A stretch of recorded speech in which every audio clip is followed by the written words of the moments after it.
Alright, welcome for another session of Football Manager. So,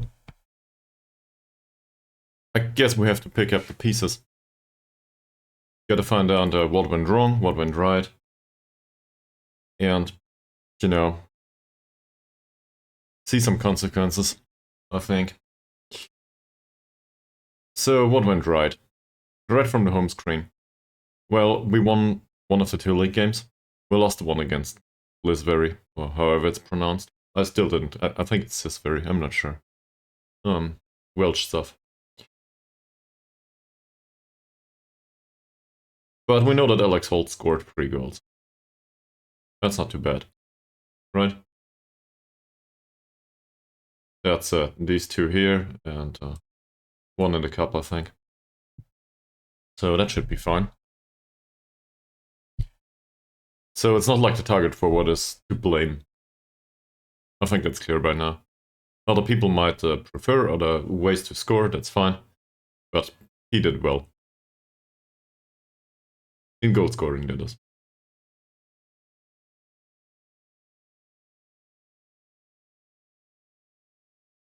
And pass completion by Adam Jones apparently is good. For some absurd reason, because his passing is 4. And given the performance in the friendly as well as in the league game, he can score as a shadow striker. I think that's viable. So let's not try to reinvent that wheel.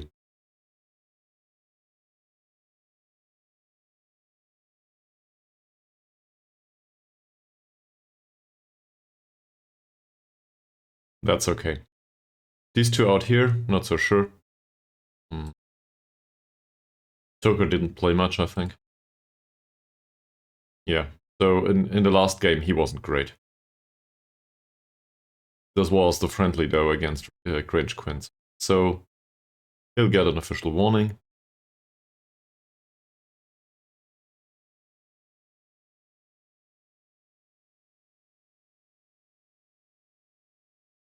Probably criticism for the lack of chances created, one is not that much.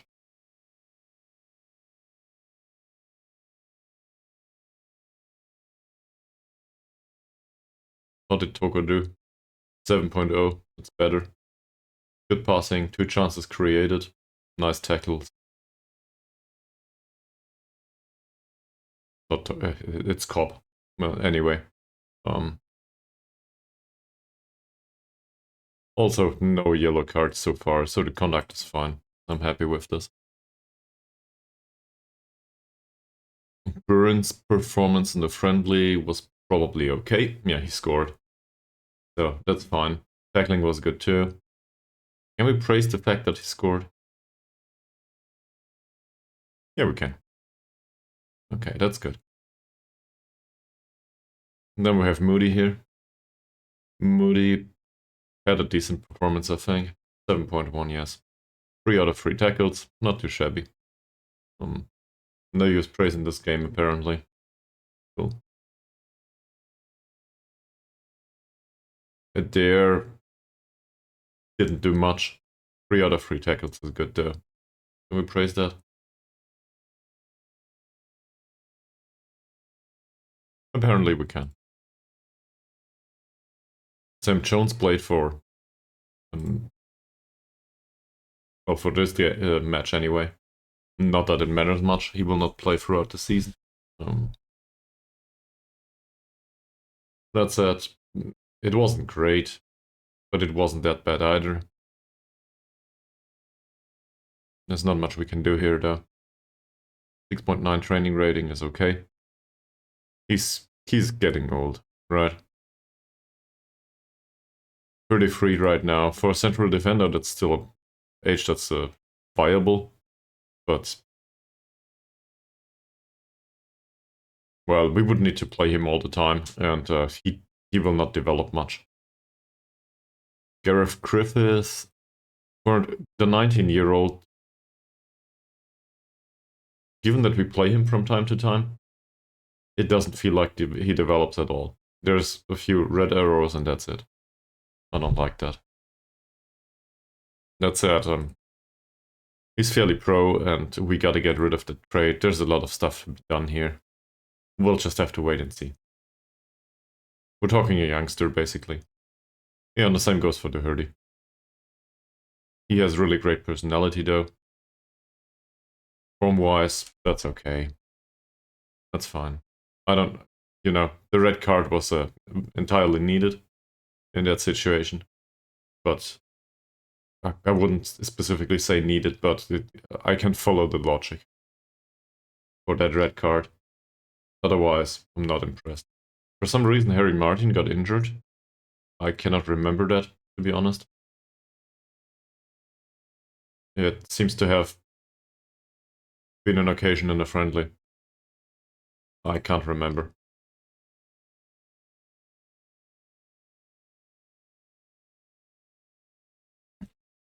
So say we play like this in the attacking formation.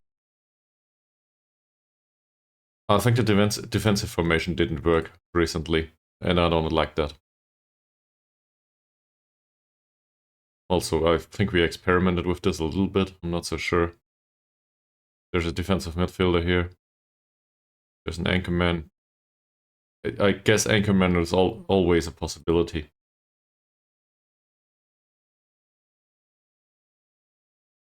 So he tackles harder, takes fewer risks, holds position, dribbles less, and shoots less often.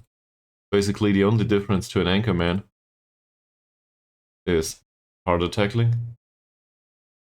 So it's not like it changes much. We could use an anchorman in both formations. Pablo Martin is really good at that. But we want to use him as a central defender. So that will not happen. Next best person is Gary Moody. For some reason. Assuming we play with an anchorman. Or it's only called an anchor in this iteration, the iteration of Football Manager. I guess they wanted to neutralize it, you know. An anchor is a role that can probably also be played by a woman, so there's some sense to this. Assuming we do it this way, then he needs composure. But he's not that old. In fact, he's 19. So that's expected. The lack of composure. So say we play him like this.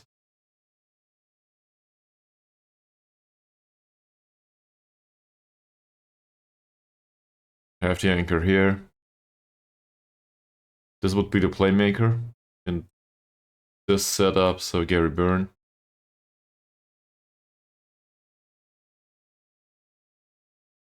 I want to keep the target forward in this formation.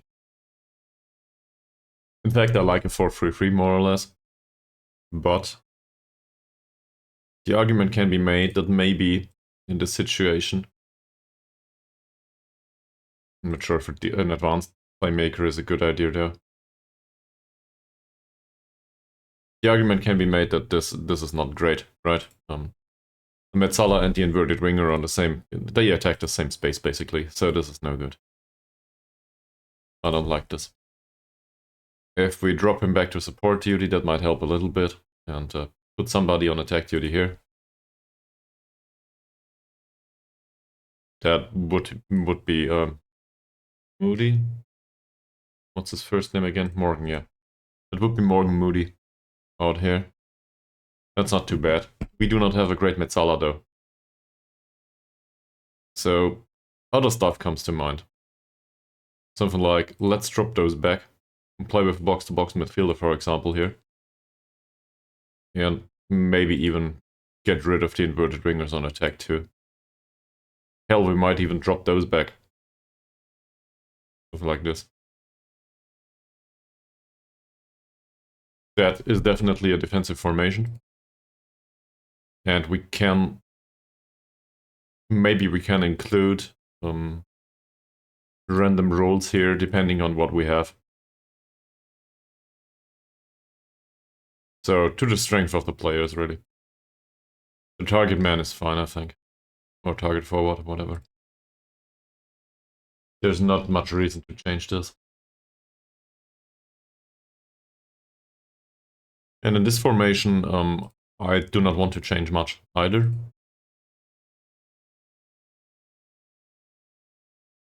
It seems like these two give some stability, same as the wingbacks here on support and on defend duty. There's only one. This is some sort of false approach to attacking football, but if it works in the end, I'm happy with it. Did we offer another contract to Adam Jones? Yes, we did. Can we reduce his demands? Apparently not. He might leave though. We gotta make sure that we can live with Adam Jones leaving. That's always a risk, obviously. He was always a good player. Okay. He will be target forward. If he plays, that is. But he will be target forward. Do we want to focus on the final third? There's some logic to this, yes. I think that's fine. His off-the-ball movement isn't that great, but I think that's fine. Jumping reach improves. Bit by tiny little bit. It's not very impressive. Then again, he didn't play much. Also, the worst, the worst we got rid of. But for target forward, he needs to do better, obviously. But he's 1m84, so my size. That shouldn't be a problem. Adam Jones trains as a shadow striker in case he needs to drop back into midfield. We will just substitute him. I think that's fair at this point. So not always, but more often than not, we will try to substitute him if that happens. Shooting more often. I think I want to get rid of this. Shooting more often also encourages him to shoot from outside of the penalty area, which he's no good at. If he shoots more often inside the penalty area, that's fine though. So I don't want to give him instructions for that. We don't know if he's within the penalty area for most of these shots or not. We will know after the season, obviously. But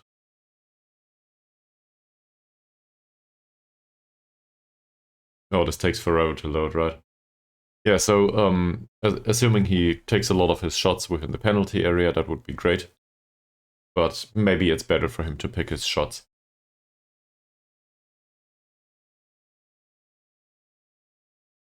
One outside the penalty area, two within the penalty area. He scored those two, so I guess that's something.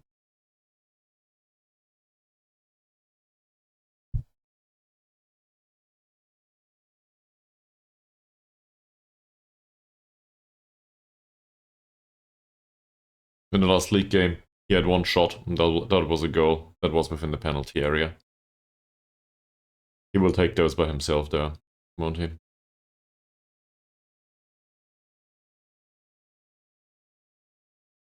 I don't think his decision-making is that bad. Not to take the shot. In this situation here, he took the shot 2 times, he failed at scoring. But he didn't take the shots from outside of the penalty area. So maybe telling him to shoot, not to shoot that more often is overdoing it. But on the other hand, I feel like the box standard instruction is fine here. For him to hold position, I think that makes sense. And to take fewer risks.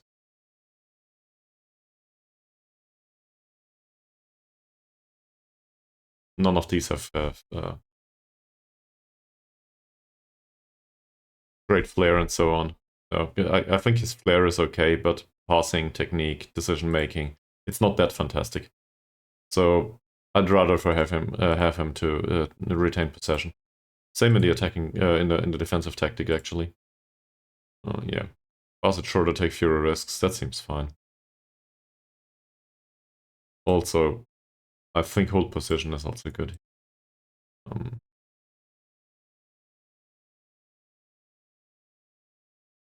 I don't know, maybe pass it shorter is a bit overdoing it.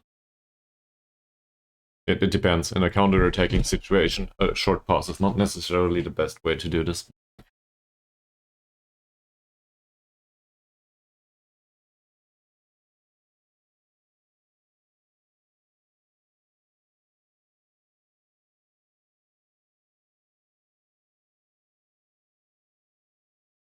Jaron Arnold mentioned yesterday that an additional friendly would be a good idea.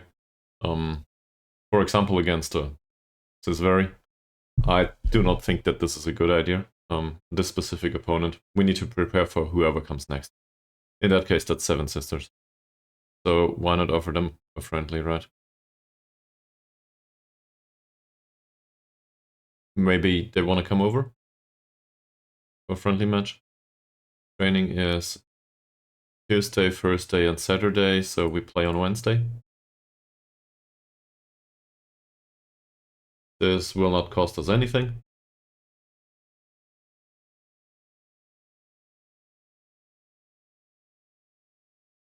Let's try this. Why not play the future opponent once?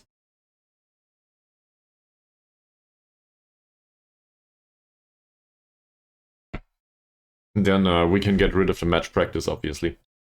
We will do a match preparation and a match review. They have rejected. Yeah, it's too busy.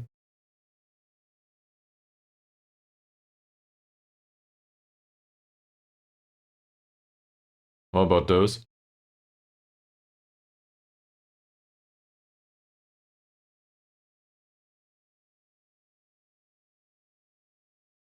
So that's not a next league opponent, but the one afterwards.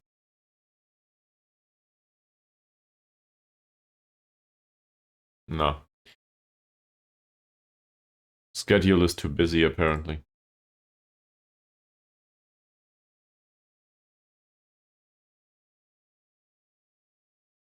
Given the sharpness of the squad, though, we could use an additional friendly, that's for sure. So we need to find somebody that's willing to play an additional friendly on Wednesday here.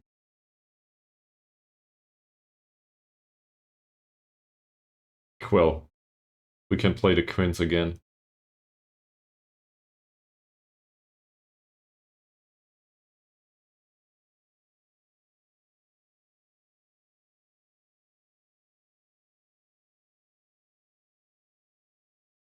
Or we play our own affiliates. Why not?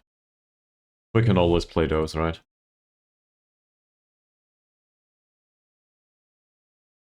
I don't think this counts as match experience, though.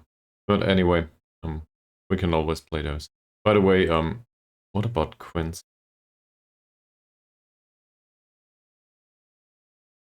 They have rivals in Eli Rangers, Cardiff Chorus, and Cardiff Metropolitan University. And Cardiff Chorus are related to us.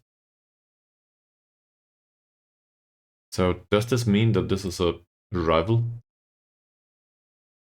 Yes. In fact, it is. I wasn't aware. So if we happen to play against them, we need to get the better of Grange Quins. Well, we did, but apparently it doesn't do much.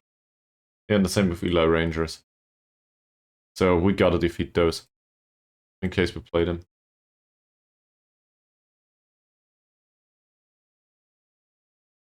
Oh, I guess we will not have a friendly after all.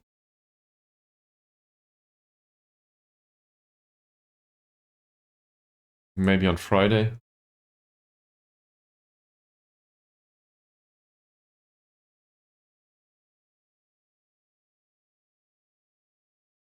I like the fact that Grange Quins was one of the clubs that they generate income. They were fairly easy to defeat.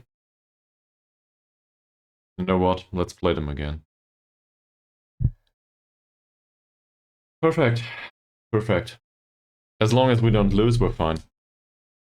And given that they have a bunch of grayed out players, we shouldn't lose. This separate teamwork session, I don't see the purpose.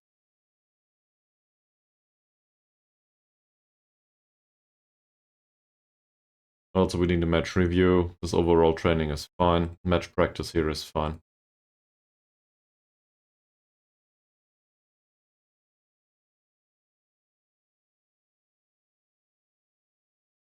Dynamics didn't come together much. so far.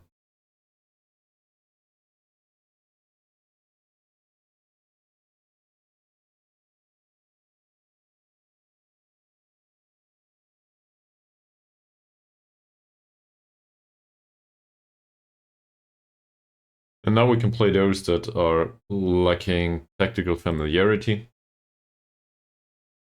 Or whatever. Sharpness, all of them.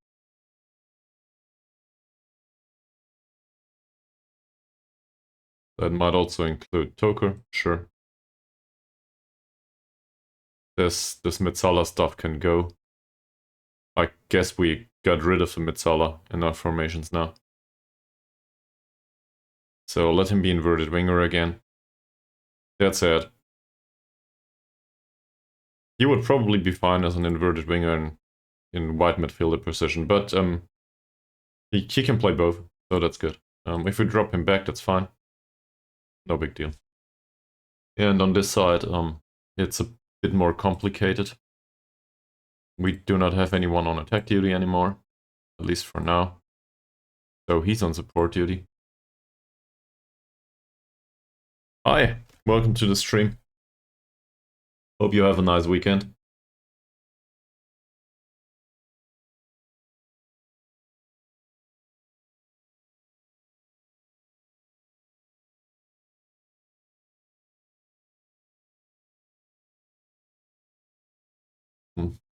I guess I'm good. A bit tired. Yesterday's stream was a bit longer than anticipated, so for today, we'll see how long I will do this.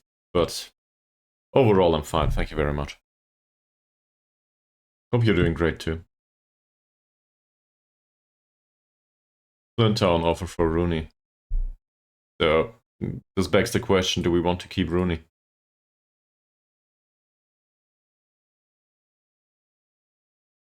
It's Derby Day for you. Like in Football Manager or in real life?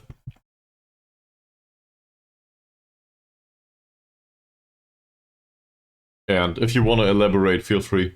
Because I'm from Germany, so I'm probably not aware of any derby right now.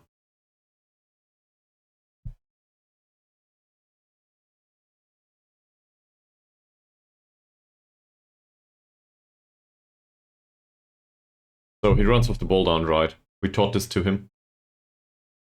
I think we taught him to be a winger in the end, strictly speaking. So it doesn't make sense to try to re-educate him to be an inverted winger, even though we use inverted wingers. So I'd rather teach him to be a winger on the right wing. That said, he might just leave. That's okay. So what kind of derby is it?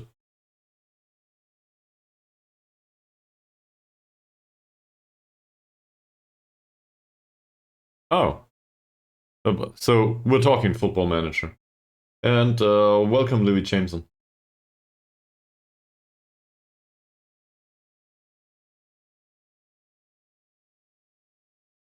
Well, in that case, you got. Hopefully, you will get it done. With a reasonable result. I'm not the one to talk to about this kind of stuff, though. I'm really bad at this. To be fair, we managed to win the last derby. So how are you doing, Louis? Louis, sorry. Hope you have a nice day. Yeah, Breakthrough Prospect is fine, right? That's good. But we overpay him for being in a U19.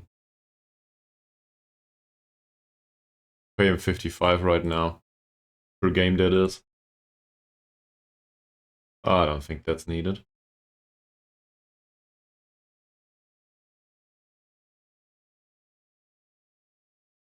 Great, nearly there.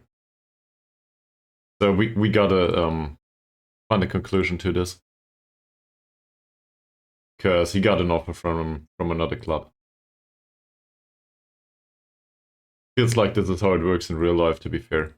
Somebody else offered for our employee. Now we gotta increase the wages as much as it's needed.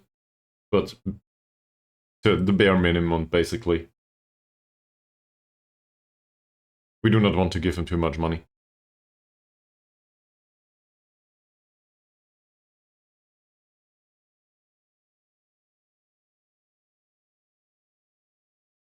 That's good. That's even better. Does he need this?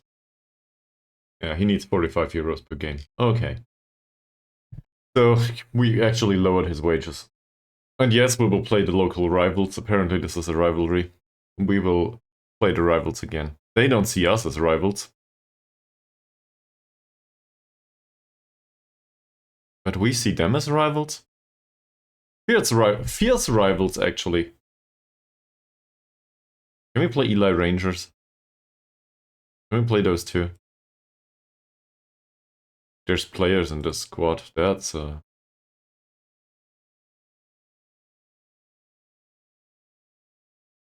yeah, we should play those from time to time. That's a way to earn some money in friendlies, apparently. Given that Grange Quins. This is, I think, 2029 or 2030. So, but we didn't spend the entire season with Taffs Well. Or not, well, we spent the entire season with Taffs Well, also the season prior to that. Sorry, I misphrased that. We didn't spend the entire save with Taffs Well FC.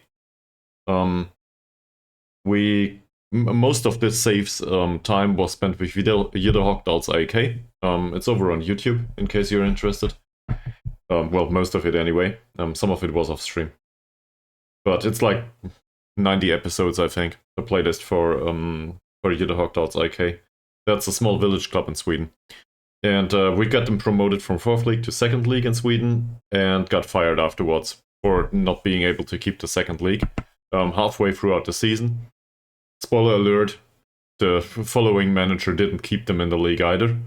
And at the time speaking, right now, it looks like Jederhockdals IK, our former club, is going down from 3rd League to 4th League again in Sweden. Given that we turned them into a professional club, that's rather dire circumstances, I might argue. So, yeah. Firing us was probably not a good idea, but, you know, being sour about it right now, it doesn't help. So this is 2029. 13th of August 2029. Rooney is unhappy with the high amount of extra training. Why is that? Maybe put him on the normal winger position. That's better.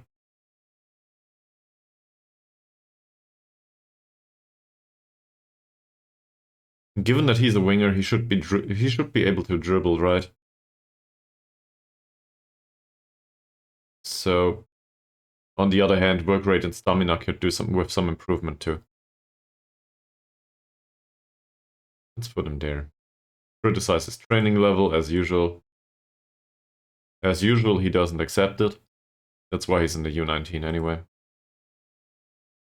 Yeah, I don't see much reason to stick to Rooney.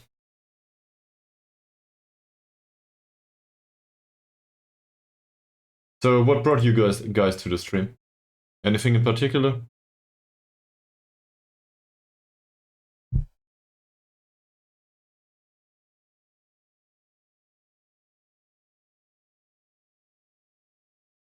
Let me know if there's anything you're interested in, right? There's a scouting report for Grange Quins. Well, that's cool. They play Route 1 style. Okay, sure. We will play attacking football and defeat them just like last time. At least that's what I'm hoping for.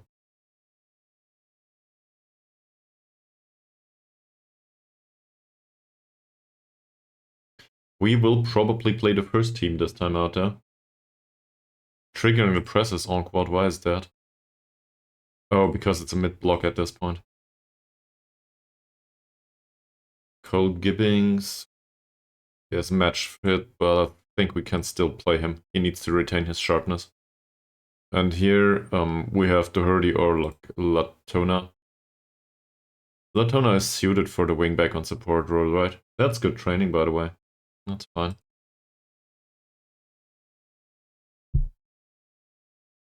So that would be the team. And so by Tuck had a fine game last time out. So why not play him once more? Guess I didn't expect this, but we have a 29-year-old that seems to develop a little bit. At least given the training rating. I don't know. He's doing fine. So maybe we will play the reserve goalkeeper at the end. As long as he performs, I don't care. And our first team goalkeeper for sure doesn't perform right now. Not in league games.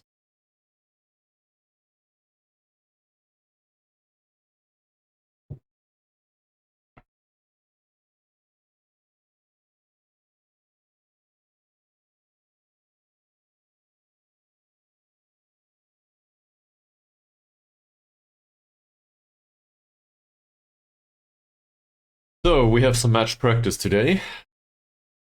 Then some teamwork session, because that's definitely needed. Dynamics are really bad.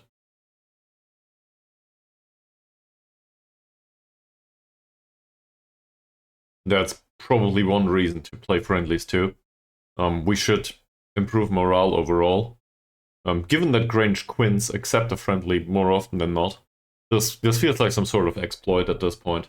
But now that we find out that we can play a fierce rival, apparently, at least from our side, we can just invite them over.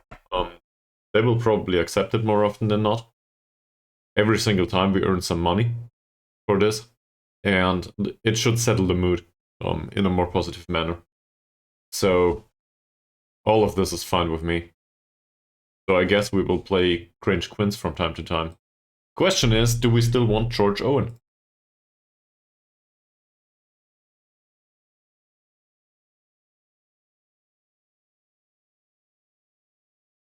I thought we need him as a Metzala. I'm not so sure anymore. Well, it doesn't hurt, does it?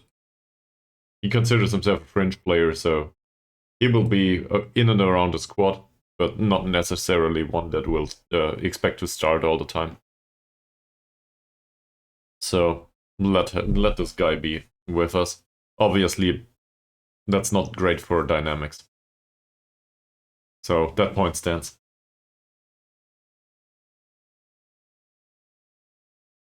And we definitely need a better league performance against Severn Sisters than the one against whatever it's called, Sisbury. I need to find out how to pronounce this.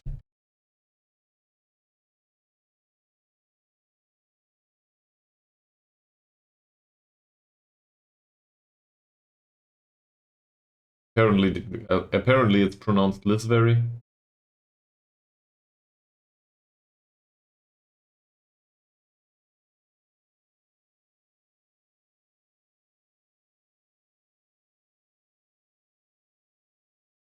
Lisbury. I'm not wiser. Lisbury, I think.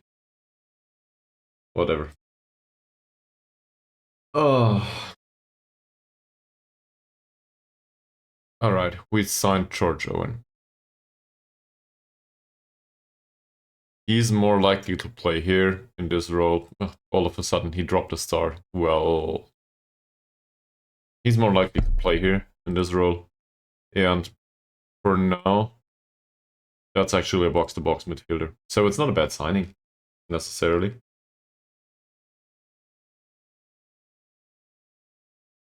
Let him adapt to the club, and then we will see.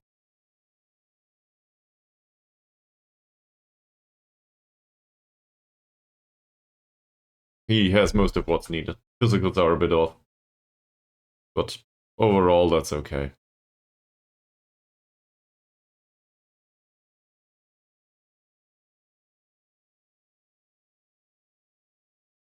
I'm trying to come up with a specific area that we want to train. Oh, he's a dwarf. Yeah. So I guess a bit of strength and a bit of jumping reach will not hurt, but that jumping reach will not improve anytime soon.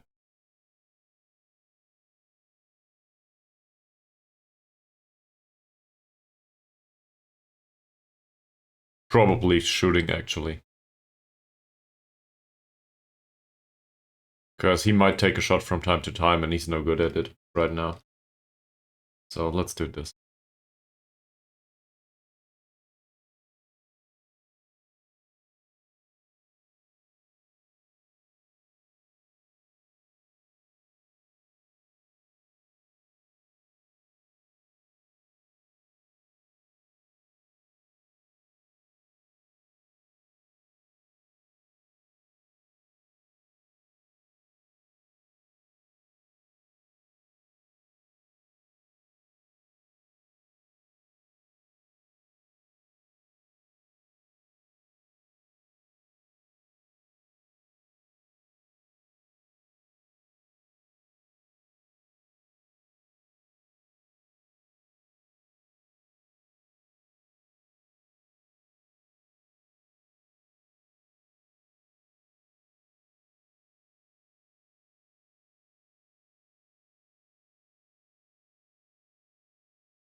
George Brophy, he was scouted previously and he was put on the loan list.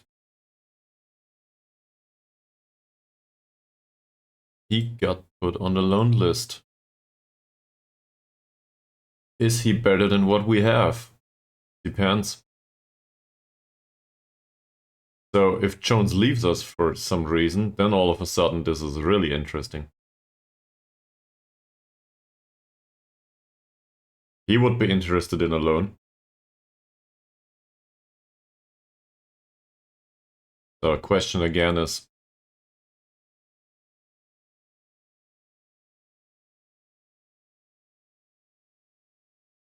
where's Jones? Adam. There's so many Joneses in this squad. In comparison to Adam Jones as a shadow striker, which we would use him in,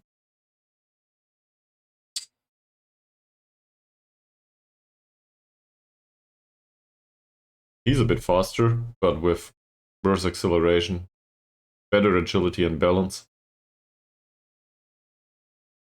Mentals are distributed in another way, if I want to put it like that. He has better decision making, but his off the ball movement is not that great, but technically he's gifted, with the exception of the finishing. So I would argue that this is a wash more or less. It's not much of an improvement, but he could be an improvement. That said, he would be a loanee. And Adam Jones is a former perfectionist, so we know that his professionalism and ambition were good at some point.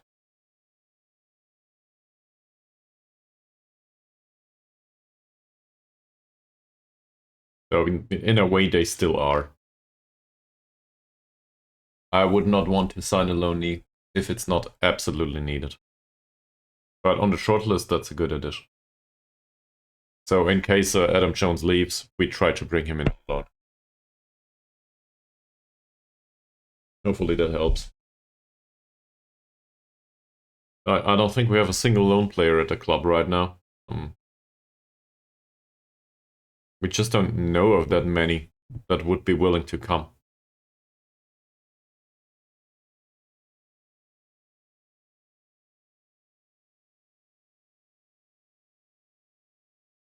But first, we gotta play Grange Quinns again.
This also helps us to turn queens in some sort of feedery club, I guess.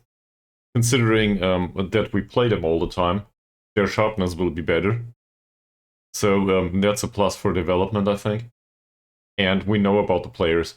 So seen from that perspective, we might have a look at the local rivals and see if we can find somebody that's viable for our squad within their ranks.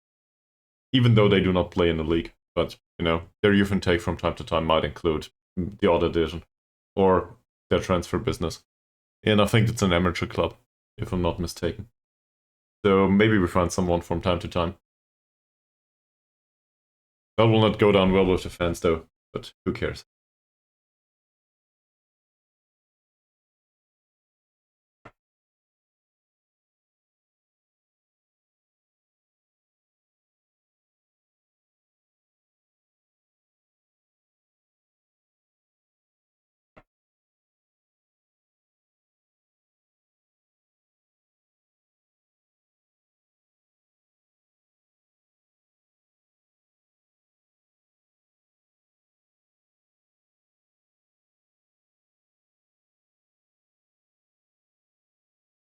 Only Prince Tyndall is in talks with Lisveri.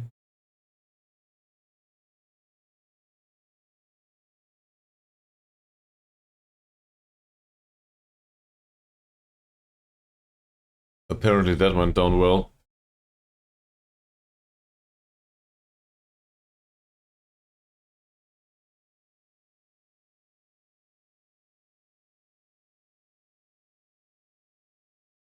Setting your managerial profile to have a high level of discipline and attribute will result in fewer players becoming unhappy under your management. Okay. So I guess level of discipline is important. Cool. What's my level of discipline at this point?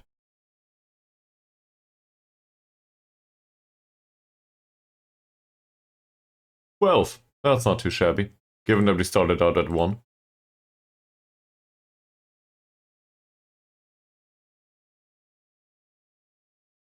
At least I think we did.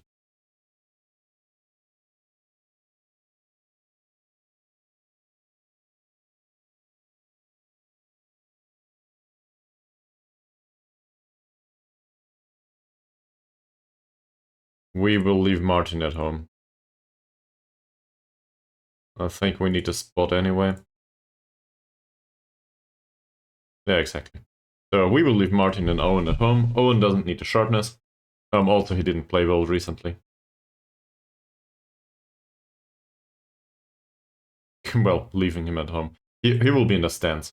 And Martin still is in rehabilitation phase from his minor injury, which was a twisted knee. So, yeah, I wouldn't want him to run with that.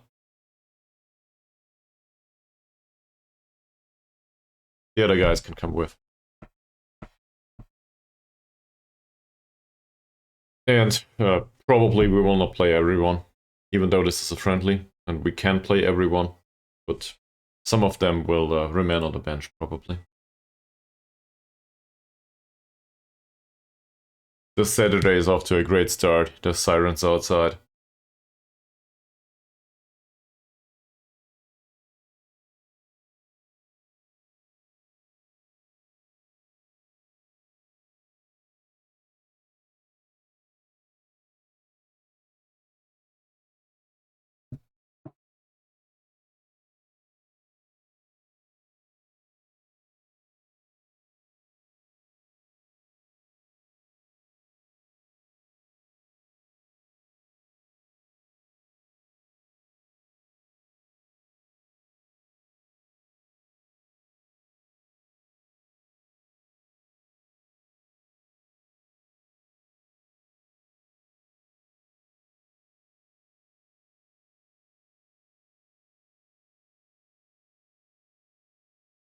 Well, will we get there today, please?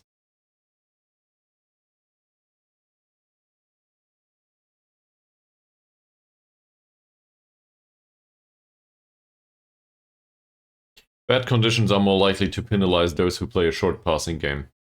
Okay. I see.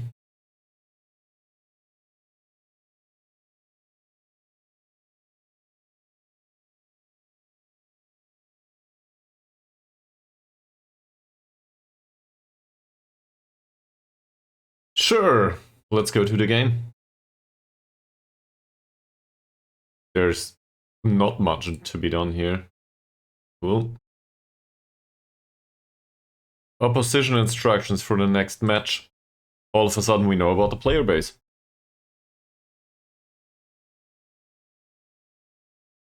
He's rather weak. Decent off the ball movement though, a decent finish. Bad dribbler. So I think this is hard tackling against Leon Monk. Dominic Spencer, he's not that fast. Decent off the ball movement, decent dribbling. I wouldn't know what to do specifically, close him down and stuff, but we are way better than they are, so we should be able to dominate this anyway. 2 to 4 dribbling, that's really bad. 5, 8. We don't know anything about him or him. He has the most assists apparently. So I don't know where this comes from, given that they do not play in the league.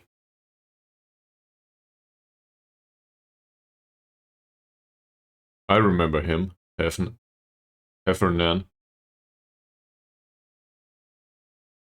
He has good physicals. Bad off the ball movement. No good passing or anything.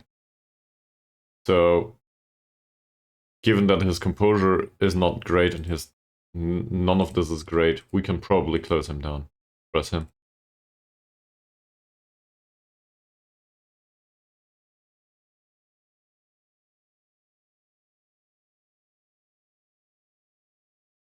Yeah, let's not overdo this. We need to win this, that's all.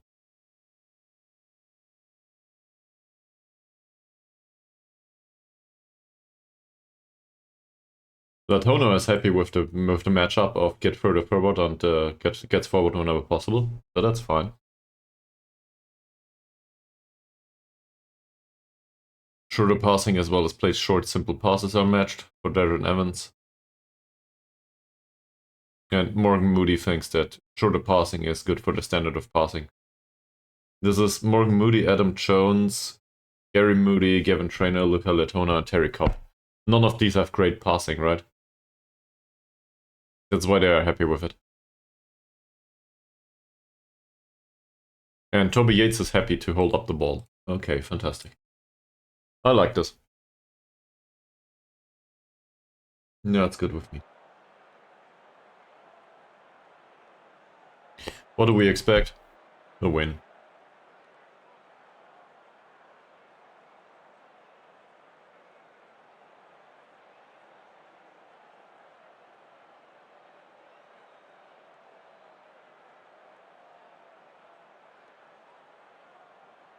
Make sure we do. Apparently that was too much. So raising expectations might not have been a good idea. Adam Jones is happy with it though. That's better. Give them some encouragement, they can do this. So we play those for the second time within a week.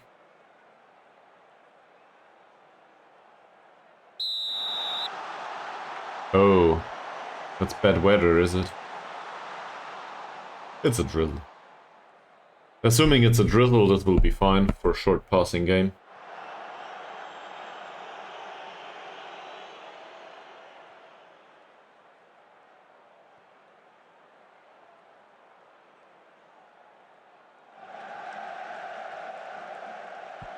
Toker runs down the right wing. Or whatever Mohamed Toker considers running. Nice pass, burn. That was a good situation for a finish. He didn't manage to hit the target though. He hit the defender instead. Holmes. Gibbings. Jones. Short pass. Moody. Gibbings. Burn. This is the first time in a while that we try an anchorman, by the way. So let's have a look at that. Bob. Yates. Easy. That's fine.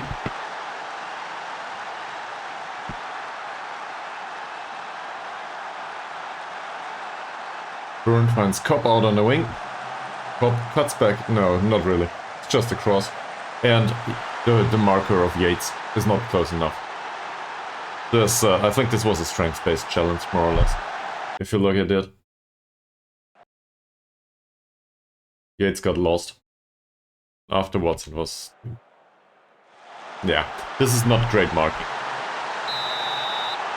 Yates used some sort of staggered movement there.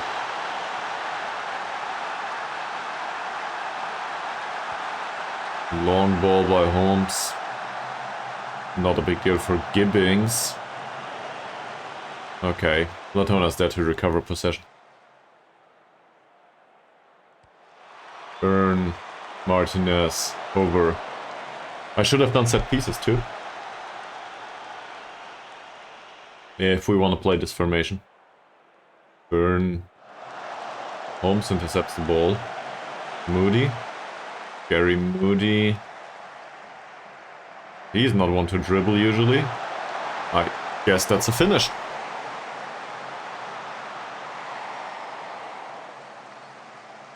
We gave away a corner. Not a goal though. Heffernan. He should be closed down. And a hard tackle by Gibbings. Fantastic.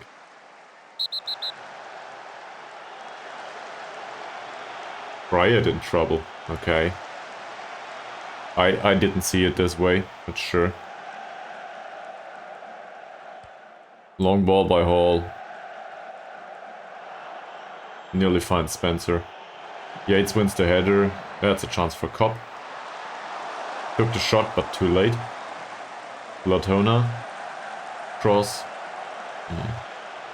That's the wrong target. Mr. Jones is not a bad header actually, but it's the wrong target. And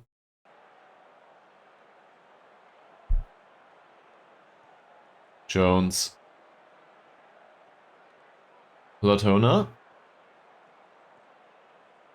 And a simple possession pass for Gibbings. Burn. Burn tries to find Toker.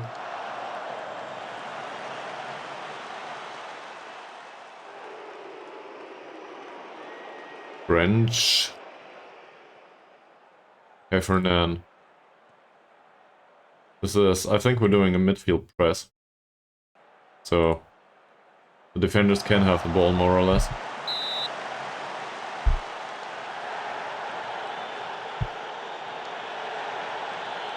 Do we praise those that play well? That's well defended for now. Latona, Bryant, Evans. They seem to stand more of a chance than last time out. French, intercepted by Gibbings. Latona. Yates picks up the ball. Simple possession pass, that's fine. Bob. Finds Yates. Ah, that was close. Good tackle. Given that Holmes is on the yellow card, that was a really good one. Jones wins the ball. Kopp. Finds Latona out on the wing.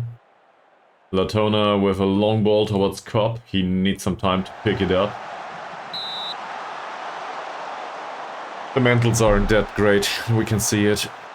But overall we are well in control of the game, more or less. As we should be. Burn. Gibbings doesn't even jump.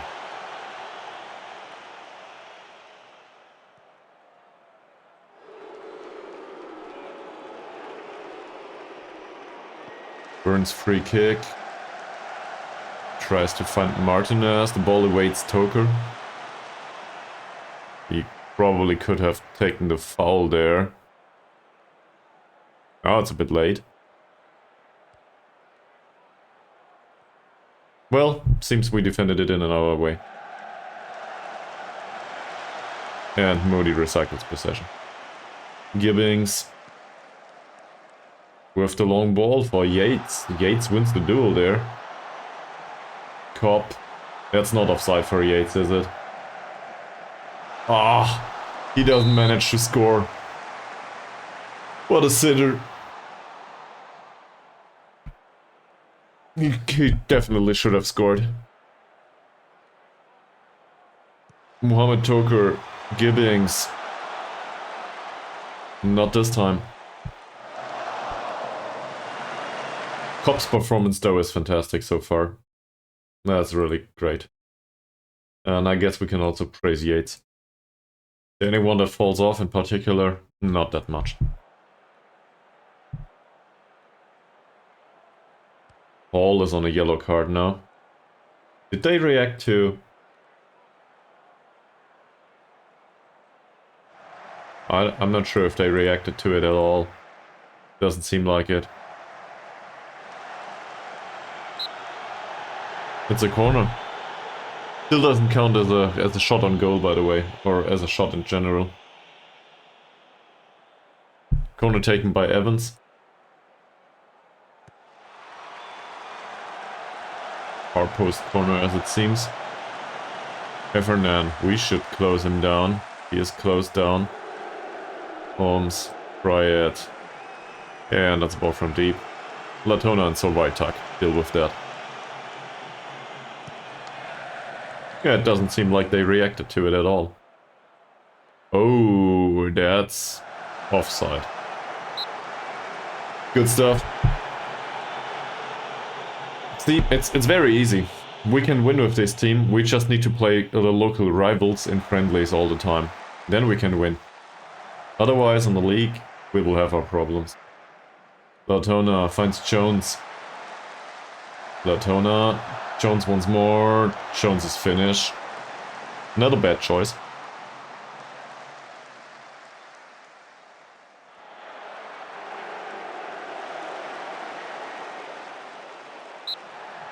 And that's a corner. We gifted them a corner. It's not as great as last time out. That's visible though.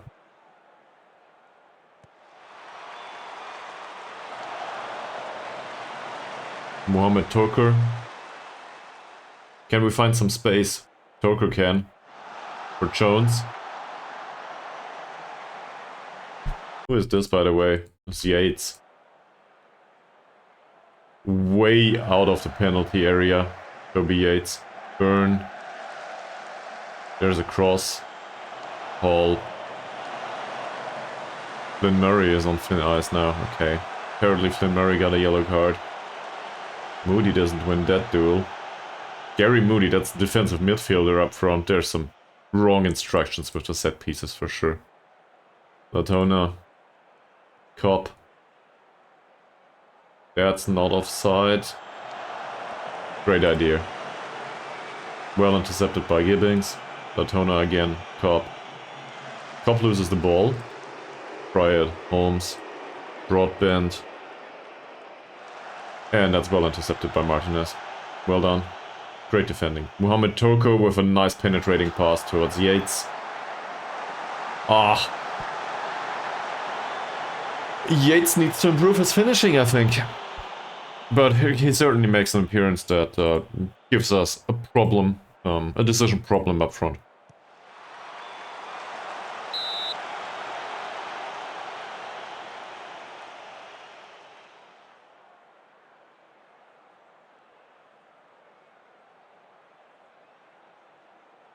Burn takes the corner, in swinging. Gibbings doesn't manage to hit the target.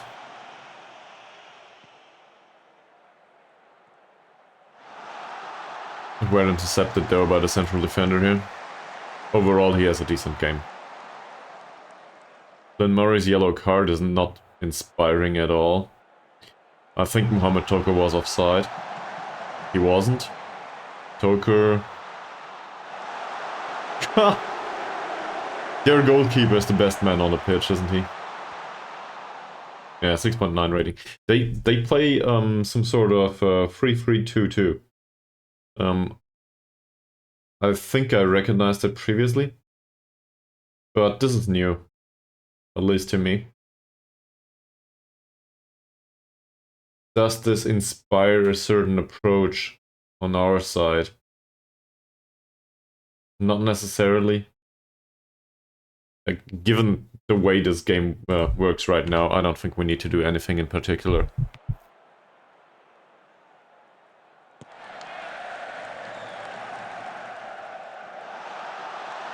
Did Yates win the header? No, he didn't, right? Bryant, Holmes. I guess down the wings would be a good idea. Overall. As an approach, Gibbings loses out on that duel. Latona. Martinez I covered for him. Yates. We can see that he's not necessarily the one to win the headers due to the bad jumping reach, or target forward that is. 8 points of jumping reach is not great. But his strength allows him to challenge for balls sometimes, so that's good. Byrne, Gibbings, Moody. Simple possession pass by Moody, that's fine. Latona cuts inside. Yates. That's a shot with power. Second goal for Toby Yates. Not bad. So the target forward makes it 2. And it all started out with Latona's dribble. Nice pass towards Yates. And then that shot was just too powerful for Spurs to get his hands on it. Or maybe he got his hands on it, but it went in. So we're happy with that. This works.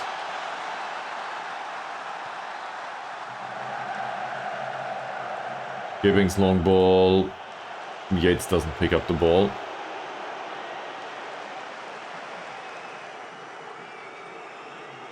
Also, despite the really bad acceleration and pace, Yates was available there. Poker intercepted by Evans and Hall. Jones, Cobb. Cobb goes for another penetrating pass towards Yates. Will he make it free? Not yet. Yates, Byrne. We can't seem to find a target. So overall this is great. I'm happy with this and this is good.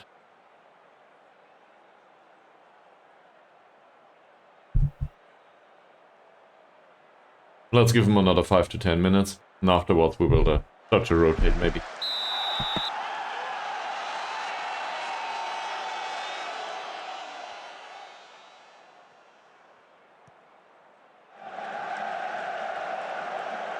Gibbings, Byrne picks up the ball. Jones. There's nobody available there other than Mohamed Toker, who is not fast enough.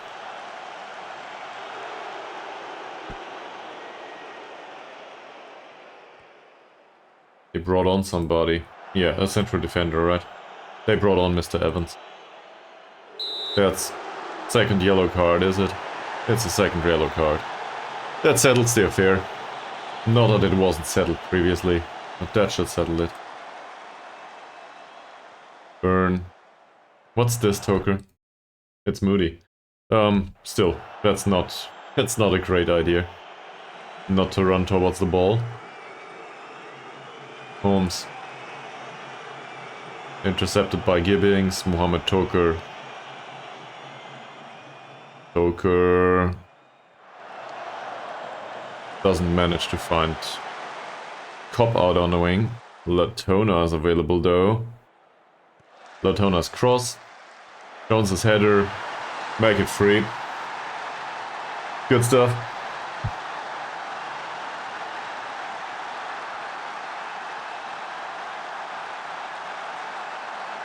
They probably don't want to play us anymore at some point.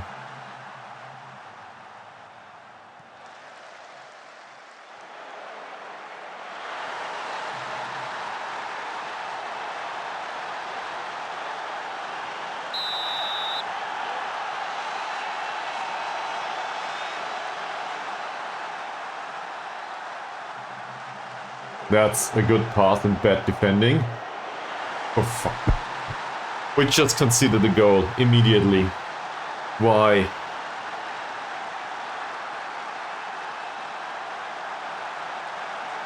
Keith. So Byrne should pick up Spencer. And this is not bad. He's out of position, Martinez, but otherwise this is fine. Martinez tries to pick up Spencer, doesn't. Byrne tries to clone down the passer. And Spencer just hammers it away. I think Martinez was, I don't know, not available in his head. He just ran past the guy. So I'm not happy with that performance. That's no good. Long ball by Martinez now. Yates. That doesn't end up with Toker. Minute 52 though.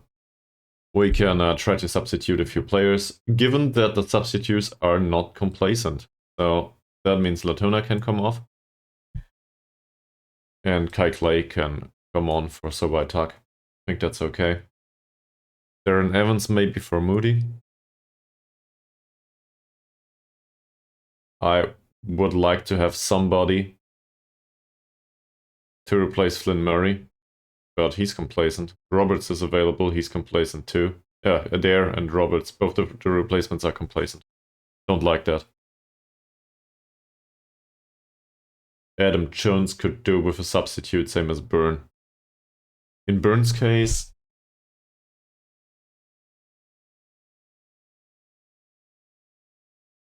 I don't know. We can play Gavin Trainer, I think.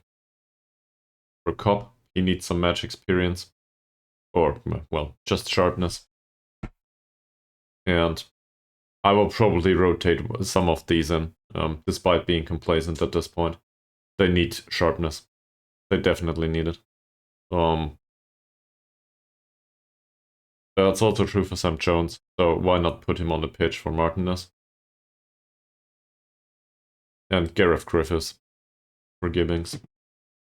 So we said Gary Byrne. Nate Davies is our other playmaker type, so I guess he can come on. That's good. And then who's left? Well, Ryan Gibson isn't with the club anymore, so the new replacement as center striker is probably Owen, even though we consider him a box-to-box midfielder. And Holt is not 100% sharp, so he can come on for Yates, even though Yates has a good game. Which leaves us with Mohamed Toker, and in Mohamed Toker's place, we can either play Isaac or Moody. I think Isaac in this situation, given that Moody is complacent. Alright. Few of these are very complacent.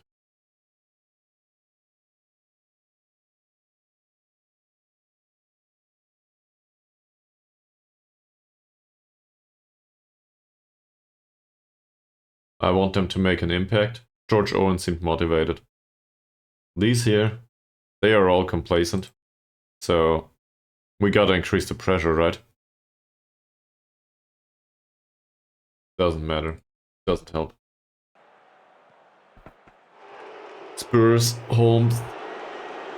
Try it.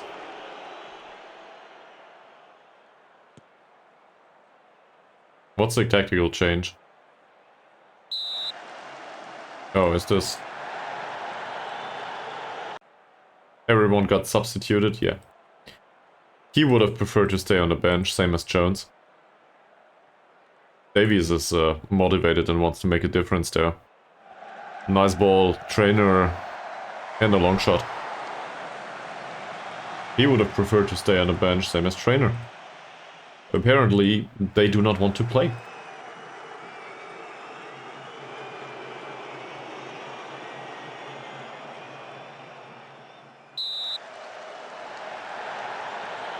I'm not aware of the situations in which that happens. Preferring to stay on the bench. Yellow card for Spencer. Jones, that's over.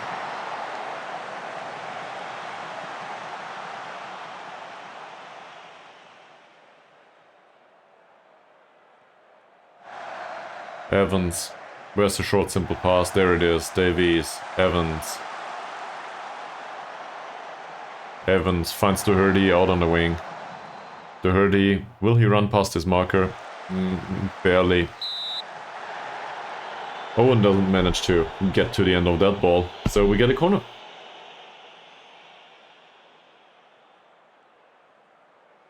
Doherty's corner.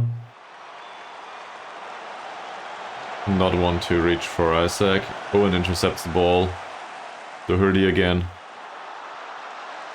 Not bad. That was close. Nearly got through. Davies. Isaac definitely is not offside. Oh, and Holt was too slow. Or not motivated at all. I don't know. I will demand more, will I? I will fire them up. They do not seem like they care. Right now. I don't like that. Triad.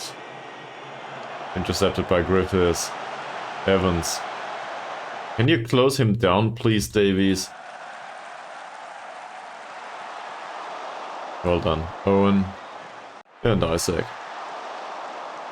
But the fact that we gave away a shot at all in this game is not great. Well done. Isaac. Jones. Evans. That will end up with Doherty, won't it? No, it will not. Griffiths. Davies. Do we get a nice killer ball? We get a ball towards Isaac. That's not a bad choice. We cannot complain about the lack of chances created, that's for sure. And Davies intercepts that one. Well done. Well defended. Griffiths. Long ball. Trainer wins the duel. Holt. Ha! That's in. I don't even think this counts as a shot. Long pass by Holt. To the corner of the net. Good stuff. If only he could do more of those in games. You know, in league games. But on the other hand, he scored 3 in 2 games, so I will not complain.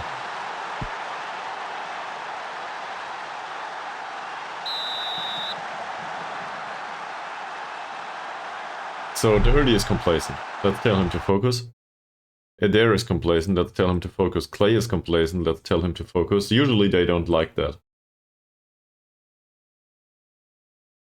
Holt did fine, so we will praise him. He's confident now. That's okay. I don't know how to deal with the complacency though. I think focus is the right way, or maybe firing them up. But firing them up, I don't know. Yeah. So, he's overwhelmed. He's uninterested after the feedback. He's still complacent. I don't think we talked to him, did we? Let's try to fire him up this time. Same with the others here. Trainer is uninterested. Alex Holt is happy with the praise. Sure. As he should be. Owen's free kick, Griffiths, and Ford.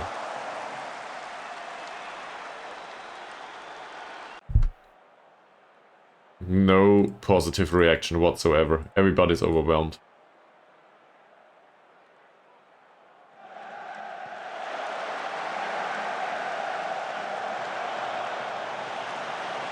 Doherty and Griffiths.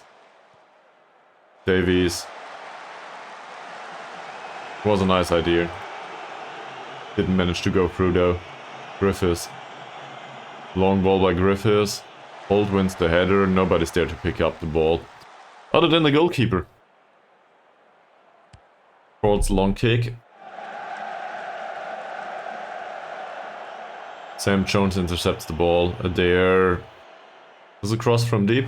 I guess so, but again, nobody's there to pick up the ball. Oh, that's a good ball. Adair apparently is half asleep. Sam Jones is too slow. We concede another goal. So, that's just a risk. And this is no good defending. To be fair, Sam Jones is on the pitch. He's not great with the pace, and he didn't manage to keep hold of Spencer. What are Spencer's stats? The second goal of the game. He's a bit faster. He doesn't even have great off-the-ball movement. That's just bad defending. We should be able to compensate for his level of skill, I think. But apparently we don't. Isaac. Evans intercepts the ball.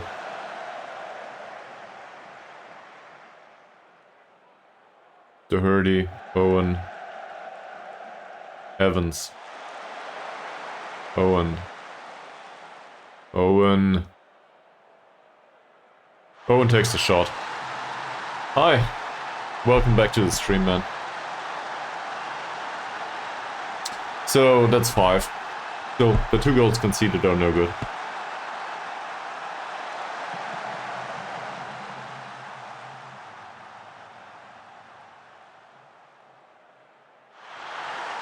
If not for the goals scored, I think this wouldn't be a great performance. I really don't like some of the defending. I'm not sure if this got lost in central defense specifically though. Ah, not a bad choice. That pass. You're lurking? Well, have fun lurking. No big deal.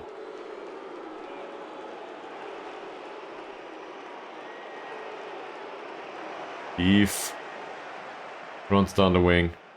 Trainer manages to win back the ball. Evans. Owen. Will Owen find a killer ball? He's one to play those. Apparently not. Isaac. We delayed stuff a little bit. Trainer. Half asleep too. Trainer.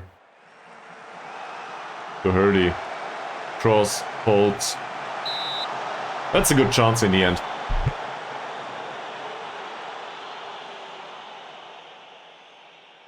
A target forward just is a way to score. Even not support duty. Doherty. Griffiths. That would have been in too, but the goalkeeper was there.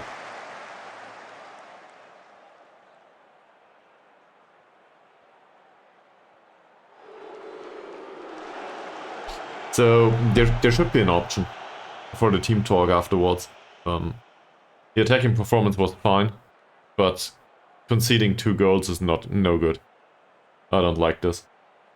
We need to be better in defense. Trainer. That was a tight angle. On his wicker foot too. And there, Jones. Davies. Holt. Evans. Ah.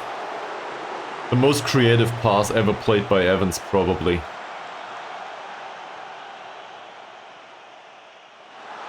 Talking about creativity, Trainer, Doherty, Eve, nah. Not this time out, but overall, we created a lot of chances, expected goals-wise, this is fine, defending isn't great. We got a bit unlucky with the 2 goals conceded, but...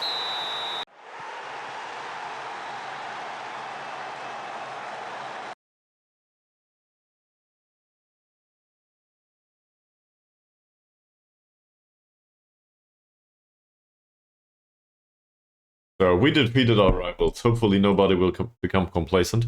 They were complacent in the match though.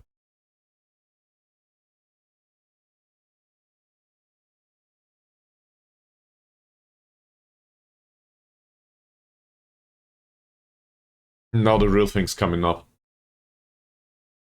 7 Sisters. Do we want to have a look into training? Sure.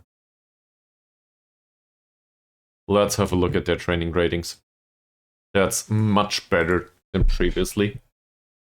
The people didn't change much that trained well, as I see it.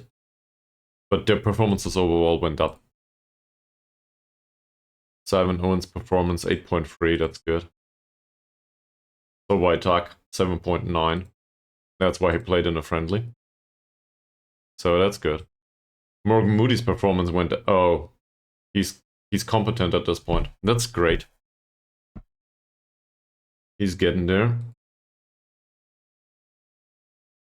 Gary Byrne had a decent game, I think. Also good training performances, so why not tell him? Luca Latona, we praised him previously. Chris Adair on a 7.4 rating, that's fine. Doherty, 7.3, that's not that great anymore, given that Doherty is a resolute player. He has good determination though, so his professionalism might be, you know, above average, but maybe it's not that fantastic. I'm not sure what the limit is. I think 14 or something. That's, I guess for him that's fine. He's a low determination player, if I'm not mistaken. No coach report. I guess that counts as working hard for him. Same with Holt, actually.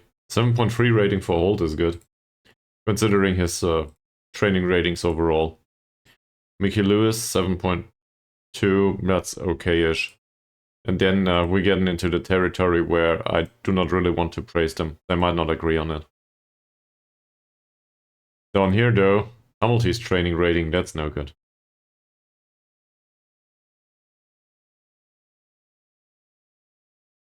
Same with Jamie Roberts. Or Cole, well, Cole Gibbings is on a 6.6. Sam Jones is on a 6.75. So that's somewhat okay. Do we want to do the U19? Sure.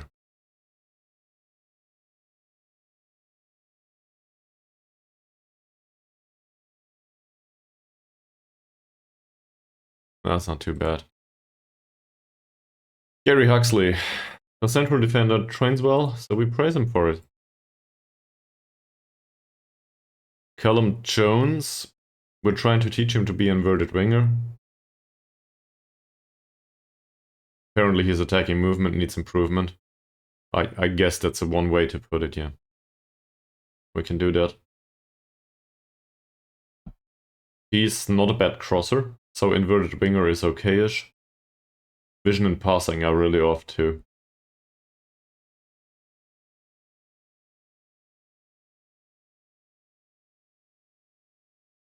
Kieran Davies. That looks decent. We do not have fullbacks on defend anymore, so we will change this. We will put him on wingback on support. That's a lot more stuff. Long throw taking is not bad in particular, I think. I don't think he needs strength. But we can praise his training rating, that's fine. Nathan Giller. We try to get a shadow striker out of him. To be fair, his physicals improved a little bit. Training rating is fine. Ball control training doesn't seem unlikely, but his passing really is so atrociously bad. That needs improvement, that's true. So let's praise him for the training though. Connor Jones. There is no Metzala anymore in this squad. It's not necessarily needed for him to be Metzala. Can we just keep him on Shadow Striker? Because this will probably work. He's competent at this point. He doesn't need to be accomplished. Does he? So let's put him on Shadow Striker training. And improve his shooting. Yeah, shooting's good. I agree with that.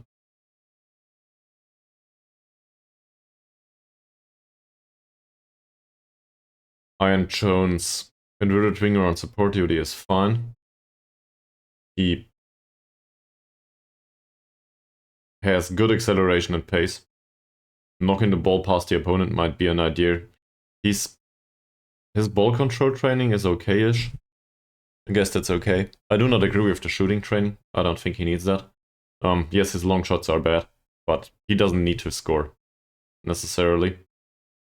His technicals overall are not on the level that I want him to be, but they are okay-ish. That said, maybe shooting is not the worst idea. His long shots can do with some improvement, and it wouldn't. I don't think it costs much in terms of experience. So let's do this. Cedric Jones, yet another Jones. That's all good.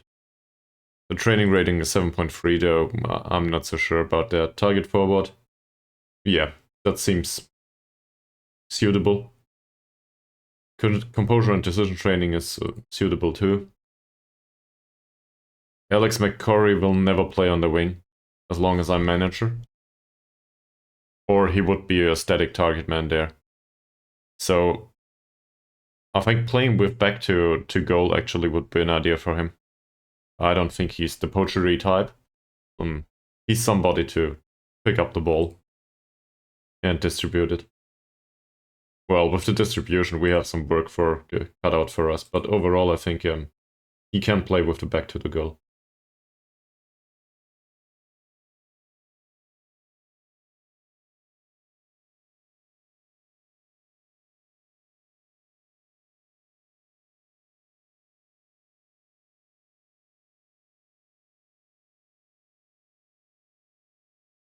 He's got good balance, so this is a good trade for him, apparently. This guy, on the other hand, he trains to be an inverted winger. I agree with that. Composure needs major improvement. The skill level is not bad, but the holds are very... That's not a great distribution for training. If we give him off the ball movement, his decision making will be part of the training sample. Same with composure. Vision and passing are both in the same training range, but technique gets trained there too. Long shots would include technique and finishing. Not great. Dribbling would include first touch and technique. Not great. Technique would and crossing would be together. Now, obviously, he could do with some crossing. But in this sample, probably passing is the best we can do, right? Because he needs vision, he needs passing, technique is good. So I guess we do passing. He might not like it though.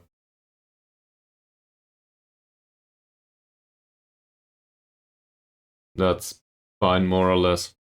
I do not necessarily agree on the agility and balance stuff. Same here though, he needs passing. Williams. So we're trying to get a shadow striker out of him. I think this is fine. Instructions wise. Mel Paler. He's considered to be a box-to-box midfielder right now. With that tackling and that aggression. Can he be anchorman actually?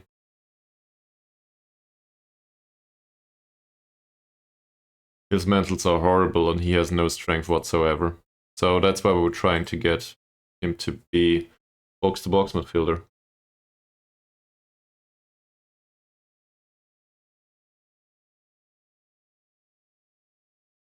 Good first touch, good tackling, good aggression. Work rate's decent. I don't know. The attacking movement specifically, I'm not too fond of. It would serve a purpose though. Passing is free. We might as well train his long shots. Not that it matters much. Mikey Williams, this role doesn't exist in our squad anymore. It's a wingback on defend now. Do I think we necessarily need to improve one of his attributes? The dribbling is really, really bad. So we're trying to focus on that. To be fair, he's bad enough not to play in the first team anyway. This will probably remain the same. Joshua Rose. On Shadow Striker training, what would be his core position right now? Mitsala more likely. Tries long range passes. That's not too bad given his passing and technique.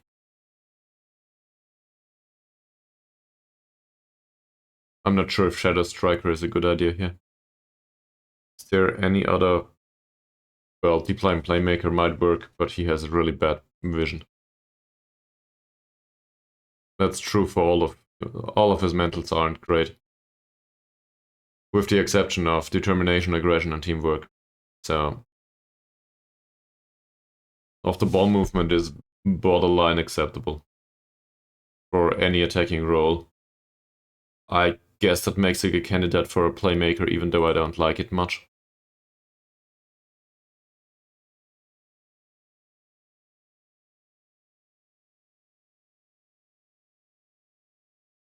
And we still use those, right?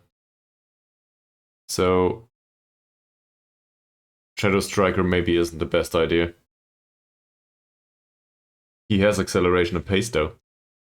So maybe that's why we went with that.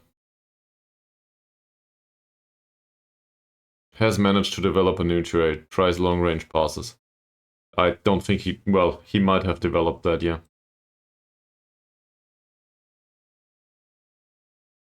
And then we need to have a look at the lower part here. That's not great.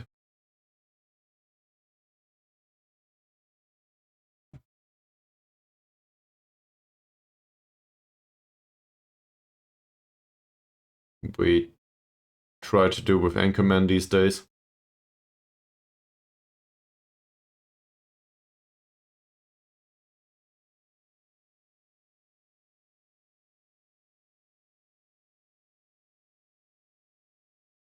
No, defensive positioning is better. I agree. Let's criticize this performance. And same with Michael Kelly.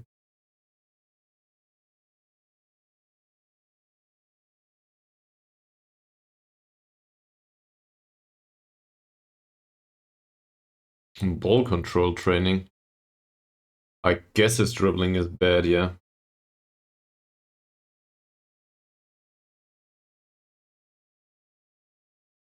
His technique could do with some improvement too, same as the passing. Well, not the passing division. So I guess we do passing training. 6.05. We cannot criticize Rooney anyway. He will not accept it. This role doesn't exist anymore. You can be wingback on defend. The approach though, I guess he needs the physicals first, right? Some quickness is fine. Mike Morris.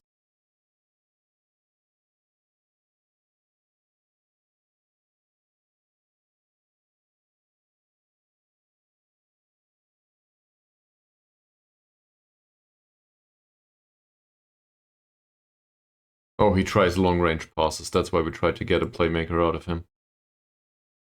To be fair, he has good vision, yeah. Good vision, balance is good.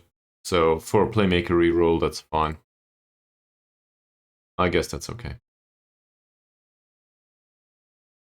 Performance-wise, though, I'm not so happy with this. And then there's Shield Slater. Improvements in the air are needed. Yeah, same with the defensive positioning, though. So if I put him on aerial training, that's okay, but doesn't matter much. Any one of those a fullback. George Jenkins is really an odd guy. He plays a lot of different roles. But none of them, he's not good at any of those. That's a center back. That's okay. Ben Jones.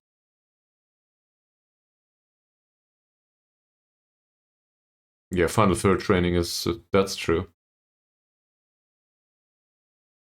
He could use this. Because otherwise, he's more or less okay. Sure, the stamina could improve a little bit, and acceleration and pace is not that great.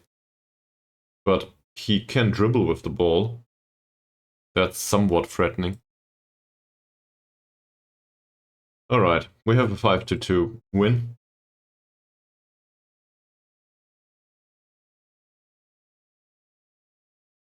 Candice react, please. There he is.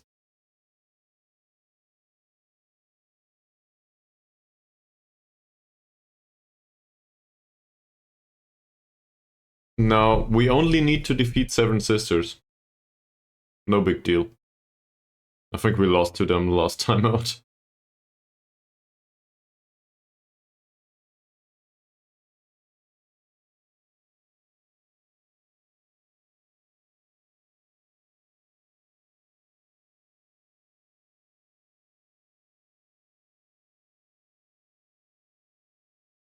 Team cohesion did improve a little bit.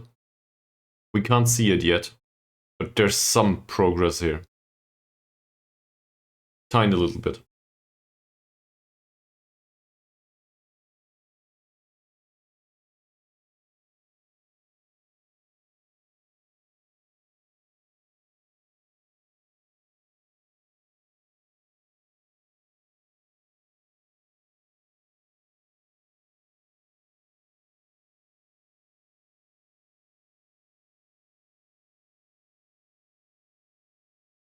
So, where's the Hurdy? He's unregistered. Okay, he would need to be registered in time. We have... Well, we can register him, right? There's so many under 21 players in this squad. That shouldn't be a problem. Let's get rid of all of these. Not sure who deserves to play yet. That said, in case we play the defensive stuff, we need somebody to train in this role. That's the Hurdy. He's training on support duty right now. Let's get him to defend duty. It doesn't make much of a difference attribute-wise, but I want somebody to be focused on that. Anchorman is available in both. The Playing Playmaker is available in both. The box-to-box midfielder does exist in the defensive setup. Playing out of defense, I don't think that's strictly needed. And the whip cross is neither.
Given that pre-roll ads are on right now, we can also use this for a short break.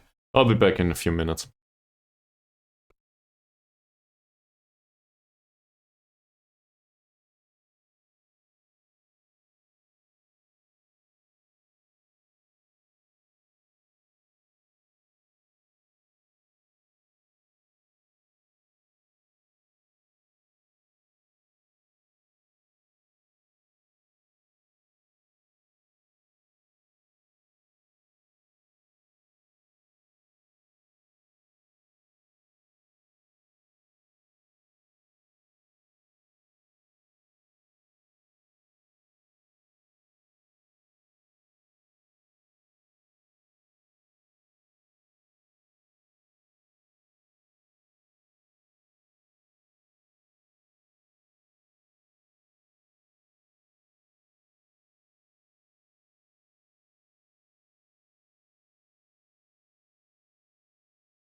Okay, let's get back to it.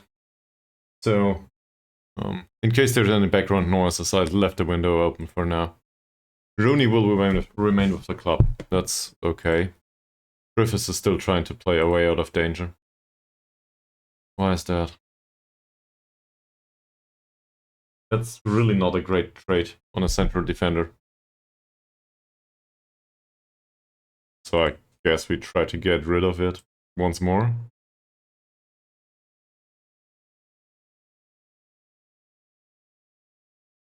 I think that's passing training, isn't it? It's not.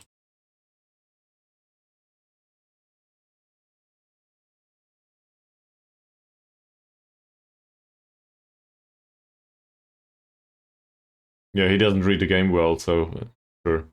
But if this is the argument we need, why not?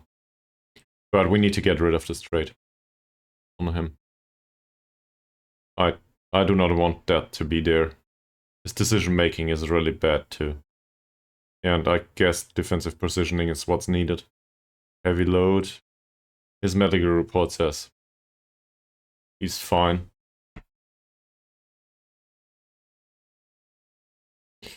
What kind of setup do we want to play against Seven Sisters? It's an away game.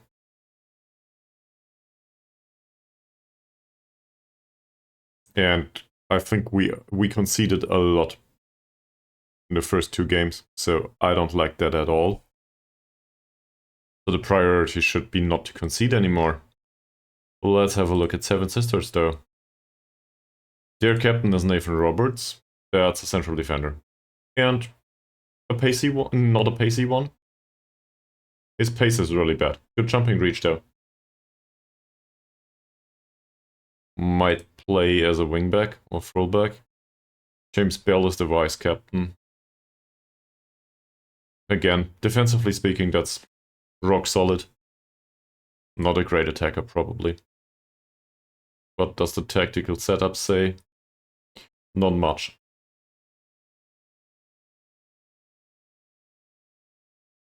Colin Jeffries as goalkeeper.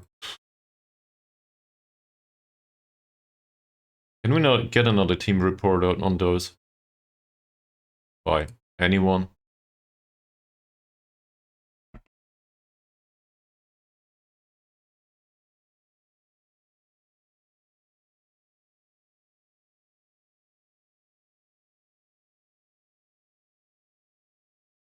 There we go, that's better. So they play with two wingers apparently, a box-to-box midfielder, a central midfielder, defensive midfielder, a wingback. Ion Evans as a wingback.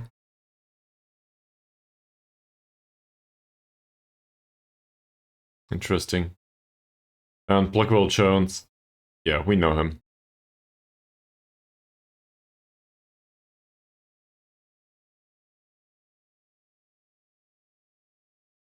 He doesn't have great off-the-ball movement or anything.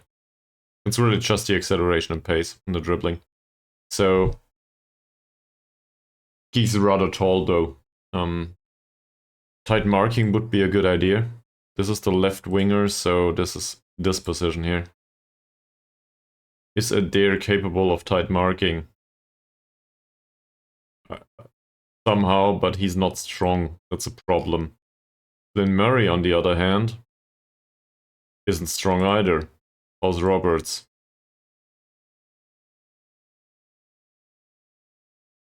Not great. None of our defenders are really great markers for this guy. So we will probably put them on the pitch according to their training performance. So this is primarily trained tactic.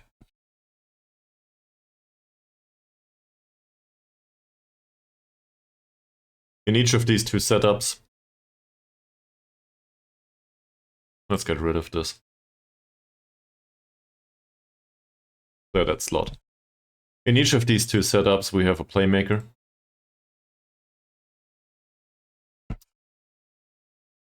And that playmaker is probably also our set piece taker, right? Gary Byrne.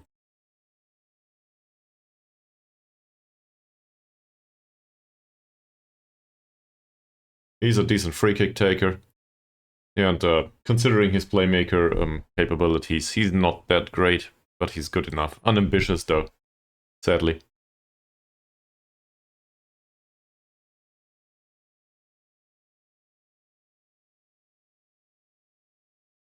Very low suspiciability to injury on the other hand, so that's good.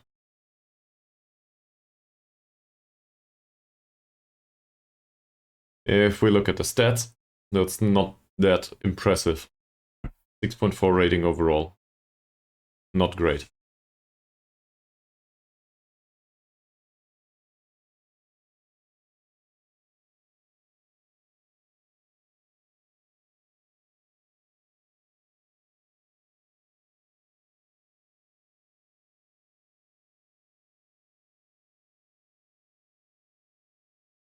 I imagine it would be great if he was available more often. On the other hand, his passing and vision need to improve too, so I don't want to cut back on that. Assuming we play him next match though, he will need to play in a central midfielder role, so we will train him there.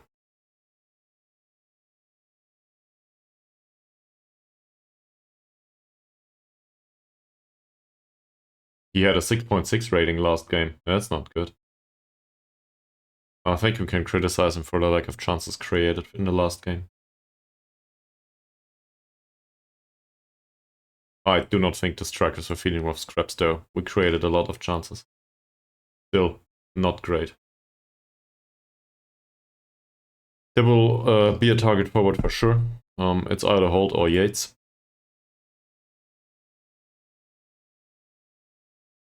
I realize that they are a bit slow.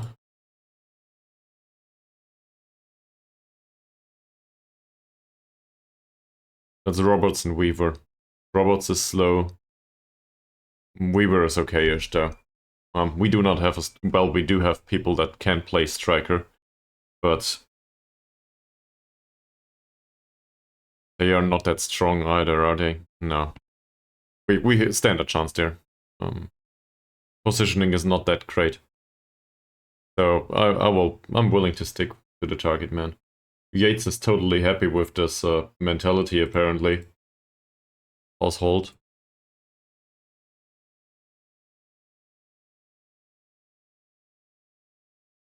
No real changes for Holt either.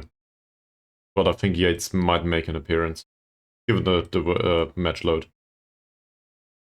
He's not very sharp though. We'll see.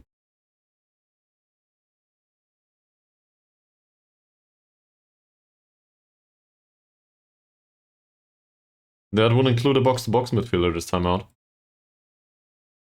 And this probably says either Owen, who's not registered yet, or we play the captain, Mickey Lewis. I think Mickey Lewis tries to adapt to this. Yes, he does.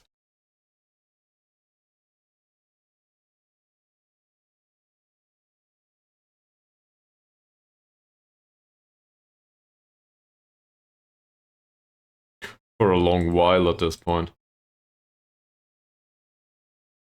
The inverted wingers, Mohamed Toko comes to mind immediately. It's his core position after all. We might as well tell him to train for that.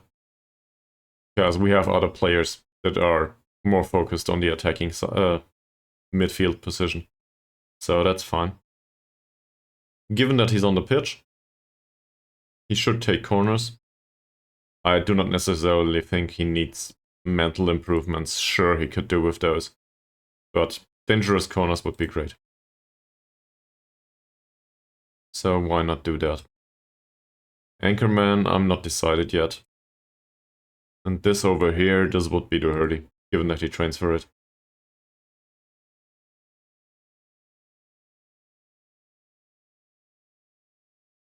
And here, I guess Gavin Trainer.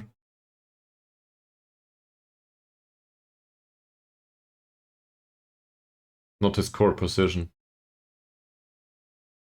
Is there anyone that knows how to play there? Well, Tumulty is not available for sure.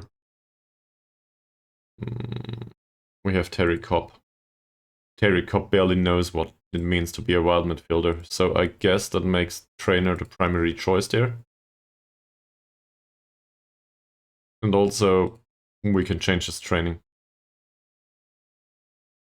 Maybe we can get him to competent here within a match or two. Otherwise, that's fine.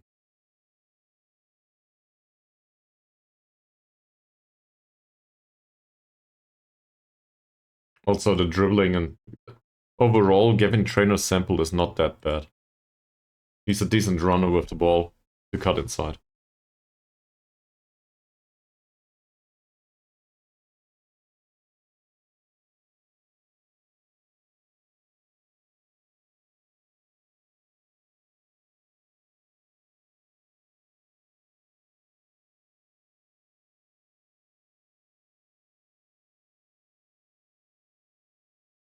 I wanted to determine set pieces, so I should probably do that within this week.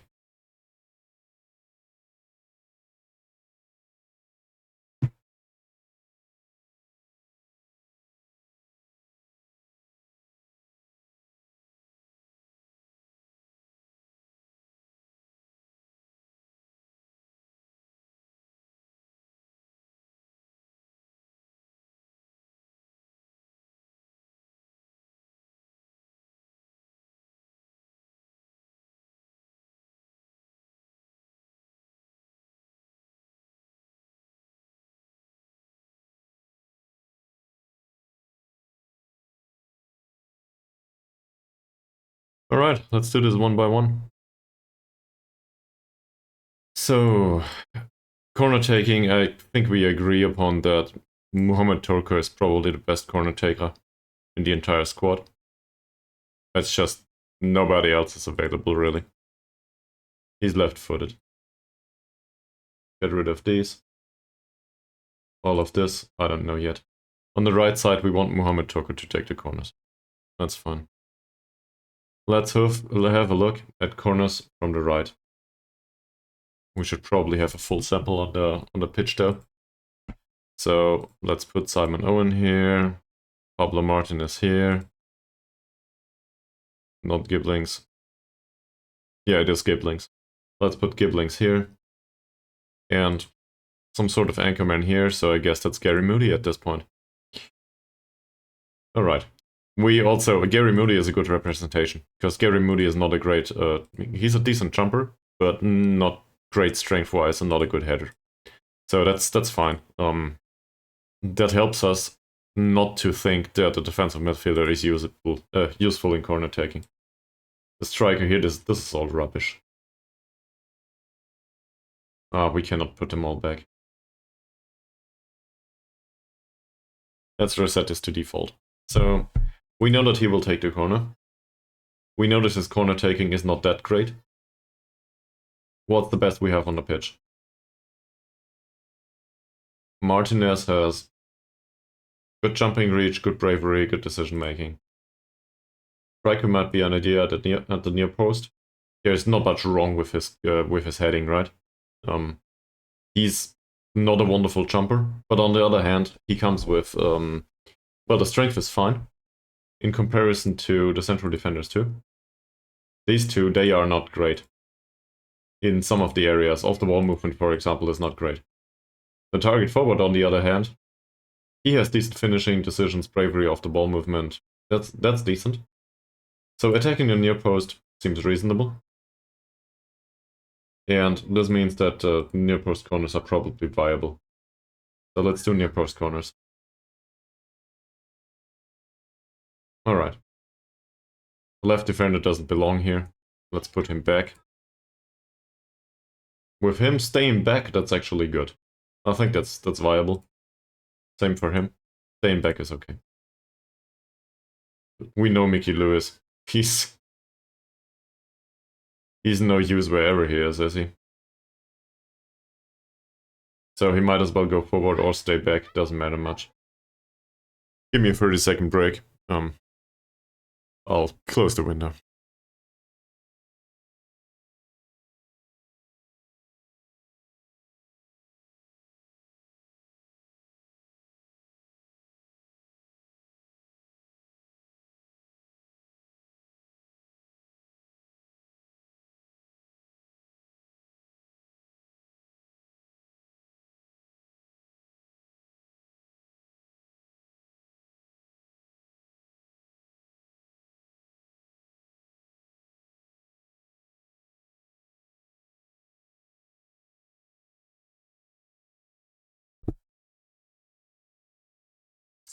Alright.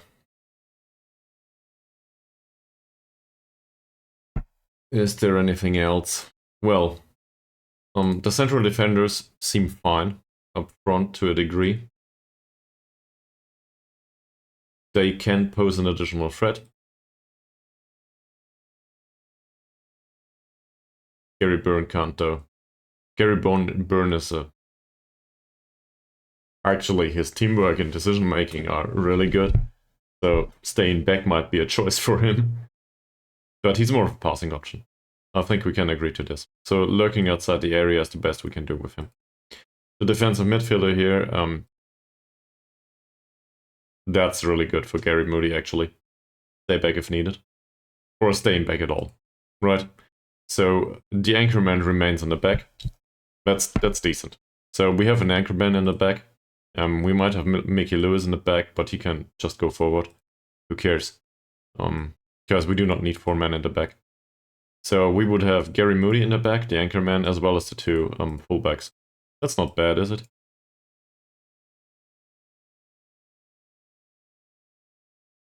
So we keep him here.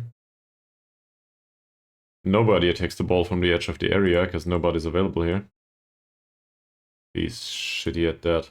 Our post doesn't matter. I guess actually Gavin Trainer would be more suited to a defensive role here, even though his tackling and positioning are really, really bad. Nah. There's not much to do with him in corner taking situations, is there? We can try to come short. Nah. So just go forward. Just go forward. Why not? Gary Byrne to lurk outside the area. To be fair, his finishing and long shots are really, really bad. So that's not much, there's not much sense in this. But otherwise, first touch, passing, technique, and decisions are fine. Do we have another midfielder that fits that description? Not really.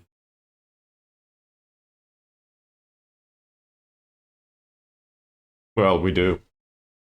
In fact, Mickey Lewis fits that description. So these 2 can remain outside. That's good. So the defensive midfielders in the back. So that leaves us with the central defenders and Kevin Trainer. So we can go with a very structured approach, I guess.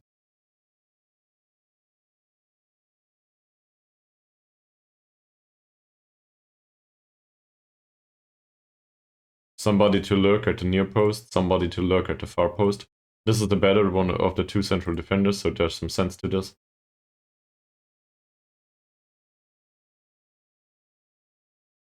And Gavin Trainer in the back.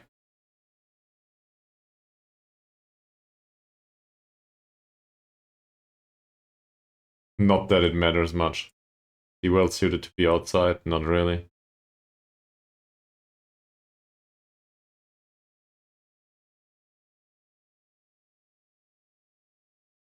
Alright, let's do it like this.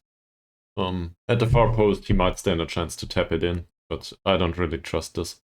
This is a near post corner though, so let's save this. That's defensive, near post corner right. That's this one.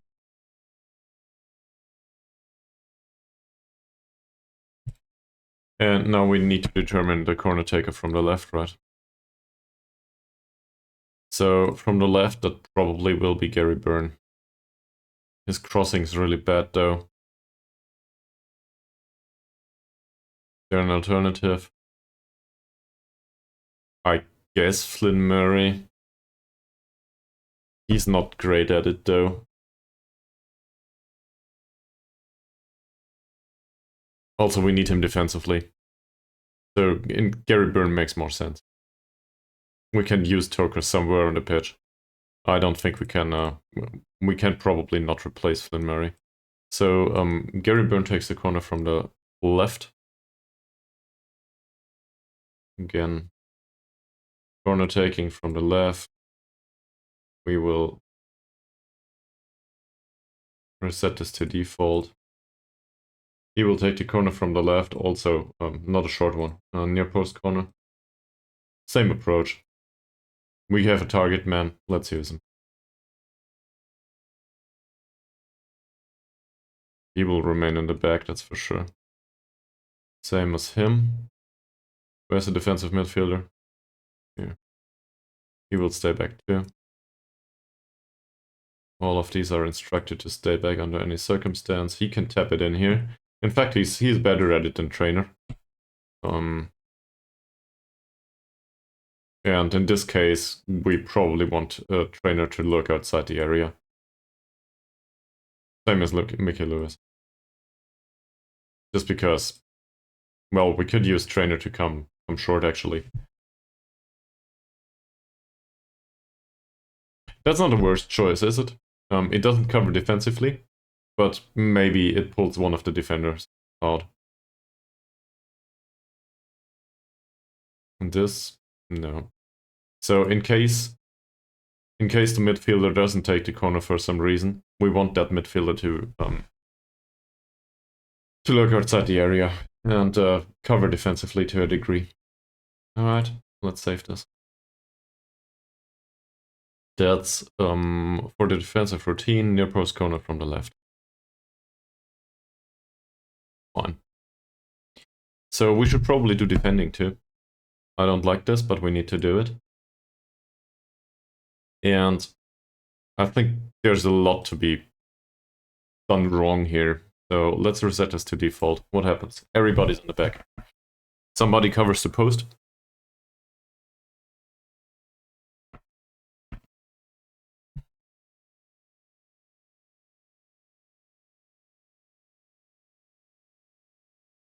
The concept here is that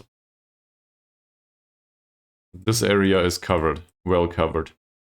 We know that we play with a target forward, but we can also use the defensive midfielder. He's not that strong, but we can use him to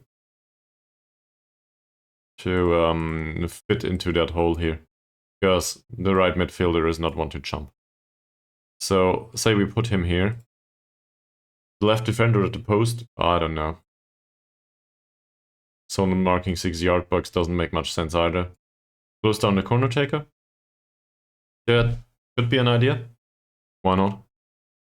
For the Hurdy. Because he's not that useful within the penalty area. His strength and heading are bad. Out here, his tackling's fine, aggression's there. Again, strength and marking aren't great, but he might be able to close down the corner taker. So why not do that? Let's try this. This seems reasonable. Same as this and this. Obviously the goalkeeper remains in goal. This doesn't seem that reasonable. So, for him to go back, sure. We want somebody at the edge of the area for sure that can play a pass. In our setup, that would be Gary Byrne, I think. He can go back, that's fine. He doesn't have good positioning and concentration, but otherwise he's useful in this kind of formation. Kevin Trainer, not so much. Kevin Trainer needs to stay forward. He's got the acceleration, agility, and pace. He will probably not finish anytime soon, but I think he's useful up front. He might be useful in the back, or he might be useful at the edge of the area, but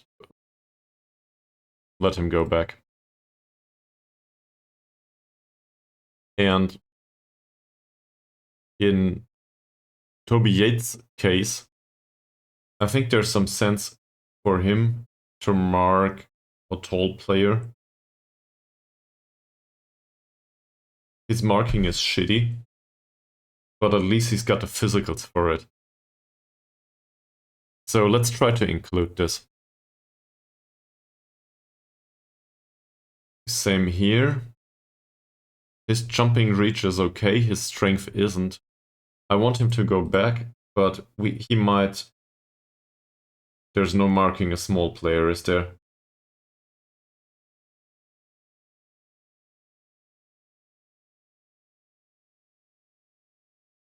So if we instruct him to go back, it's about positioning. If we instruct him to mark, it's about marking. So I guess the question is,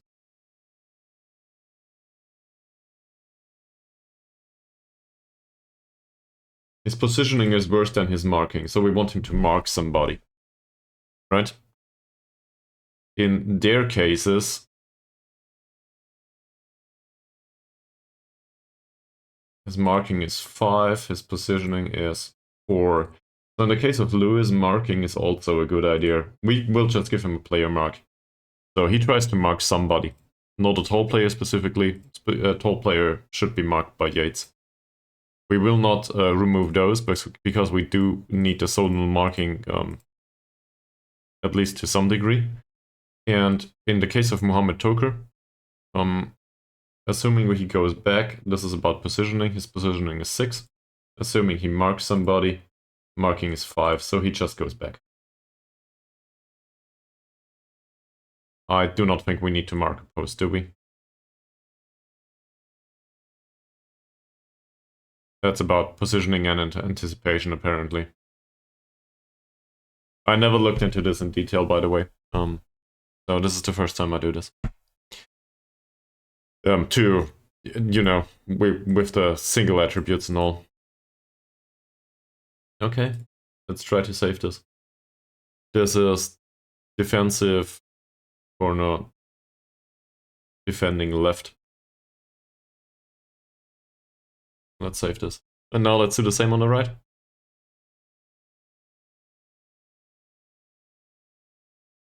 Reset it to default.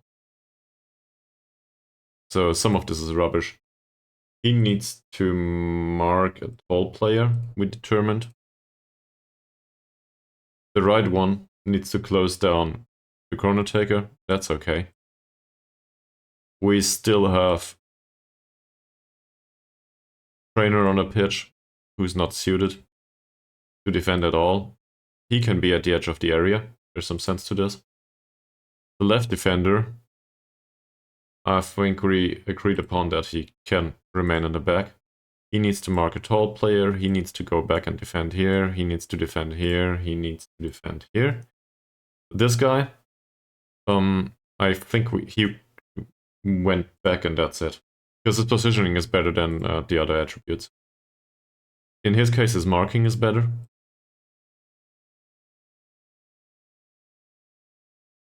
He can go back. The positioning is better than... Positioning is definitely better than marking. He's not good strength and heading-wise, but he can go back. And then we have Mickey Lewis. Mickey Lewis needs to go back. No, he needs to mark. He needs to mark a specific player, but not a tall one, because he's not that strong or not a good jumper. So that's the setup.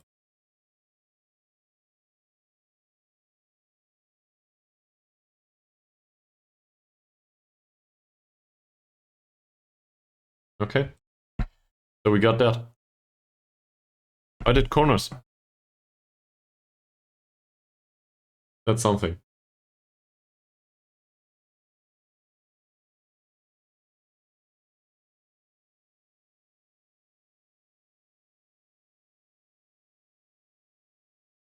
So obviously now we should do the same for the other set pieces.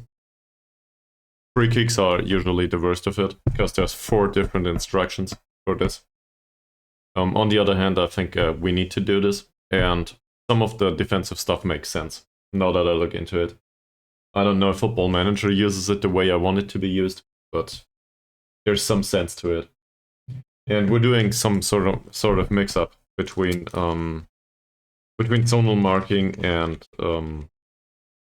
man marking, depending on the strengths and weaknesses of the players. And we have some zonal marking in there, because we do not want to man mark everybody.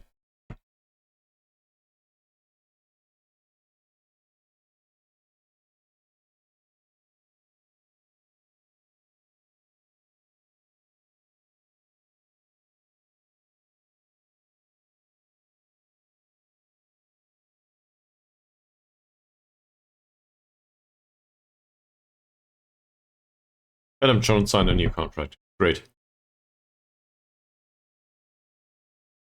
There's a draw for the cup. Alright.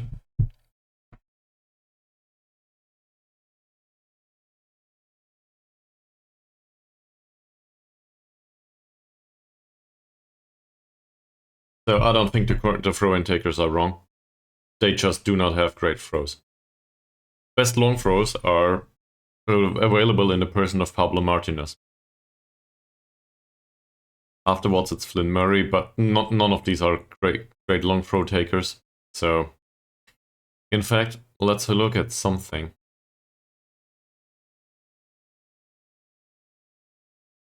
This reflects a player's ability to throw the ball long. Ability to throw the ball long. It doesn't say much about precision, does it? It's probably included though.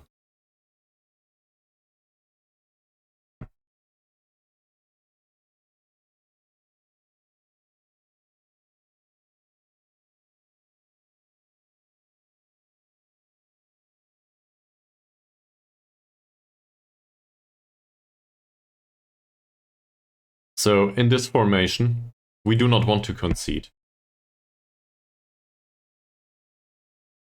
So in throw-in situations, say we take a throw-in from the right. We also need to, we might as well start with defending. Yeah, let's start with defending. Okay, so our problem here is we face a throw-in. We do not want to concede. So what can happen? Well, we might face a cross after the throw-in, so that cross needs to be defended. Same as in a corner situation. So we do the same as in a corner situation. We drop the defensive midfielder back here. These three are responsible to do the zonal defending. That might be overdoing it, but we're expecting a cross. This guy, we cannot close down anyone here apparently. The striker is good at marking. So, well, good at. He might mark a tall player. That's not bad. Flynn Murray. Zonal marking doesn't make much sense here.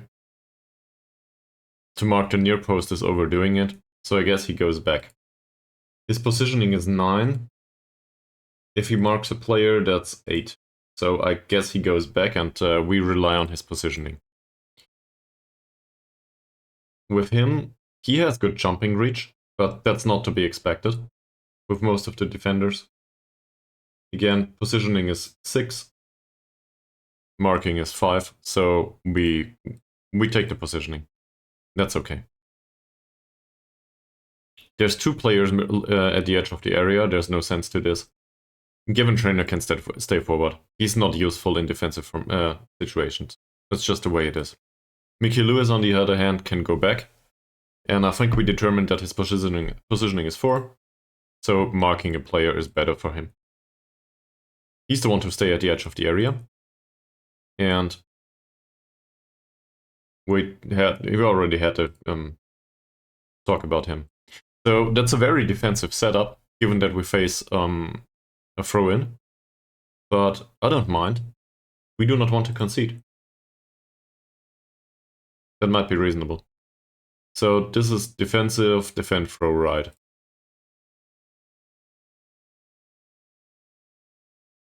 Now we need to do the same from the left.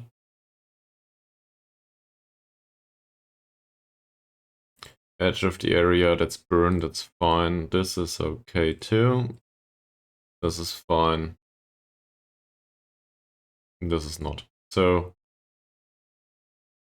he goes back because his positioning is better than his marking. His marking was 8. I forgot. Does he go back or does he player mark? No, he goes back. No player mark for the hurdy. He marks a tall player because his marking is better and he's a good jumper. He goes back and marks anyone, I think. Exactly, because his marking is slightly better than the other one. And he just goes back. There we go, specific instructions for everyone.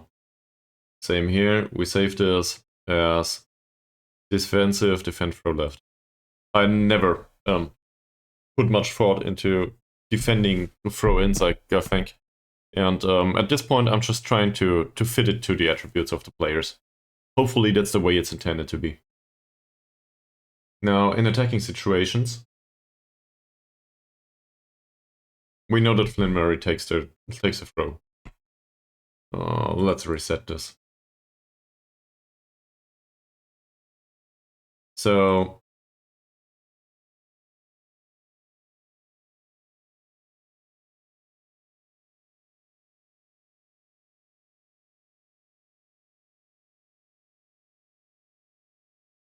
this is one way to score.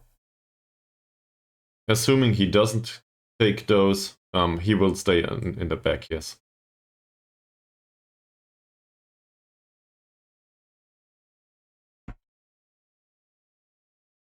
I think we do not want him to lurk anywhere. We want him to stay back.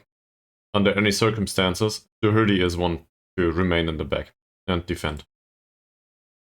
Similar arguments can be made for those, but they might be useful up front. Let's test this. In the case of Martinez. Martinez is not a bad jumper. For example, at the near post, or just to go forward. So if we had a central defender, that would be really great. In particular with jumping reach and strength, that would be a good idea. That's not true for Martinez though. Martinez is okay-ish with that. Same with Cole Gibbings. For some reason, he's a good jumper, but his heading isn't great. So I don't like that very much. This is a defensive formation after all, so we might tell them to stay back and that's it.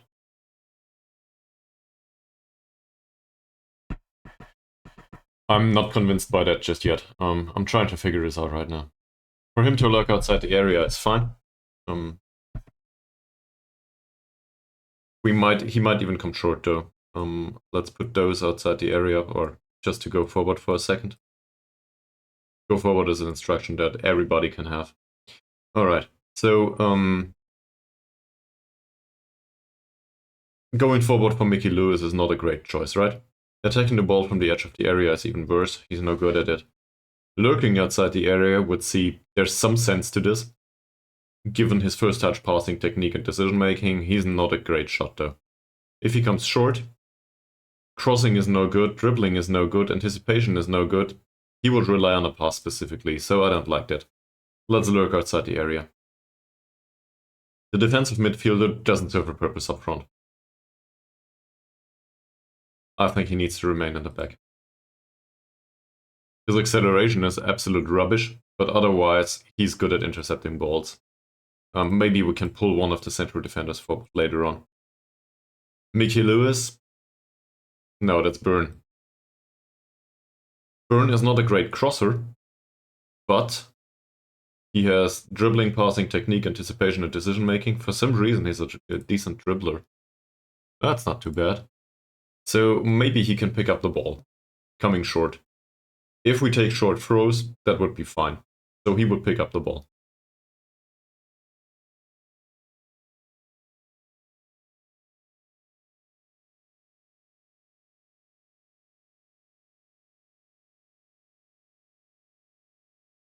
For Gavin Trainor to come short, that's just for a dribble, that's not great. Lurking outside the area is even worse.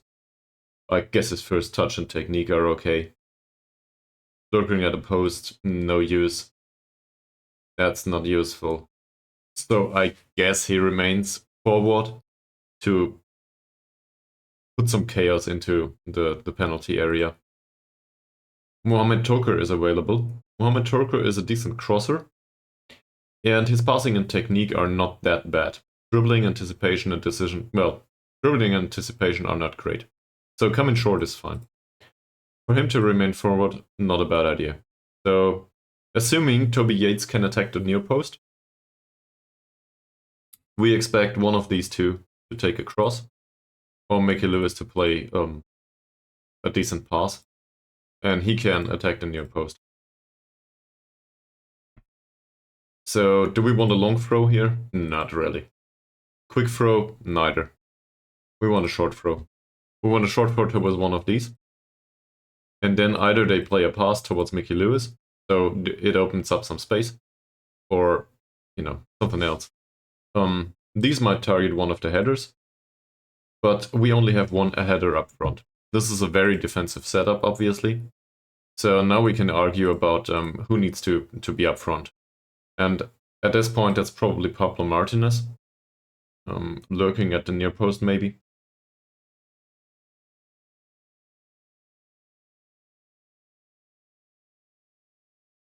We put him there.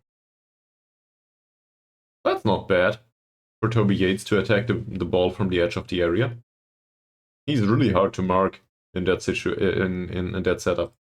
So these two have the possibility either to find a moving man, Toby Yates, or to go for a box standard cross towards Martinez. Martinez is not a fantastic jumper, but that should be fine. Anyway, we save this, and we argue that this is the defensive short throw from the right. And now we do the same from the left. Just slightly different. Because Toker will probably be more useful. So from the left, the throw-in taker is Doherty. That's not great. So short throws are fine. Let's reset this to default anyway. As I said, short throws are fine. This guy needs to be in the back. We're sure about it. In case he doesn't take the throw, this needs to be in the back too. This is a midfielder. He can, let's just put everybody on go forward. For an instance, he needs to go from here anyway. That's decent, actually. To come short for him, that's no good. He will remain in the back. We have one up front that attacks the near post. He will not go forward, he will come short. We determined this. He can come short, he can come short. Or maybe lurk outside the area? Lurk outside the area. Two players come short, he lurks outside the area, which leaves us with Toker. For Toker to go forward is not great. For him to come short, that would be okay. Looking outside the area, though, seems like a reasonable choice in the setup. So, and he should stay back. Make sure that every check mark is on, because otherwise I think sometimes they change it. Not sure about that. Let's save the routine. This is the defensive short throw from the left. Alright. And then we will skip forward and I will do a short bathroom break. BRB.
Hi Hein, if you're still around.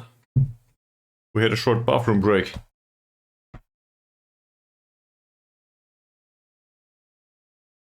Doesn't seem like it. Well, at least according to Twitch.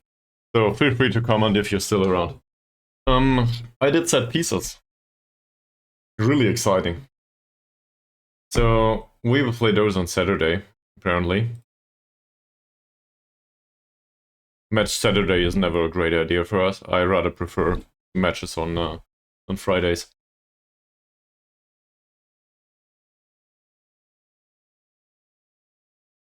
If anyone wants to comment on the set pieces that we set up for now, feel free to do that. So we did corners, we did throw-ins. I guess we do penalties now.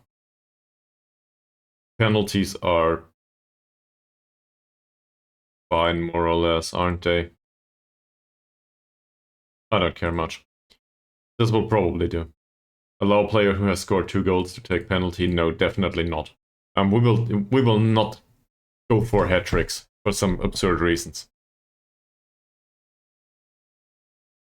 He might be confident, but I don't care. The one that is the best penalty taker will take the penalty. This is good. So, free kicks. Who's the best free kick taker? Mickey Lewis as well as Gary Byrne count as good free kick takers. If we need one with a left foot, that would be Mickey Lewis. We also know that Mickey Lewis's free kicks are... they have flair. Byrne's not so much. So for some absurd reason, Mickey Lewis's free kicks feel rather threatening. I don't know why that is though.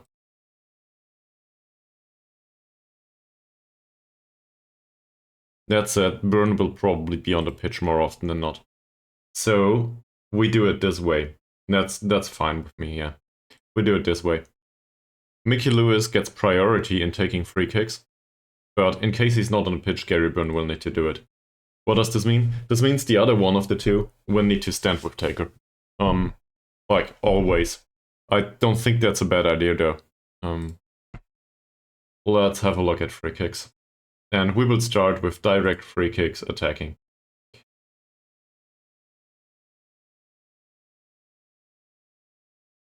This is a setup that I'm comfortable with.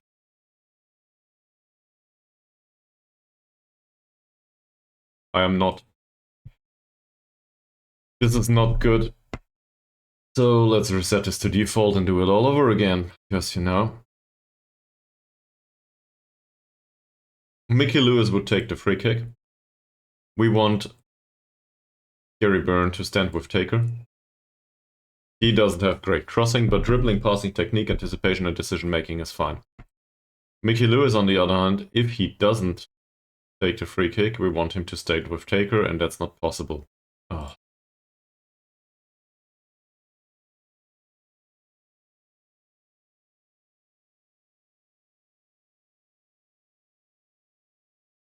Is there a way to tell him to stand with taker in case he doesn't take it?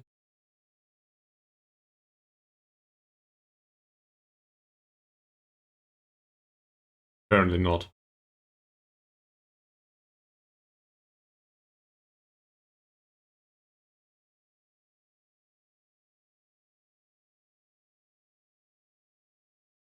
Well, seen from that perspective, I don't know what Mickey Lewis will do. Well, I know, he will go forward. But we cannot instruct him to do anything else.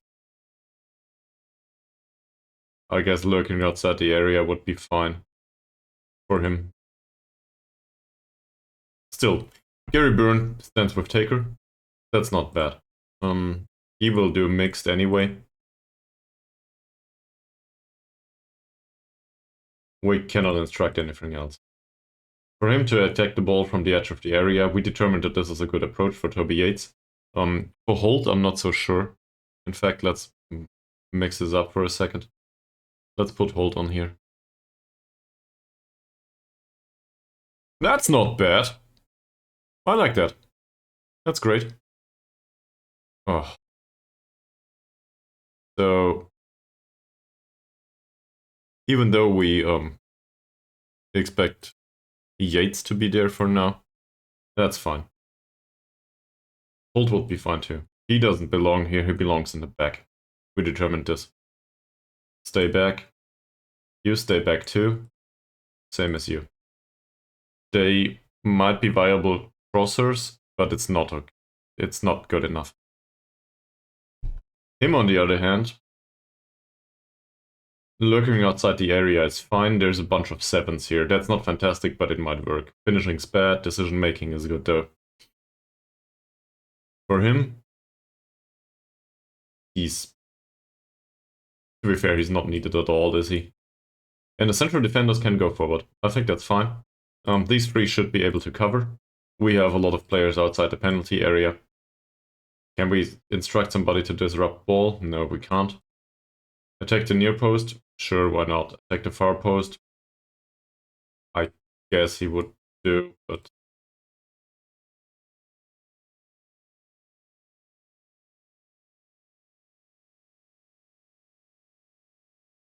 yeah, it's not much reason to change this. Attacking the near post, though, would give an opportunity that's closer to goal, so I'm comfortable with this.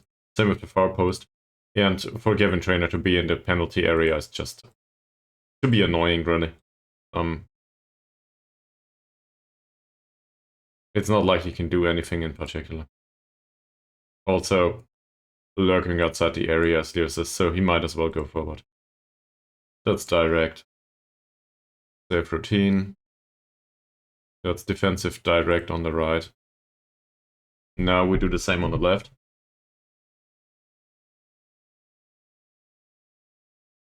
This is more or less what we had, isn't it? This isn't. Mohamed Turkur needs to switch with him. Otherwise...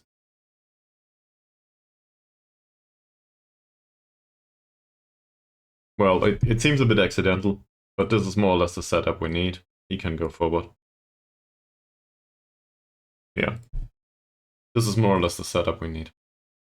Anyone's locked in here? No, everyone. Seems like it.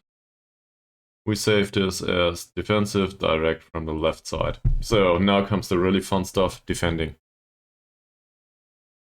Oh. We are defending a direct free kick. Direct free kick means they have a good chance of a shot. So the first thing we want to avoid is that they go through the wall, right? So the wall needs to be good enough for the goalkeeper to have a decent chance to defend the ball in case it still comes beyond the wall. We're talking about basically denying them the opportunity to take a free kick towards the goal if they do not have really great technique. So let's reset this to default. This is why the wall is 4 men in default, I think. For him to stay forward doesn't make much sense. He doesn't have the acceleration, agility, or pace. We determined that he can play a mark, actually. So let's go back and play a mark with him. There's no zonal marking here, for some reason. You might have noticed. So that's good. For him to be part of the wall is fine. For him to be part of the wall, I guess that's okay. He's not very concentrated though. He's not a good part of the wall. Doesn't serve much purpose here. Doesn't serve much purpose here. He doesn't even serve much purpose going forward, does he? So he might as well be part of the wall, I guess. But bravery and concentration are off. I don't like that. He shouldn't be part of the wall. So I guess edge of the area it is, for now at least. He's good in the wall. That's great. Oh, for sake. He forms the wall with the others, that's fine. And Gary Byrne forming the wall, there's not much sense in this. Edge of the area, on the other hand, his passing's good enough.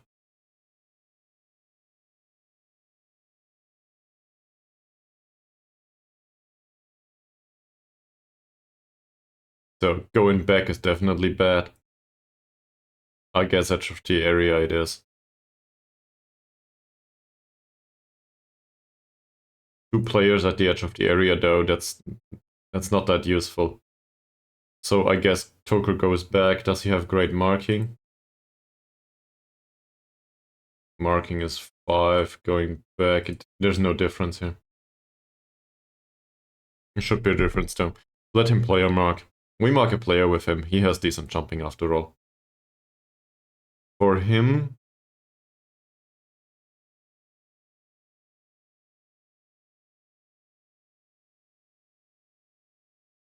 yeah, go back on every one of those. It's probably good.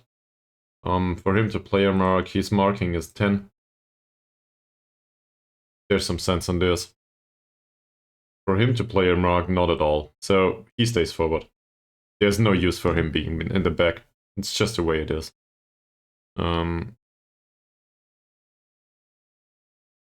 We could use an additional player for the wall, though.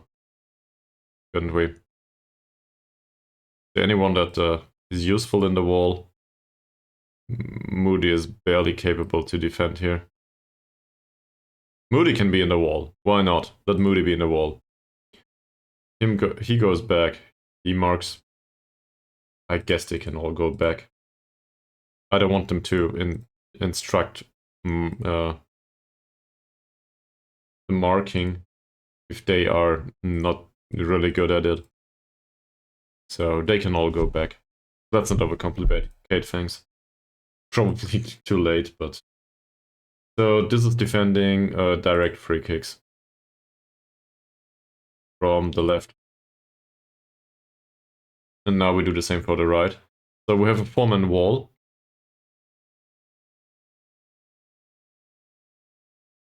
The wingbacks as well as Lewis and the defensive midfielder are in the wall. Let's reset this. The wingbacks as well as Lewis.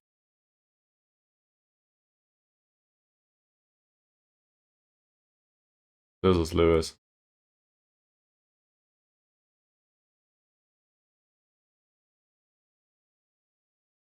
For some reason it got it. Okay. Lewis, the wingbacks, and not Byrne, but Moody from the wall. Byrne is at the edge of the area. This is not a player mark, but he goes back. He goes back too. Same as him. And him, and one of these is wrong because the striker is still available up front. He needs to go back. So, who's the wrong one? This one. He stays forward. That's it. Save this. That's defensive, defend, direct, right. Cool. So we got this.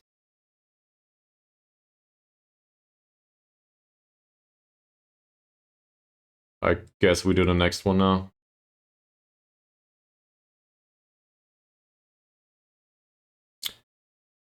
In a way, I'm happy we did this. But I got here, in a way, I'm not. Because this is entirely rubbish. So let's reset this to default. There's a 2-man wall here for some reason.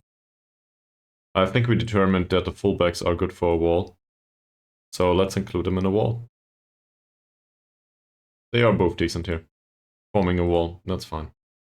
Toker, not so much. He can go back though. We do know that Mickey Lewis is fairly useful there, so Mickey Lewis might as well help with the wall. I don't know if a 3-man wall with for a direct free kick with a small chance of a shot is useful, but that should avoid the shot altogether. At least in most cases. Same with him.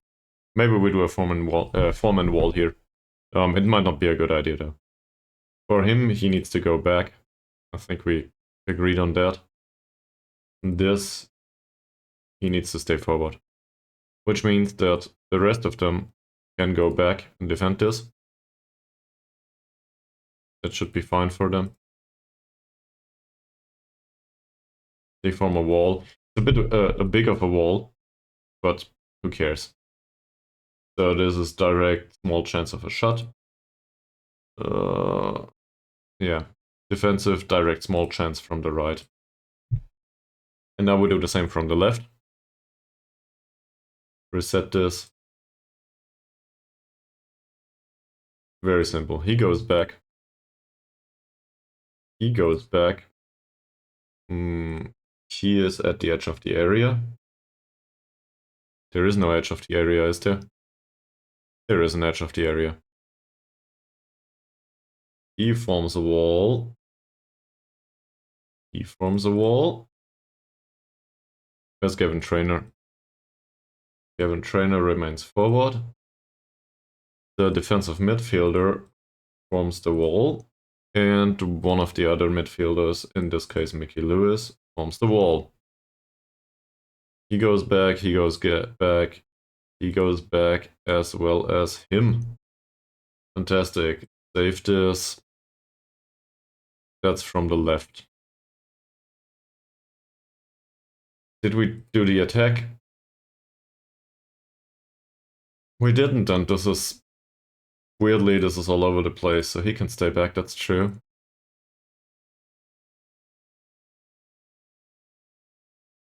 We instruct Mickey Lewis to do short free kicks here.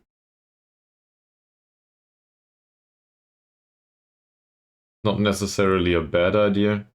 He has some passing. We do not have great options here, though. There's not much sense to this. Cool. So these two are fine in the back. He is not. I think for him to stand with Taker is a reasonable choice. If he's on the pitch and doesn't take the free kick. For him to stay back, not a great choice. Let him just go forward for now. These two need to remain in the back, that's true. They are rather good at it. They have some pace, at least a little bit, you know. So they can defend. The defensive midfielder doesn't serve much purpose up front. This is rubbish, same as this. So I guess he stays back. All the time. The striker can remain here, attack the ball from the edge of the area. We don't know about the instruction yet, I'm just trying to figure this out. These two, near post and far post, that wasn't a bad idea. Mohamed Toko being up front, not great. Lurking outside the area, he's a bit better. There's some sense to this. He stands with Taker anyway. So I guess somebody... Well, somebody needs to be available in the penalty area, right? And in case he's not available, he can stay back if needed. So what do we do here? Should we go mixed, actually? Let's go mixed. This is... Oh my god. This is defensive... Mixed... DSC... Left. No, let's do the same from the right. Get rid of this. He's here, he's in the back. He's a lurker. He attacks the ball from the edge of the area. In case he's not available, he stays back if needed. This is fine, this is not fine, he stands with Taker.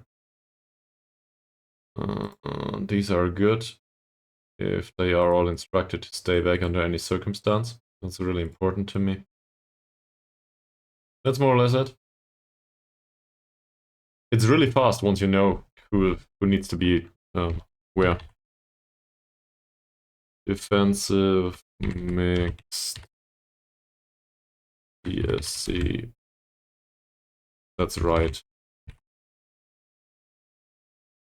I didn't want to do all of them, but now there's two set pieces left, so I guess we can do them too, right? And given the defensive setups, you know, this, we probably should. Even this is better. So, in this case, we have some zonal marking here, because it's an indirect free kick from wide positions, so this is more akin to a corner. Given that this is more akin to a corner, there's some sense in distributing this in a certain way. For him to be part of the wall is useless. These two as part of the wall are fine. Toker as part of the wall, not necessarily. The defensive midfielder as part of the wall, that's good. Somebody is missing in the middle here. If we put him here, he's not a great header though. If we put a striker there, he's not a great marker, but that's much better, right? So we put a striker to the back and tell him to defend. We put Gavin Trainer up front because, you know, he's useless in the back. These two can go back, that's fine. Mickey Lewis can go back or he might form a wall. If he's part of the wall though, we have a 4-man wall against a wide free kick. That feels too much. Weird setup, but I guess this is it. Defensive wide from the right. Now we do the same from the left. Again, this is rubbish. He forms a wall. He forms the wall. He stays up front. He will go back because there is no need for 5 men in the wall. We will have him here. This is fine, this is fine, this is not. He forms the wall. And Mohamed Toker will probably just go back and that's it. This is a weird wall. I realize that this probably doesn't have an effect. But I still want to do this like this. So now they form a wall. Great. There's a check mark here, there's a check mark here. Everybody gets a check mark. Fantastic. So let's save this. This is defensive wide from the left. Do we want to do the attacking part too? Sure. Okay, let's do this. I think we did. No, we didn't. But this setup is...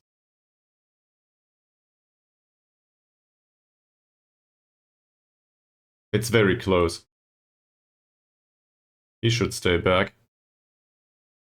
Hi! Welcome to the stream, Mr. TG Claptrap Tony?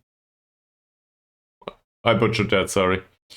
this is a way to say hello. It's going okay-ish. It's a very slow session. I'm doing set pieces right now for defensive formation.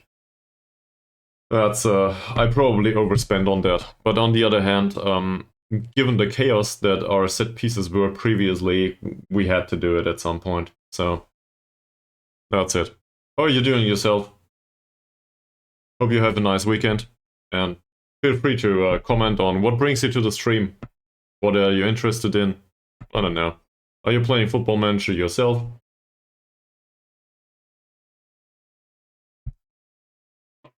Or is it just random stumbling into a stream of a random guy in southern Germany? Which is fine. Gary Byrne. I think Gary Byrne needs to stand with Taker if we can find that spot. There it is. So Mickey Lewis takes the free kick. He stands with Taker. Where does he take it though? Let's go with mixed. I trust Mickey Lewis to make a good decision. I trust Mickey Lewis to make a good decision despite him maybe not being that good at it. What's going on here? A new save with Chelsea. So you gotta have high ambitions, considering that you start with Chelsea. Or, you know, you're a big fan of Chelsea. Come to think of it, Chelsea are one of those clubs. So usually I talk shit about clubs if you're a fan of one. So assuming you would be a fan of Manchester United, that would be a rather easy choice. Or, you know, I don't know. I guess there's no reason to make fun of Bayern Munich fans in Germany, for example. It's that's like being a fan of Manchester City. With enough money, you can accomplish everything. But Chelsea, on the other hand, Chelsea feels middle of the road to me, in a good sense. Recently, at least. You're an Arsenal fan, okay. Well, then you have the fortitude, at least, considering the last 10 years. I think, if I got that right, Arsenal haven't been great. There's but they improved lately, right? Within the last few years. I think I read up on this. I cannot watch Premier League, so yeah, not that informed about it. So I take it you're from England in that case? This is Wales, just as a fair warning. In case you're from England, this is Wales. So don't get too... Don't be alienated by it. Yeah. Yeah. But Arsenal always...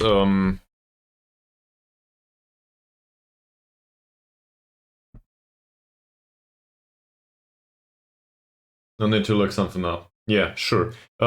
Arsenal always reminds me, obviously, of Arsene Wenger. And that hits close to what I like in management to a degree. Yeah, it's no bad. Considering the last 7 or 8 years, sure, that's good.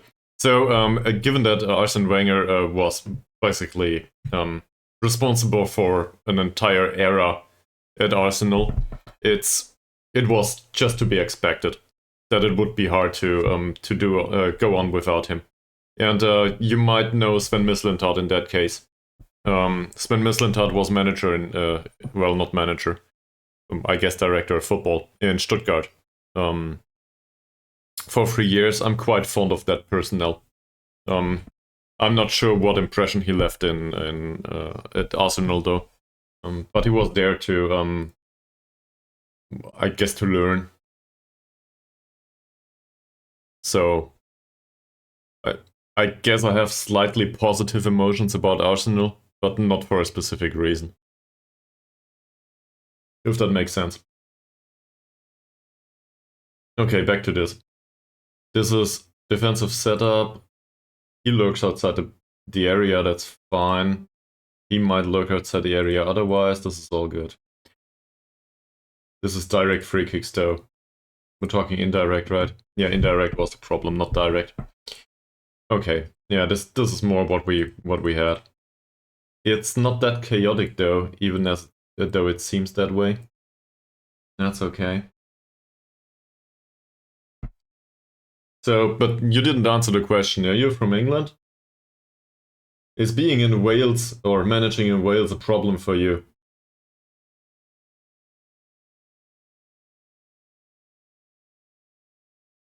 You put 5 or 6 in the box? Well, you can. If your players are capable to do that. Or you're just going for overload in the box. That's fine too. But this is a defensive formation. This is we do not want to concede. Also, just look at it. Is this really somebody you want in the box? Seriously? Probably not, right? So he needs to stay in the back. Because at least he's acceptable there. And given that you are coming from Premier League level, this is second league in Wales. This is utter rubbish. Sorry about the real players in Wales. But just to phrase Mika Billion at this point, get off that rock. I will always quote this. But I want to manage here. We took the job, we will get it done. Or we will get fired. It's one or the other. Let's be fatalistic about this. So the rest of it seems fine. In the case of Gavin Trainor, for example, feel free to enlighten me what to do with this crap. Because he's no good. I will show you. He's a decent dribbler, and he plays as an inverted winger for us. That's it. In set-piece situations, I have no idea what to do with him. He cannot play a pass. Not if we give him the opportunity to pass the ball towards the empty goal. He can just run with the ball, that's it. So I guess... it resets to direct, that's my problem. I guess he goes forward. Because what else will we do with him? Not that I am very fond of it. So this is... Give me a second. We put this on mixed though. So let's save this as defensive mixed wide left. Oh man. Defensive mixed wide left. Is there a reason why you put 5 or 6 in the box though? I guess in Premier League they have good attributes overall. So is it like everybody's good at everything if you put them all into the box? Or is it just, I guess, tactical concept? I don't know, you might start every match on overload. Or very attacking mentality, that is, these days. He cannot stand with himself in case he takes a free kick, so there's no sense to this. This is fine.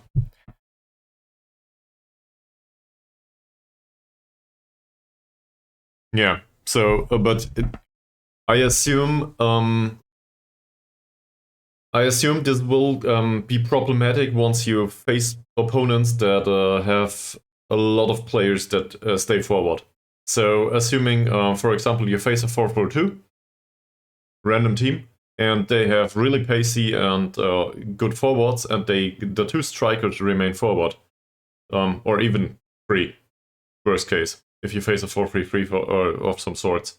The 2 fullbacks will have their hands full. So that's really dangerous. If you do not want to concede, I guess it's your choice.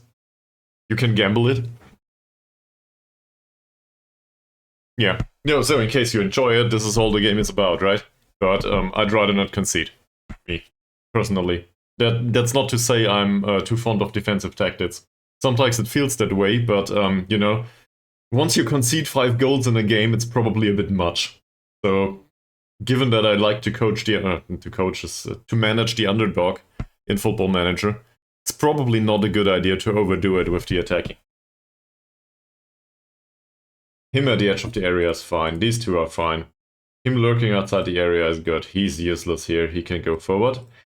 He can stand with Taker. In fact, he should do that. They all have the checkbox on. Football Manager sometimes screws that up. He will definitely not take the kick. He will stay back. And they will stay back too. That's wrong. Stay back, please. That went well. And rather fast. So this is... Damn it. Also, we want him on mixed instructions. He has decent decision making. Hopefully he can find an opportunity here and there. Save. Defensive mixed wide right.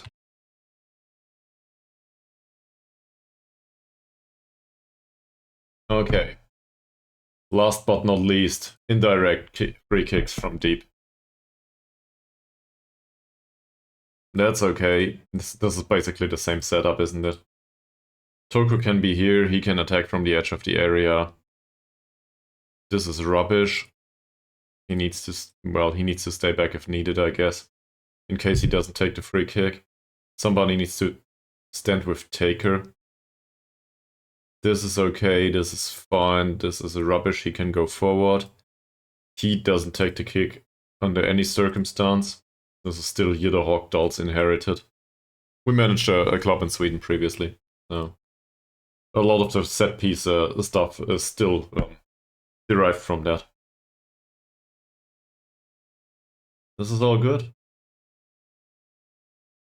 I hope I didn't overlook anything. I guess missing. Yeah. Save this. That's a short routine. Do we want to take a short routine? Why not go mixed? We don't know. Let's do this like this. Defensive mixed right.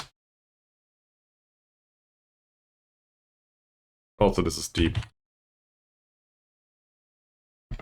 Defensive mixed deep right. Okay. And now we have the same on the left. He can't stand with himself. He should stand with Taker though. He can lurk, he cannot lurk for sure.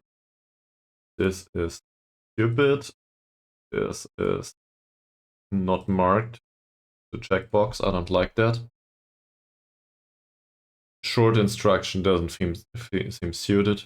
Let's go with mixed, lurking, attack the ball from the edge of the area. He stands with Taker, he goes forward, these attack the post, that's good. Defensive, mixed, deep, left.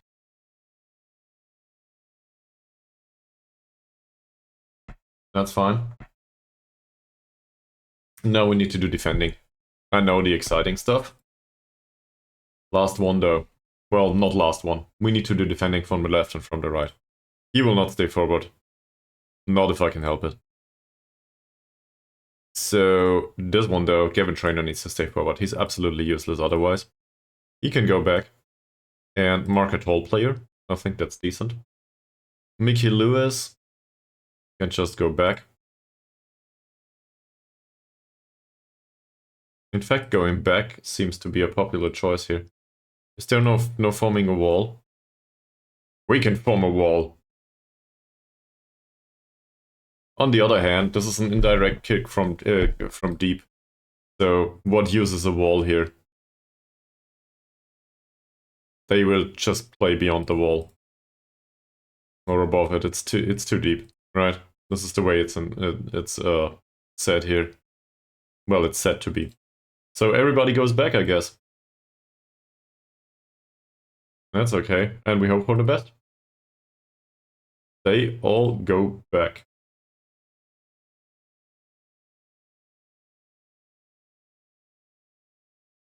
In some cases, probably the Muhammad Toker would probably be viable to stay forward. Well, not him specifically though. But overall, we need to include the instructions for everybody. And Muhammad Toker is not bad up front. He doesn't serve much purpose in the back. But some of the other players are really friggin' fast that might play in this position. So that's okay. And for him to mark a tall player is probably good. For them, yeah, they can remain in the back, that's fine. Save this. This is defensive deep left, isn't it? Sure. This is defensive deep left. And now we do defensive deep right. Well, this is not great. He marks a tall player because he's tall himself. He will not be at the edge of the area, that's for sure. We will have the midfielders stay forward. Is there anyone, and the others will need their checkbox here. For him to mark a tall player is fine.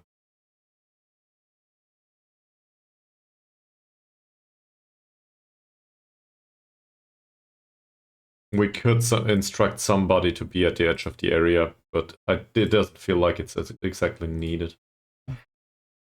Defensive deep right, here we go, that's it, we got it all, it's all done. Now we just need to follow through with this within the match, which is in 5 days.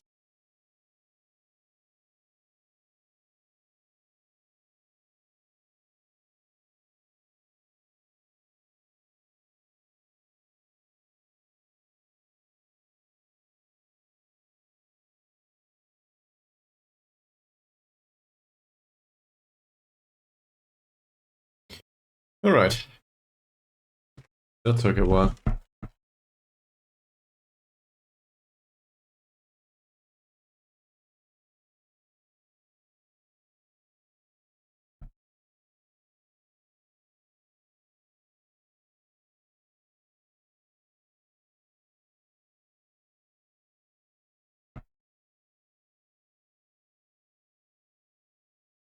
I could argue that this took longer than anticipated, but really, I anticipated that it takes that long, so...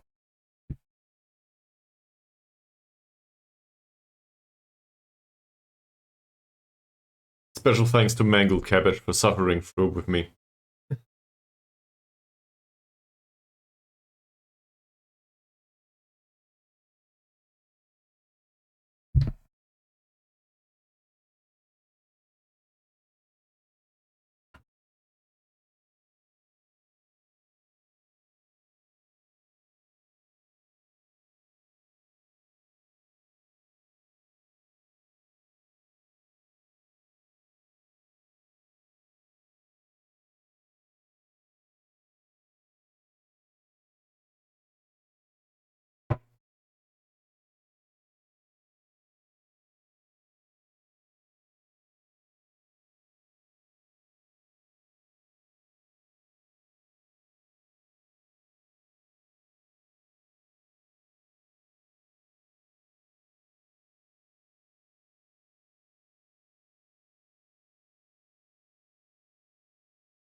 Okay.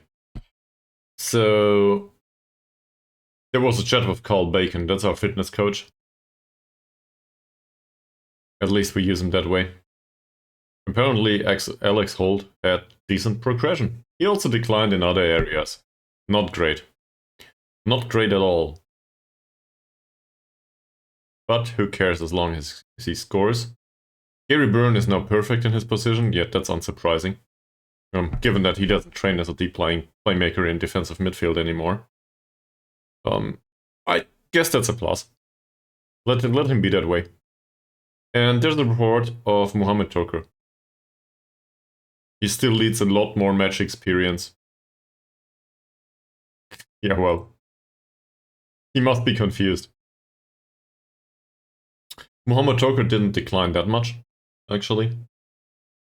It doesn't feel that way, but we brought him in as an inverted winger, and I thought, well, this is a wonderful inverted winger. And now, in hindsight, I'm thinking like, okay, he's okay. Not great, though. On the other hand, he's a corner taker, he's fairly professional. I think he's also part of a mentoring group. Yeah. Here we go. He's mentor to Toby Yates and Terry Cobb. Not bad. So in case he can influence these two, that would be great. For him to be more important in the squad obviously would help. So I guess we need to play him from time to time, if we want to go about it that way, as a strategic goal.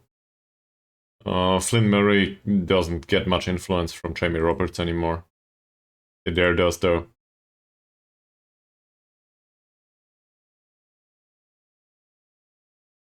And I think we need to do squad registration, don't we? Maximum size is 25 players. Who needs to be registered? Owen needs to be registered, isn't it? That should be easy. If I can find him. Oh, he has been registered. Okay, forget about that. We lost one of the 17-year-olds. Well, he was 18 or 19 at this point, Ryan Gibson, right?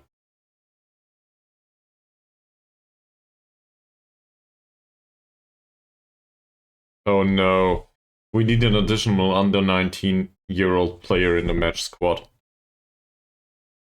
Well, we can just put one of the 19-year-olds on the bench. Hopefully there's some body available. Jason Davies is not great.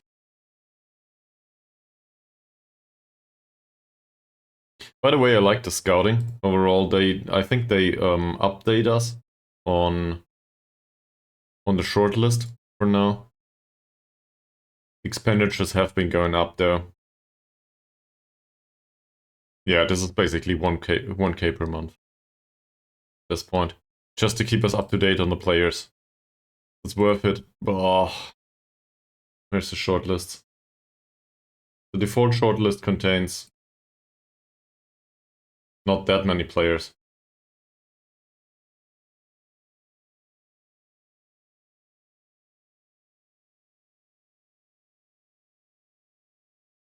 I don't think we need him on the shortlist, do we?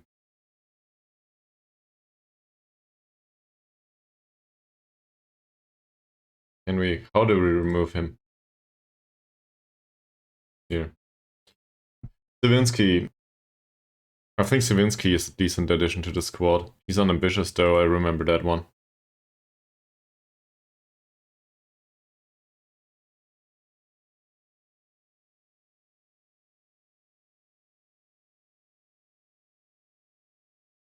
So we keep this shortlist up to date, and that's a problem. It costs us money. The no work permit shortlist. That's rather short at this point.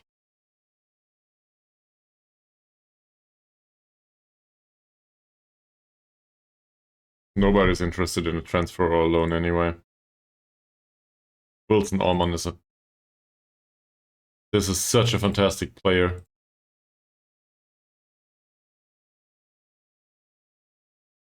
For some reason he doesn't perform well.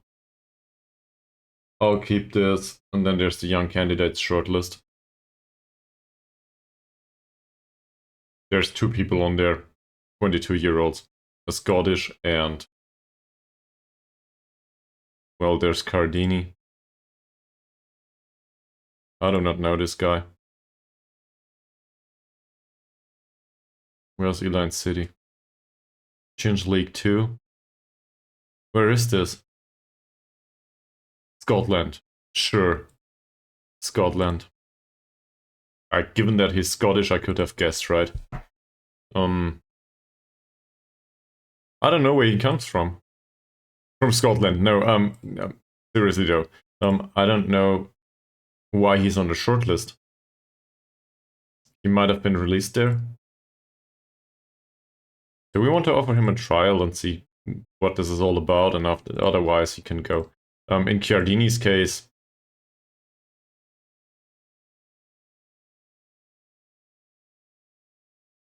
he seems like a reasonable defender slash playmaker. Something in between. I don't think I want him. So let's remove him from the shortlist. And then the young candidates shortlist is probably very short. It's called shortlist after all.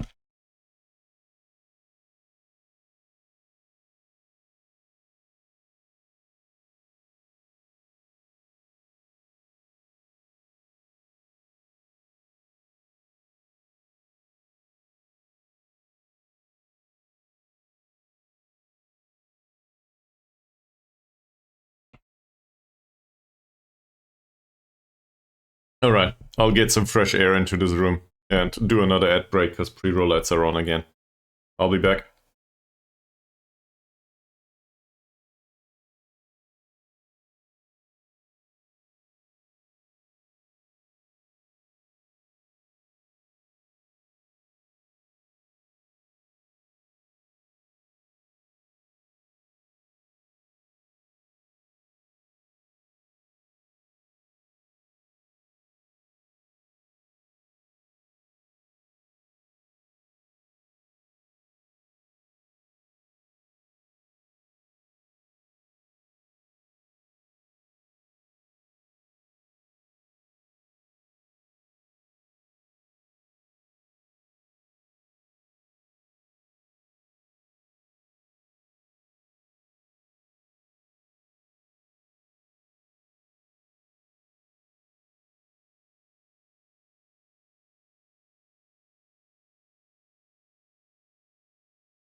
Okay, let's do this again. So,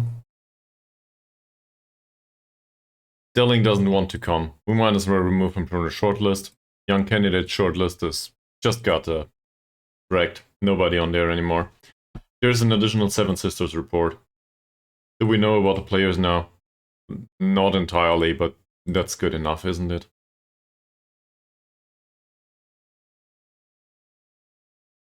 Not that many players, actually.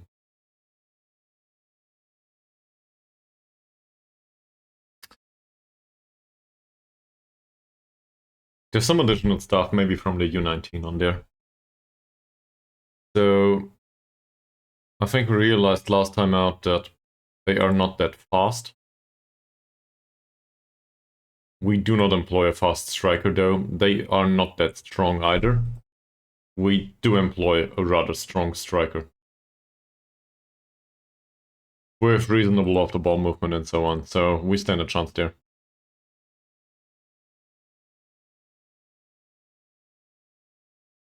Zach Leolin. He's not a great passer. He's a defensive midfielder after all. Ben Keane runs with the ball through center. I guess he's decent. Passing is not great though. Kevin Years. He's really damn slow. So we should be able to mark him out of the game. If we want to do that. Do we have a report on their last match? George Brophy. He's been placed on a short list. He's way better than what we have. No, on the loan list. So I realize. Let's put him to the short list. And Cameron Miles. That's the central defender. 25-year-old. He was with Cameron Celtic up until recently. Didn't have bad performances. There's major interest by Ammanford. He's available. Okay, so in that case, come in on trial, man. We can use a fourth central defender, so that's decent. These matches happened.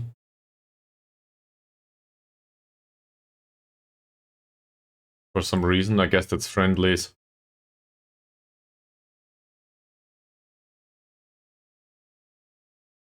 Cool.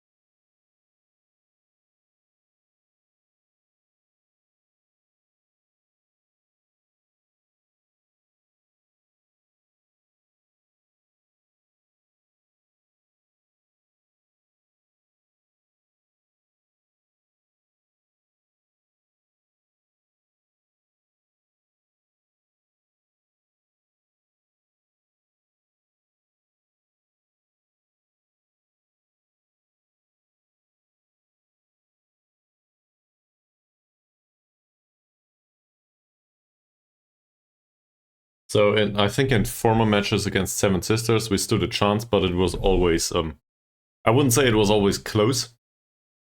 I would rather argue it was always dangerous. A dangerous fixture.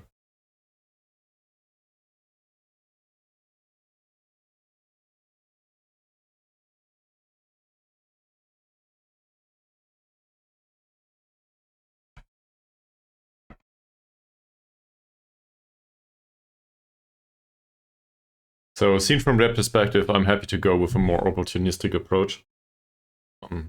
We need I think, not mid-table. We need to be better than mid-table this season. Top half, I think, was the finish that's expected. He comes in for trial for a week, and I realize why we will not employ him. Because, you know, that's no good. That's probably why they released him too. Let's have a look at these statistics, actually. So they are very well above average in attacking so far within this season. The hell? This guy dribbles a lot, he has a lot of key passes and so on and so forth. Not a single shot on target though, is it?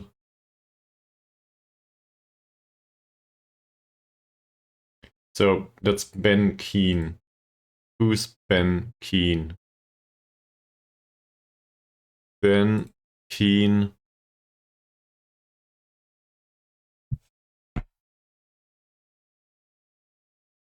Looks like some sort of Metzala to me. Given that finishing and that these long shots, he will score at one point. Hopefully not in the game against us though. But this seems like this statistic seems like it's a bit derived from small numbers probably.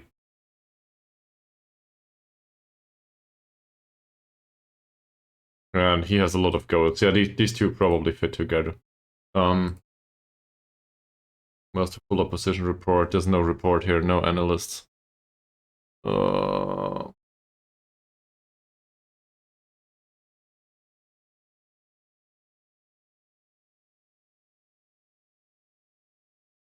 They play a 4-3-3.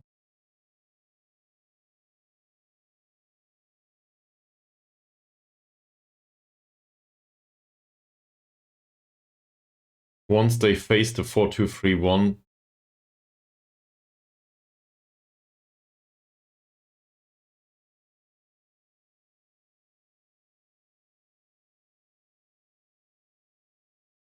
I'm not sure how to interpret this.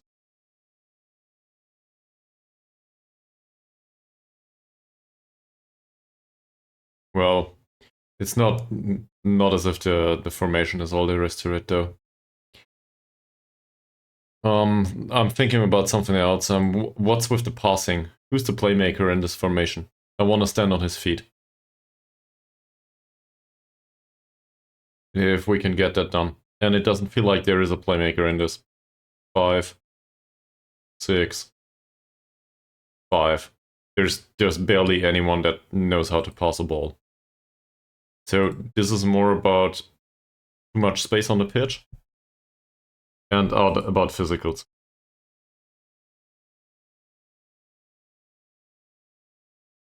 So we might stand a chance to close this down. Lewis Williams, though, he's not a great jumper. He's just good with acceleration and pace. We might mark him tightly and mark him out of the game. And also he's a bad dribbler. So I don't want to overdo it, but we need to foul him off the pitch, basically.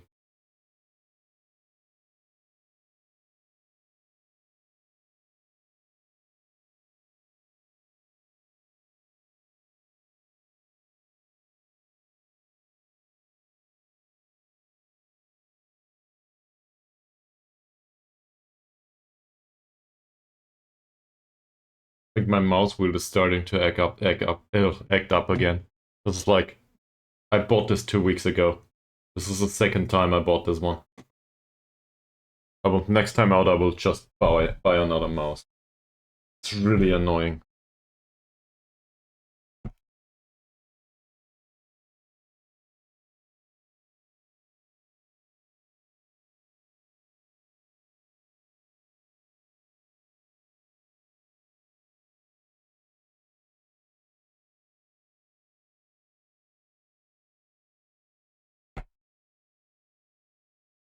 Alright, press conference.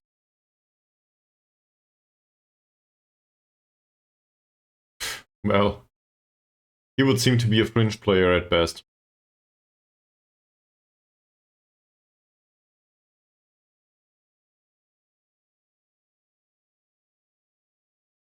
I do not think he will stay.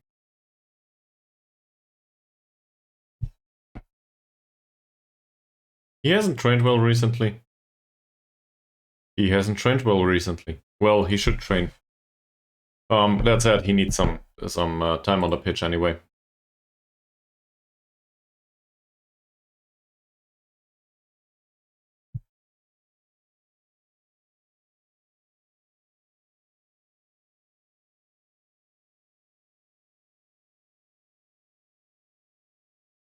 I think it's good to have him on the pitch. as a leader. It's not good to have him on the pitch as a player. Same old problem.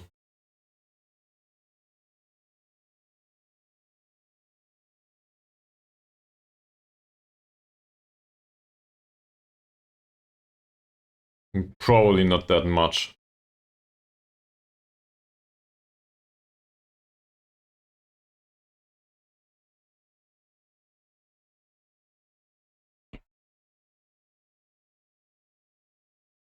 In Rooney's case, we need to be cautious with the expectations. He didn't perform that well back when he was in the first team.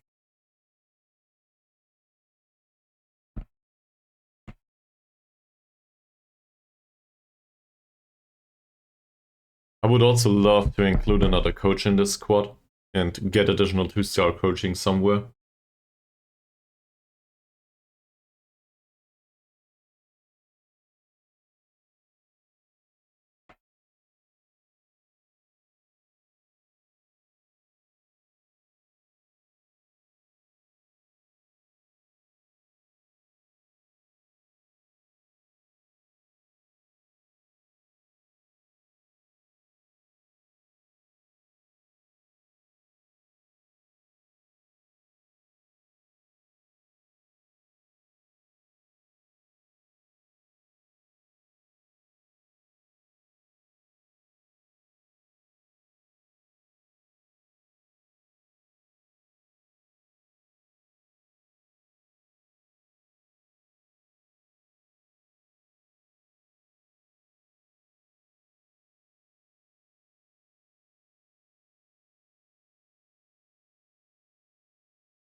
What's the story for the club name Seven Sisters?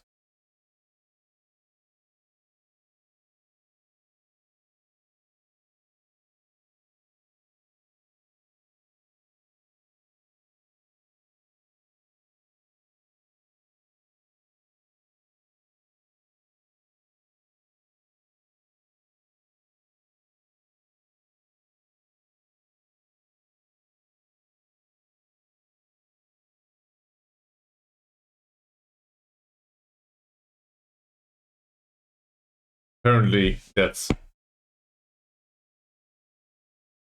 some sort of coastal thing in Sussex. That doesn't seem likely. It's a village in Wales too. Okay, so that's it.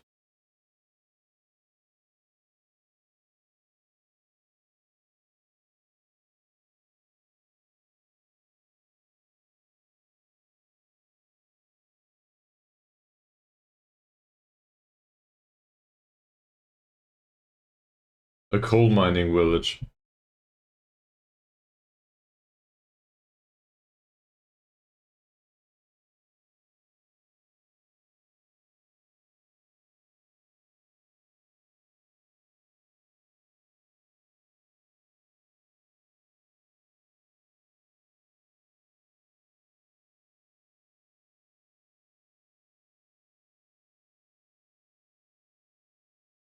As of 2019, it has a post office, a small convenience shop, hairdressers, a cafe, fish and chip shop, a takeaway selling pizzas, kebabs, and burgers, and a small shop selling gifts.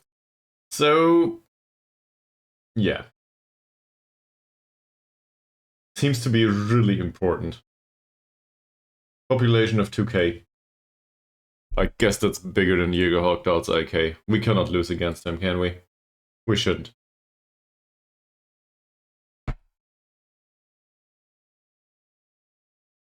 This is the level we're playing on, man.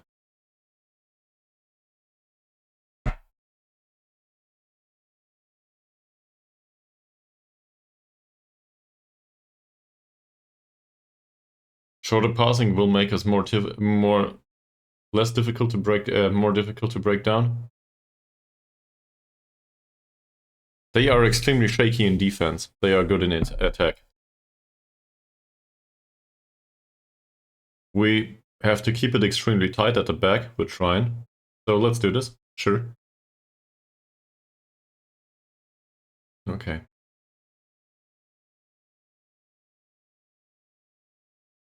This says slightly shorter passing all of a sudden. That's not exactly a good idea for counter-attacking, but who cares? We will still do it. Flynn Murray can play. Is there anyone that trained really well that needs to play? Under any circumstance, Simon Owen did. Perfect morale. Jamie Roberts, not so much. So White. Fuck. Gary Byrne, he's on the pitch though. But that's fine.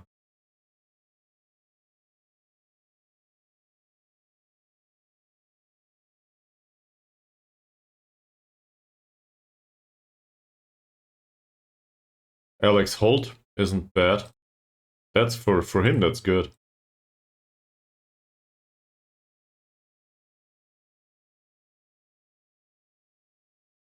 Adam Jones should probably be in the squad.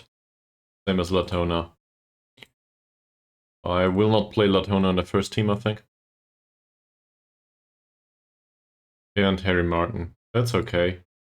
Let's praise him for this. He didn't like that, but it worked. Morgan Moody too. Okay. So that settles it.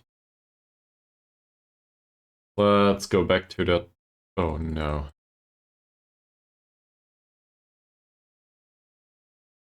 Is it a team selection window? Sure. Cool. Let's do this. Harry Martin is not fit yet. Austin Darren Evans though. No. He can do with a break there, can't he? Martin's performances overall have been somewhat consistent. I think I'd rather take Darren Evans with us there. So let him be around. We said Latona. That's decent. Kai Clay didn't train well, I think. Oh, that's not impressive. So we take Tuck with us. I said Moody up front. I said Holt. And I said Adam Jones. Which leaves us with a right defender. So it's either Adair or Roberts. Adair is on a 6.7 rating. Not fantastic. Roberts, on the other hand, his career's done, isn't it?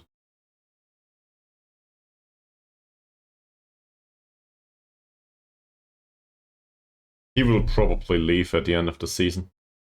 That or...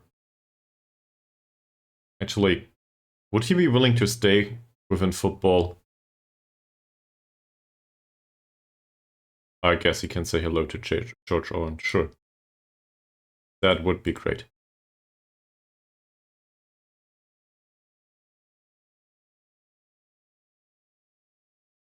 None of these two trained well. 6.7 rating and Jamie Roberts is on a 6.4. That's basically the same, more or less. Give the spot to Roberts. I don't like it very much though. We could also bring Nate Davies along. With that training rating, that's not too shabby. Adam Jones doesn't necessarily need to be with us, but in case we need to go attacking, that's a good idea. Okay, let's have a look at the position instructions. So, we said Lewis Williams. He's not a good dribbler. He's very brave though. Despite that, we can tackle him hard. As I said, he's not a good dribbler. At the risk of conceding a penalty. His finishing is not great.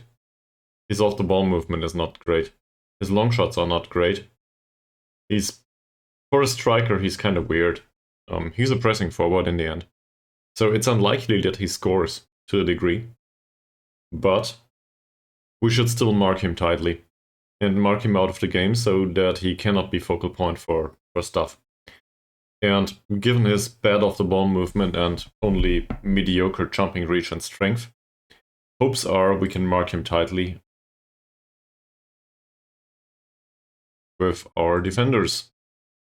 Our defenders have decent marking and, well, acceptable marking, I guess. So that should be acceptable. That should be a choice. He's left-footed only.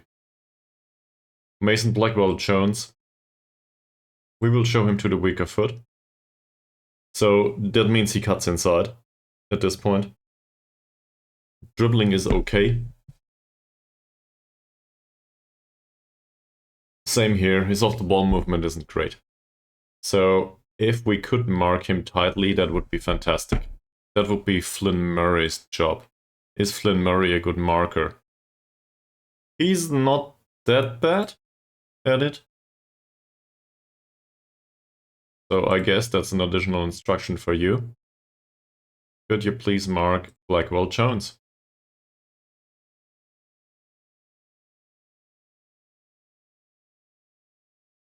Feels like it's needed. And given that we man mark him, we might also mark him tightly. I do not want to do hard tackling on him. Dribbling is 7. He's not very brave though. Problem with Blackwell-Jones is he's rather tall, but tight marking might still be bad for him. His technique is good. He doesn't have good heading though. He's just tall. And then there's Barry Jones. Barry Jones is rather weak. Off-the-ball movement is not that great. He has decent dribbling.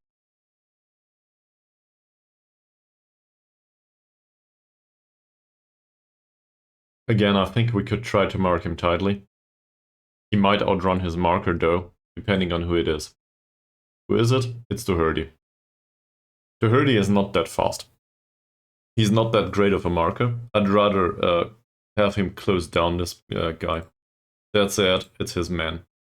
So man marking is alright. That doesn't mean... It doesn't necessarily imply that he needs to mark him tightly though. So let him man mark Mr. Jones. Jones's crossing is 5 and his passing is 3. So we will show him to the weaker foot, despite him having a, only moderately strong right foot. Well, I guess the right foot is the preferred foot, but the left one is decent. But on that decent foot, he would need to find a decent cross, because his passing is really bad. So I do not expect him to play a decent pass. Also, his composure is 4. So let's trigger the press on him. Hopefully he can misplace all of his passes. And then there's Ben Keane. Ben Keane knocks the ball past the opponent, gets forward whenever possible, and runs with the ball through center. He's a really bad dribbler though. So running with the ball, he needs to knock the ball past the opponent. And we need to tackle him hard and close him down. I think triggering the press on him and tackling him hard is decent. He's the one to go forward. I'm not sure of the role in this, well, it says Metzala here, but I'm not sure if he's considered to be a Metzala in their formation. Long shots are somewhat decent, so I'd rather have him misplace those. And in addition, there's decent, well, it's not decent passing, it's rather bad passing. Decision making is good though, so we gotta be careful with that. Jordan Reynolds, again, decent decision making, technicals are off. He's not fast. And he shoots from distance. We don't care much about a long shots 4. So he can shoot from distance all he wants. I'm saying this right now, and hopefully we will not concede. He has a really bad off-the-ball movement. Jumping reach and strength are decent though, so to mark him tightly is not a good choice. To man-mark him, on the other hand, might be a good choice. So say we do not mark him tightly. But do we want him to play those short, simple passes? Why not?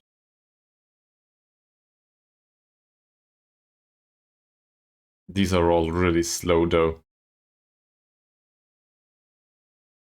With the exception of Ben Keane. Ben Keane is basically the fastest player on the pitch, with the exception of the wingers. Yeah. This is why they are so dangerous. They are fast. Do we have people in defense that are really good or bad at something? Nathan Roberts he's brave. He's not strong. He's a bad dribbler. 3-6 is not that bad though. This, on the other hand, he's a good jumper, not a fantastic header. Positioning and marking are okayish, but his dribbling is really bad. Bravery for a central defender is okay, but not fantastic. Composure is bad. I want us to tackle him hard, I think. And he's left-footed only, so let's show him to the weaker foot. Not that I consider this to be much of a problem for them, but, well, this would force him through the middle. A little bit at least. Gareth Thomas is either footed. His crosses are no good. At least it looks that way. He has decent technique though. Passing, no good either. Hopefully, well, he might push up a little bit. Let's see how they play him.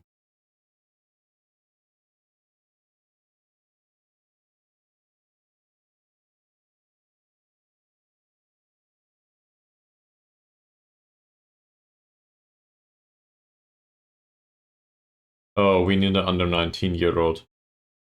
So I guess it will not be Roberts, it will be Adair. No, this is more befitting. Okay. Would there have been an alternative? Isaac.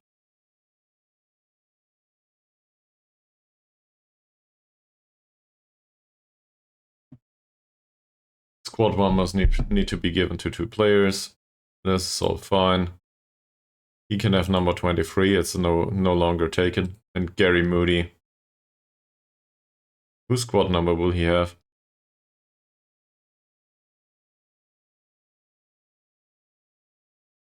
Prop is not on the pitch. Doesn't matter much though. Okay. Let's submit those numbers. Alright, hold up ball is pleasing to Yates. They like the tactical shape for some reason. Toby Yates as well as Simon Owen. Same here. Shorter passing is a good match for the standard of passing, apparently. So shorter passing, even though I don't like it very much in a defensive formation, feels suited for the team. So why not do that? Okay. It might not make much sense, tactically, at first glance, but on the other hand, we gotta fit the tactic for the players, and not the other way around.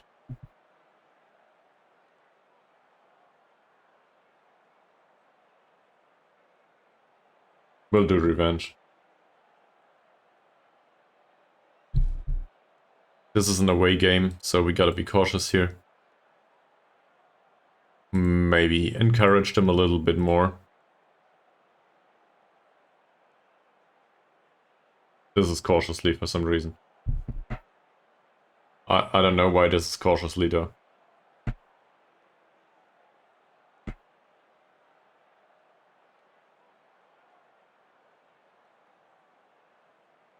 Seven Sisters are in really bad form though. So we might stand a chance. I have no idea why they are in such bad form. It seems like they conceded a lot then, given that they are good in attack apparently. They played 2 matches and sit at 1 point. So 1 draw, 1 loss.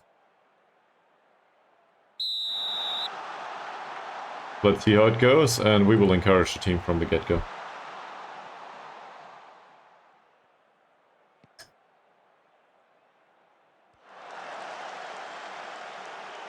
Well defended by Martinez this time. Owen with a long ball. Weaver leveling Jones. Lewis doesn't win the ball. That's a cross from deep. Gibbings. Caught out of position. And Williams' first shot went past the post, luckily. I don't know how he caught him out of position that much. And I do not like this ball distribution, by the way. Doherty and Gibbings.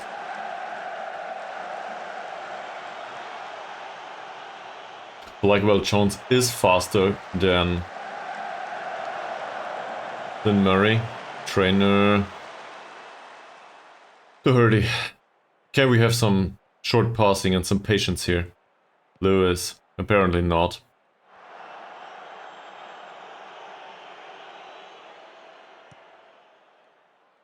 The high tempo doesn't feel suited.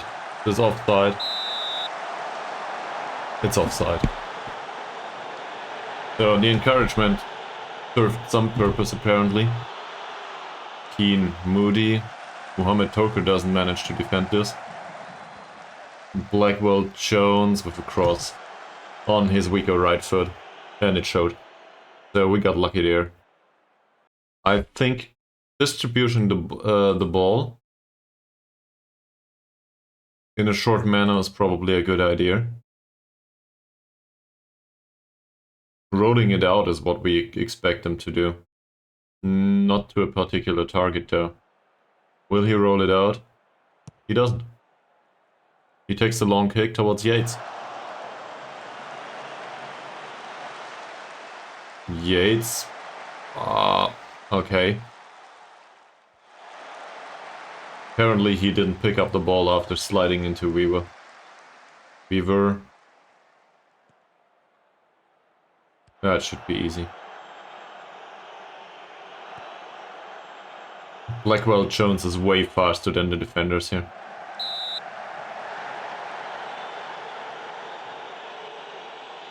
We might need to drop even deeper. I'm not so sure about this though. Jones, Roberts, and it's over.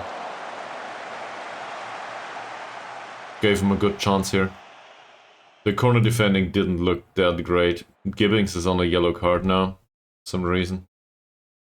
So I'll let him ease off tackles. I do not want to substitute him.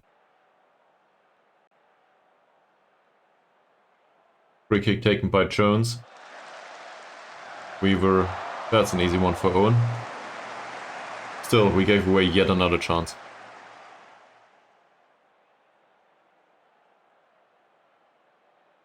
Williams, there's no offside there. Thomas. That was close.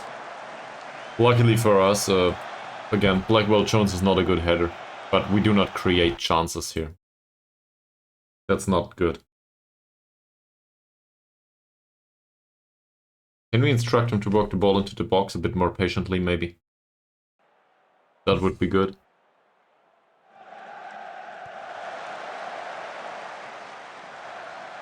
He wins the header again. It's just the risk that I guess we need to take. I would rather avoid the crosses though, if we can. Lewis, Byrne, Gibbings, Moody. This feels like working the ball into the box now, yeah. It's not fantastic, but at least they didn't take the long ball immediately. Toker, Mohamed Toker, Flynn Murray. No cross. Moody, Lewis. We saw that one coming, right? He's not a good shooter, but at least he took the shot in this situation. So I'm not unhappy with this. Jones. Jones. And yet another header by Blackwell Jones.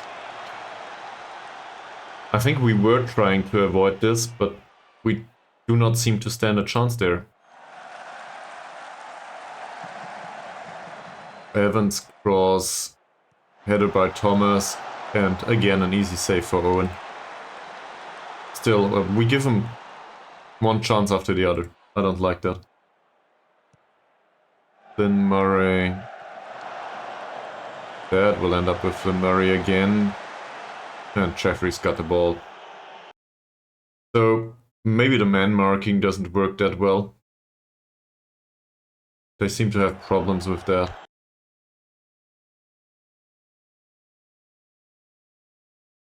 How's the mood? These are motivated and focused. They are normal, calm. Calm is no good. Let's try to fire them up. Every single one of them. Some of them are motivated anyway. That's fine. Owen picks up the ball. And takes the long kick immediately. Do we really need to instruct them to play out of defense? So I don't like this, for example. Lewis and Byrne are too far away from Reynolds and Keane.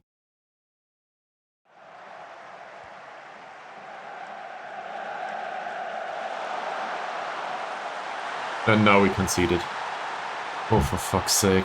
So, we should have avoided that, I think.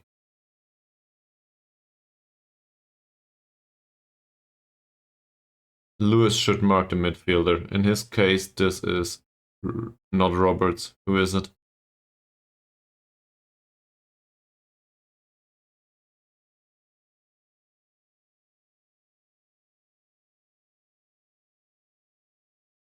Who's the second central midfielder? It's Reynolds and Keane. Reynolds is on the right, so this is Lewis's job. Oh, here it is. And for him, it's Keane. Also, Toby Yates can probably mark the defensive midfielder.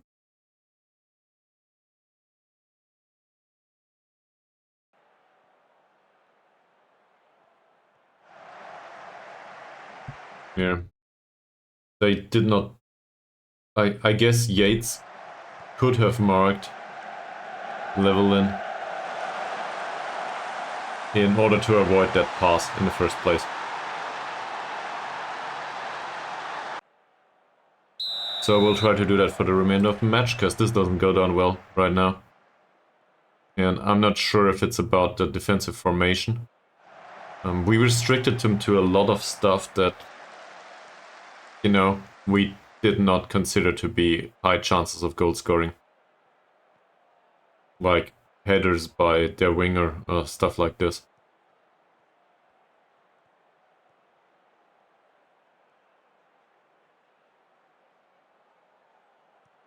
Yeah, now we fired them up after they conceded a goal.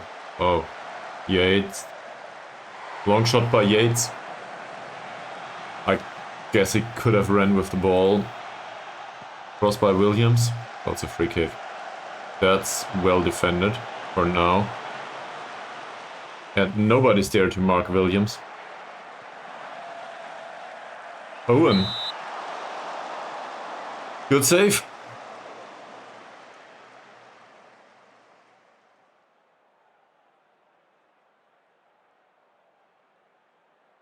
Williams.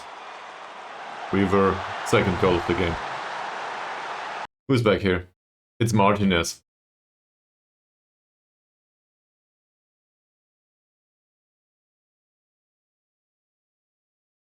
Pablo Martinez has decent jumping reach, decent heading. He's got the bravery, the strength is available. And he was faced with Weaver. Okay, Weaver is the better jumper.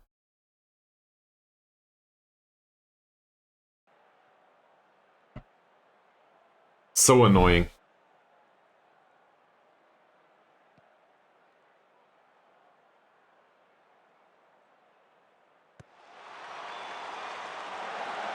We are going down without a trace. Against Seven Sisters.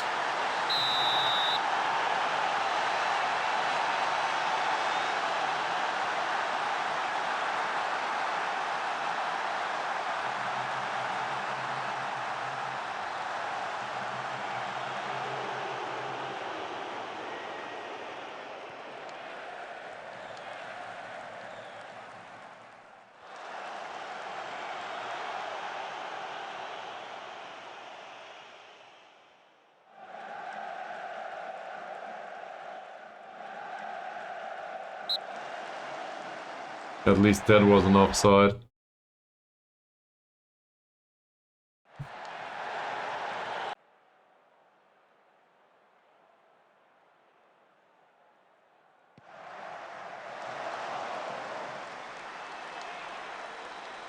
To be fair, Owen is not to blame in particular.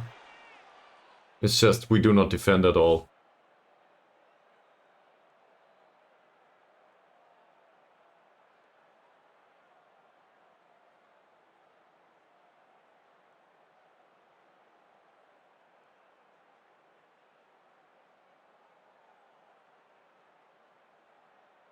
So it feels like this formation doesn't achieve any penetration at all.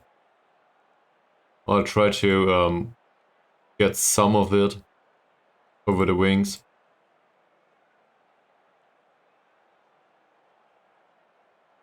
That's probably also where we stand a chance to penetrate at all.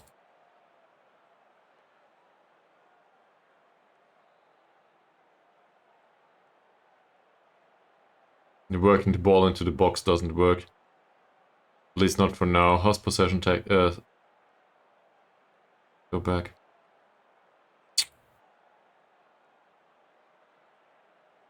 How's ball possession? We have 53% possession. So it's not like we don't... I guess we have some possession there. But tactically speaking, we give it away. It's not in areas that are dangerous. And we give it away far too easy. There's nobody that creates chances in this squad right now. So... Also, a lot of long balls have been played by Martinez and Gibbings, it feels. So I guess we play out of defense again.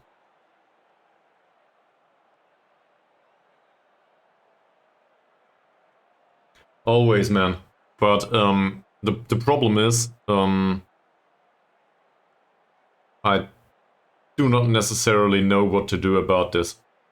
It feels like I instructed them the exactly the wrong way. So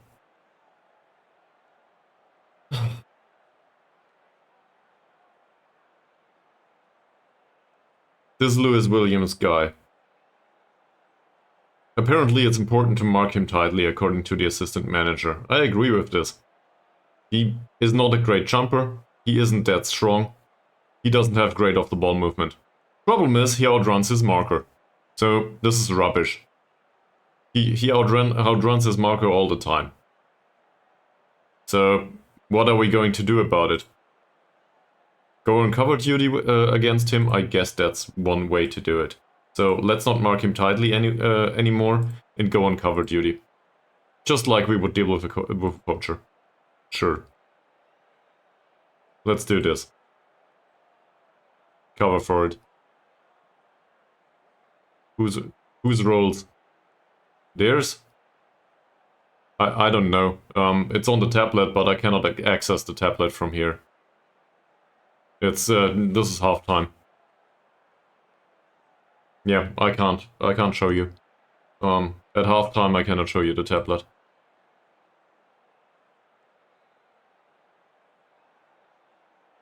These are wingers though. Barry Jones as well as Blackwell Jones are wingers. Both of them have a weak foot, to a degree. We...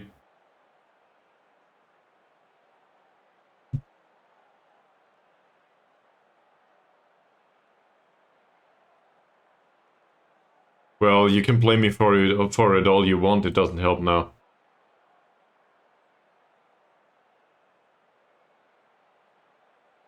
Also, they change the roles all the time, so whatever.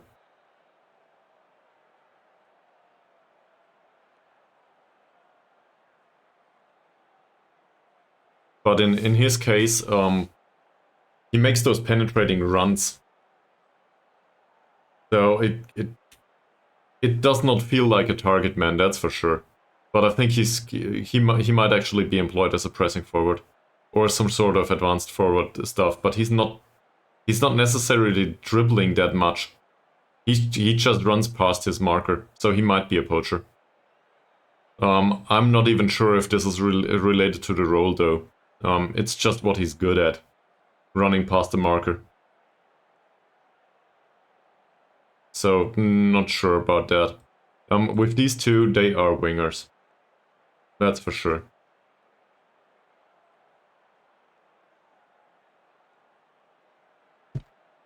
You have a point.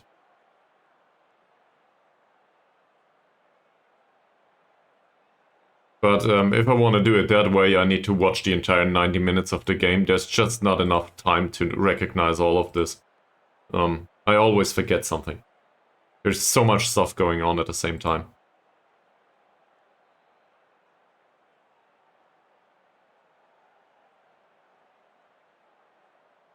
So for him, for example, I instructed them to man-mark him. Not tightly, specifically. Or tightly. But marking him tightly is utter nonsense. It doesn't work. He's too fast. He just runs beyond the defensive line. And he gets a long ball. Those long balls aren't even that precise.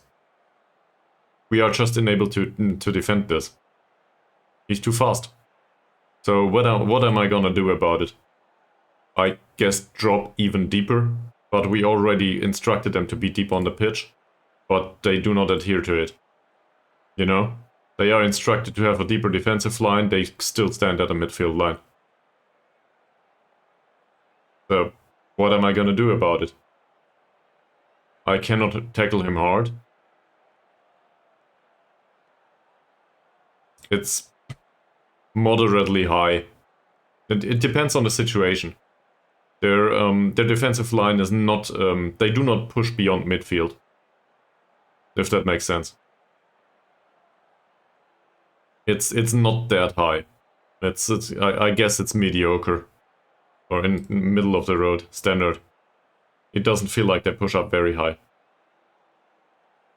Which suits them, by the way, because they are not that fast.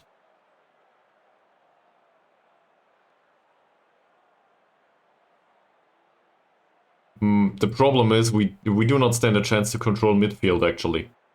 And I don't know why that is. These players here, these are really, really shitty passers.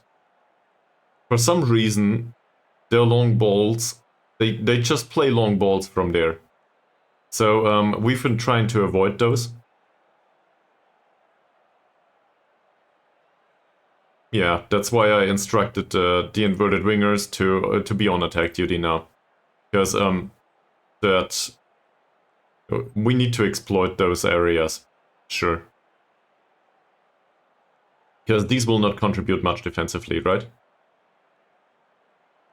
So I guess we need to force these guys here into one-on-ones. Gareth Thomas and Mr. Evans. We don't have a Mitsala anymore. There's nobody available that can do a Mitsala. I can instruct him to be that guy, but he's just not capable to do that.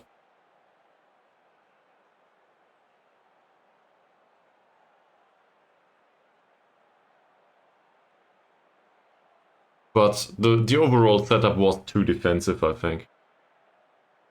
Why would I give him a chance in something he's no good at? He's not even... He's some sort of playmaker-y type, in the end. As a Metsala, he doesn't have finishing and all that. I guess he has the technique. But look at those physicals. He will not run past his people. That'll not happen.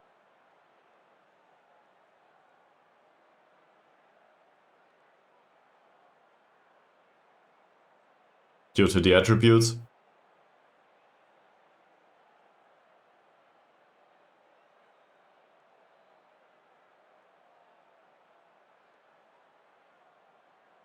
I guess he could do creative passing.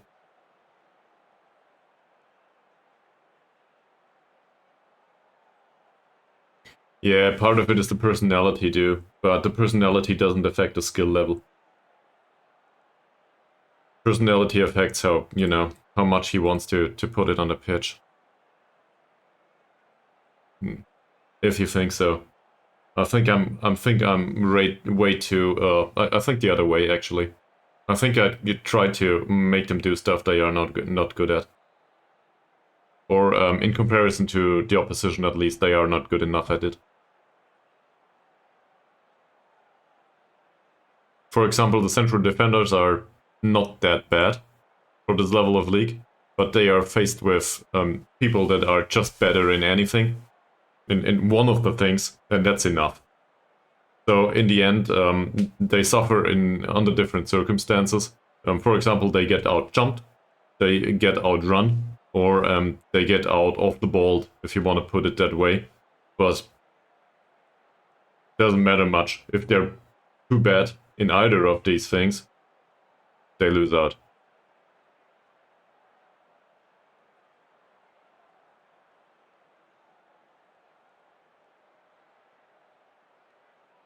I'm not sure if a Mitsala would serve much purpose here. Sure, I can do that. Let's put a Mitsala on attack duty on here. Why not?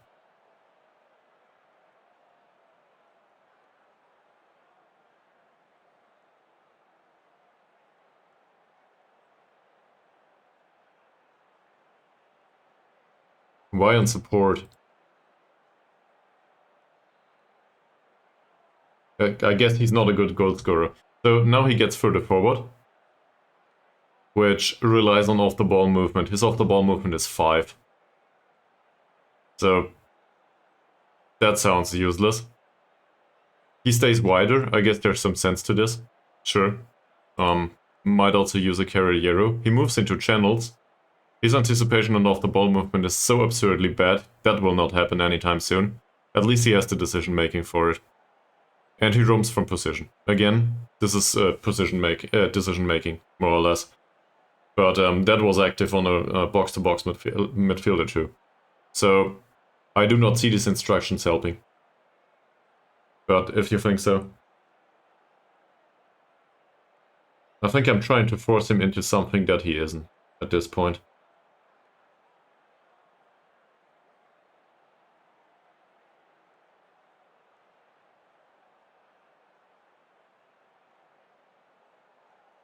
As you know, I'm not one to... So this frustrates me, right? This is not me being annoyed by you, this is me being annoyed by the situation. Just to be clear about this. But I do agree that personality is important for football manager players and also in real life, whatever. But in this situation, I'm trying to get something out of Mickey Lewis that he isn't. Yeah, and I think I shouldn't have signed him in the first place. Sometimes I sign players because I have an ideal in my head and it just doesn't happen. Right? He doesn't play that often, even though he's captain. He's not useful. We might use him as some sort of advanced playmaker, but he's not good enough for it.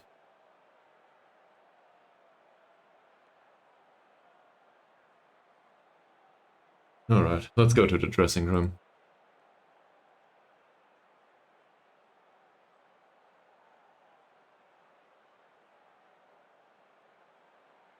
He did score a hat-trick because he was highly motivated after rotting on the bench for 1.5 years, at best. Also, to be perfectly frank about it, it wasn't an absurd accident. He will never have that again in his entire career.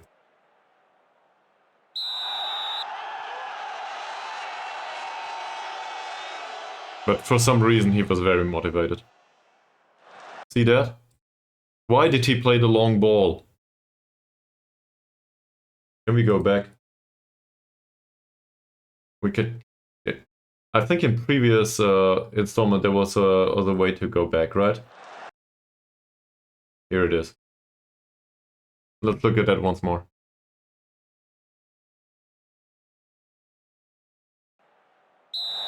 I can't. He cannot play here. Byrne passes the ball back to Martinez, and Martinez takes the long ball immediately. There's a fullback available here for short passing. They are specifically instructed to pass it shorter. He's available. Why the long ball? There's no sense in this.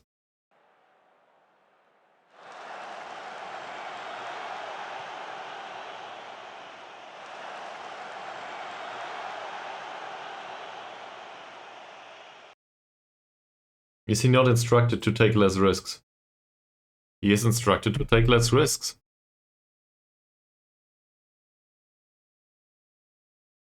I play a 4-1-4-1 formation because I wanted to get rid of the 4-3-3 first and foremost, but more importantly, yes, I realize. Thank you. So to a degree, I know that with the target forward, but it's especially the central defenders that try to find the target forward all the time, even though they have so many options, even though they are instructed to play out of defense, they just don't give a fuck. If the central defender gets the ball, he will knock it towards the target forward. All the friggin' time. And there's absolutely no sense in this. I just don't understand why that is. That's something that really frustrates me about this game, actually. I like our Football Manager overall, given the amount of time I spent with it, but that's something that's really frustrating for me.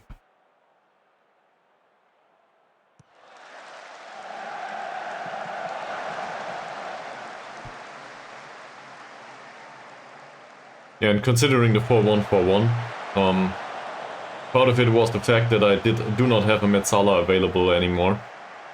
We have one on the pitch now, because, you know, he wanted me to instruct one as a Metzala, but we don't have a Metzala anymore, so penetration needs to come from somewhere else.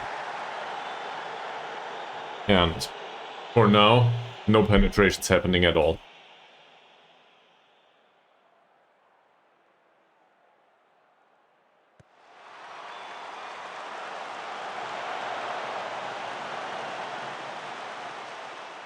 Well, at least that would have worked, if not for this rubbish.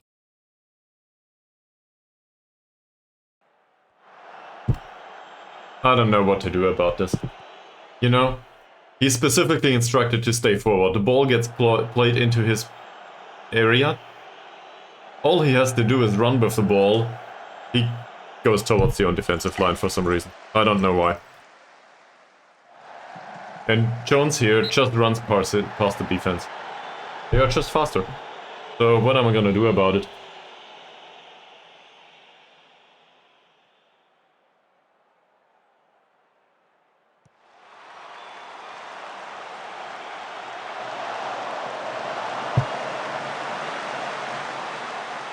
It's always a tactical mess to you. So either I'm always doing tactical messy stuff. You know, there's always black and white with you, sorry. At least it feels that way. It's either a tactical mess or somebody is a genius.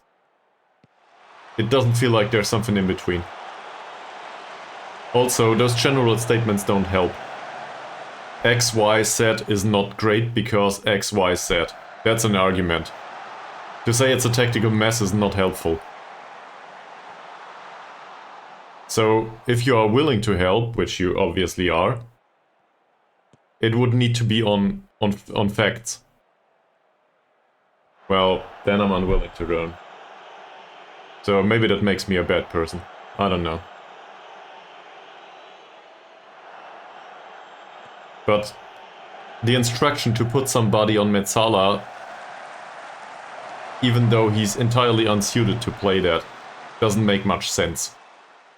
There's no argument to be had here, because there's no reason to do it. If there would be some reasoning behind it, I would understand. I don't know. And this goes the same way as last time. So...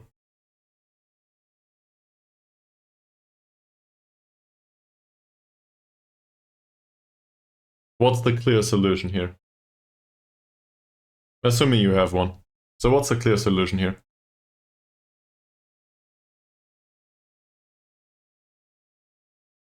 Feels like a puzzle, right? So this is kind of fun to solve puzzles.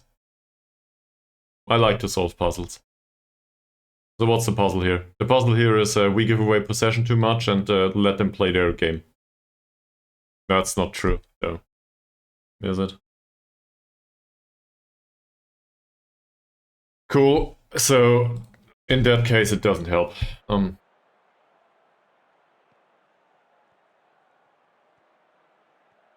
Then I guess I will go on in denial mode once more.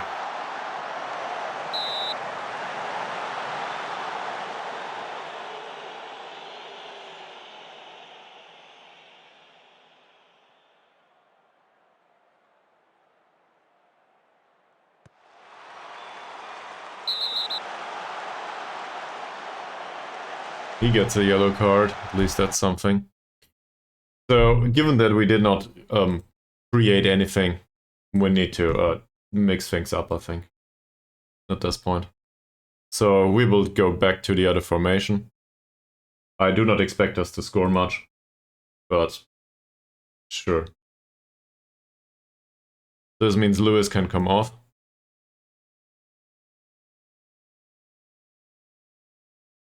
I won't. But help needs to be constructive, if that makes sense. And to argue that I'm not willing to listen and, you know, either you offer help and it's constructive, or the other way around, I don't know, you don't. But to be judgmental of something, like with wording like complete mess, utter nonsense, whatever, so on and so forth, and then not go into details about what you consider is not good and to reason about it doesn't help. This is just insulting in the end. I do not feel insulted. I guess I have some sort of a hide there, but it doesn't help. So in the end, it doesn't help at all. It's a waste of time, of everyone's time actually. Yours and mine, and everyone else's. So that doesn't help. Now, if you're willing to offer constructive criticism, I guess I can pull Chair Nullet at this point here.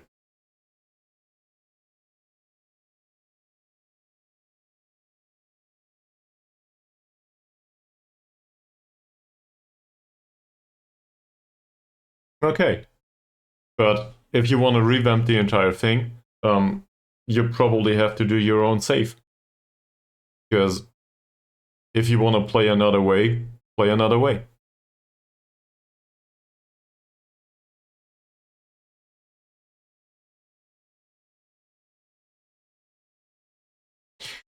Alright, so what do we have here?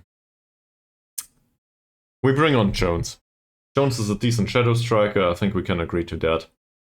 He's not in wonderful form right now, but at least we know that he can score. Anything else going on? The man marking stuff is gone.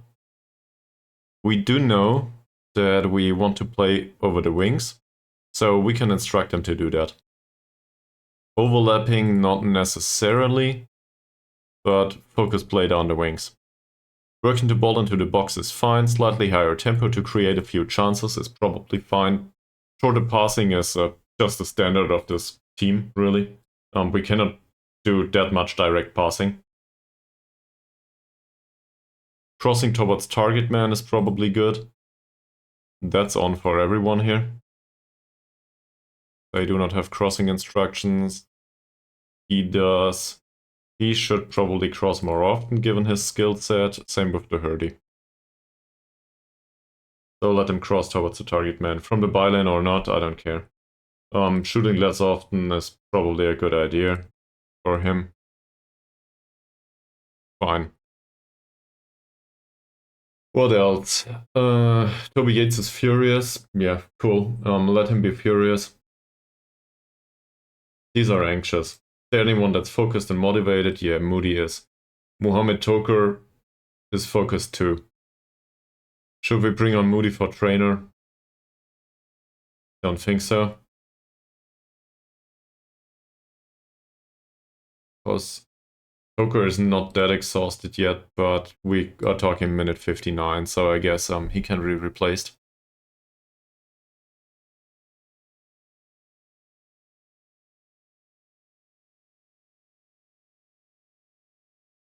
He's anxious, he's focused.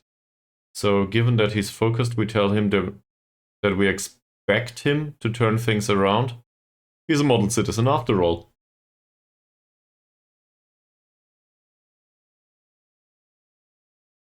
And he's anxious, so he needs encouragement. Because lowering the pressure on him will probably not help.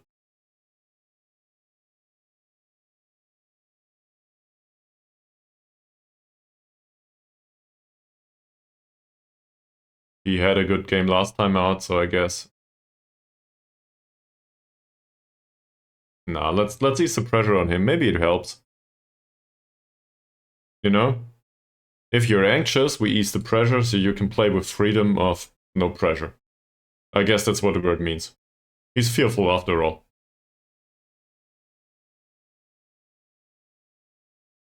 No reaction at all.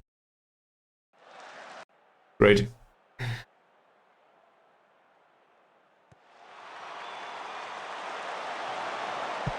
Free kick by Byrne. Ends up with Martinez. He's focused. He's calm. He's motivated. Part of the squad is anxious or furious. They need encouragement. He needs to calm down. The rest needs encouragement.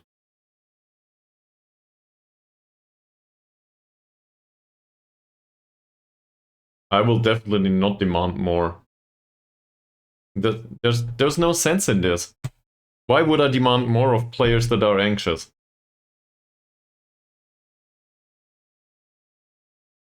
Well, you're anxious about whatever happened to you. Now I come and demand more. You will be just under increased pressure. We need to relieve the pressure, not put you under more pressure in this situation, don't we? Well, but this is... I don't know what to say about this. This argument doesn't go anywhere. I think I'm trying to find some sense and there's no sense to be found there. Sorry.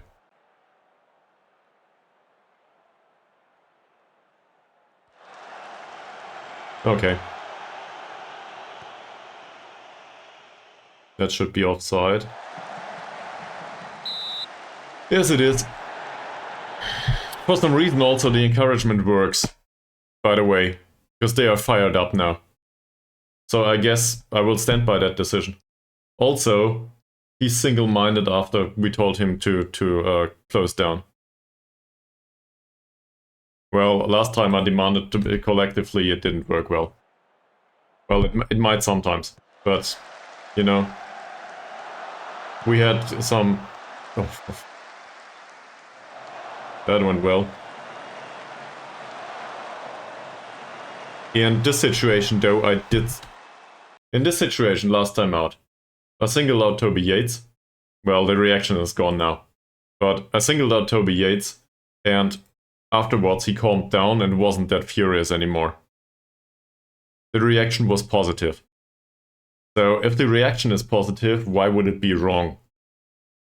That doesn't make much sense.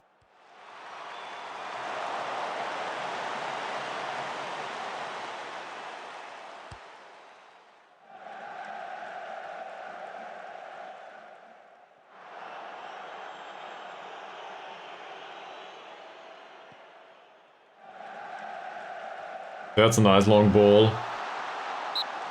And that's a foul.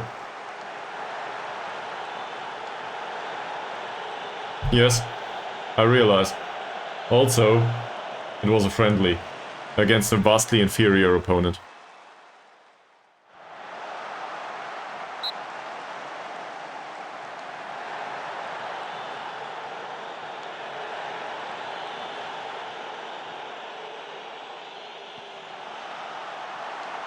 That's not too shabby. Alright. We have a few more substitutes. Toby Yates doesn't have a good game, so I guess we bring him in on. He's anxious. Not like we have a choice though. Darren Evans seems focused, so I guess he can come on for Gibbings. He's tired anyway. And Luca Latona makes some sense here for the Hurdy.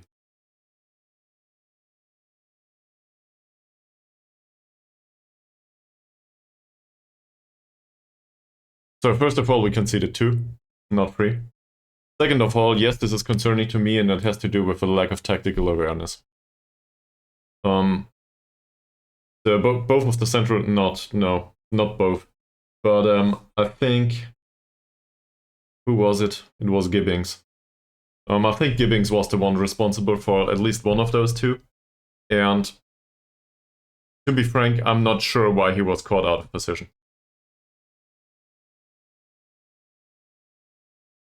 Yeah, but then again, why is that? Why is it? They are in a good mood, they are concentrated, so why is that?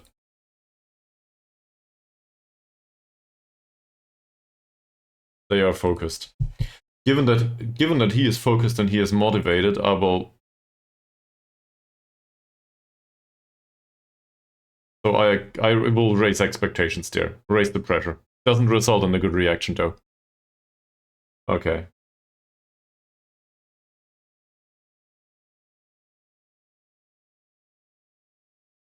He's anxious though. It doesn't help if I tell him that he needs to turn this game around.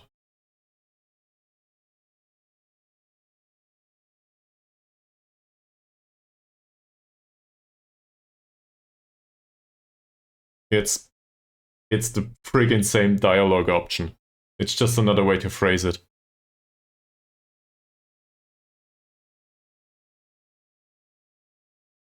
I told him I expect him to make an impact. Okay. Well...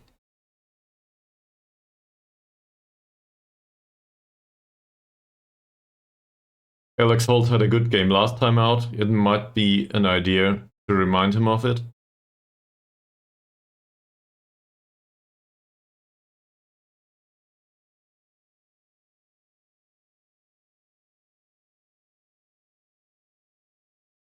Why? That adheres to their ambition.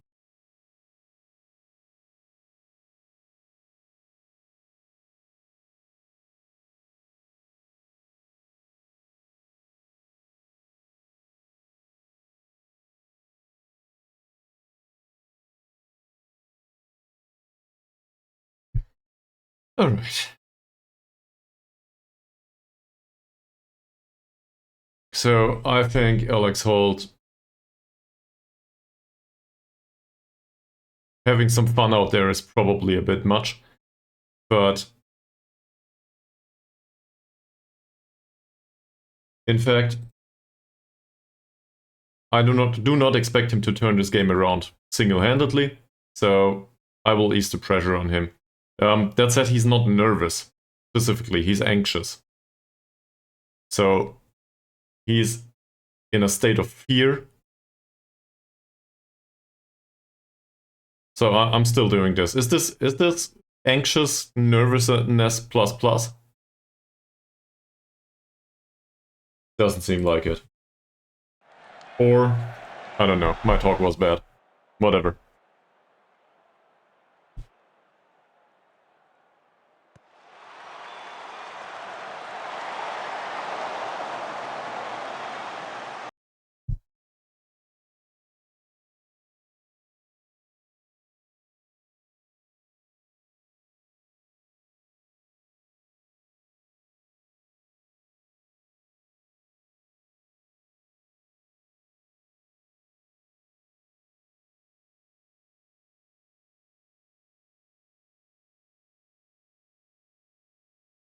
Mm.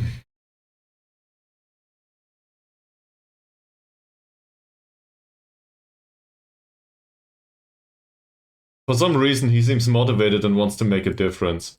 So even though the team talk, or the individual talk, didn't result in an immediate positive reaction, it seems that he came on and the anxiousness disappeared.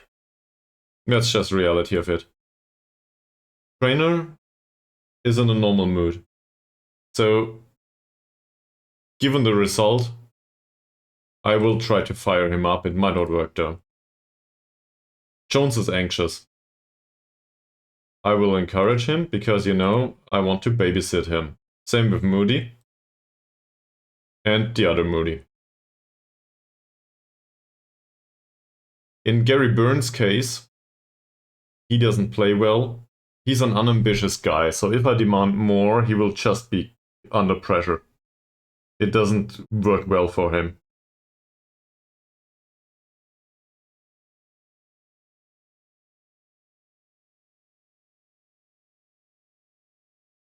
What is demand more to you if not raising expectations? By definition, demanding more is raising what you expect of them.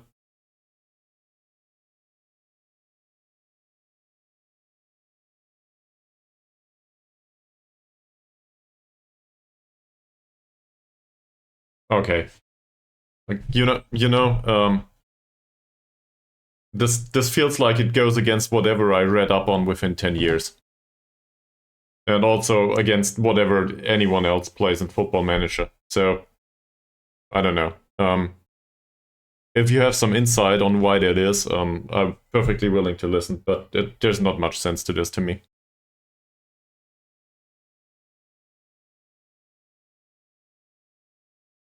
It's also quite unintuitive, by the way.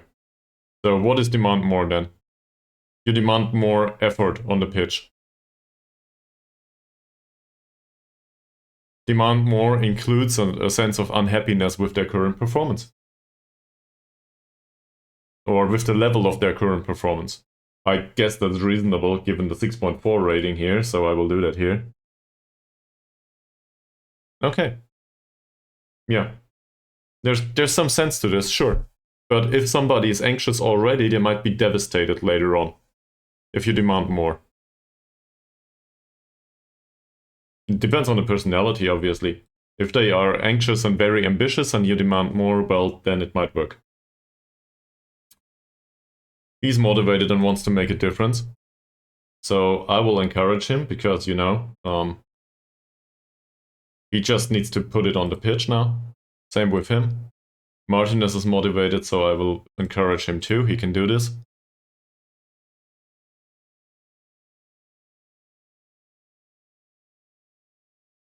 Flynn Murray, on the other hand, he's on a yellow card. In a normal mood, he's not an ambitious guy. So I will try to fire him up. And Owen is focused. I will not demand much of him. He's a goalkeeper after all.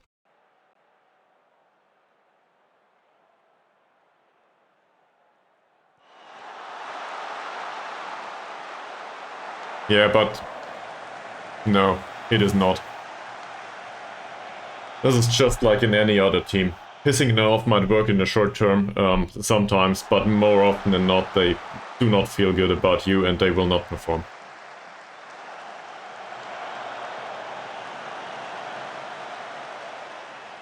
They will just go down without a trace.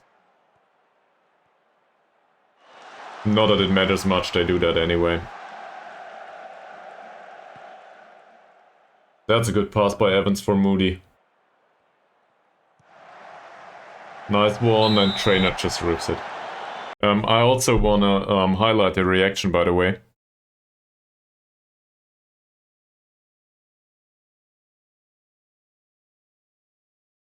Jones got fired up. He was anxious, we encouraged him, he got fired up by it. That's a positive reaction. Morgan Moody is frustrated overall, but it's not due to our reaction. This is not a really bad body language anymore. It's moderately bad. He was anxious previously, I think. The other Moody fired up by the encouragement. Most of the players here have positive reactions to this. Well, but if he's fired up, he will commit to his performance on the pitch. So that's positive. He will not get any more positive from the body language. I can demand more all I want if they do not want to put it on the pitch.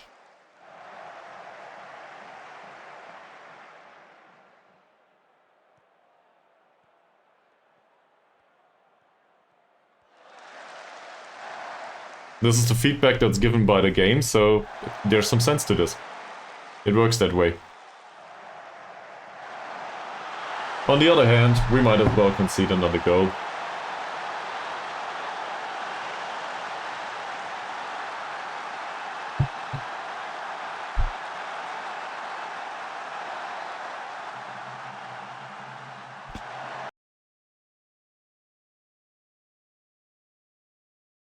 Okay.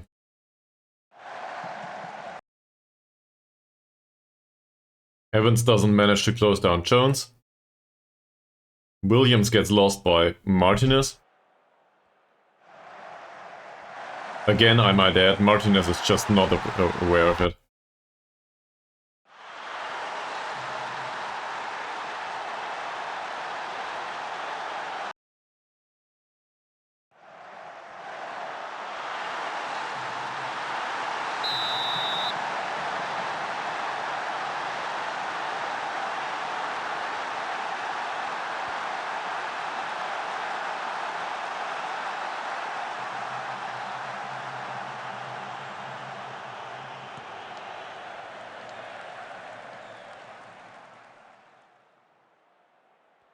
Yeah, but to demand more will not help much either.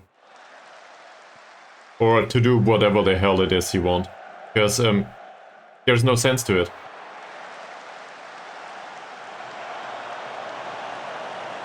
The only thing it results in is negative reactions by the players.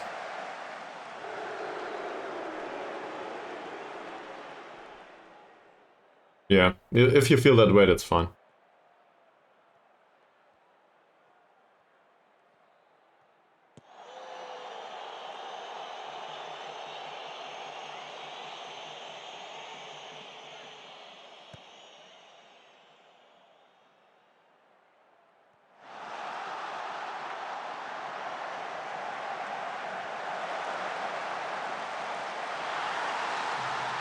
Seems like it works sometimes, not that it matters much now.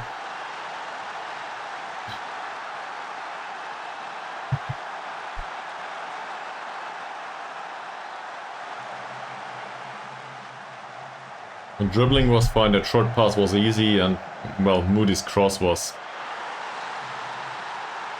I wouldn't say it's a great cross, it's just that Holt's available here.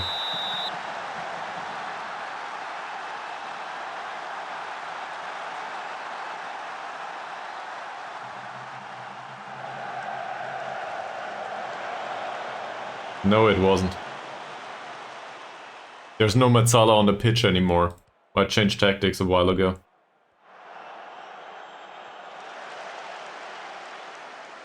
I think it was a defensive midfielder. Yeah, it was Gary Moody. That's not even his core job. He just was available there. I didn't change it to, well, what? The formation.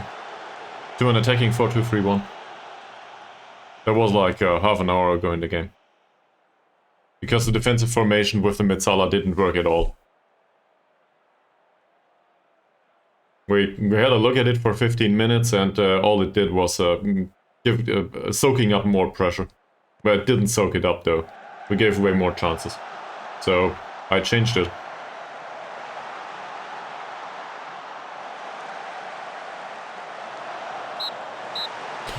Alright, we lose.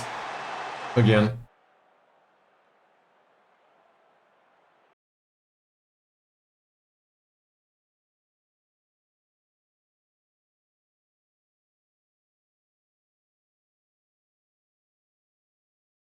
He is relieved after not playing well.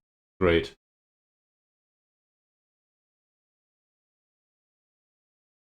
Holt came on as a striker.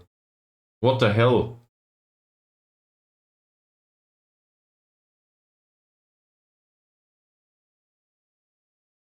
It's his job.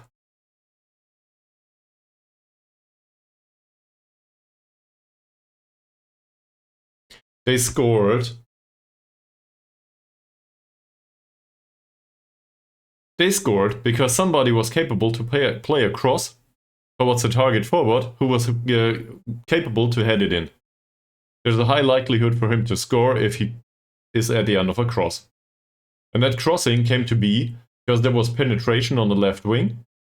That penetration was created by Gavin Trainor, and he found a back pass towards Gary Moody, who wasn't in this position because no, Moody is not a deep line playmaker.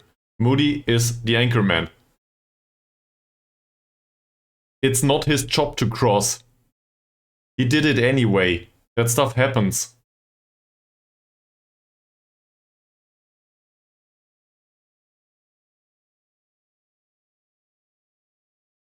Yes. Because at this point in the game, they push up really high. Well, because there was space. Shall we go back to it and look at it?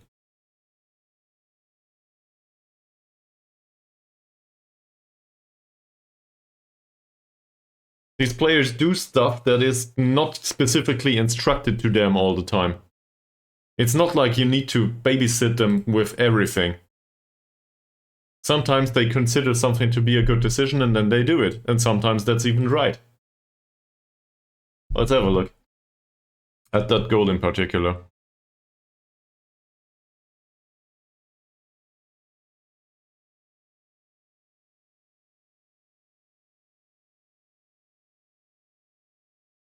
Exactly. That's not a job of an anchorman. Can we go to the next highlight? I don't want to look at the goals conceded just yet.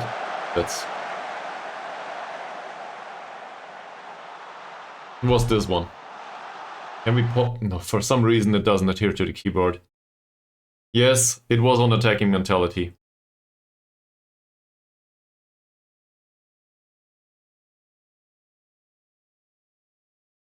Yeah.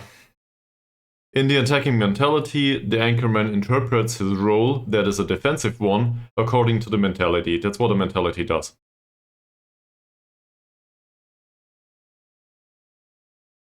That's the way you do it if you want to score, right?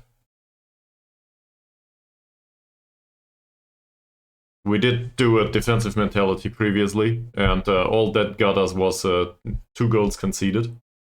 So under the attacking mentality, by the way, we had a 1-on-1.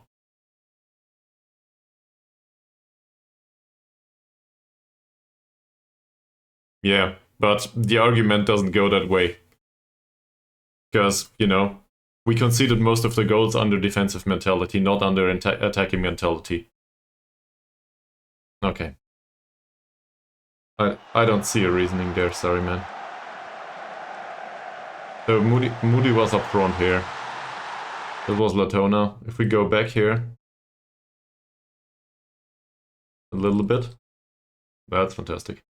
We see that Byrne is here. So these are the defensive midfielders. This is the wingback. The central defenders stand up here. True. Let's go back to this actually. How did that work? So in that situation, the anchorman was back here. We cannot argue that he was not available in defense.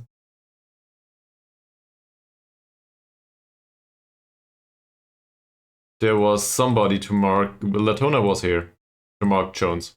Treno helped him. Latona lost his man. Treno did try to close down the passer. Evans did nothing. He covered the space. Moody was here, marking Reynolds. not a bad choice in general. Somebody needs to mark him. Byrne was here. I guess that counts as marking Williams, but really he was just in the area, I think. Now, in this situation, somebody just needs to slide into Jones. Or, I don't know, just prevent him from doing the pass, right? Martinez needs to close down this guy. There's nobody else here. Flynn Murray just runs around. The anchor man is, yes, he's out of position. That's true. Because he should mark Reynolds in this situation. Not that Reynolds contributes anything in this situation, but the anchorman should cover here.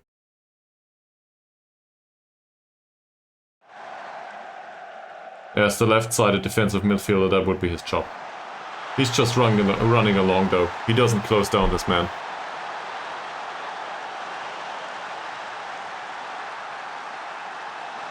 So, yeah. And anyway, the winger went past two men and found a pass into the penalty area, and that's it.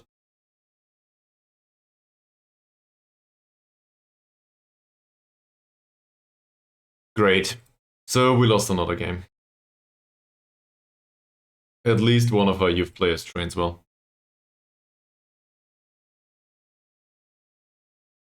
But there's a lot of stuff that influences this.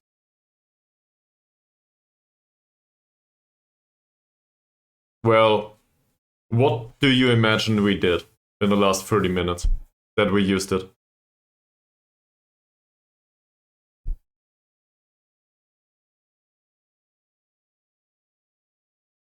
Okay.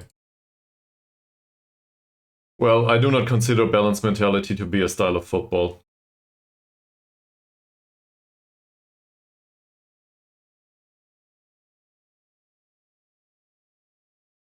Also, mentality is just an aggregate for the different player roles, and we can adapt this. In this attacking mentality, for example, most of the players here are positive. The mentality here is just a default that instructs them how to behave in their individual roles. So he, for example, okay, he's very attacking, despite being in a supportive role. But that's due to the fact that I think this is rather fluid. Sure. He should be... He's balanced, yes. He's balanced. So he contributes going forward as a defensive midfielder, which is fine with me in an attacking mentality. If we put this back to positive, for example, he will still be very attacking for a reason. Same as him. Yates, on the other hand, he's attacking only. I think this is very attacking because they back here are cautious. Like this, he's positive. Well, if we put this to balanced, that's three midfielders though.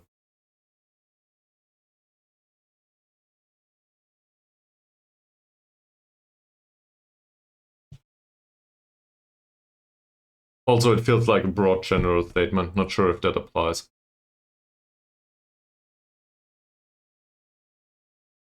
So in this situation, he would be defensive. Sure.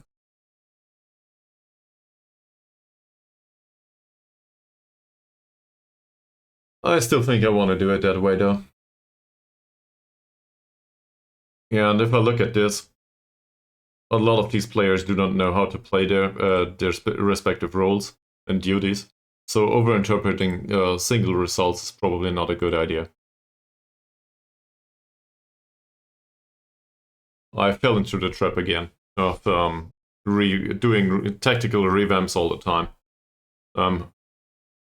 In the end, it doesn't matter much. I can play hoofball all day in this league and go down with it or not go down with it. But what? I will not answer this. But if I do not give them the chance to adapt to a certain tactic and to learn it, they will never perform. So changing too much to the opposition all the time is probably the detriment to this approach. And it's the same with trying to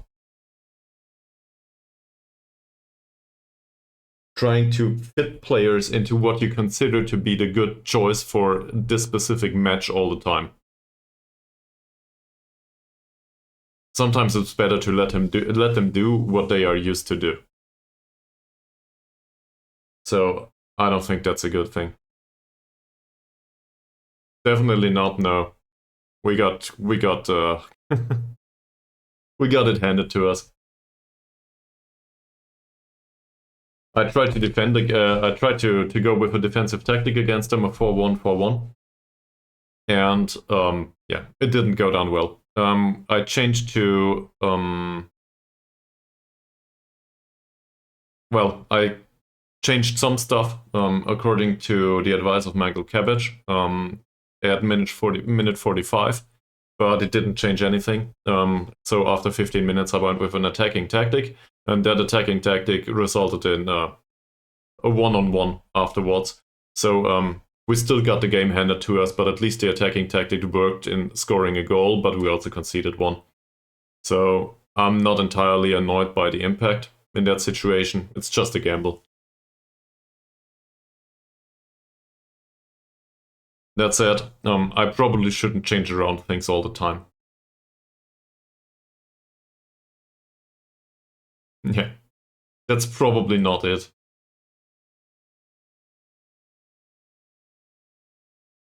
And we had a minor conversation about feedback to the players, and we have different opinions on how Football Manager works, if you want to put it that way. Because to me, if the user interface gives me positive feedback, that's probably feedback for a good decision. I guess that sums it up. Sure, let's have a meeting.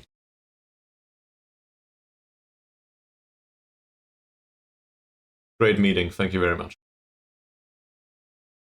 All right.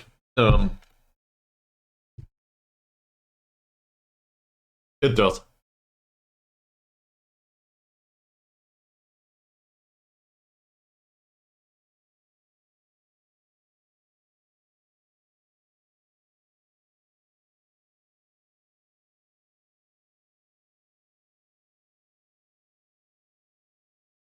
Okay.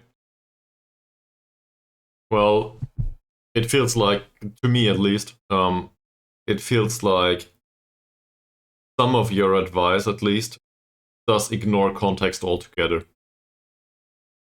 If a player is anxious, I cannot demand more of it, or of him. There's just no reason to do that. There's no sense in it. So that basically throws context out of the window. Or to contemplate.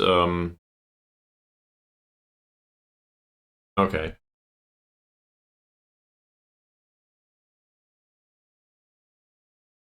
Whatever, man. This doesn't go anywhere.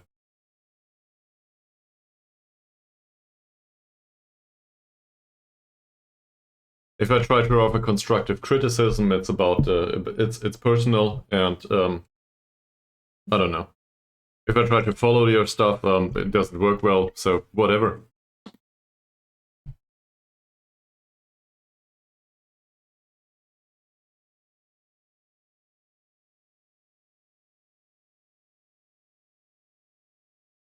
Okay. I think you're overinterpreting single events.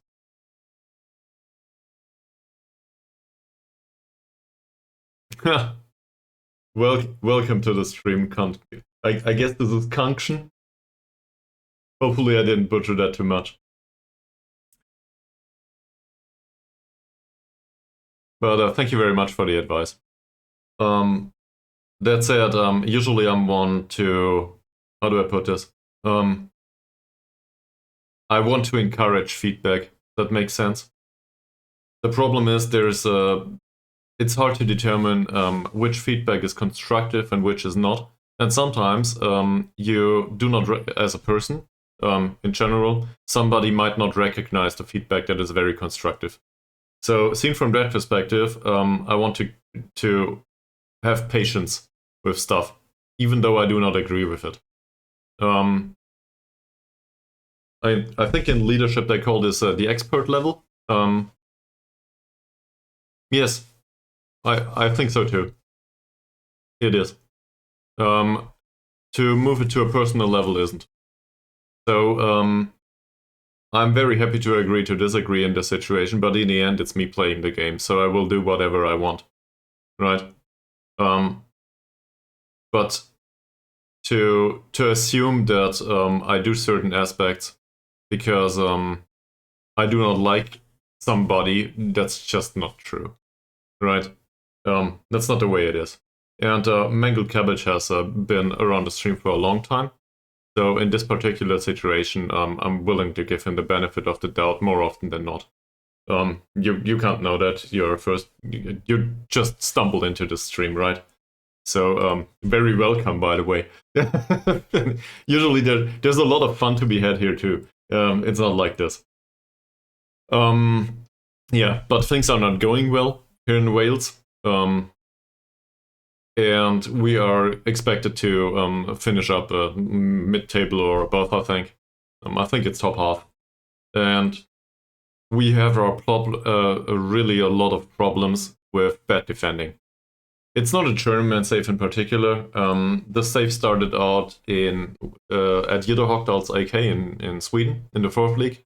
We promoted them to 2nd league, then got fired in the 2nd league after, I guess, a combination of bad management decisions, tactical blundering, and not being remotely capable to win anything in the 2nd league in Sweden. There's a big gap skill-wise between the 3rd and the 2nd. So I guess it's a combination of bad management on my behalf. It's a forced journeyman save, yes. So we got fired, and afterwards I considered either starting a new save, but I'm unwilling to leave saves usually. What I usually do is I start out one save in Football Manager in one location, and afterwards I remain for the entire installment of Football Manager there. So the database is the same. We are in 2029 now. But I've been with Taffs Well FC for one season now. And it was a community decision to do a save in Wales. We had a chance to go to Serbia, for example. To be frank about it, I'm not aware of KV Mechelen. What's this?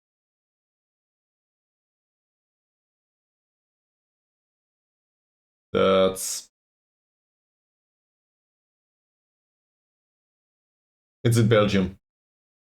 Okay, great. How's it going?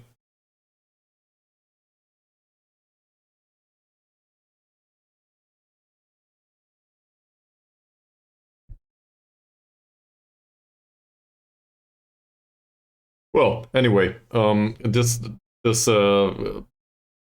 stuff here in Wales now, I'm kind of interested in it, and it's fun to a degree, but not the same as it was with Jytte Hogdals. I think that's fair to say at this point. Much of this comes down to the fact that this is all non-contracts. So whilst this is its own challenge in itself, I feel like we cannot really stick to specific players because there's always the risk that they get lost.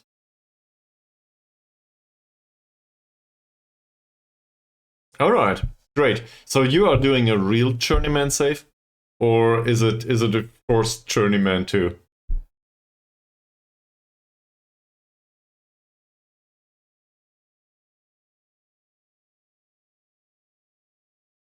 All right, cool.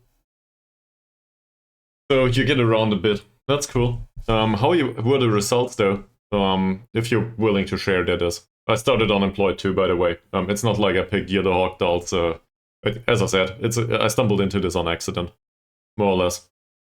And I probably would have stuck with them until League One, and probably went up and down with them, but the chairman had different opinions. So that got us into that first journeyman stuff.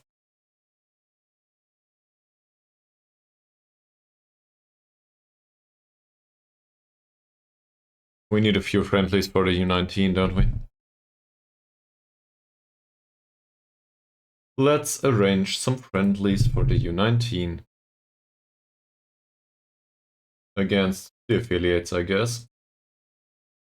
We like to do those.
So, first season,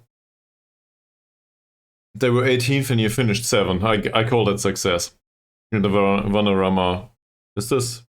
Yeah, this is Vanarama South, right? Okay. I don't know what the Pizza Cup is.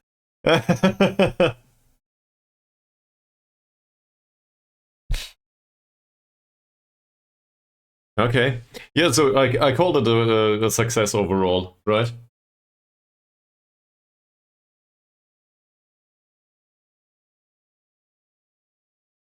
Papa John's Trophy. I'm not aware of any of this. It's a Diddy Cup. Okay. this is so much slang in there for me. I take it you're from England in that case. Because to me as a German, this is like he's talking nonsense. I think I understand what he's trying to say. It's Scotland, it's even worse. Oh my god. Welcome, man. Welcome. Ah. To be fair, given that I manage Wales, we can probably have a lot of fun with different areas of the United Kingdom that have their own cliches. I would be very willing to bring in Scottish players, though. The problem is we do not have scouting knowledge in Scotland, so I do not know anyone. And, you know, club finances, for some reason they were 140k in the plus, but now that they got promoted and we took over management, club finance is horrible. Give me a summary, please. This is second tier in Wales. This is a newly promoted club. Well, not newly promoted at this point, because we managed them one season. But this is the second season with Taffs Well. Or one of the watchers put it... Yeah, sure, of course. But this is just me. I like to do these saves. So if you're, you know, if you like pain, you're very welcome. No, I guess if you like being sadistic, and seeing me in a lot of pain, that's probably the right stream for you. Yeah, they went down for 3 seasons, I think. Let's have a look at history if we can. So I don't care much about Miles. He's suspiciable to injury. He will go tomorrow. Yeah, this is 2029. I think I mentioned that at the start. Once you joined. We spend a lot of time with Vierde Hawkdal's AK. Exactly! I don't know. Let's have a look at Ben Sterling. There is no... Here is Ben Sterling. He's 28 at this point. Also, he's Israeli, and that's it. No work permit in Wales. Forget about it. Because in Wales, we have the quite exciting work permit rules Well, he's not. He's not. Well, at least this Ben Sterling wasn't Scottish. Maybe I found the wrong one. Let me look again.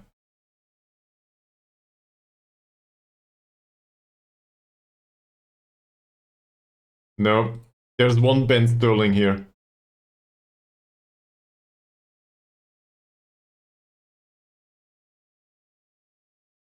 And he's Israeli.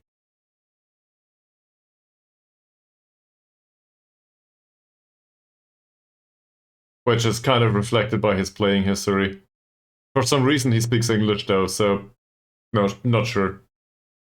Whatever. Yeah, different guy probably.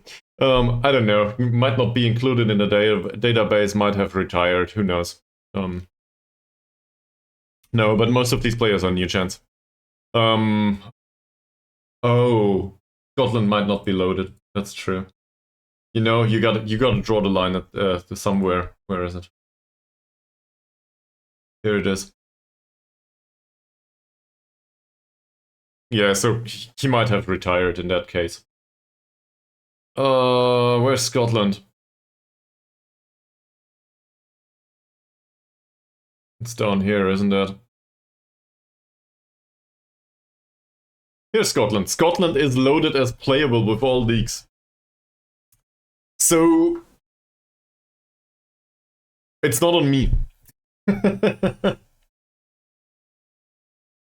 He isn't though. I'm also running this on a really old machine, so but I think I included. I think it is a medium database at least. It might have been a large one. Yeah. Well, whatever. He might have retired. You know, and at 2029, there's so much stuff going on until now. He might have had a wonderful career, and then nobody signed him, and he retired after a year. That stuff happens on Football Manager all the time. So, or I don't know, he broke his face, whatever. This stuff happens.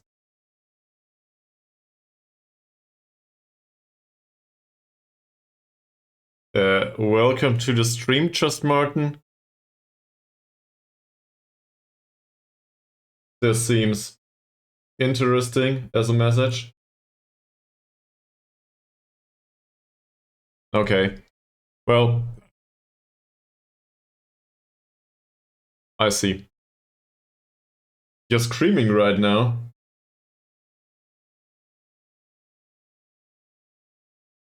I guess that's fine. I hope nobody, you know, I hope you have nice neighbors that will not mind, or no neighbors at all. Is there anything going on in real life? Congratulations, I guess. That's good. My local team doesn't perform at all. No, there's two local teams here, but I'm sitting in Nuremberg. So, but I was not born here. I'm not, how do I put this? I'm aware of Nuremberg, but the good times of Nuremberg are probably over. Yeah, relegation battle in Germany is really boring this time. Congratulations on that. Seriously, is it like is it 2 legs relegation in Superliga?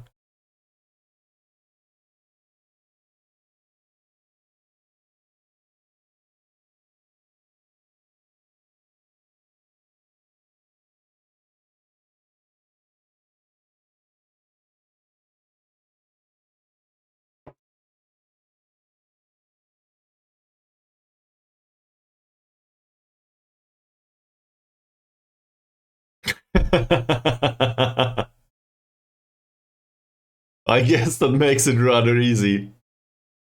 The usual. You know what I do with those? I usually put them on the wing, and given that their crossing is usually really horrible, I try to play them as inverted wingers. Because more often than not, if they have some acceleration and pace, at least they have some dribbling. Now, I don't know the specific... Is this bad?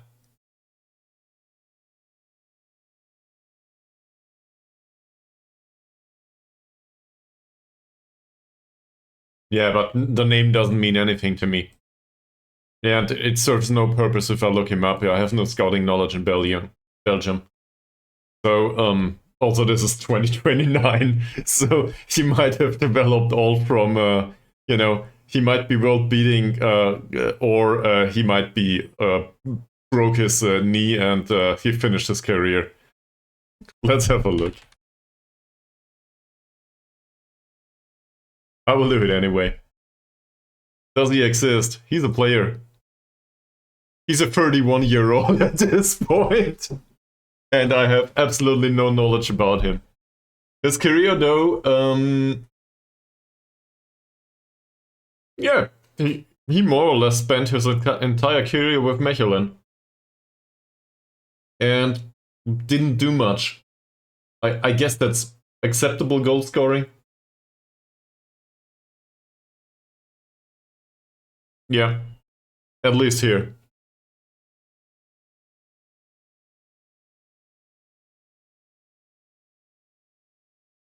Well, doesn't matter much. We cannot look him up. And we don't have the money to scout him. What position they played through the years? I don't know, man.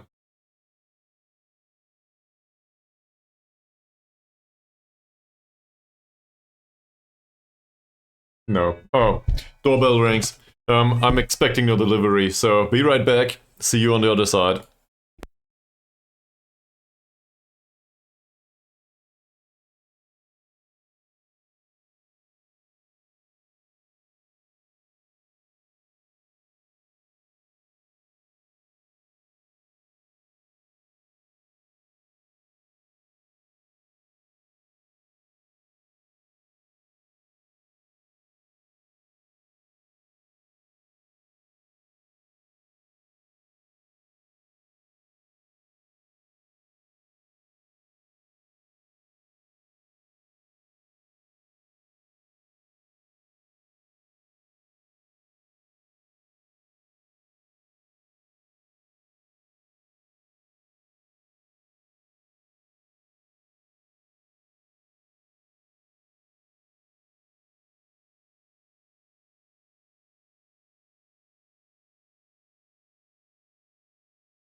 Alright, I'm back.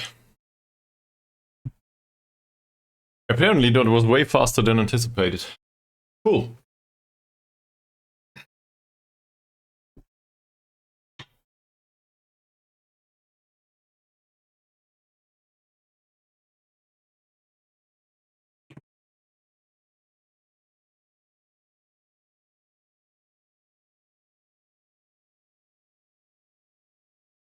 So, Kanshin, you want to share some of his stats?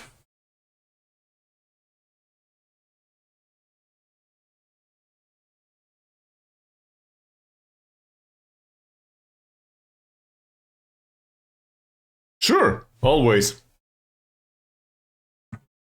As long as it doesn't, you know, contain viruses and stuff, but that's highly unlikely, probably.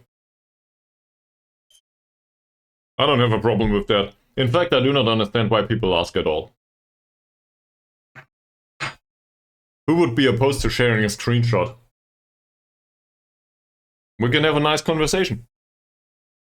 One of a long-time followers always shares screenshots about his tactics and stuff. He's not around right now.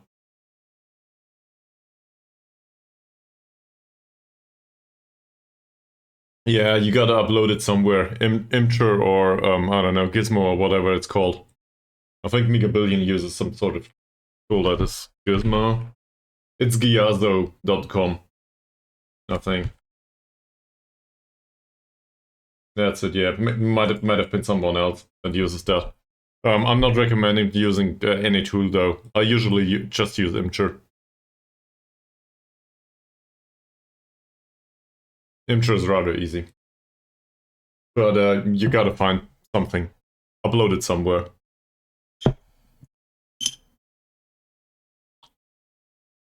Or you could also, in case you are a Discord guy, so, you know, I could also bait you into joining my Discord server, which is entirely deserted. You are very welcome to copy-paste it there. There you can just copy-paste it right onto the server. At least I think so. No, I didn't journal it. Well, to a degree, I signed a box-to-box midfielder.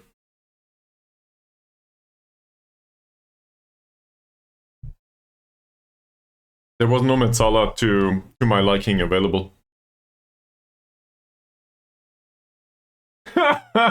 There he is. Welcome back, Megabillion. No, it's quite the opposite. Given that you were not around, we are losing. All the friggin' time. So, to quote a very important person, we will get off this rock sooner rather than later, maybe.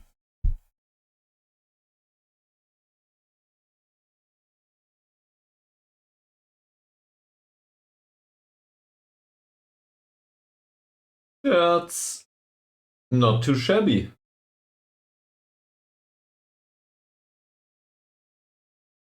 He tries first time shots. If I can help it. Yeah, we will get off this rock if I can help it. True. Thank you very much. But so my biggest concern with this guy would be, sure, he's capable of taking shots, but his strongest attribute is passing and technique, right? The problem with passing and technique here, where's the personality is fairly determined only. How's the media handling?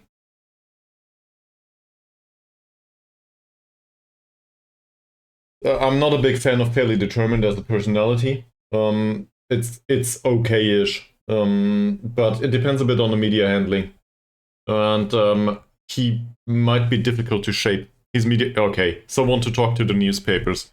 Great. So the problem is not with the attributes. The problem is with the hidden attributes in that situation, right? Oh no, you will not get Terry Cup. But let me finish my point.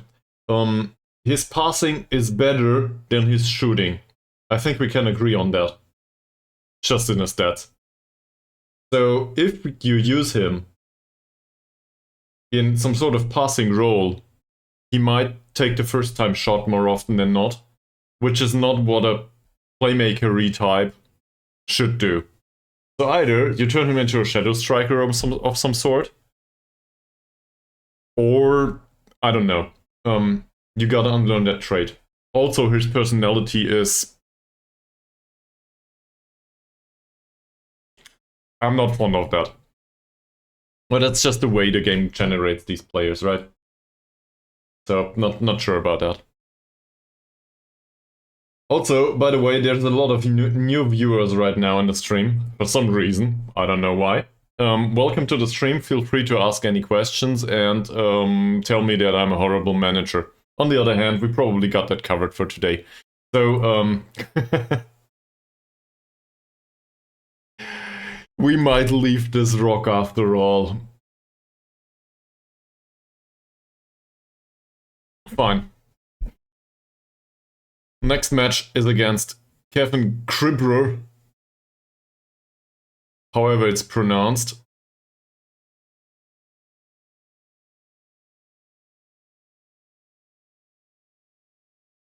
Yeah, we will do this. I try to adhere too much to what the opposition does anyway.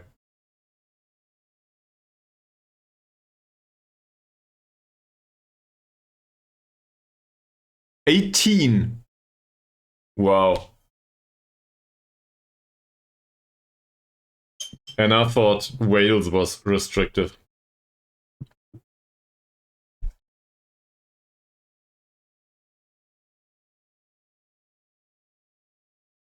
$18 is a lot. Do we have any idea? I guess we go to the press conference first.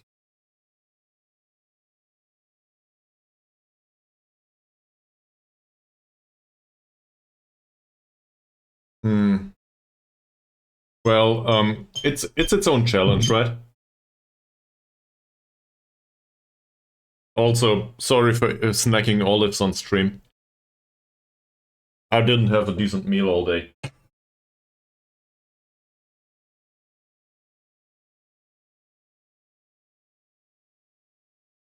Oh, don't make me laugh, man.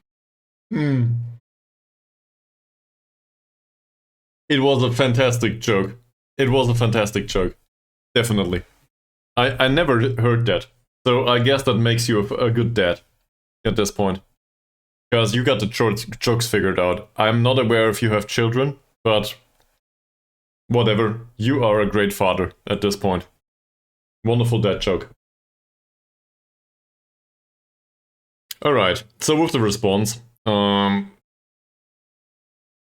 we want a much better performance. Are we looking to attack? Yes, we will. He's got a minimum release of 15 million. Well, I'm not aware of these amounts of money. Thus, I'm a lower league guy, so you do that.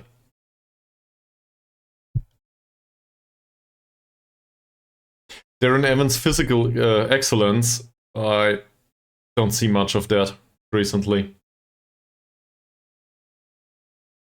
Also, we play with an anchorman these days.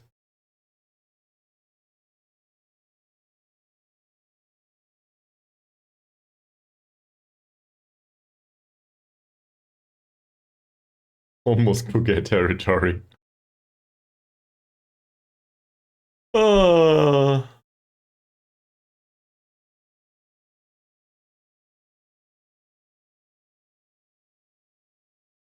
Don't price him too highly. Good nutrients are a dime a dozen.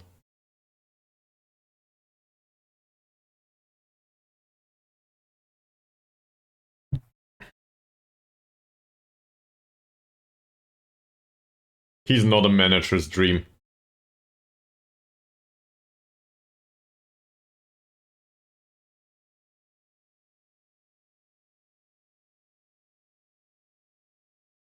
Oh man.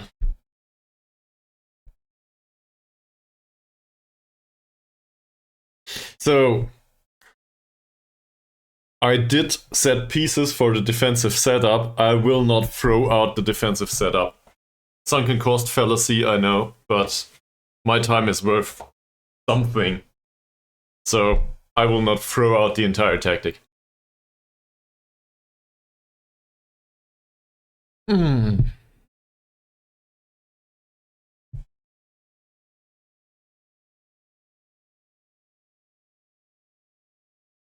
We will play some team in the cup.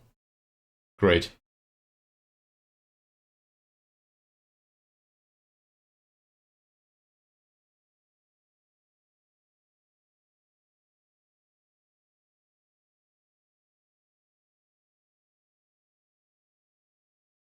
Is this all you do with your weekends though? Playing Football Manager? It seems like it's 16:24 here. So that's afternoon-ish. I just woke up. Assuming you are still in Sweden right now, this is a fantastic statement.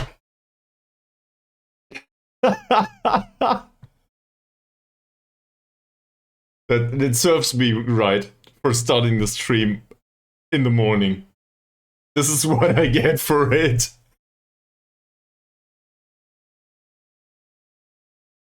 Oh man.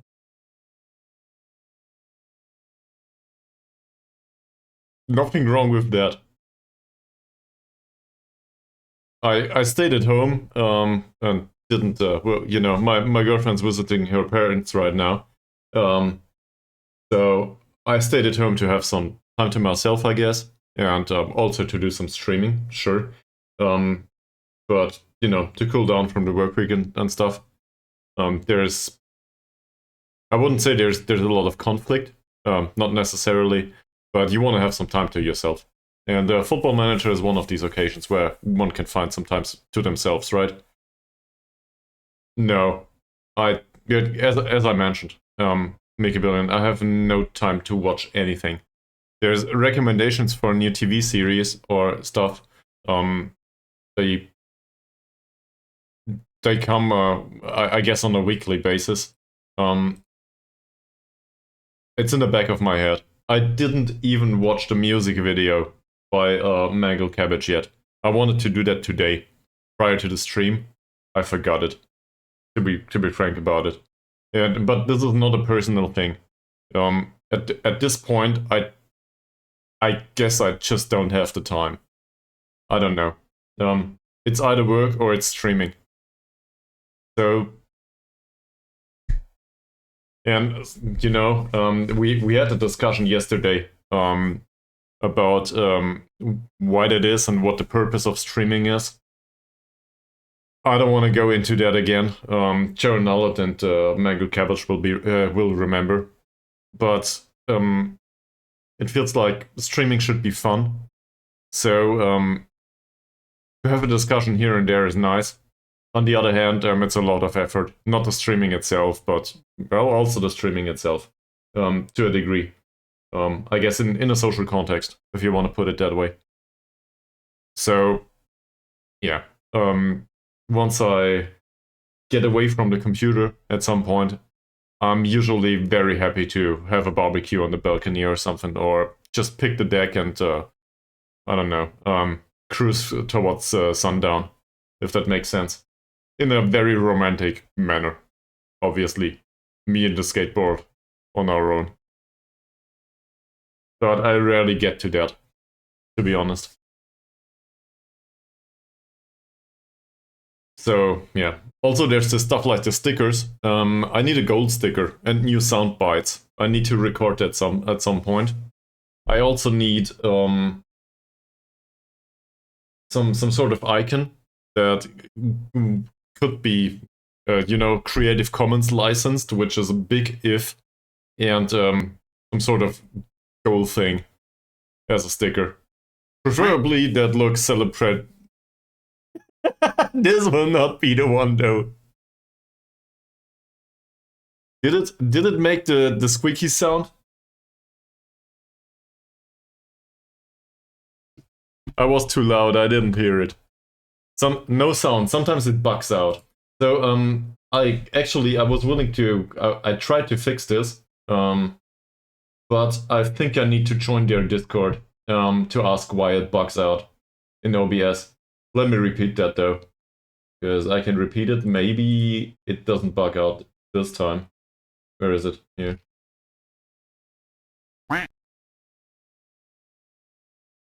It makes a sound like a duck. I hope that's okay. Yeah, but this plugin though, for as fun as it is, it sounds, I don't know. Sometimes it's weird. Sometimes it bugs out. In OBS, you need to refresh the browser source. I found out on the internet. If you switch from here to here, but or you know with the break and so on, still it's weird. Sometimes it works, sometimes it doesn't, and I don't know why that is. Might have to do with me talking too much. Not sure. Alright. So, what do we do? Well, this isn't great. This isn't great. Usually I do a lot of morale management. But I want to go to a game. So, how's training, I guess? Simon Owen trains well. His goalkeeping, though, is questionable. He's not responsible last time out. His passing is horribly bad, though. So we will definitely tell him to distribute the ball in a short manner. Roll it out. Sure. Distribute to the playmaker should be a thing here. That's fine with me. And we play out of defense. I've had enough of this. With all the long balls and stuff. Do we play attacking from the get-go? Sure, I will do that. You can disagree with this. That's fine. I will do attacking. He has no idea what to do in this formation though. Well, it's too late now.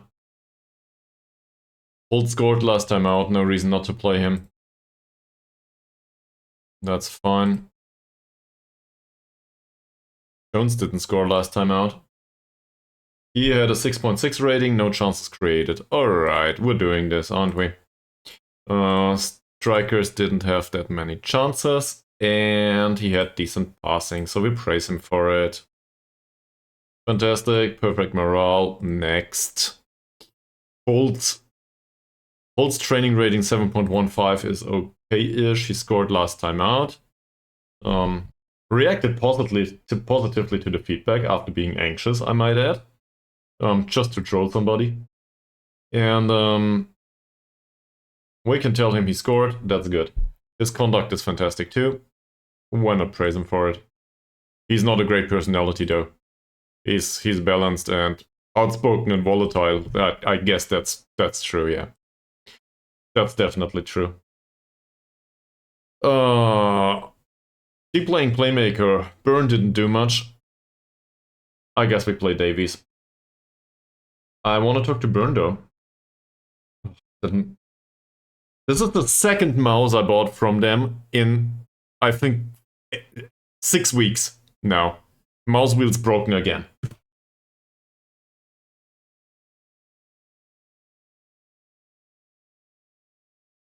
I will not buy their product anymore. That's a Draconia Black. A Charcoon Draconia Black. I was in contact with the support too. They wanted me to repair the mouse wheel.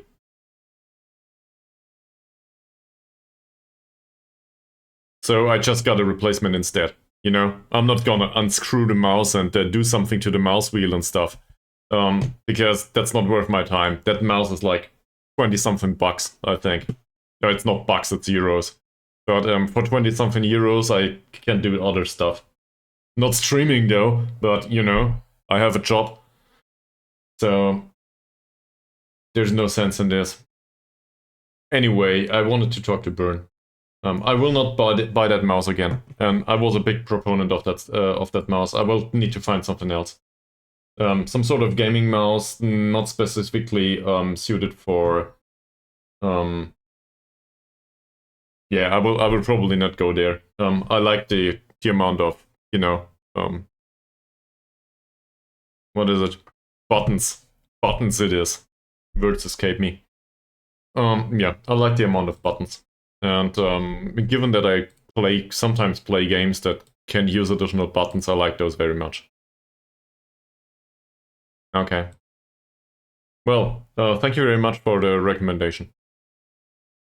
So in case anyone of Sharkoon watches this, your product has been great for like 5 years and now it's shit all of a sudden. And I don't know why.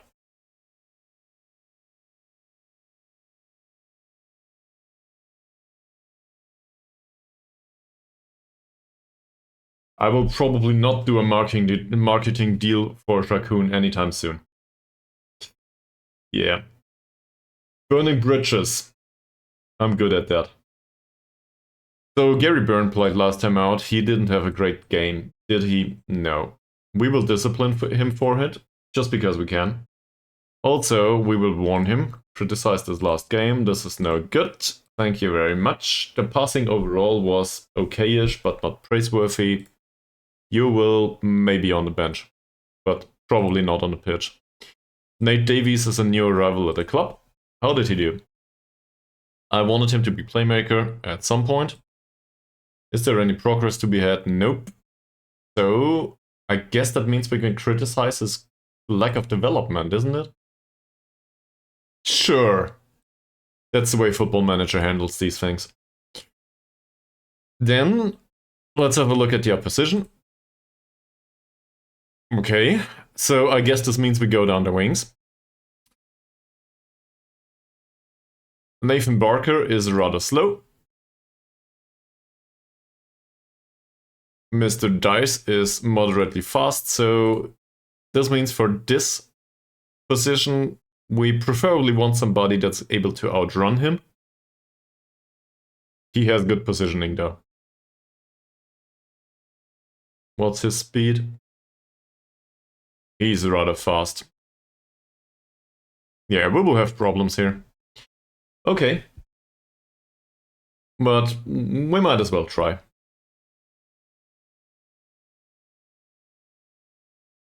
Cool. Goalkeeper. Apparently Simon Owen is not to blame for the 3 goals conceded last time out, at least according to the match rating. He also trains like a beast. So I guess we play him once more. I will still tell him that his passing or his goalkeeping wasn't good enough. We go with the passing. That's the easy choice here. Did any one of you two train well? Well, you didn't. So you rot in the stands. So Waitaka, on the other hand, trains well. In case we need him, he might come onto the pitch. He will be on the bench. Then we need a fullback. On defense duty, that usually would be Flynn Murray. That said, his last game was not great. 6.8 rating though, despite the result. What did we do about this? Well, first of all, we praise his tackling, because that was spot on, that's fine. No chances created, so definitely not a good choice here. Where is he? No creativity, there we go. That should improve morale a little bit. How's it there? Not doing much. Didn't play last time out. Did we have Roberts? No, we didn't have Roberts with us, did we? We didn't. So, I guess Adair comes with us. Even though he's entirely out of sharpness. The central defenders were rubbish last time out. Problem is this reflected in the match rating? 6.4 rating isn't great in training. I don't like this. Apparently, he doesn't like being criticized every other week. We probably criticize him even more every week. Tackling was fine. That was good. Defensively though, 6.6 rating. No. I don't like this. We conceded too much, so we will warn him about it. Will it work? I don't know. Yeah, nobody defended well. That makes you the exception, obviously. But apparently this improved his morale. Because, you know, we listened to him. This is how people work. At least here. Who Who was the other guy? Latona played a few minutes, I think. 10 out of 13 passes is not that bad. He was moderately responsible for conceding 1 goal. That said, Doherty was responsible for more. So, criticism of the last game, no chances created, but I don't know.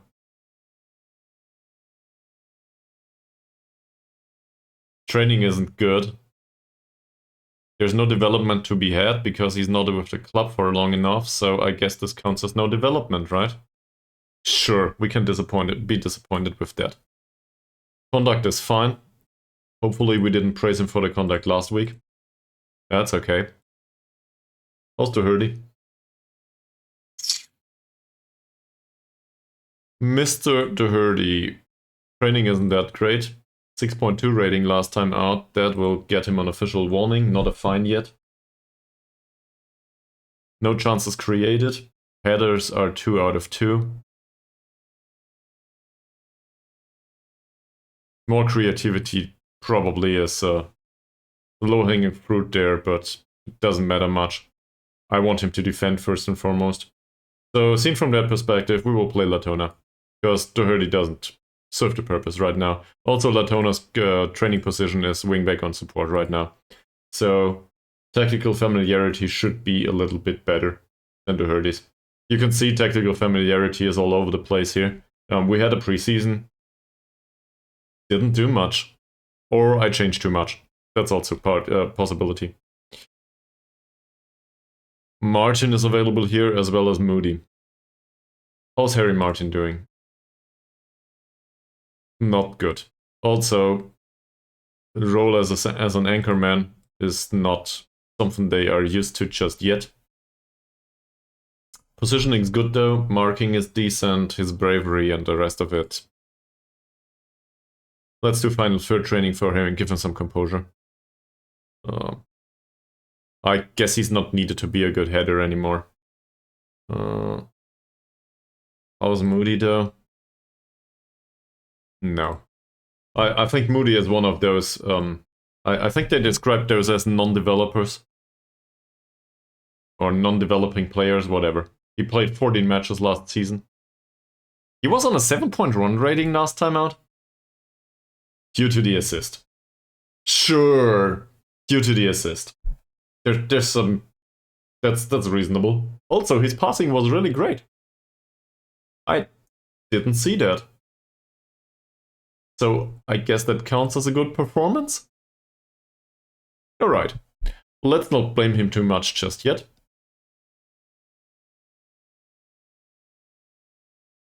He's also considered to be a consistent performer. Cool.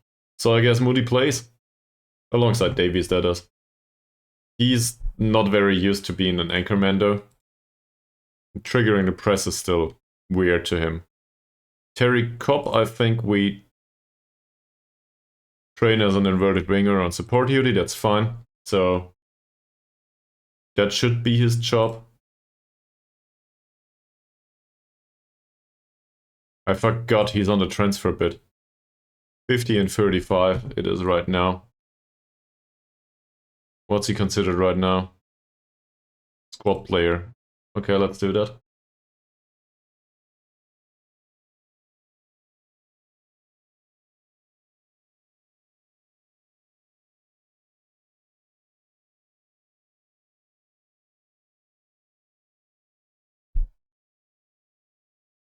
Come on, man, you can agree to this. You will. See? Does he need an assist bonus? No bonus is needed whatsoever. Fantastic. So that's Terry Cobb. And then we need somebody for the right wing. Given the lack of performance by Mohamed Toker last time out, 6.4 rating, that's enough for an official warning. Also, no chances created and great passing. So, good passing, no chances created. That went down well. Mohamed Toker can be on the bench at most. And we can play Morgan Moody actually. 805 training rating, this is fine. Let's give the model citizen time on the pitch, despite his bad performance last time out. Because that passing will not do, that's 50%. I do not like this. We will criticize this. And he's good with it. Fantastic. It just seems like this is the way it works. Great. Who's left? So, we need a replacement for the striker. That might be Toby Yates. Because the rest of the strikers are on the pitch. 5.9 form should be, that should be fine, but I'm too late. I will praise his passing though. Passing was good. That said, his overall performance was really, really bad, especially leading the line. No way. So he will be on the bench. At most. Isaac would also be an option for the right wing. Given Moody's training performance, I think Isaac doesn't need to be there right now. We might want to give him time on the pitch at one point though. Mickey Lewis? Not much to say here. If he's unregistered. This in squad registration. We have an additional slot. Oh, that's Dave Owen. That's Simon Owen. What was the name of the guy? George Owen, of course. Seriously, they are all called either Jones with the last name or Owen. This is really annoying about Wales, by the way.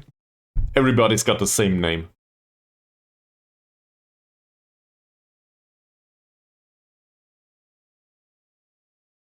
Seriously.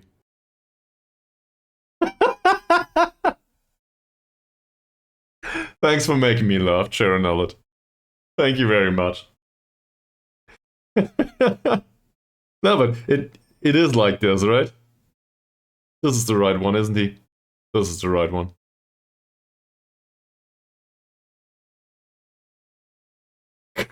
Yeah, I gotta re-record those. Re-record. I mispronounced that.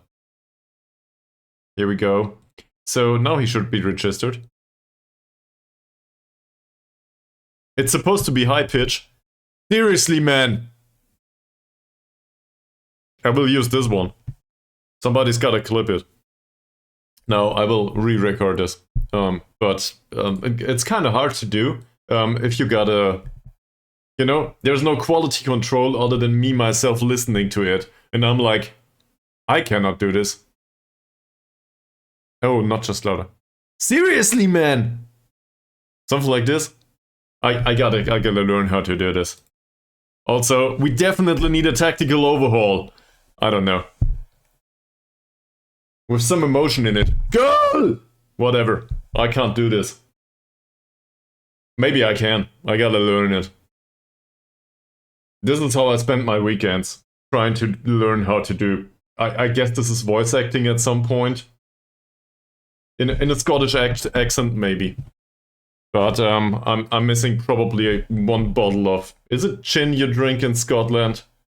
Did I insult anyone just yet? Is it too late? Sorry. It's not gin. It's whiskey, right? This is probably just another football player. This is probably just another football player.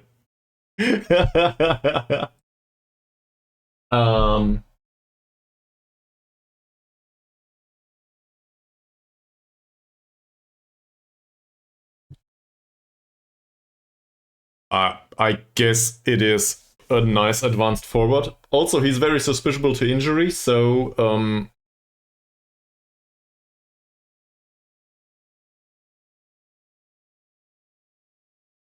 so what's the problem with him? I wouldn't play him as a deep lying forward due to the lack of strength. 7 points of strength is really low. That said, he's a 19-year-old. He will probably grow into it. Target forward. He's not that all over the place, is he? He's a decent dribbler. Has really good heading. I think deep lying forward might work. Given the technique, the vision's not too bad either for a 19-year-old, right? Decision making is okay, anticipation is good, off the ball movement is okay. If you highlight deep lying forward, how does it look? Sure, the strength is bad and the balance is not great. Yeah, true. But balance is also included for a target forward on support duty. Also, deep lying forward as well as target forward do not use the dribbling. So I guess advanced forward makes sense. But he doesn't need concentration as an advanced forward. And I think he's got the physicals to pull it off sometimes. If you do not expect him, to run past the entire defensive line all the time. He's a good dribbler though. He's rather hard to defend. No hard tackling and stuff. He might get you some penalties. That sounded wrong.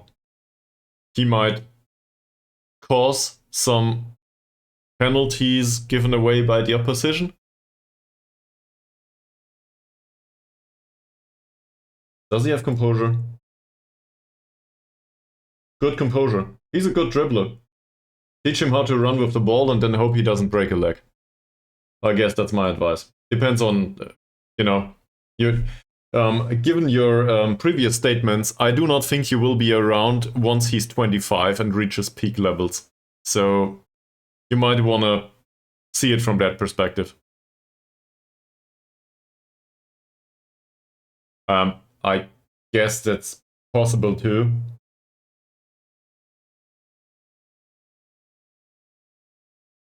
Yeah, he has all that's needed as a shadow striker, for example, right? Good 17 points of heading are just an added bonus.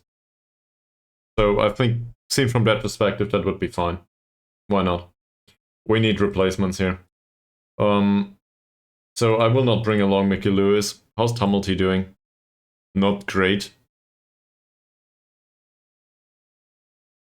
Do you develop at all, Tumulty? In any way? I guess that's the opposite of development. You do? Well, great. I guess he will not be a shadow striker. No, but I do this all over again, all the time. I try to retrain players for other positions all the time. And in the end, it's just not worth it, most of the times. So, I want you. Especially, so in a normal user interface, you don't know about his adaptability. I don't know if yours includes it. But he has one position right now. One. No secondary position. Nothing. So chances are his adaptability is something between 1 and 5. I'd argue right now. So teaching him how to play attacking midfielder in the center, he is probably really, really shitty at being retrained as an attacking midfielder. Play him as an advanced forward. Or as a poacher or something. Probably not a poacher. He's not a good finisher. But he is good at dribbling. So teach him how to run with the ball all the time. And hope that he doesn't break a leg. From a risk-based as an asset, in your portfolio of players, as an asset, he is a risky asset that should come with a discount in terms of wage. If he's not discounted anymore in comparison to a similar player that is not suspiciable to injury, he's a risk. And he's a very expensive risk, potentially.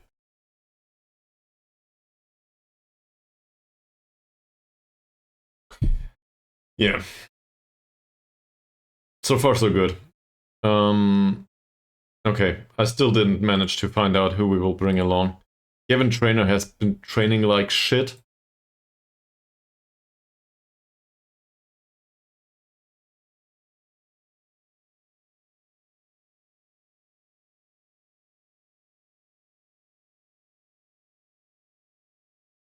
You might also loan him out and delay the decision. It depends a bit on how much do you want him to sell him for. Do you want to take the gamble on him? You can also try to sell him later on. But if you loan him out, usually they accept being sold later on. So if you do not want the bad impact on squad dynamics, maybe loaning him to another club and selling him later on is an idea. As a 19-year-old, he probably is not a primary striker, but surprise me. Just a squad player, okay. Fine. So we still need a winger alongside us. I think I wanted to bring Owen along in case we drop back to the defensive formation. I think we need somebody on the bench that can play central defender. Griffiths will not be around this time. And I do not want to bring Toker along. On the other hand, he might probably deserve it to a degree. Tumulty, well, Trainer not for sure. Tumulty neither, so I guess it is Toker. Okay. I didn't look at the opposition squad. This will not go down well. Also, I need to do a bathroom break. So, I will be in the bathroom. Be right back.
Okay.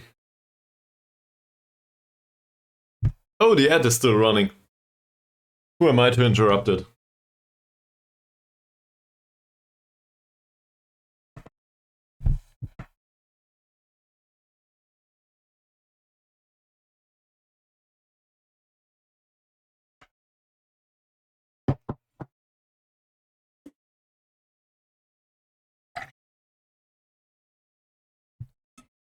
Everybody accepted their warnings.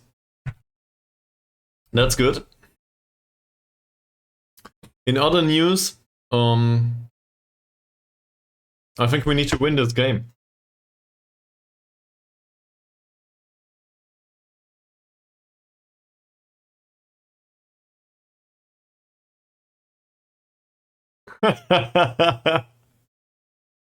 You're a bit late with that, but it counts.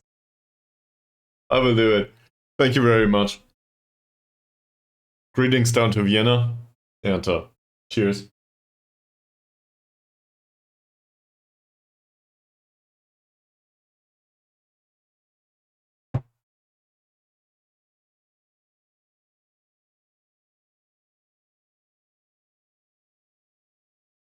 players like is Chironel still around? Probably, yeah. So players like Rooney or also Antoine Pouget remind me of the value premium in investing.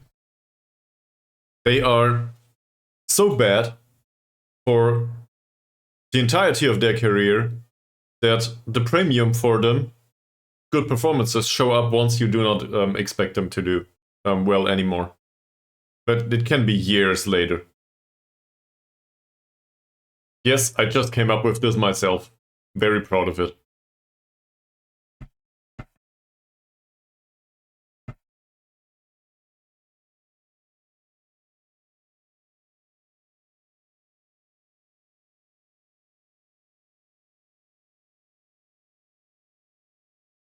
So maybe somebody else in the stream can come up with ideas, because I'm not aware of good players.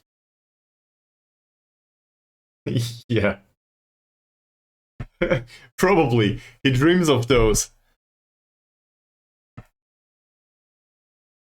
Because in real life, he will not, well, in real life, like in performances in Football Manager on the pitch, he will not score.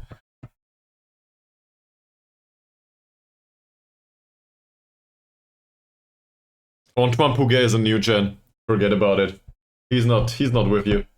That said, he fits the description, but not the level of play. That was an 18-year-old half French, half Norwegian guy that we signed back in Sweden. It's the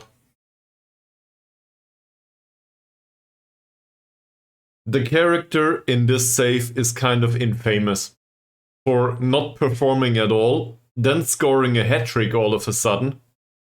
I cannot show you anymore. But there's a lot of video evidence. Either here, well, probably not on Twitch anymore. You know, the VODs get discarded, but all of it is on YouTube. So you will probably find him there. In fact, you might find him in the video about possession-based football. He should be included. Let me have a look. I will not open up. He's infamous for not performing due to personality.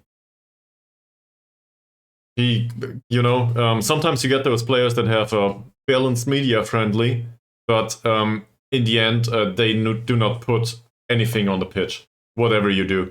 Because balanced media friendly might be really bad.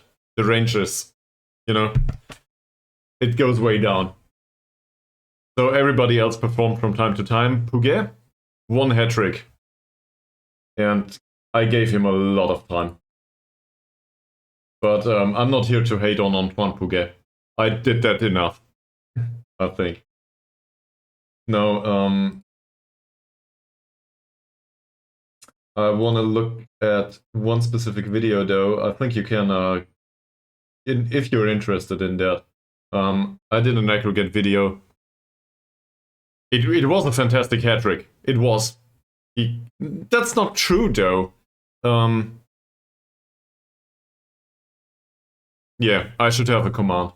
Well, it's rather easy, though. It's YouTube/@ no use for my soul.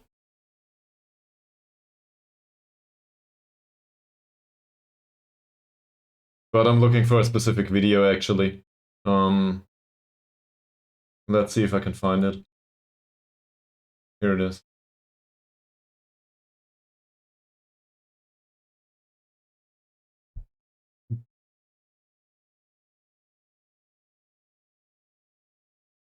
This should be the video. Where he scored the hat trick. Oh, I don't know, man. This is so long ago. This is so long ago. I'm not sure. But this is about the tactic we played back then. This includes a timestamp. Disregard the timestamp. So yeah, you gotta delete the end t equals 1093. For some reason, I guess I opened that video at some point. But Pouget should be in there. There should be marks. Because I commented on every one of the players, I think. And Antoine Pouget is one of those that just didn't perform. I think it's included. If it's not, I got that wrong. Should be in here somewhere. Let me have a look. Not to bait you into wrong stuff.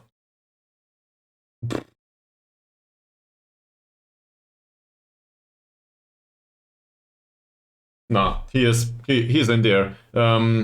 At 39 minutes and 35 seconds. That's Antoine Pouget's attributes. More or less. So hopefully I opened that stuff. And if I didn't, sorry for baiting you into a wrong video. Yeah, that will not happen anytime soon. Okay, let's get into the match. So, suiting the defensive approach we should be doing in this match. You know what? We will concede another 5 goals. I don't give a fuck anymore. I want them to play attacking football. Play attacking football. Next match only, we will have a look at the opposition. Let's see. So, we will try to play down the wings. Because, you know, that's probably reasonable. In this situation, we will try to play the ball into the work the ball into the box. Yes, and the hands of the new Yidderhawk Darts manager, they are even worse than mine. So don't worry, he will be in the 4th league pretty soon. That striker is some sort of a target man, I guess? No, not at all. He's fast, but he's the deeper one of the two. Off the ball movement is good, he has no pace whatsoever, no dribbling. You know what? Elbow to the face treatment, and decent finishing. But can we tight mark this guy? I guess so. I think we can tight mark him.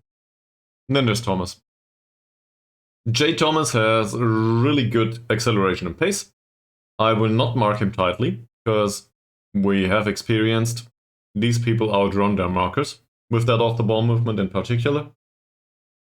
So, given that strength, bravery, and dribbling, though, I will still, you know, there's something missing.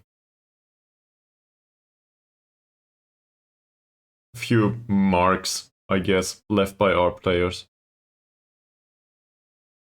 After assessing your squad, you realize that this is an easy job? Okay. That happens. Ross Weaver. He's a good passer. Can we mark him tightly? Off the ball movement is bad, so I guess we try to mark him tightly. Is there anyone in particular that's suited to do this? In our squad, probably not.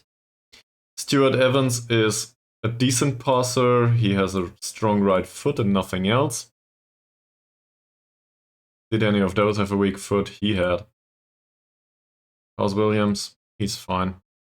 They will probably have weak feet. They don't. He's a good dribbler. So I'd rather close him down, I think. Easing off tackles is not a good idea in general. I do that way too much.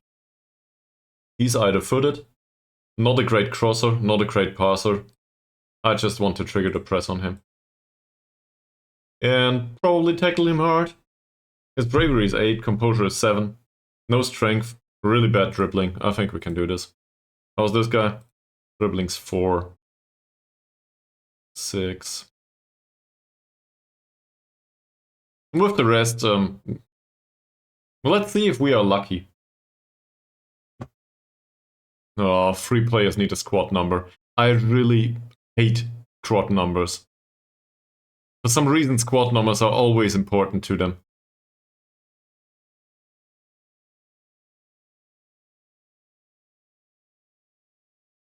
Who's not with us? Kai Clay is not with us right now. Kai Clay is with us.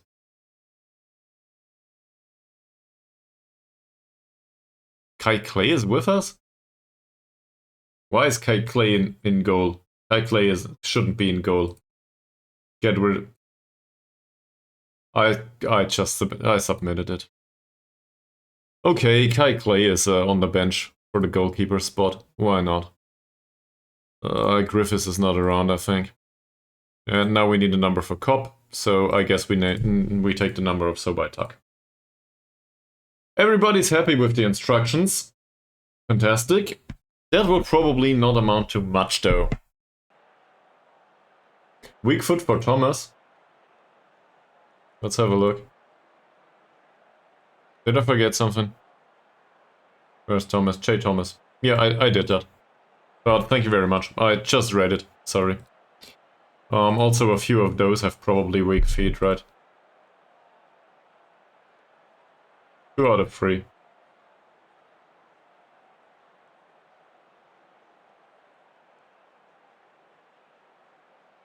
Dressing room. We need a better performance. This is a home game. We need a better performance. I'm fed up with the bad form. Nobody cares. Great.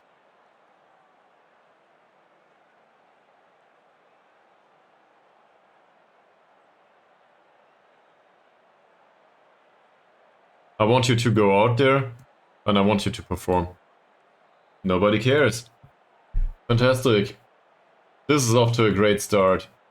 Next time I will encourage them. You know, as I usually do.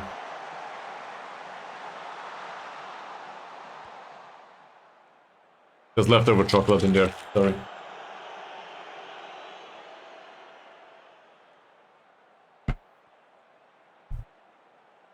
We don't know about their roles yet.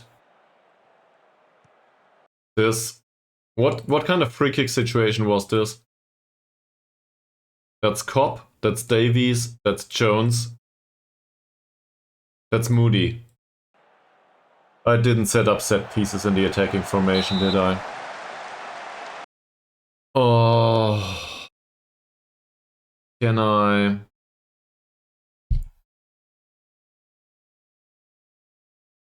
I can go here. Set pieces.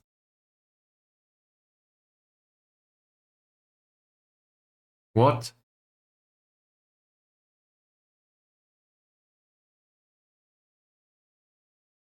I did do corner takers and stuff. All of it. I don't know where it went. I did an entire hour on the stream with this.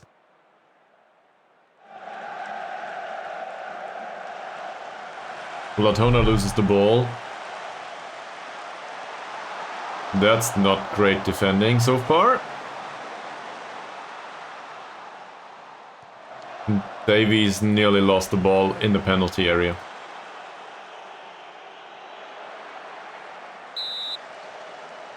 That was offside.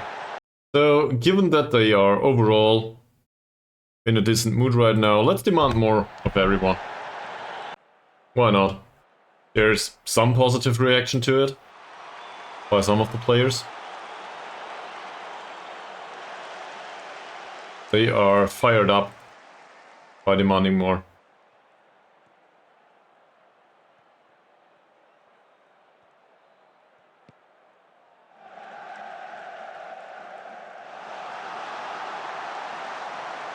Well tackled by Martin.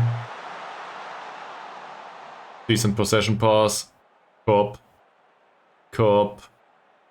Runs through the middle of the pitch. Holds.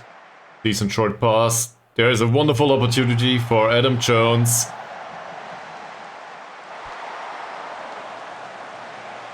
It's a goal kick?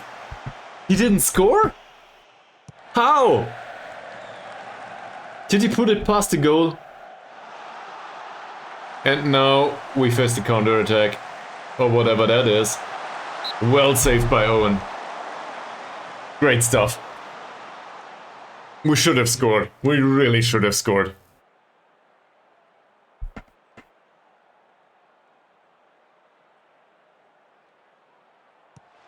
Roberts. Decent defending. I'm really annoyed by that set pieces stuff. I think I included it. It's not even included in the defensive formation. I did it in the entire sample. I did it for the defensive formation. That was close. Also dangerous. As we can probably see here, Moody is up front and Kopp is up front, so at least this seems to be fine. Martinez. Owen. They push up rather high.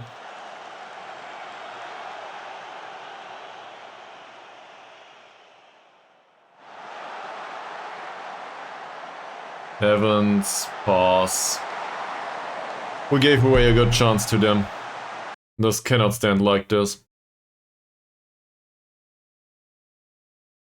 There's too much space through the middle, I think. So if we go back a little bit, can we do this here? Of course we can. I just need to rewatch this. This pass. This is shit. I see, that's where I'm going right now. This is shit. Moody is up way too high on the pitch in this situation. He's not there to defend. So I guess we could drop the mentality a little bit. Try to go, you know, balanced. So don't let anyone tell that I'm incapable to include criticism. Because this Moody stuff here, I don't like this. Anchorman or no Anchorman, I don't like that. He should be deeper.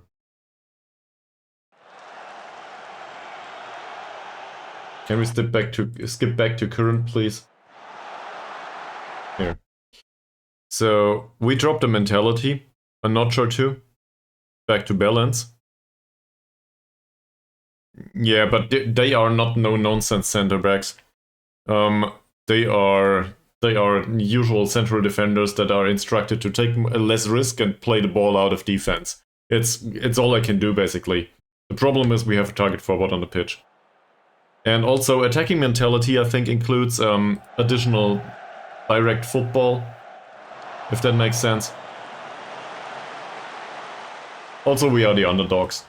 Big surprise. That's easy for Owen this time. Davies picks up the ball, and the deep line playmaker goes towards the target forward this time. I guess at least it's his job to play those long balls. And it went towards the target forward.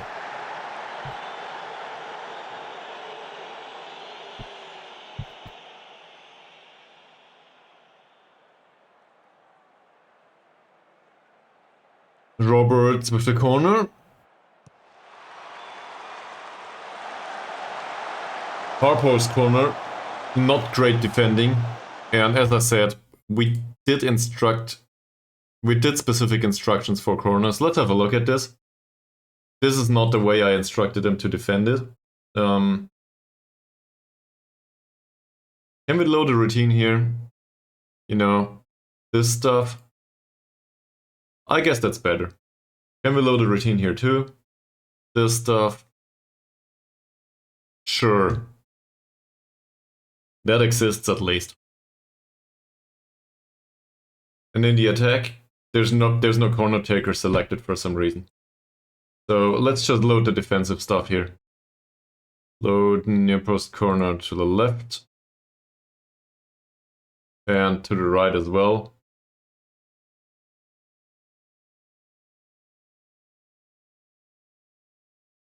So now we need the corner takers though. Mohamed Torko is not on the pitch. Corner taking is really bad for most of them, so he's left-footed, which means he's capable to do it on the right side. Holt is needed otherwise. Jones probably needed somewhere else, so I guess Flynn Murray takes the corner from the left. Free kicks. I guess Alex Holt takes free kicks. For some reason. That's our striker. Great interface, by the way. Fantastic.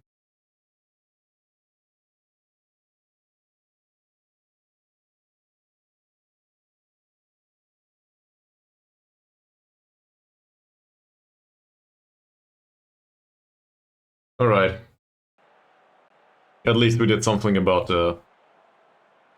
one of the set pieces. I need to do those all over again. This will take me another hour. Not doing that now, obviously. This is within the game. Or within the match. I don't want to do it now.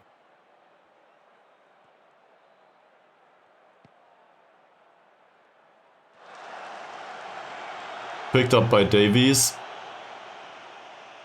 Young guy finds Flynn Murray. He doesn't cross from deep. Finds Moody. Jones. There's a reasonable pass, Mr. Jones. And you do not pick it. You took the shot instead. Let me guess, there's a specific instruction on, is it? There's no specific instruction. It was just bad decision making. Or he didn't see it. With a vision of 4 or something, whatever it is, he probably didn't see it. Latona. Reasonable. Moody. Latona again.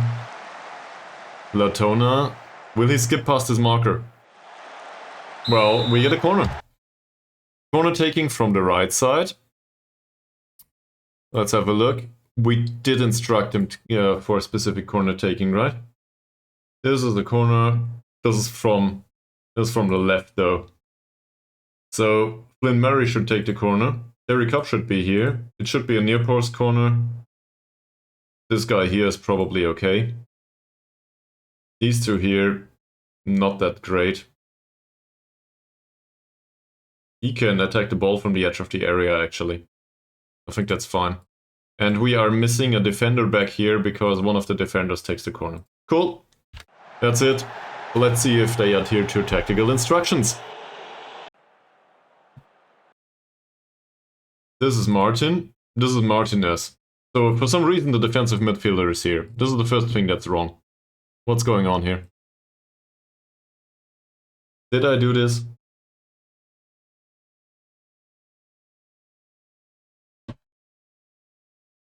Moody here. Martin and Martinez? So this is as instructed. Martin plays as a central defender? What did I do? Forget about it. A defensive midfielder plays in central defense. I'm a moron. Oh, okay. Overall, not bad. Most of them are in a considerably better mood than I expected. I will demand more once more. This is a home game after all. It works. So far, we're happy with this. Latona. Not bad. Weaver picks up the ball. There's some pressing going on here. Rock. Evans. Evans long ball. That should be easy to defend from Martinez. Emphasis on should. Owen finds Martin. Davies. Martin with a horrible pass towards Moody. So much for playing out of defense. Martinez. Jones. Picked up by Cobb. And you cannot believe that this is a winger, can you? Davies. It's a free kick. Great. Holt. Not a bad free kick by Holt. We do not have the good free kick takers on the pitch, but for Holt, that's decent. Free kick taking 9, at least he hit the target. Moody's corner. Let's have a look. Martinez, Martin, Bob, and Holt. I guess we could... Yeah. Did they do any though? The only tactical change is that everybody is overwhelmed by the feedback. 2 central midfielders. He's a deep lying forward. He's a poacher. We were aware of that, I think. We could try to cover for the poacher, but so far it seems to work at least a little bit. 2 wingbacks, no-nonsense center backs, and a center defender. So they will hoof the ball more often than not. Passing 5. And Owen has passing 8. So I guess we try to press Parfit, maybe, given the bad passing. That might be an idea. Try to trigger the press on him with the striker. And hopefully he will misplace a pass or two. That's exactly how I want this to be defended. I know this was one of our corners, but at least we didn't give away a counter-attacking situation. Jones with the flick on, well... freak accident, I guess.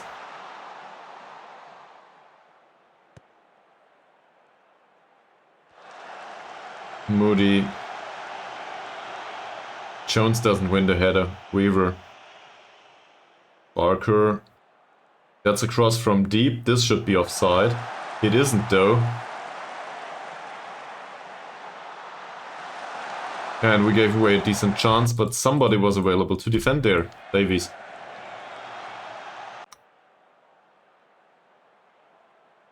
Roberts' name was taken. Let's have a look. Roberts is the defensive midfielder. There's not much sense in playing through the middle against this formation though. Jones. Jones with a cross. Moody with a chance. It's another corner. I think we instruct Holt to run there. We might instruct him to lurk at the near post. Holt should try to attack the near post though. Yes, he does.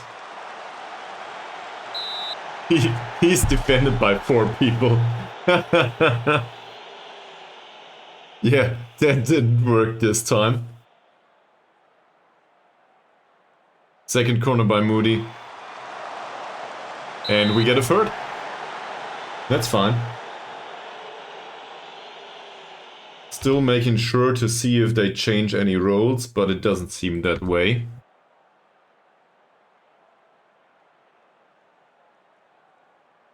Moody. That was a bad corner. Also, apparently, the demand more wore off. So we will demand more once more. Okay. What's this? That's well defended. Moody will win the header, yes, but he will not lay off the header towards Jones. And this could be offside. It isn't though. You can see the corner.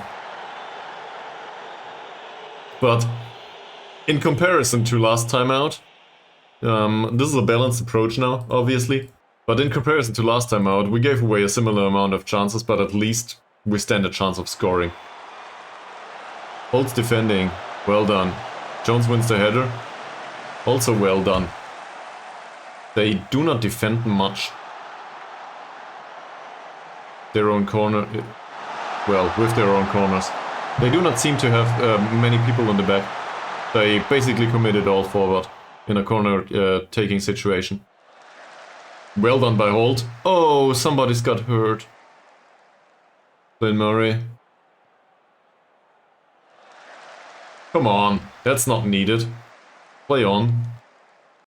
Weaver got injured. So Weaver is the central midfielder. He's the passer. With no good dribbling. Can we get him off the pitch, maybe? This is one of those that stop continuing. This is one of those players that... where is he? Ross Weber is not one of those that we instructed to tackle hard, so we might as well do it, right? That shouldn't be a problem for Moody. Flynn Murray with a cross from deep and Holt was offside.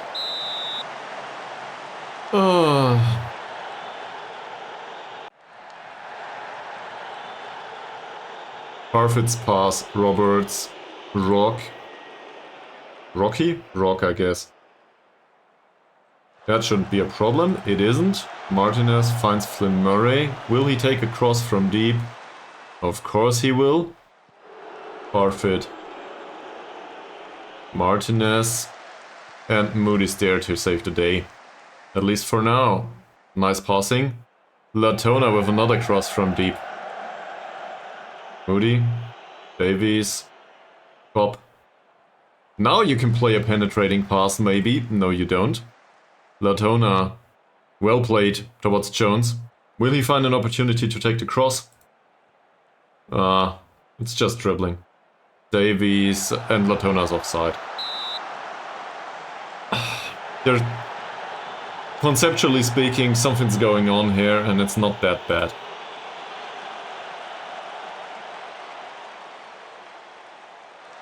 Well defended by Martin again. That's probably... It should be a foul. Martinez did well though. Flynn Murray. Come on, man. Will Holt win the header? No, he doesn't. He doesn't win the header. He should have won the header. And now Dice is very fast. There's a cross, Thomas, and that's in.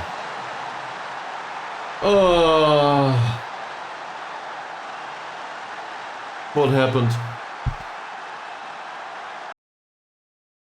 Williams. Davies was close to him. So Williams took on the ball. He's a good passer, we know that. Holt was there. Owen is somewhat a good passer. And Flynn Murray lost Dice. There's also two players in the middle that lost Thomas. Well, I wouldn't say lost.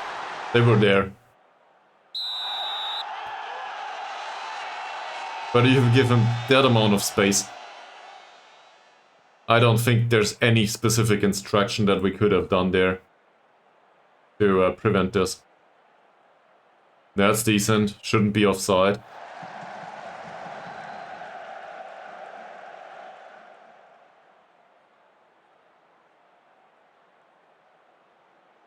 Roberts free kick. Nobody's there to pick up Williams. Somebody's there to pick up Williams.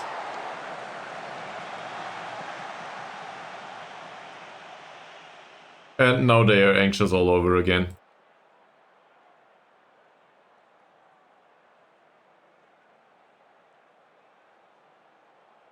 We will fire them up because this was not good enough. If we want to single out individuals, I think Morgan Moody was somewhat unlucky. So let's tell him.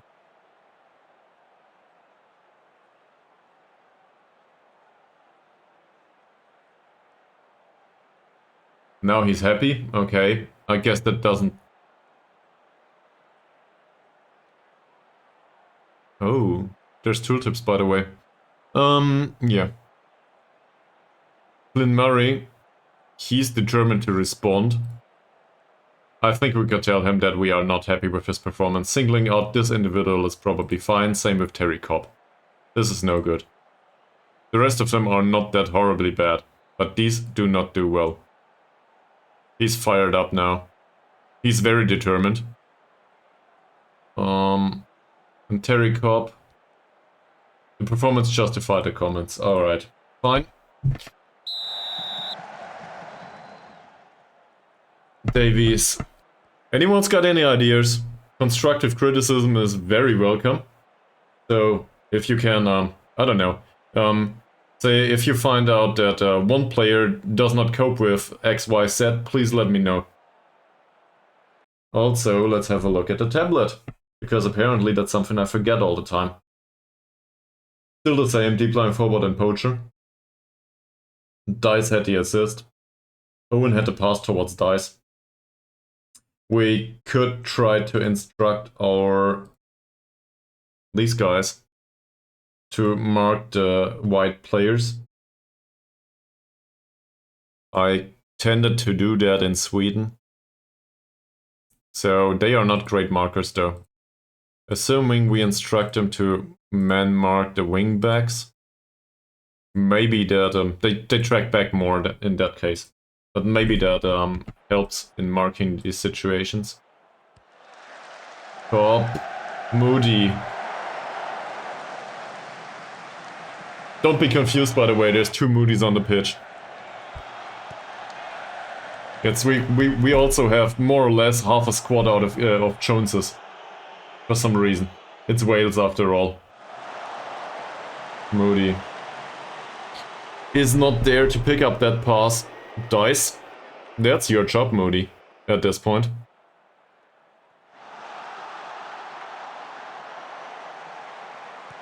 Owen, he's a decent passer. What's this? What did Martinez do?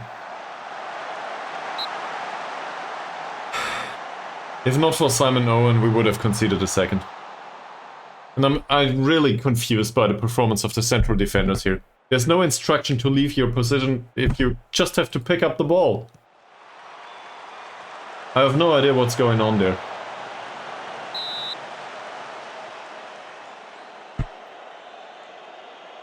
So I'm trying to find the error in my own behavior, you know. But in this case, I just don't know.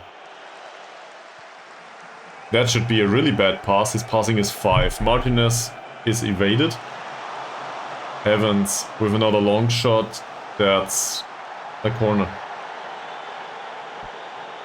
Now, at this point, it's probably highly deserved that they are up 1 goal, if not 2. We should have scored 1-2 though, expected goals wise at least. Roberts. Thomas. That's beyond the goal. Can we demand more? They look very motivated. Every single one of those. It's high. I think it's high. So we could try to drop back the defensive line and pass into space, for example.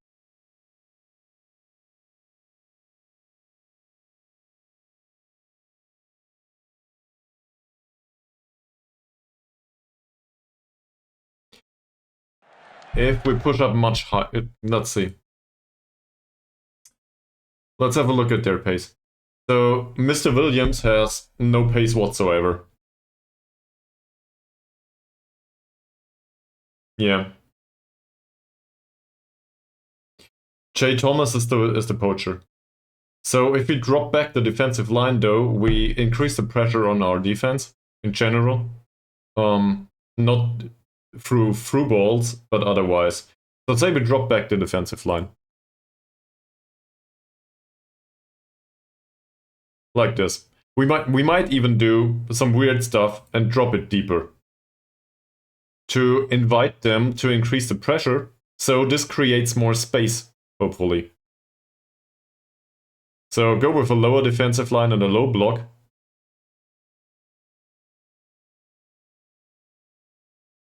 Probably not a low block.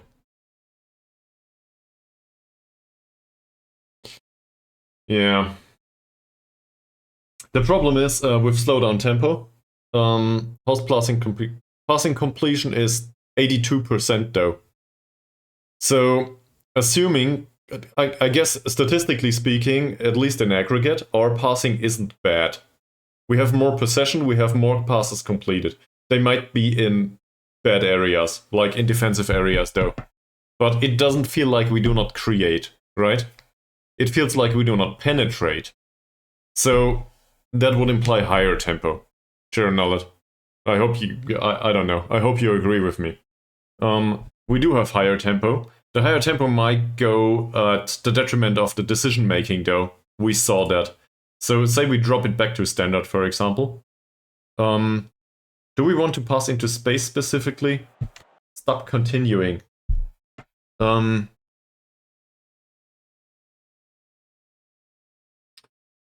Looking at their central defenders, this is not great pace.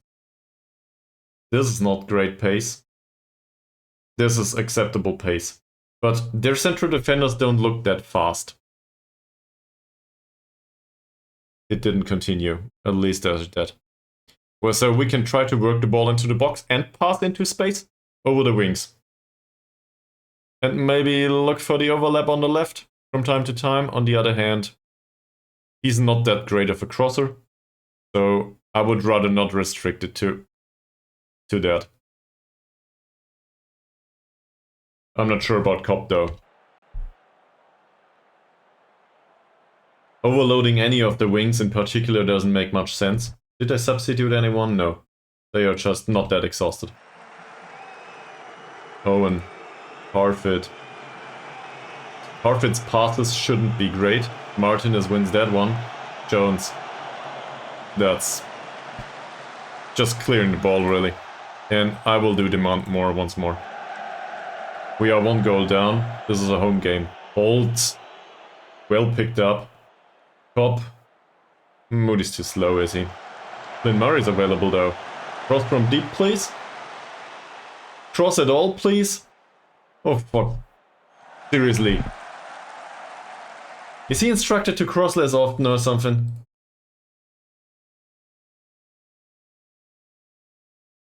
He's not instructed to cross more often, though.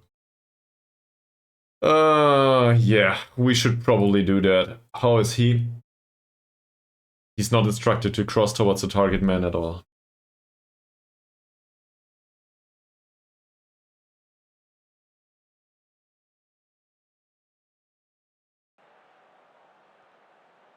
That's dangerous. Davies. And that's offside. So, I would have wanted Flynn Murray to take the cross there. Holt's additional free kick. Martinez. It was a minor chance. We have substitutes on the bench too. Martinez is frustrated by the feedback, demanding more. He's also slightly exhausted. Who's on the bench as a central defender? Darren Evans.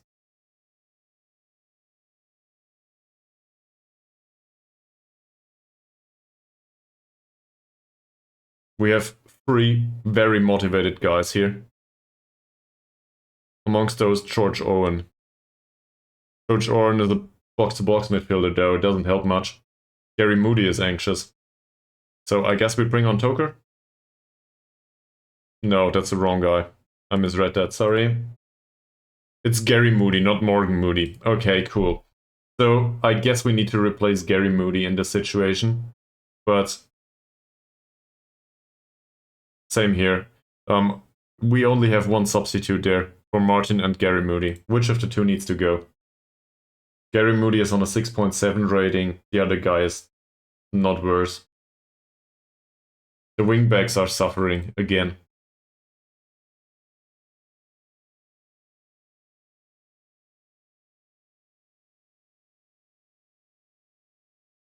So, given their suffering and the lack of performance, I will substitute one of them, right? Doherty is much too slow, though. Forget about that, I will not do that. Alright, let's bring on Evans in midfield. He plays short, simple passes. At least that will replace one of them. I do not think Owen is the right choice right now for Jones, making his debut. That's probably not a good idea. Mohamed Tolker is not a fast one. We need fast players right now. Also, I don't think Morgan Moody has a bad game. In fact, quite the opposite. Toby Yates is not a great target man from the jumping perspective. Also, Alex Holt is needed for the free kicks. So we will do 1 substitute. Darren Evans. He's a younger guy. That worked. He's motivated now. Can we finally get a, I don't know, at least a draw?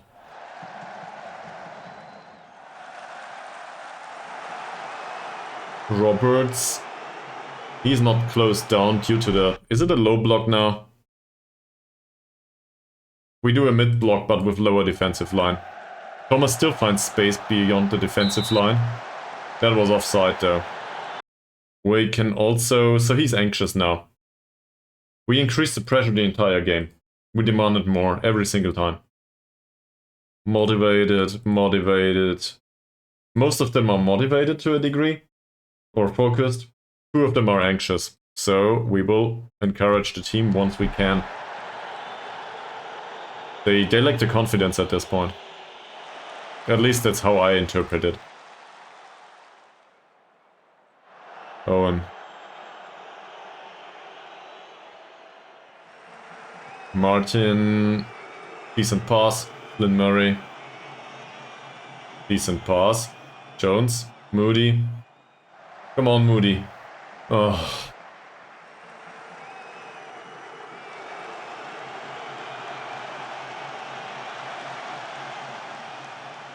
That's not good defending at all.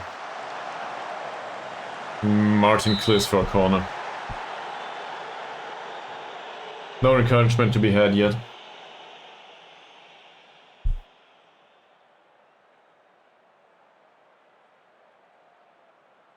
Roberts' corner. Will we concede another one? We don't. Mr. Owens there to pick up the ball and then try to initiate a counter-attack that might find Kopp, who's not available at all. Not a long ball. That should be offside or picked up by the keeper. That's fine. Now we can encourage the team though. Hopefully they can make a difference.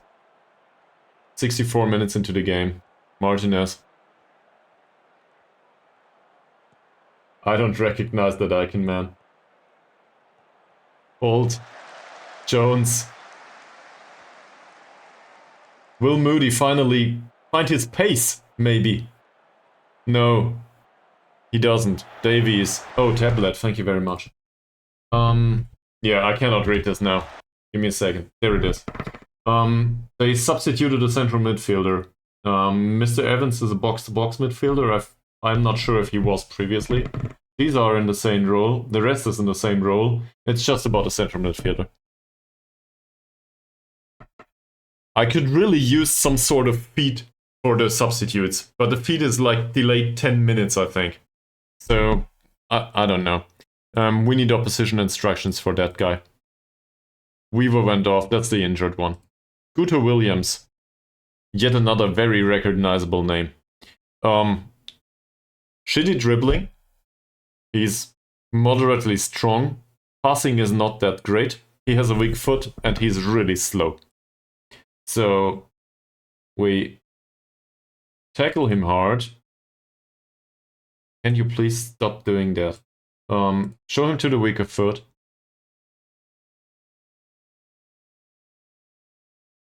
We might also try to take him out of the game with tight marking. But there are no great markers in this position. In this position, this is the playmaker. So, how's his tackling actually? How's Davies tackling? It's 5. He's moderately aggressive. Marking is 7 though. His marking is 7. So I guess we can tell him to mark, not that guy. I guess we can tell him never tight mark Guto?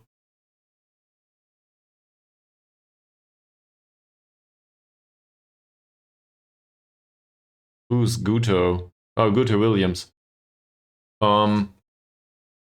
Due to the fact that we do not think that he's very threatening with the passing. He is not very... We want them to play through him, right? So never tight mark him. I think that there's some sense in this. We also want to close him down to misplaced passes, right? So trigger the press on him, maybe. We want him to do error stuff, whatever. I cannot phrase this right now. But we want them to play through him. So that means other players might need to be tight marked though. Like him. Like Stuart Evans. Yeah, he is awful offensively. Him... He's a good worker. I wouldn't say awful, yeah, he's moderately awful, but he has decent passing. They basically play down the wing. Playing down the wing is the creativity for them, with running. We tackle him hard. I don't know. Let's leave it like this. I'm not so convinced that this is fantastic though, but it's something. Leighton, Martin, Davies, Martinez, Davies again. He tried to find Moody. Not a chance though. And this is just... What bad defending by Martinez. It was definitely in his area. So now we have another additional yellow card. Apparently their feedback is really bad. What's the mood? They are still overwhelmed. Can we go down the right? Specifically. Because these are somewhat exhausted. Owen is not the fastest guy in the room. Dice is okay-ish. So assuming we go down the right, then Murray crosses from deep. That guy cannot defend two players at once, right? So for him to cross more often, cross from deep, that's fine. We go down the right specifically, and we do not overlap though.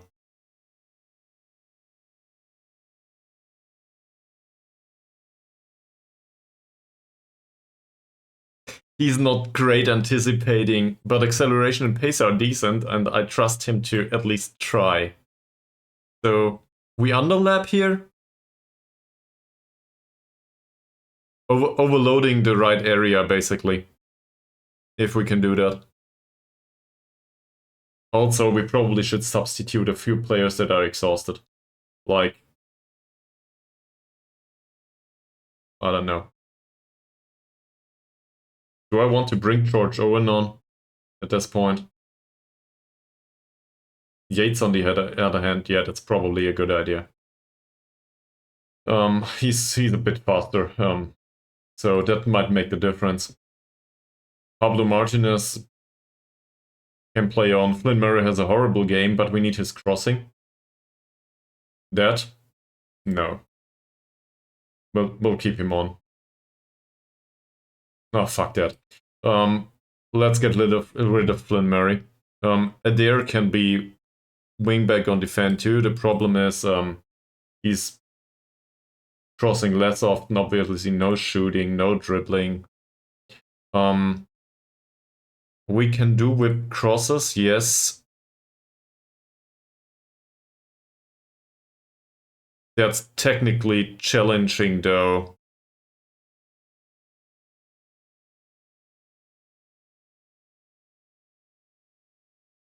Yeah, I was thinking about that. So we can put him on attack duty, right? Go a bit more attacking. The other way would be to go with a positive mentality at some point. We are 71 minutes into the game. We're trying to win this. Or at least get a draw at this point. Latona, on the other hand, pushes up a little bit. It does not feel like he's a big threat defensively right now for us. So that's okay-ish, even though his performance isn't great. Also, he's not exhausted. We do not have anyone to replace central defenders. So what's left? George Owen? George Owen should come on as a shadow striker or as an inverted winger. Inverted winger, though, he doesn't have pace. So, as an inverted winger, he's a passer. That's just what he is. We could do that, because Cobb's passing is horrible, and the opposition on the left, that's on the right wing, is Nathan Barker. Nathan Barker is a decent guy. I don't think it makes much of a difference as a shadow striker or as a poacher. I don't think it makes there's a big difference to that. They are more or less the same role.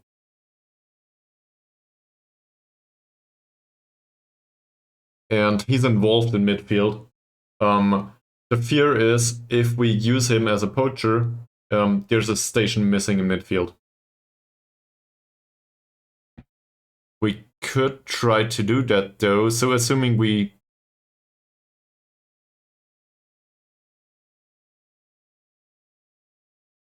Trying to figure this out. So say we move him up as a poacher, as you intended. Put Yates on target forward duty here. They are not used to the formation or anything here. In fact, let's see. Jones has no idea how to do this anymore. Especially not in this formation. Nah. I'm not entirely opposed to the idea, but I think as a shadow striker it's probably better. At least he's used to playing that, right? And we are overdoing it sometimes.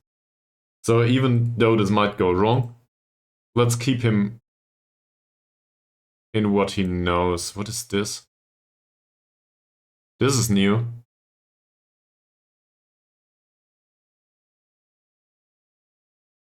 So now we get the aggregate positions here. Yeah, we could go attacking. I don't want to overdo it though. Let's go positive instead. And we do try to exploit the right wing, right?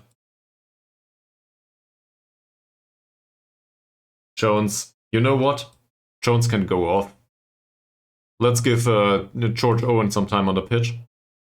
We brought him along for that. He's not a great goal scorer, but sometimes he plays killer balls, he plays 1-2s, and he switches the ball to the wide area, so that might make some sense. All of these are motivated.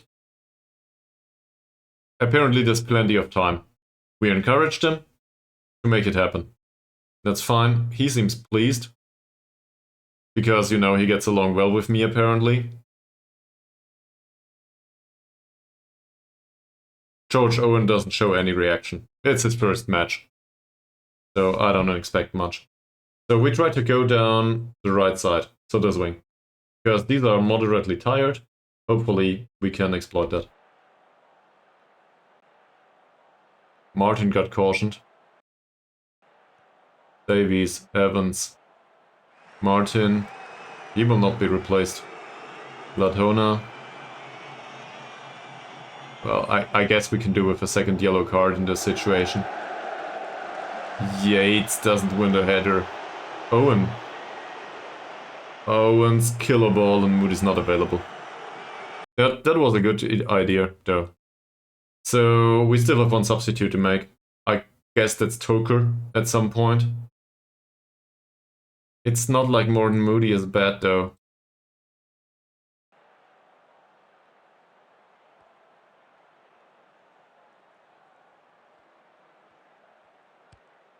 Evans long ball for some reason. Owen... That's offside. Do we push up a little bit? We have a deeper defensive line at this point. Yes, they are. But what are we to do about it? Well, it's not drowning though. There's 3. And some of them are really tired. So... we have 12 minutes to go. We take the game to them. We go all out on attacking at this point. It's just 1 goal. We need to score 1 goal. Slightly higher tempo, slightly shorter passing is fine. Work the ball into the box, pass into space. And we can also cross from deep. There's a target man on the pitch.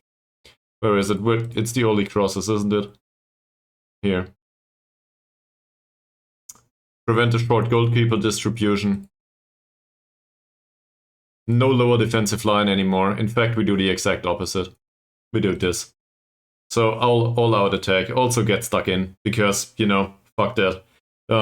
We don't have that many yellow cards. If Martin gets thrown off the pitch, it doesn't matter. He will not be available next match. But we can gamble it at this point. This might not be successful. Martin is on a yellow card now. Williams dies. Yeah. And I will try to... Everybody's in a good mood. You know what? Demand more.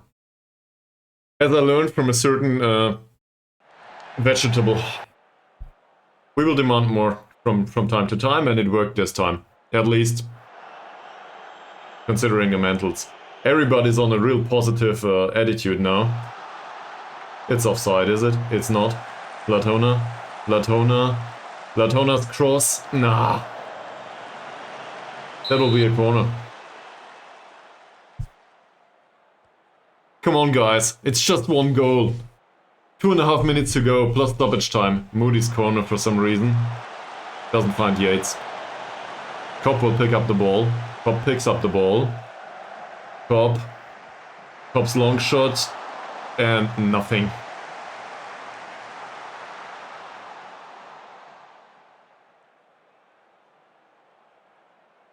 There's nothing. No chances created. That's a game.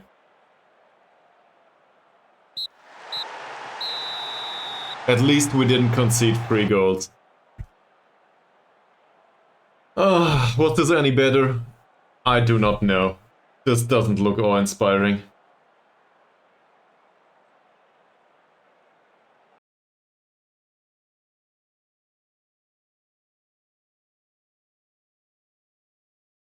He's frustrated.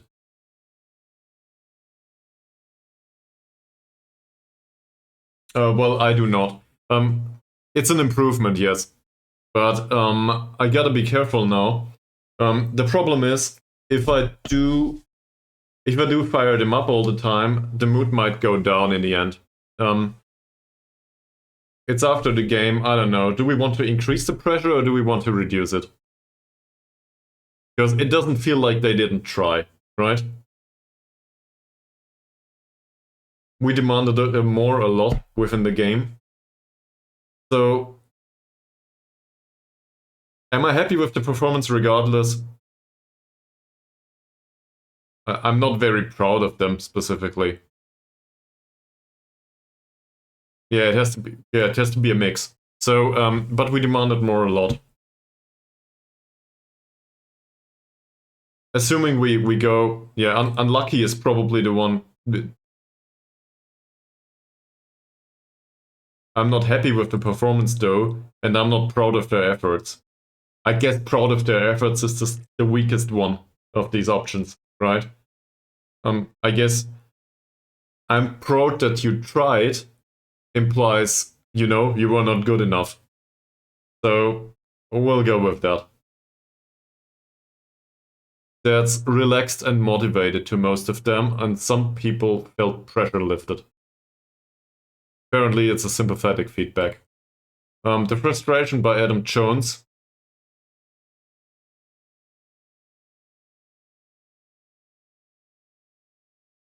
Let's think about this. Adam Jones is somebody that we know that he's a former perfectionist, so his fuse is rather short. He will have large swings in mood. So he didn't score, he didn't have a great performance, so now he's morale-wise he's under. Right? He's underwater. He's frustrated. That's to be expected. Also, he's really hard to deal with. We want to build up his confidence for next time. What do we tell him? Poll, yeah. We can do a poll, yeah. So there's a lot of options here, though. I cannot type all of them in. So whilst I would be happy to do a poll, please write it in the chat. And I appreciate any contribution here. Include an argument if you can. I'm willing to wait for a minute. It's not like we do not have time, right? So we know that he is ambitious to a degree, given the form of perfectionism. He's a realist at this point, so he lost a point of professionalism or ambition at some point. Probably the ambition.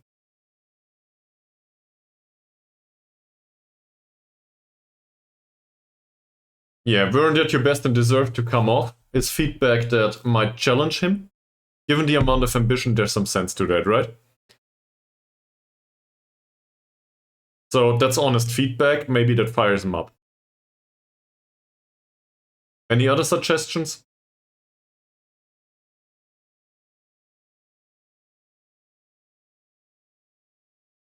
I will ignore the sticker bot at this time. This is not a great suggestion, Mr. Stream Stickers.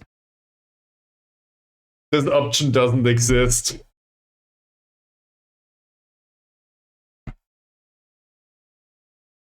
We can be even more harder on him. You had the chance to win the game, but let the side down. This would be very hard. I don't know what one means. Can you elaborate? This, you had the chance to win the match and didn't take it. That's a missed opportunity in more ways than one. This is very hard. The first one, you think? What do you think, Sharon Nollet? Would that be fine? It's...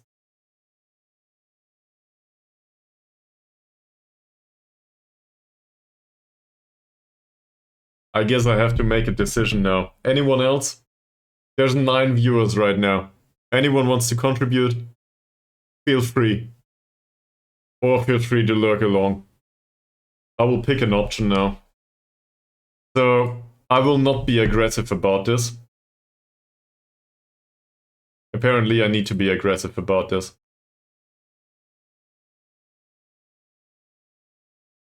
Darren Nullet said you weren't at your best. This is a bit taken aback in the critique, I think. I will do the middle option between your two suggestions.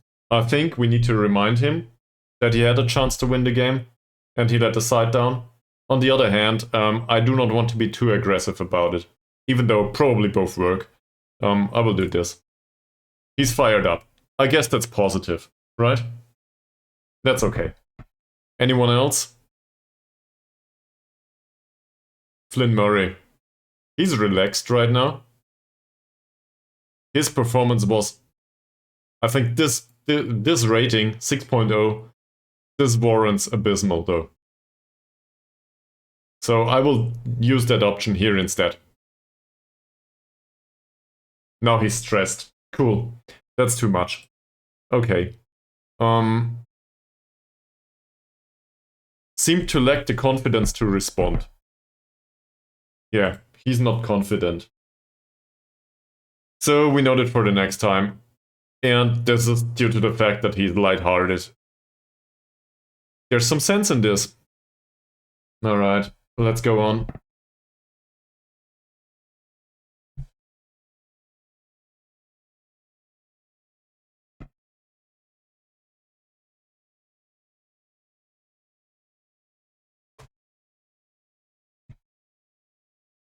Okay. The next match is a cup game.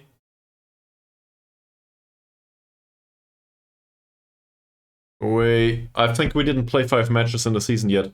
We cannot do a team talk yet, can we? But we lost a lot, yeah. This is horrible. Team talk might help. Morale-wise. Party of 10! Wow! Welcome to the stream! We got raided.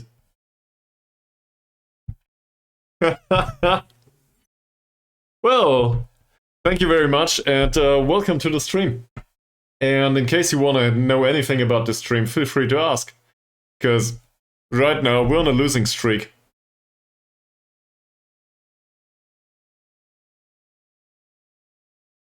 Yeah, but Trainer is also moody. The save's not going well, to be frank about it.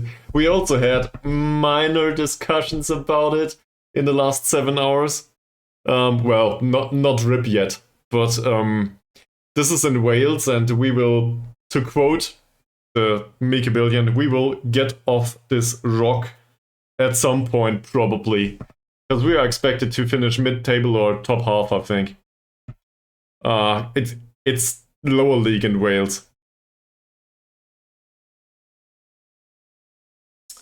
But you are welcome here, anytime. So anywhere but Dortmund, and you'll like me. Well, Lynx, I've got good news for you. I'm not from Dortmund. That said, there's a story about Dortmund here.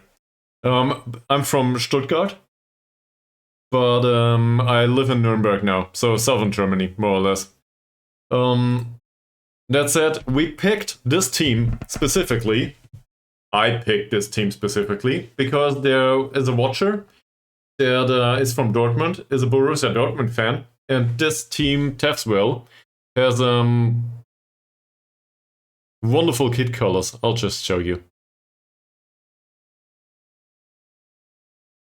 This is fantastic. This reminds him of Dortmund all the time. Also, the away kit resembles an away kit formerly worn by Schalke 04. So I guess that counts. The away kit is fantastic to annoy him half of the time. So we picked this just to please nobody in the Ruhrpott. Or everybody, I don't know. So if that's not sympathetic to you, I don't know what it will do. Yeah. Or, I don't know. You might as well hate me for it. I'm fine either way. Yeah. In other news, I didn't eat in 8 hours. But now that we got raided, we gotta push on, right?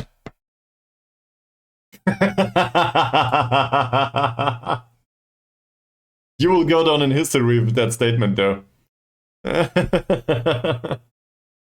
Okay, let's have a look at the schedule. So, we win the friendlies and that's it. We're really bad this season. That's not great. Does this warrant a team talk just yet? It does. I'm delighted with our recent improvement in form. No.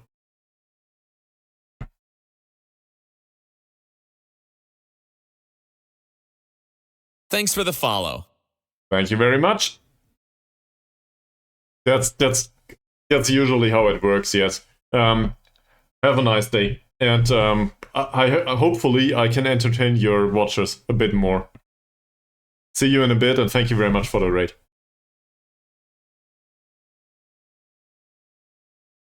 Living in Gelsenkirchen right now and a big Schalke fan. So, you are in the perfect spot, because apparently you like to suffer.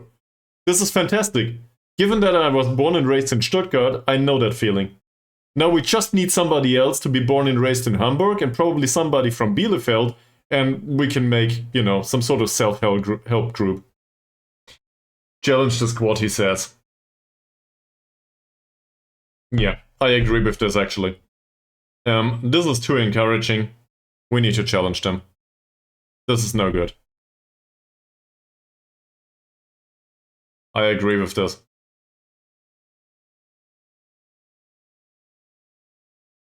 So, did it do anything though? It improved morale in some players. A tiny bit at least. Okay, so obviously he likes to suffer a lot. Like, how? Hertha, by the way, is a fantastic topic. So at least they didn't go to relegation this season. But on the other hand, well, you know, they went down. But Hertha, they like to suffer financially too. Nagel Cabbage, I don't know. You gotta hear away for a few seconds. I think Hertha renewed a bond recently. There's a bond by Hertha BSC right now. I will put it into chat if I can find it.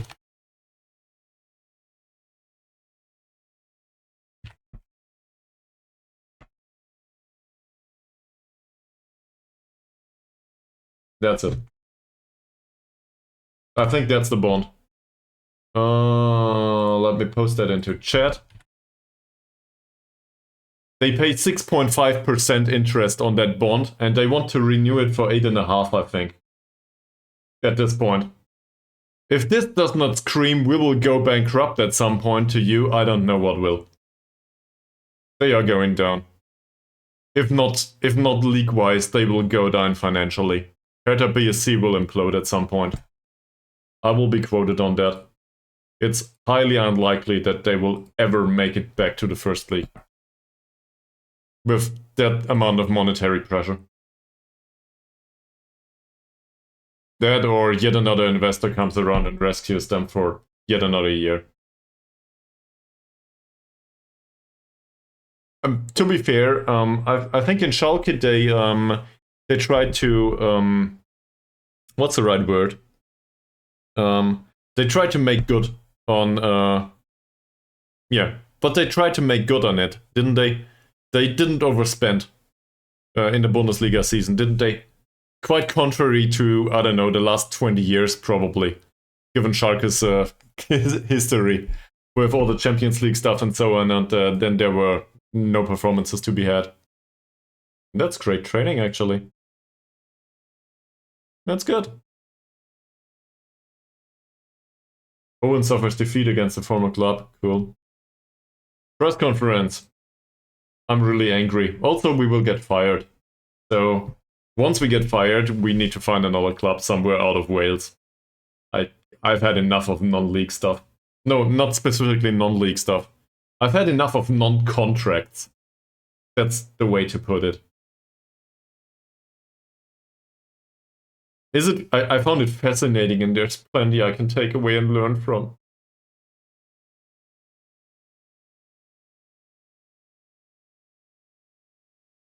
I guess we learned something.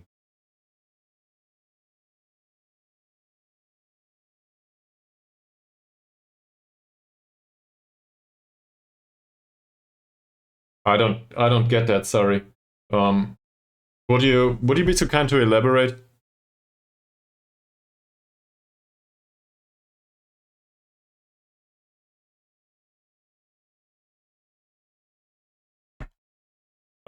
I just don't get the statement. But I've been doing this for 7.5 hours now. Also, didn't have any food today, more or less. I had some olives and tiny breakfast. That's it. So there's not much sugar in my head anymore. Feel free to elaborate. So how did it happen?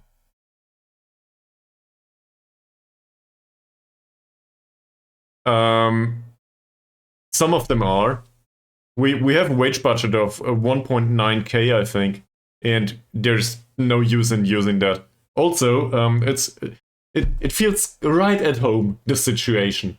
Considering the fact that we managed Jidder Hogdal's AK previously, which is a small village club. You can find the entire VODs over on YouTube. But, you know, nobody wants to sign for us. That's an insult, isn't it? I guess. Whatever. Maybe I deserve that.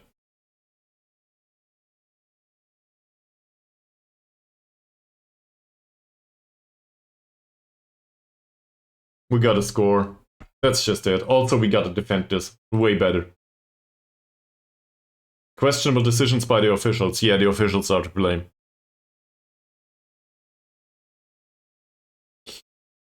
Apparently the refereeing performance wasn't great. What can I do about it?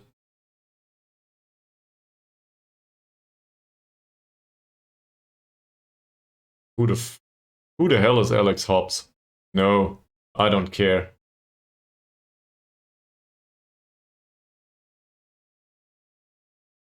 Can you talk about why your teams tend to play the way they do? Well, yeah, let's be negative about this. Team selection is not to be determined.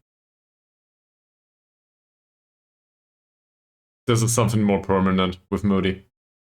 I will not play him as a wing, as a forward, probably. I want him to be winger.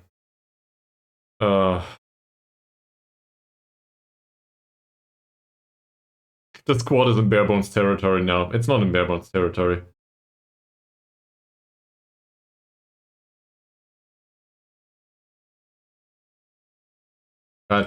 No. Morgan doesn't do badly, strictly speaking. He's fine with that. I think that's true, yeah. So, given your question about the wage budget, let's have a look. We paid him 894 euros per week, apparently, on aggregate. Wage budget is spent, like, half of it. There's not much reason to spend any more money. In fact, we could probably save up on some, but it doesn't feel like I want to do that, given that we might get fired tomorrow. It's really bad. I don't know.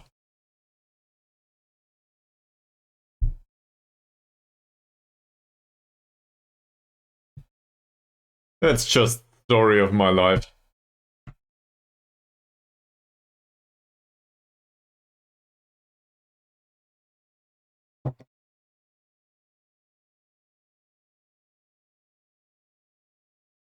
You got your popcorn ready. That's great.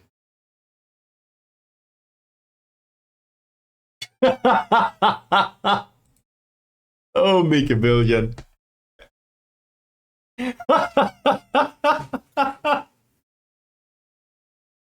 This guy's the best. Um,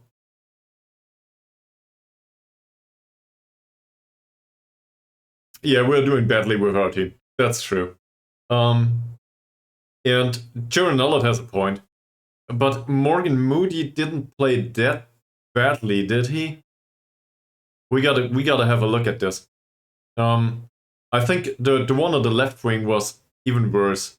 I don't know. We are not eighth in the league anymore. I think we are in a downward spiral at this point. It won't be relegation spots just yet, but we will be on our way down at this point.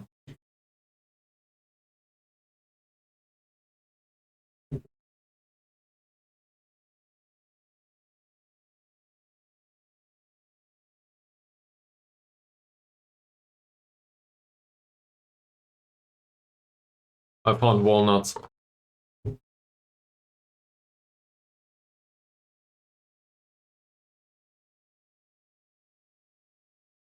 Seriously though, I need food at some point. So to make sure, to follow and stuff, I will probably follow up on this stream tomorrow. Not wrapping it up not yet, just yet though. Also, the computer apparently is processing. I don't know. Am I converting HD porn again? Probably not.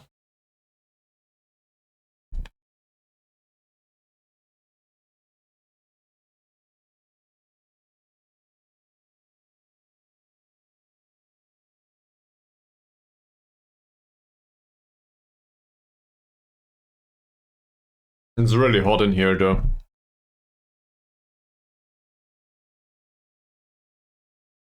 Yeah, that might be. You know what? Let me grab some tomatoes from the kitchen at least. And, I don't know. Some sausage or something. I'll be back.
Okay, I found food. Fine. End of transfer window processing apparently has been done, as you put it. Also, there's some eggshell in my fingers. I back the referees apparently, or our avatar does, whatever. We wasted half of the money that we had when we joined this club. This is fantastic news.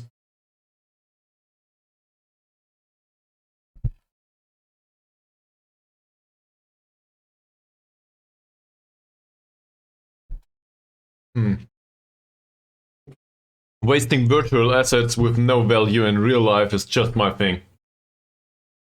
I should probably own crypto at this point. Not investment wise, quite the opposite. Trying to be funny.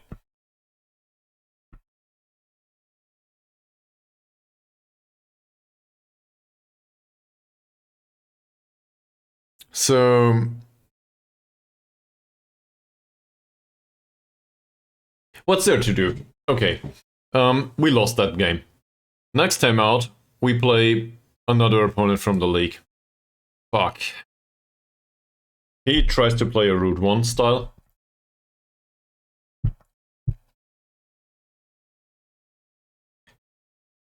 In a 4-4-2.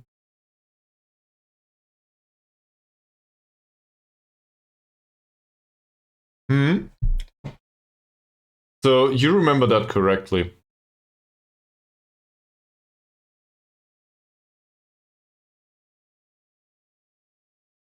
He's pacey. He's got dribbling and first touch technique.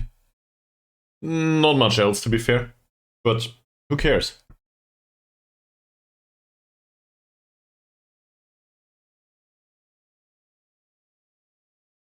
Assuming this is all we need, why not? That said, the perception that Morgan Moody is to blame is a bit...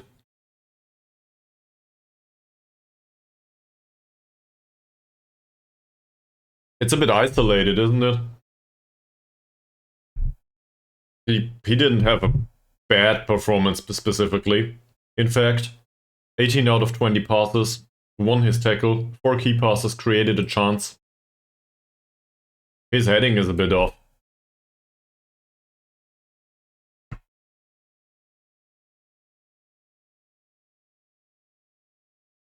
I wouldn't say this is bad.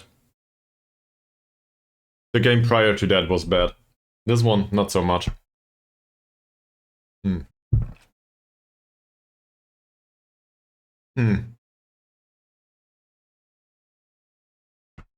Yeah, but I intend to play them in the same position.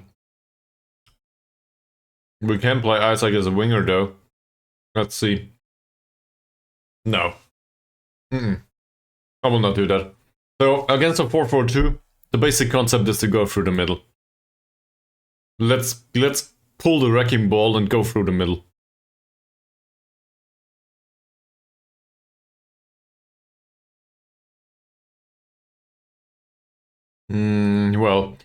Let's see.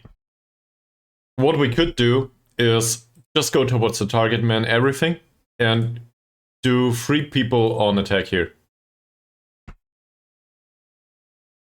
Just play the long ball and go beyond the defensive line, because in midfield they should have a problem defending this in midfield. So either... Sorry about that, by the way. Either they cover defensively, then the strikers are hanging in the air, basically, just waiting for long balls, which is as expected. Or they do not track back, those two. I don't know, how are they?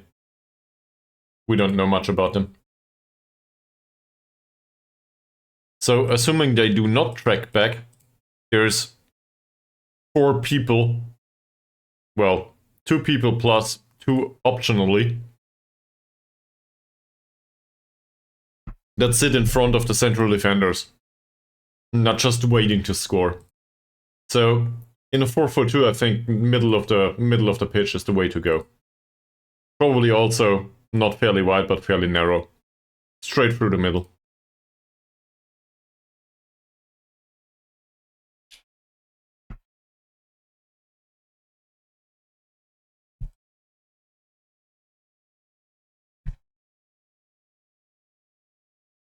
And so we can bring along Isaac, say in favor of Mohamed Toker on the bench, for example, or even start him depending on the training performances. But the reasoning is very simple. I do not want a winger on the pitch in that situation.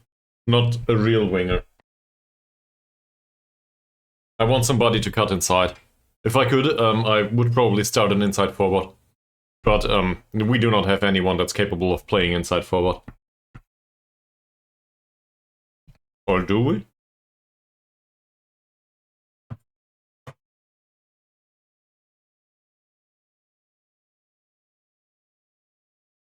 I guess that counts as a meal these days. Registration window, I don't care. Go away, we registered everyone. That's also something that I really despise about the Welsh League. With the squad registration. It's just entirely useless. Holyhead made an approach to sign Cobb. Do we want to keep Cobb? Might be.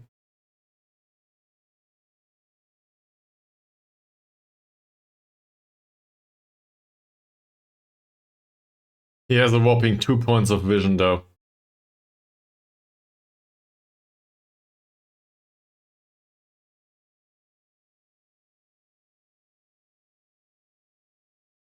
So as an inverted winger, at least it uses his work rate. That said, there's a reason why wingers are to be favored in young players, and that's probably due to the bad mentals, right? So there's not much mentally. There's not much going on. If you need to run down the ring and cross, it's always the same. There's no decision making here. Run down the line, cross. That's a box standard move. So there's no decision making involved, and it's just off the ball movement and work rate. So seen from that perspective, I'm kind of stupid in wanting to retrain them to be inverted wingers. Same with Moody to a degree. Now, Moody can pull that off reasonably well in comparison to Isaac, probably. Just looking at the attributes, that is, right? His off-the-ball movement, though, is much better. I like that. I don't know. Okay, the match is over, we need to give him feedback, right? We conceded.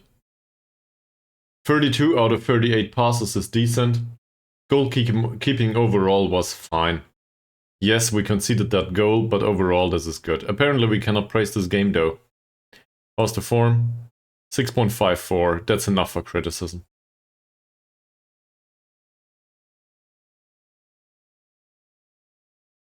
Flynn Murray.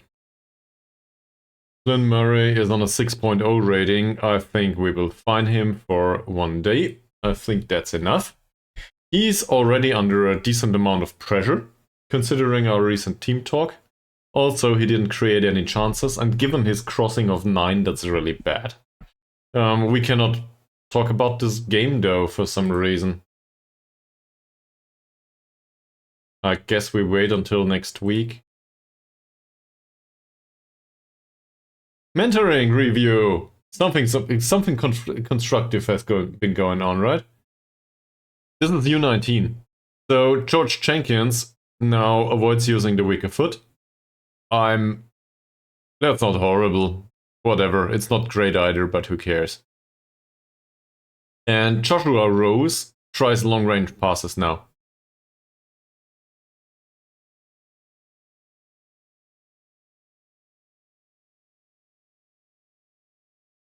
Yeah. But he's left-footed, right? He can try to do that, sure. But he's a left-footed player. That's not great. So this is why he's training for the right side. But it's still... I realize. He has good passing though. So if he spots a long-range pass, I guess he will try. That's not too shabby.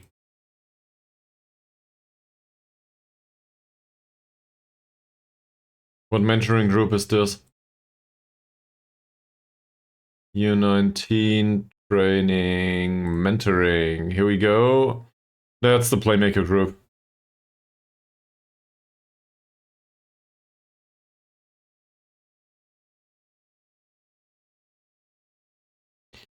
Tries long-range passes as well as killer balls. It's kind of confusing sometimes, but long-range passes do not necessarily need to be killer balls, and he has good passing. So, oh, Flynn Murray, stop complaining. You didn't play well, you get fined. That's the way it is. Someone else offered for Adam Jones. We will lose him at some point. So I guess we renegotiate that contract again. Yes, you can be star player. Yes, you can have a decent amount of money. Thank you very much. I'd rather pay you for gold score, that's it. So let's give him 30 and 75 maybe. Nearly there. Cool. 80. That should work. Goodbye. It doesn't matter much. Also, the mouse wheel's acting up. I'm really annoyed by this. I bought their product like 2 times now, and it's all the same, it's broken. Again. It's really annoying. Well, it is as it is. Gotta deal with it. So, minor inconvenience and inconveniences in playing for now. They are hardware related. Sorry. Once more.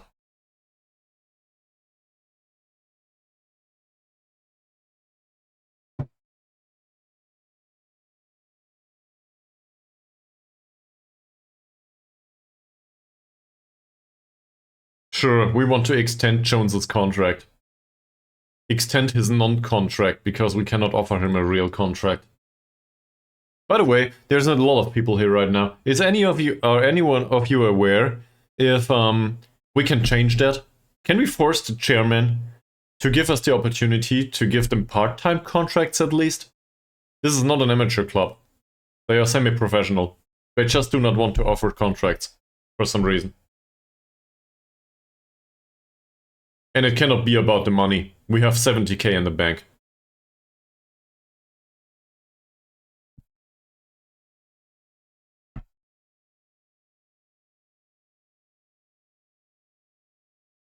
Yeah. But the amount of this is more down to the fact that they cross at all. And our best crossers are not the wingers. That's stacks of money. Yeah, that's probably it. No, the amount of the best crossers in our squad. Let's have a look at this. So this is on me, but just to show you. Go away. Attributes. That's probably technical, is it? Crossing. Who are our best crossers? Adrian Doherty, Liam Flynn Murray, and Muhammad Toker, as well as Luca Latona. Does something come to mind here?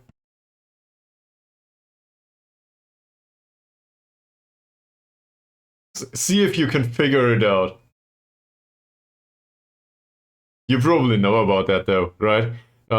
So for a real winger to have decent crosses, they need crossing. And our wingers... I just tore my pants. On the knee.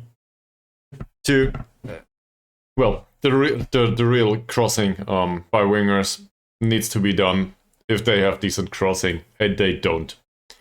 This is why we play them as inverted wingers, but 1 point is quite good. Their crossing... If their crossing is atrociously bad, we might as well play them as inside forwards. Then they are more focused towards goal scoring and creating. In the case of Terry Cobb, that's horrible, because his finishing is 1.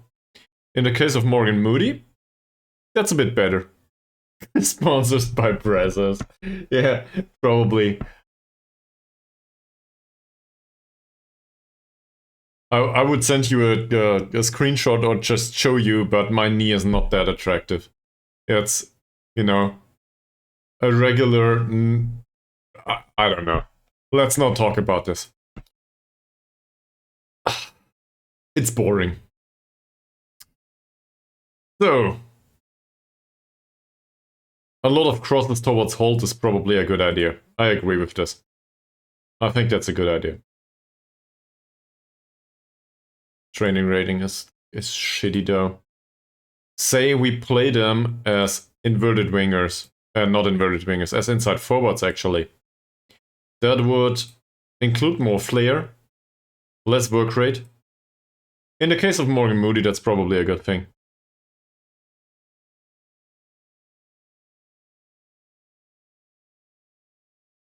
Yeah. But you've got a point with the inside forward for the other guys, actually. Because in his case, vision is a bit better. His work rate is shit. I didn't consider this. Also, he has borderline acceptable finishing. His crossing is not great. Inside forwards will cross from time to time too. And it's a tactic, it's a, a mix-up. Tactically. So say we play him as an inside forward. How's tactical familiarity here? It's horrible. This warns me about changing roles all the time. He has no idea how to trigger the press here. Is this true for everyone? You know what? I'm overinterpreting things. None of these has any idea how to trigger the press, because we changed the defensive line too much.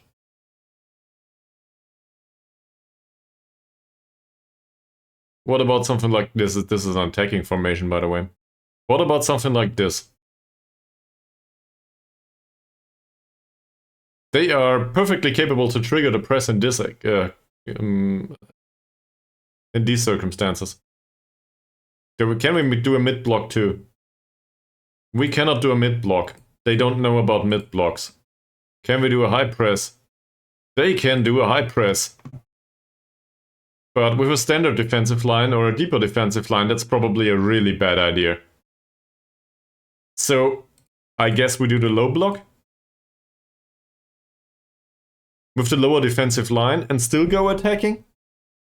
And use the acres of space?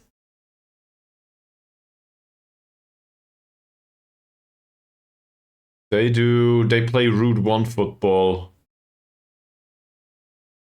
He's pacey. He's somewhat pacey. He's rather pacey. And he's rather pacey.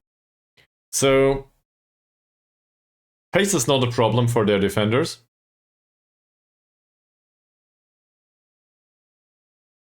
Pace is a problem for one of the strikers though. Mr. Farouk Smith. He has great acceleration though. So assuming that we put him away from our own goal as far as possible. The wingers are fast.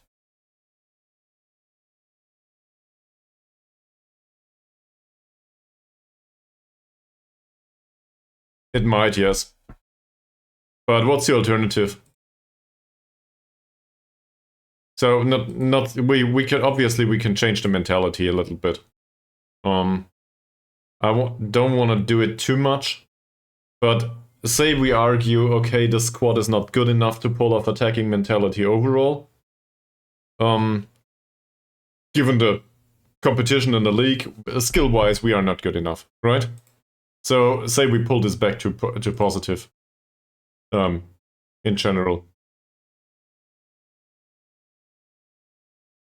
That's very awkward mentality-wise immediately. For Cop at least. For the rest, they are somewhat used to this. They can deal with this. We need to get this to maximum at some point. Also, Martin is not a central defender, despite playing there.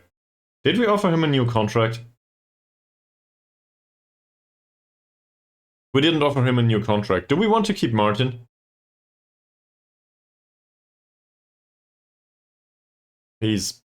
We're trying to teach him how to be anchorman, I think. All of a sudden, he has good training rating. Good stuff, man. Good stuff. That's something. No, but we need to renegotiate this contract if we want to keep him. He wants to be an important player. How about fringe player, sir? Sure. That's... See? Mouse wheel's broken again. Fantastic. Oh, I hate this. Now I need to research a good mouse.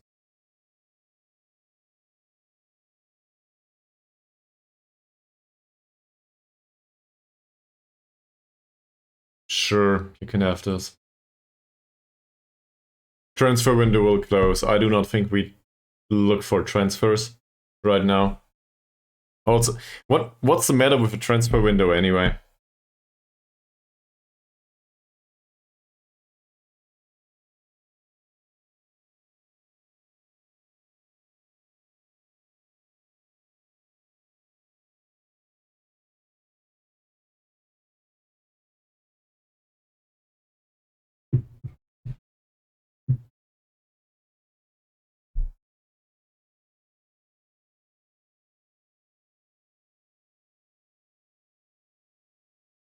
He signed a new contract for the club. That's fine.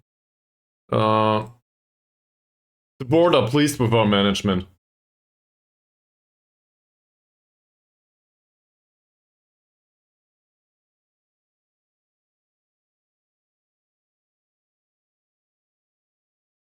Will we lose Cop?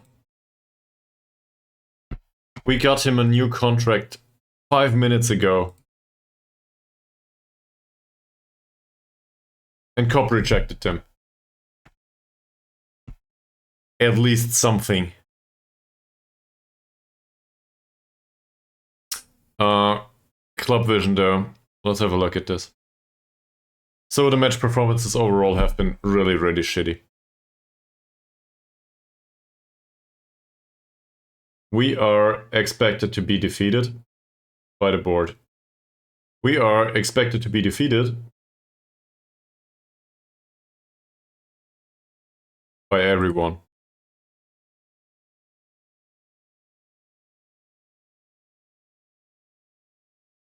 Cool.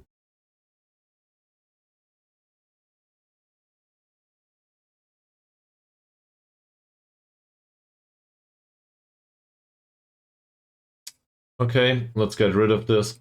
So what's your alternative against the 4-4-2? I didn't decide on a formation just yet. I didn't decide on a mentality just yet. They play a route 1 style. We know that. They will play a lot of long balls. And in the end, this should be really easy to defend. Emphasis on should. We know that it isn't usually. Somebody offered for Moody. That's the unimportant Moody though. They signed him immediately.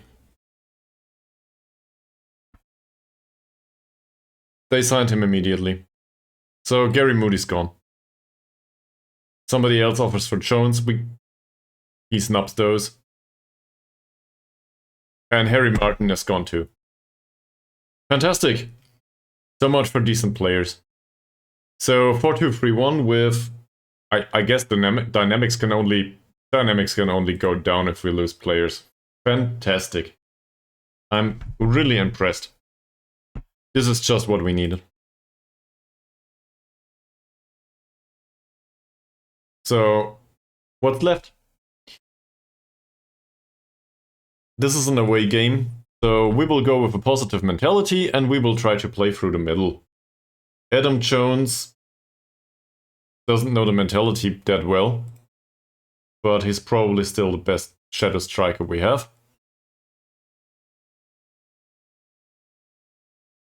Can we give them feedback now, by the way, about the last match? 6.6 rating. No, we can't. So I might as well skip forward, right?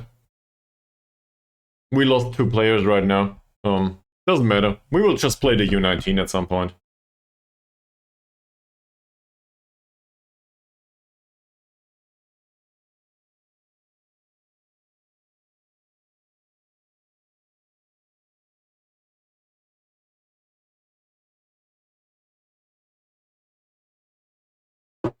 No, you have that right.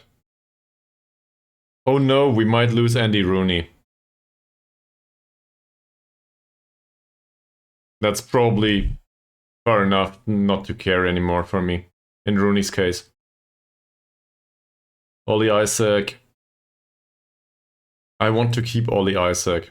I seriously want to. He wants to be a breakthrough prospect. I guess that's fine. That's fine too. He rejected them, and Rooney rejected the others. I did not get the set pieces sorted just yet. Let's have a look at the defensive formation first. Let's see. I did set piece takers and everything is included here. This is fine. This is the way we set it up. It just got lost in the last match for some reason. So I will go into set pieces again. Look at the corners. This is the way we set it up. This is okay.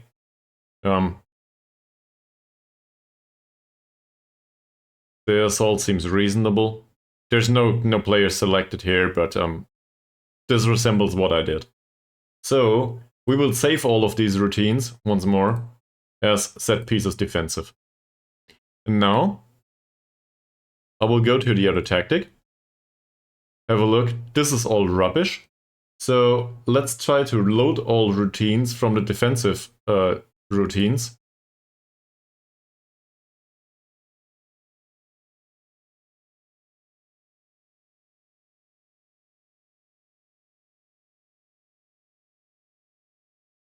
This is the right one. The right one is...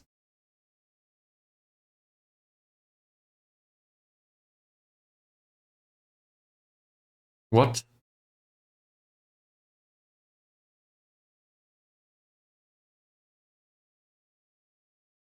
That's free kicks. We had corners, right? That's midfielder. There's some sense to this, yes. But this is the defensive again. This is positive. Oh yeah, we were talking about a positive formation, sure. So this is the right defensive midfielder, right? And this is the left defensive midfielder, which is the anchorman. So that's the way it should be. Fantastic. So now we got set pieces sorted, most likely.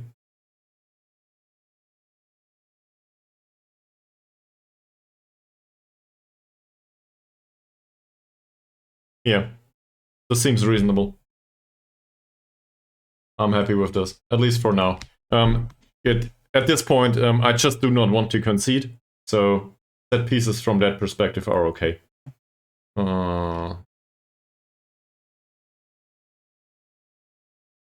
Thank you very much for reminding me, by the way, because I tend to skip this kind of stuff and, you know, my brain's all over the place. Oh, okay. So, do we know about specific weaknesses of them?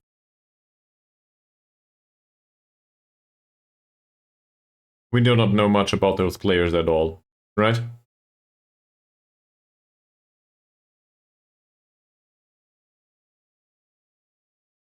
But what we can do...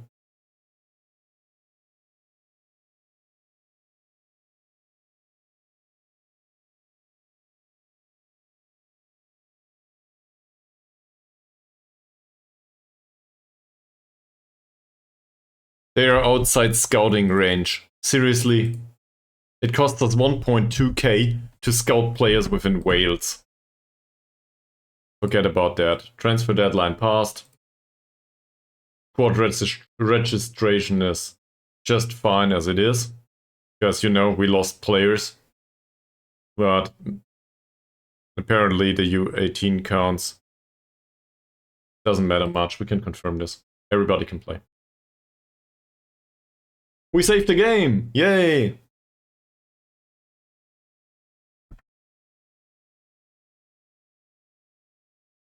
So, positive playing through the middle.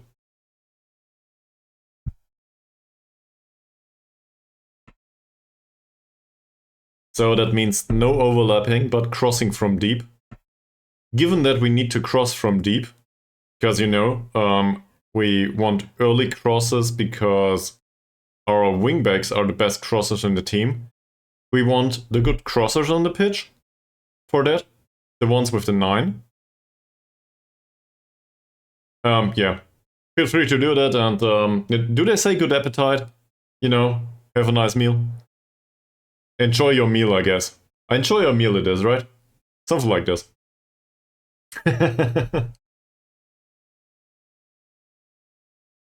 Hopefully your meal is more enjoyable than mine was.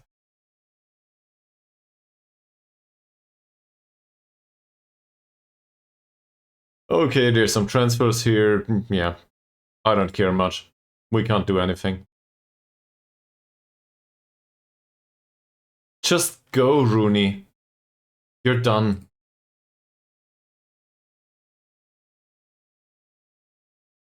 They want to have him all the time. He will not play with us. Let's get rid of him.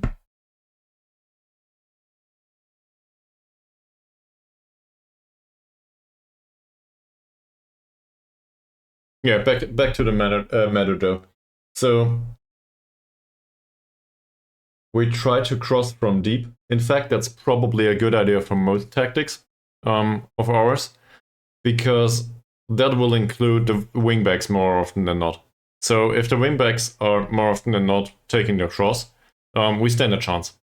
Obviously, that needs somebody to receive the crosses, but we can cross early towards the target forward. I think that's not a bad idea in general. The inverted wingers in that situation would not be employed that much for their crossing. They're just there to, I guess, cover some space up front and for their running. So more in an inside forward sense. He broke his toe. Fantastic. At least it's a U19 player.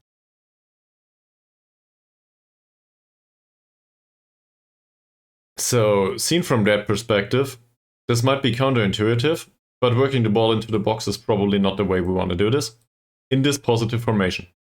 We do try to retain possession, other than with the crossing. I went on about this. This is Jones's job. This is either Yates or it's Holt. Yates is rated really high for some reason. Why is that? He has a really good heading. His form is bad though. It would be really weird to play him at this point. Alex Holt, on the other hand,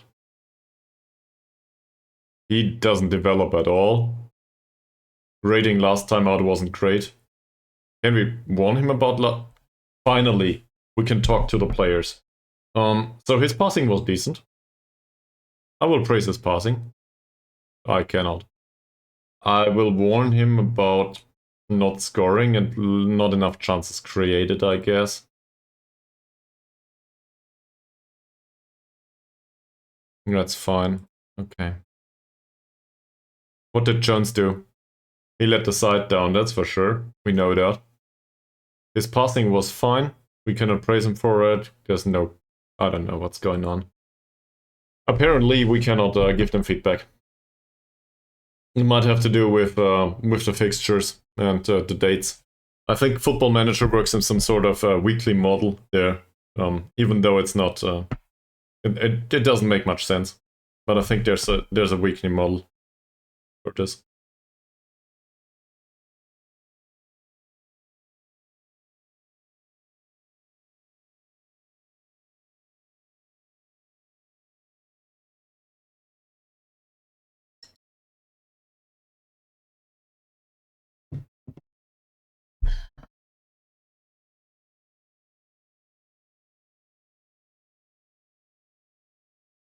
This is a match on Saturday, so schedule is with, match on Saturday. This is an overall. Playing the U19 needs an additional friendly. Fixtures, let's include an additional friendly. Because we can. For example, against the U19 of Lebanon Blues. Why not? Also, is there someone else?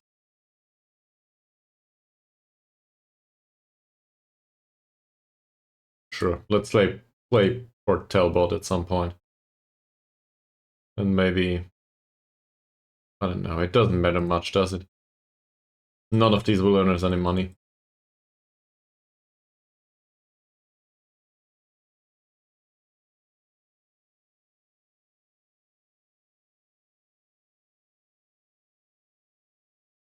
That's enough.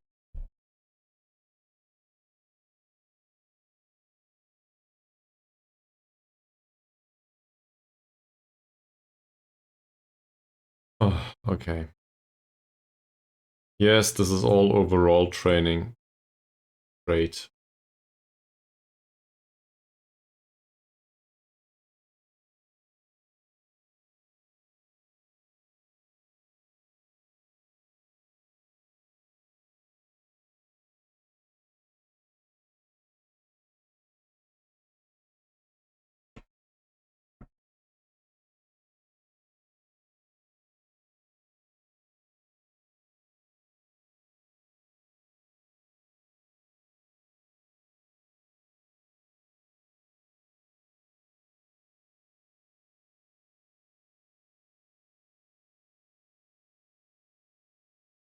Oh, this is at the start of the season. We are 3 games in. So that season will go on for a while. It might be finished for us earlier on though. If results keep coming the way they are right now, result-wise, I don't think we will make it until the end of the season. But for now, I just need to focus on the next result, I think. And I don't know what to do about this club in general. So the long-term prospect usually for me is to develop financially, and then financial development translates to development on the pitch. In this case, though, there's no financial development to be had. We are bleeding money. We have a lot of money in the bank, but we are bleeding money basically for everything. And it's not like this club employs staff that... the stuff is not expensive.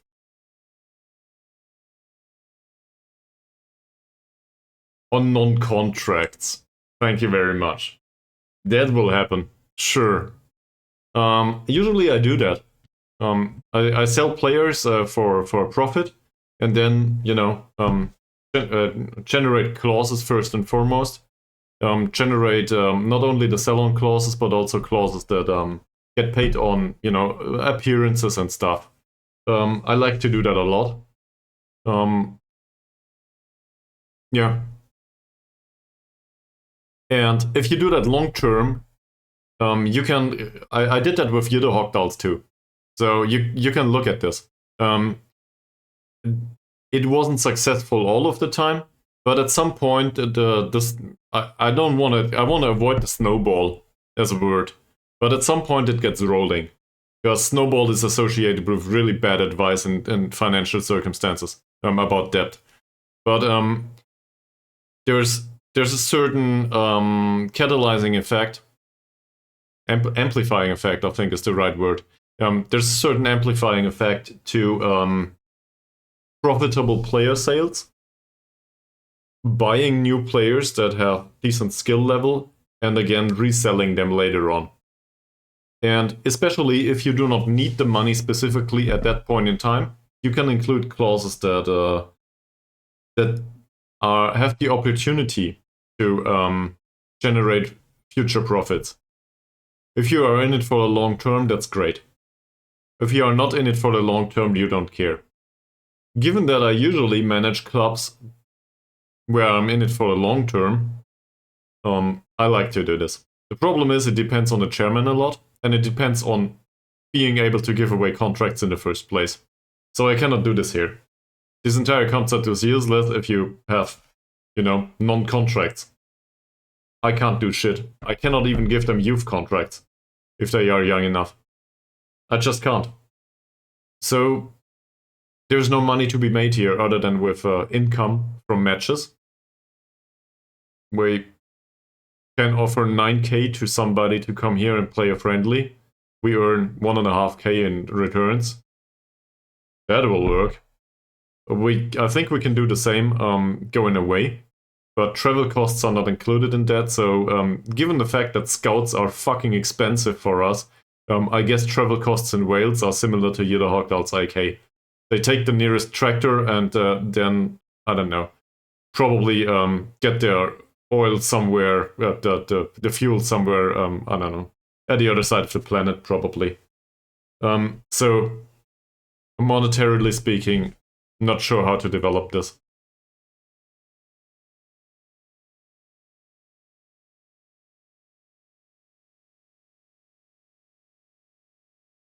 And also, obviously, player development is entirely a waste of time, more or less. Because the players just move on.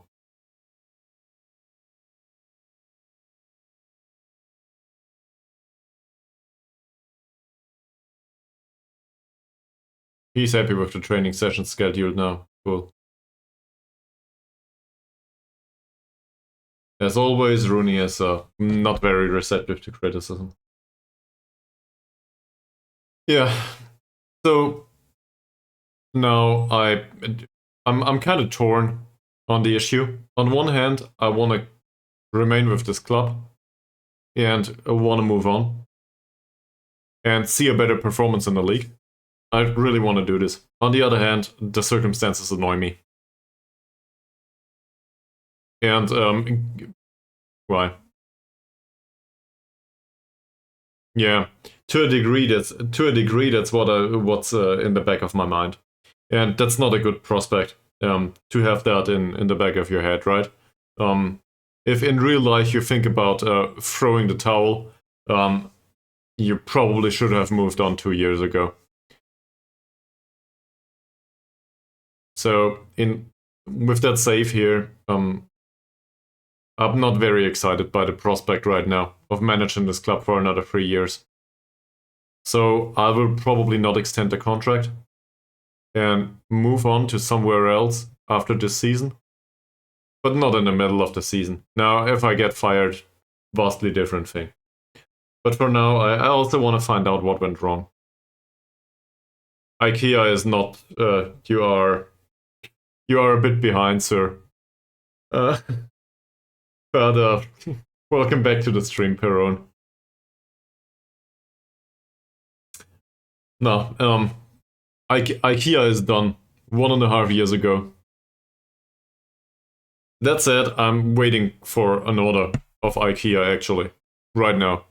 It might arrive today, it might arrive at Monday, because they do deliveries here in Germany. And we ordered some small scale stuff. So if that arrives, I don't know, they had the whole day. It probably won't arrive today. So, balanced style and route 1. With the intent to penetrate the opposition's penalty area as early as possible. Cool. They play a central defender and a no-nonsense. This is a wide midfielder and a winger. Okay. He's a winger. Sure.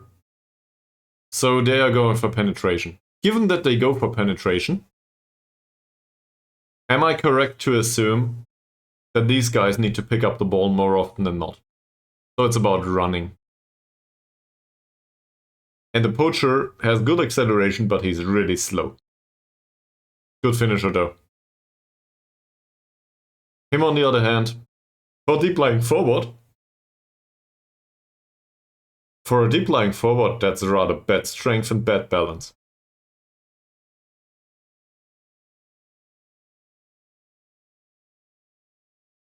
Yeah, I saw. So that tells us that tight marking is not an option, right? Tight marking will not work. He will also lose his man if we go in a defensive shape. That's the argument for me, at least. So if we go back into a defensive shape, if we do not congest the area really tightly, pack it really tightly, then we will lose him all the time. And he will probably score at one point.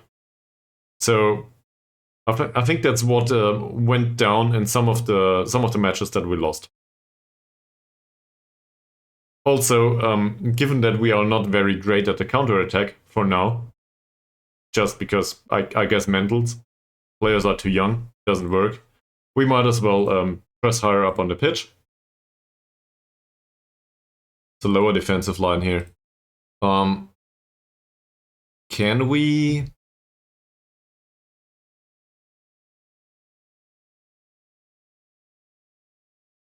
Alright, let's put players on the pitch first. So, this would be Gary Byrne, as long as he trains well. Does he? Yeah. My love-hate relationship with Gary Byrne continues.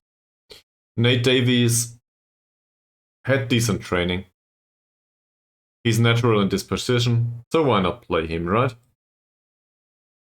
How was his last game? That's not great. On the other hand, we signed him to develop a little bit, so why not play him? We'll try. I trust him a bit more than Byrne to make a difference, that's for sure. Free kick taking might be a problem though. There's no free kick taker on the pitch right now. Anchorman is really easy at this point, because we lost our first choice anchorman. Pablo Martinez will probably play in central defense, so I guess that means Darren Evans. Darren Evans, though, do we train him as an anchorman or do we train him? We train him as an anchor right now. His training has been horrible. I'm very disappointed by this. So maybe we kick him. What else is available? Well, did we lose Martin and Moody?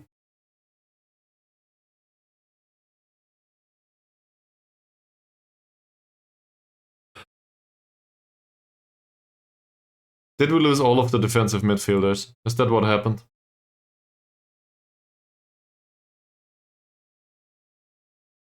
Oh, fuck. Seriously? Okay. So I guess we have the choice between Evans and...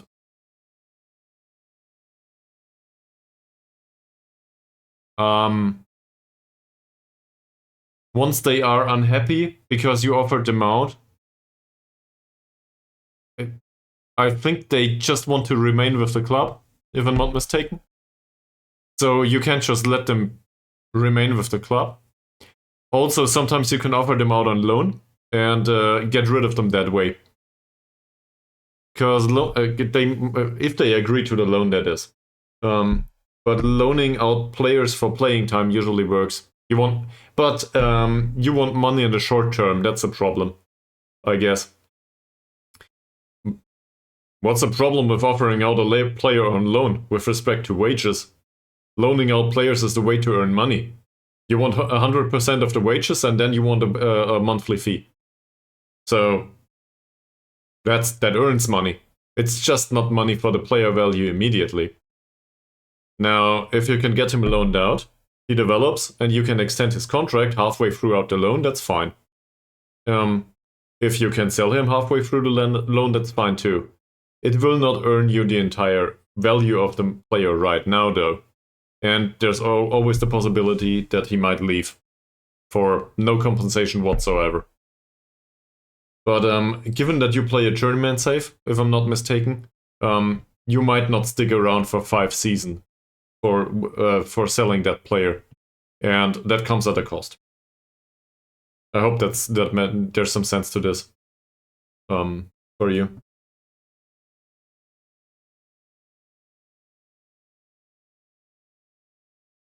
Okay, still 5 days to go. So we cross from deep. We try to play through the middle of the pitch this time out. It's been ages that we did that. We go towards the target man. The layoff passes towards the others. They play a balanced style. We are not great pushing up high on the pitch. But on the we just can't play a mid block at all. So, and it's kind of dangerous to leave them within our penalty area. They are far too dangerous, technically speaking. So I guess we still try to press up higher on the pitch, despite it being dangerous for counter-attacking situations. Because the best way to get their technique and their finishing away from the goal, to eliminate it, is to get it away from the goal, right? Obviously, once they are in goal scoring opportunity, we have a problem. Also, defensive midfield has been shitty, so I don't know. So I will remove this and push up higher. Maybe even with a high press. In the end, we need to defend it one way or another. That said, they know how to play a high press, and they know how to play a higher defensive line, technically speaking. Evans or Martinez. True. That's true, yes. I do not think we have anyone else available for this. Pablo Martinez had some decent performances as an anchorman. He's not used to it, though. He's a consistent performer, though, so maybe that's a good idea. Evans has short, simple passes, and as much as I employ him as an anchorman, I think he's probably better suited to play central defender this time out. He's not fast, though.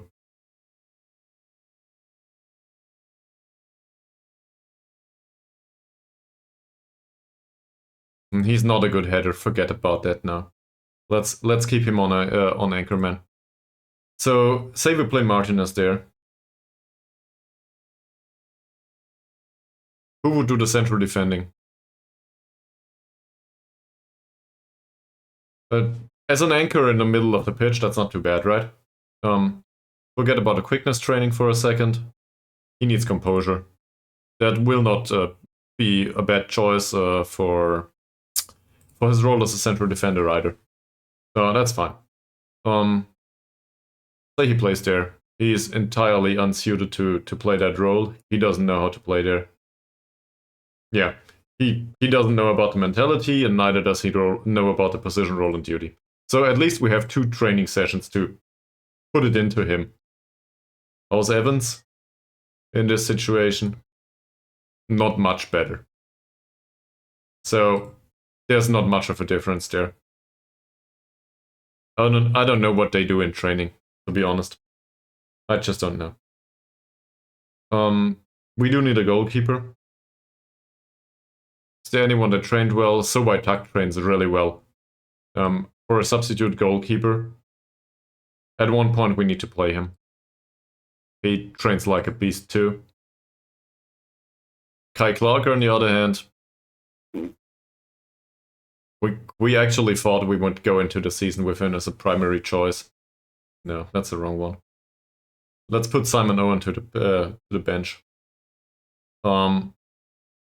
He's rather suited to this too.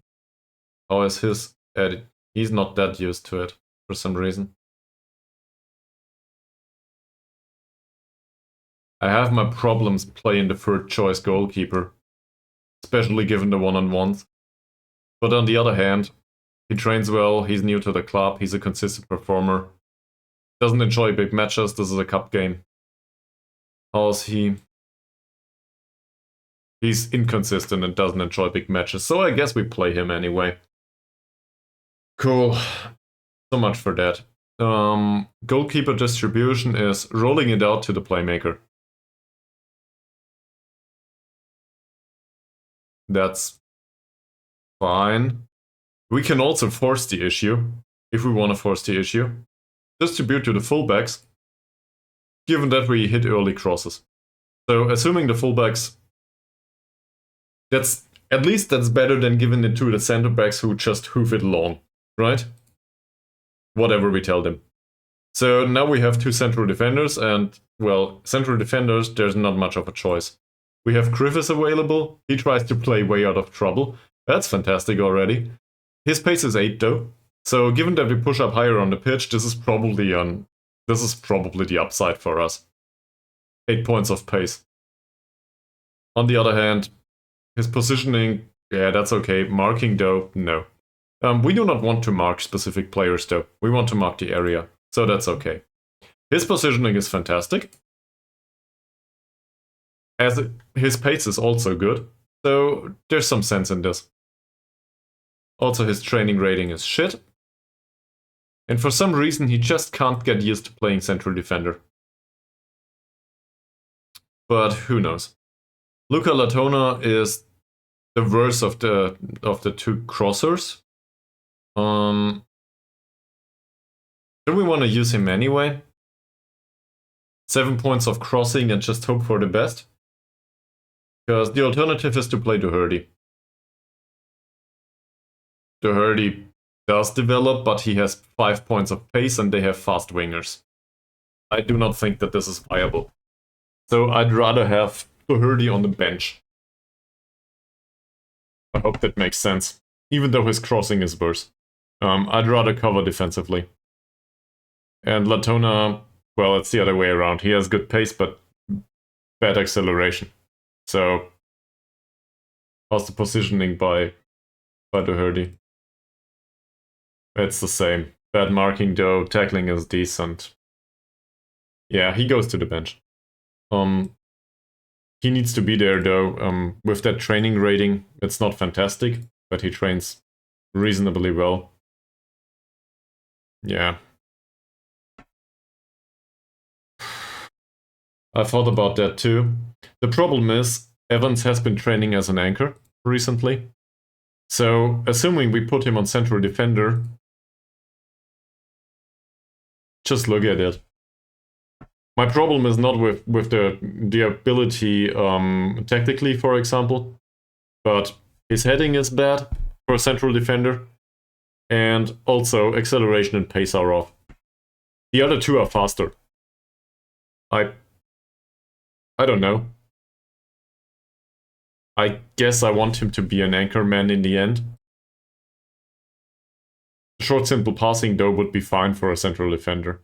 But in this situation, his tactical familiarity is not there, and he's too slow. So that's also his heading is shit. So, yeah, I think so. Exactly. That's my thought process too. So put him on the bench. It's not like we have anyone else available to cover defensively. Basically, the entire defensive midfield was we sold most of it. So we are down to the down to the last possible options. Right fullback position or wingback. That's probably Flynn Murray's job. He didn't train well, and his confidence is a bit of a problem. That said, the other have shitty crossing, so I do not want the others there. Also, he could really use additional acceleration and pace. Or, I don't know, the attitude to get it done. 6.0 rating last time out. Can we warn him? No, we cannot. The alternative is to play Adair. Adair's crossing is 5. Not a big fan. He has good training rating though, but the physicals on the other hand are worse than Flynn Murray's. So what's the upside for Adair? Other than great training, all of a sudden. If we compare him to Flynn Murray, what's the upside?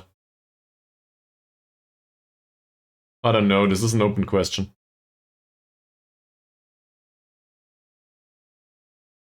Slightly better passing and technique? Slightly better dribbling? Yeah, I think so too. That said, given that he trains well, and he's an 18-year-old, we gotta put him on the pitch from time to time. He needs playing time. He needs experience. And also his teamwork and work rate are really great. There's not a debate about that to be had. But he has low determination. So, not sure what to do about things here. Put him on the bench. Okay. Put him on the bench. That's not the bench. This is the bench. Also, just for shits and giggles, let's have a look at Jamie Roberts. No. That's a no-go. Due to the training rating.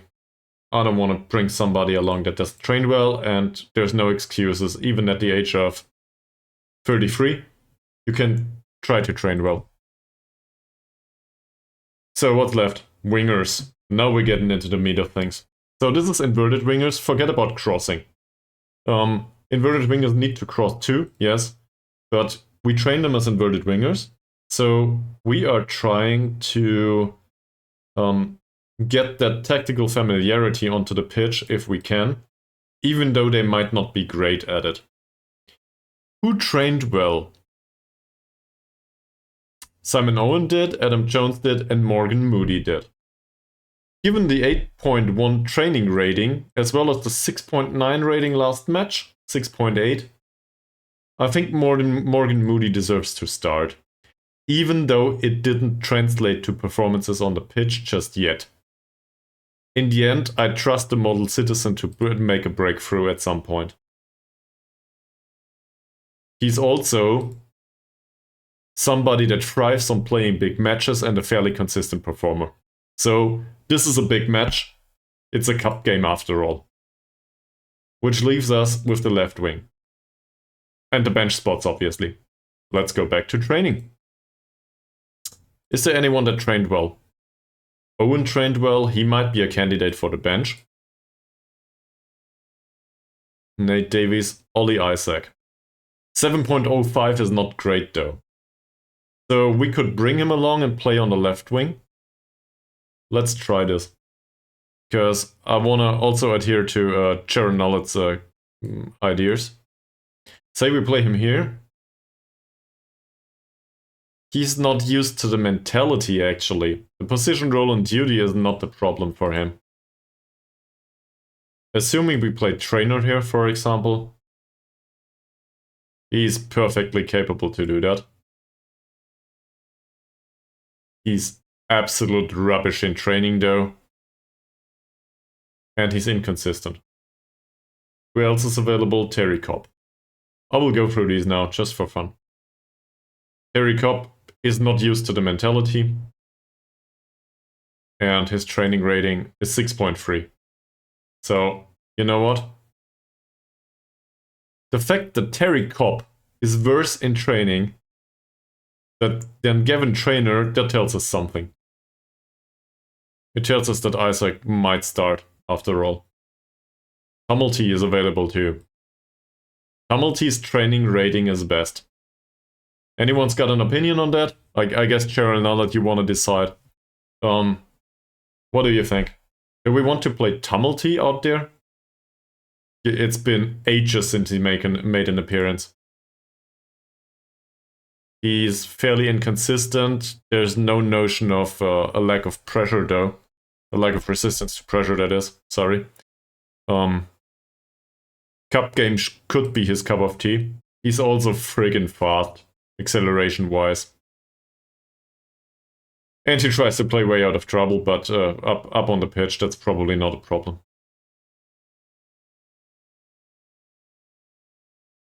Okay.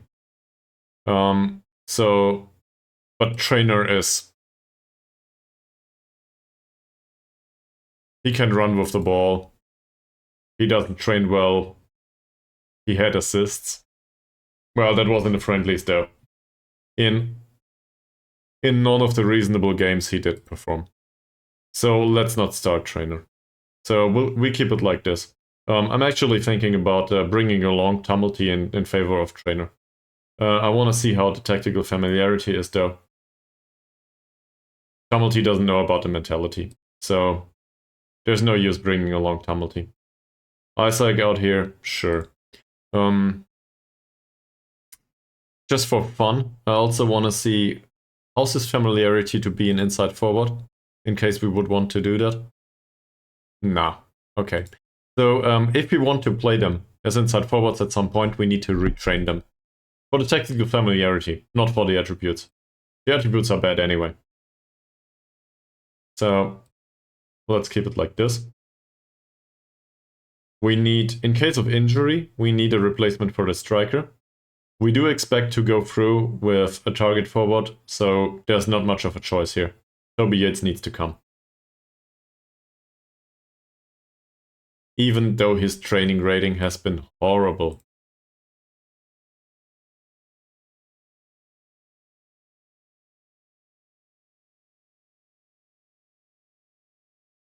And then there's one spot left.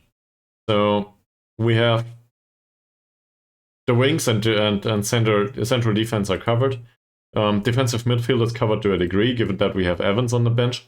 So we need some sort of playmaker, which leaves us with Burn.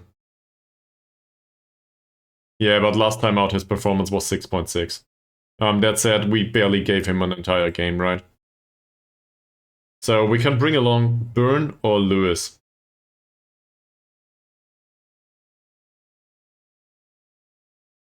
His training is not horrible. Burns is better though. In case we want to go to this formation, we might need a box-to-box midfielder. Do we really want to bring along Lewis though?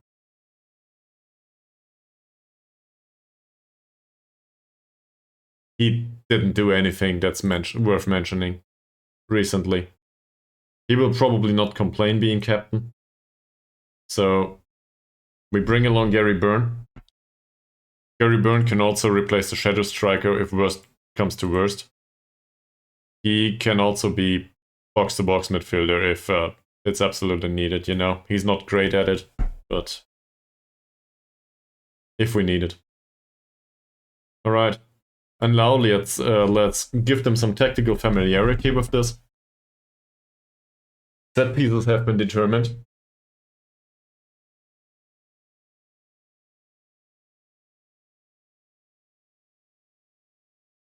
I'm quite conflicted on the stuff with Alex Holt, by the way. Alex Holt has decent performances overall in his role as a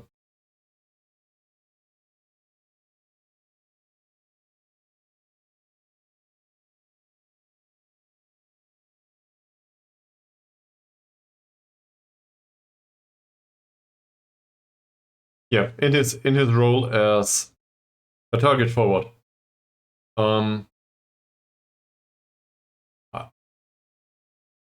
It's true. That's true. That's objectively true. Because, you know, he plays with back to goal, so he has to moonwalk, and he has good balance. So I guess he's a moonwalking striker. We might as well call him Mr. Moonwalker. But let's not do that. No, but Holt is capable to score repeatedly. He proved that. So I'm happy with that. The problem is his training rating is so fucking bad. He doesn't develop at all. He just redistributes attribute points. That's all there is to it. I feel like the 21-year-old has reached the end of his potential. At least at this club. So we can use him, but to expect of him to develop and all of a sudden score 20 goals per season is probably overdoing it. He's just barely acceptable. On the other hand, we do not plan for the long term anyway. We need to plan for the next match. And that means forget about Yates' development. He needs to eat the scraps, I guess. Because Holt scores. Now, if Holt stops scoring all of a sudden, for whatever reason, for say 5 games, then all of a sudden Yates might have an entire match on his hands. Maybe even earlier. Or we get fired and none of this matters, right? But, so that's the reasoning why Holt plays. I'd rather have Ishak Al-Holmstrom on my hands though. He's 18 points of jumping reach would devastate that league. But, you know. First of all, he wouldn't want to come. And second of all, he probably wouldn't want to come. And third of all, he's not from the United Kingdom. So, work permit. That will not happen anytime soon.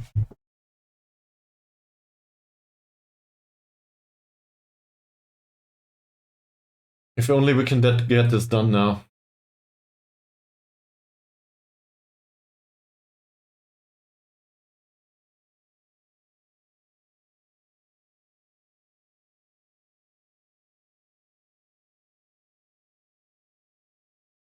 This looked a bit like a skull for a second to me, and I was quite excited, but it's just a minor.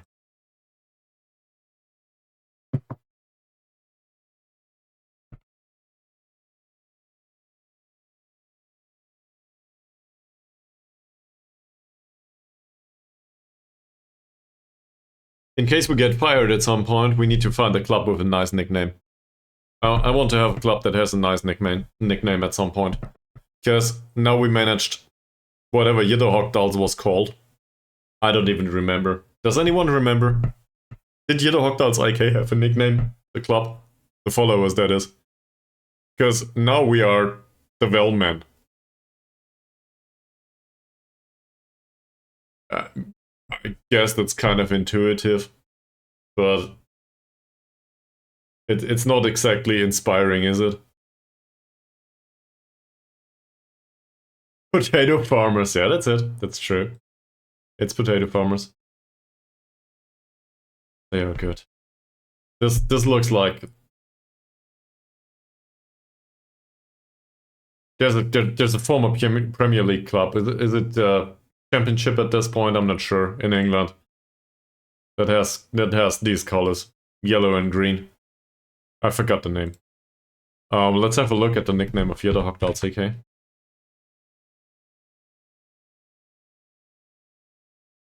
Come on, there it is. What's the nickname?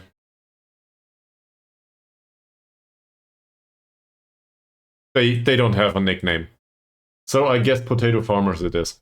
Yeah, so first of all, we were the potato farmers and now we are the Wellmen. Next time out, we will probably be, I don't know, the plant men or something. The cowboys. It's all about farming, apparently, and nutrition. Or in our current case, water. Can we be something like, I don't know, the dragons? Or the crows? Or something like this. Okay, that's animals, that's not much better. Next time, cosplayers, yeah.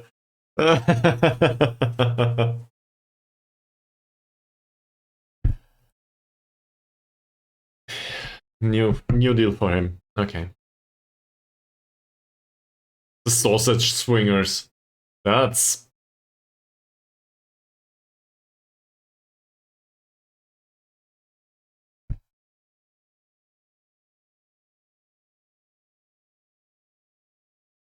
I think there's a comment to be had.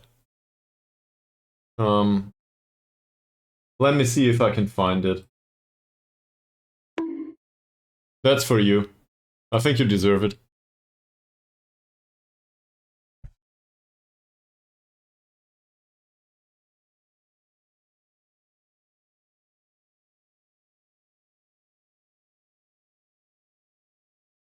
We need a horny jail somewhere.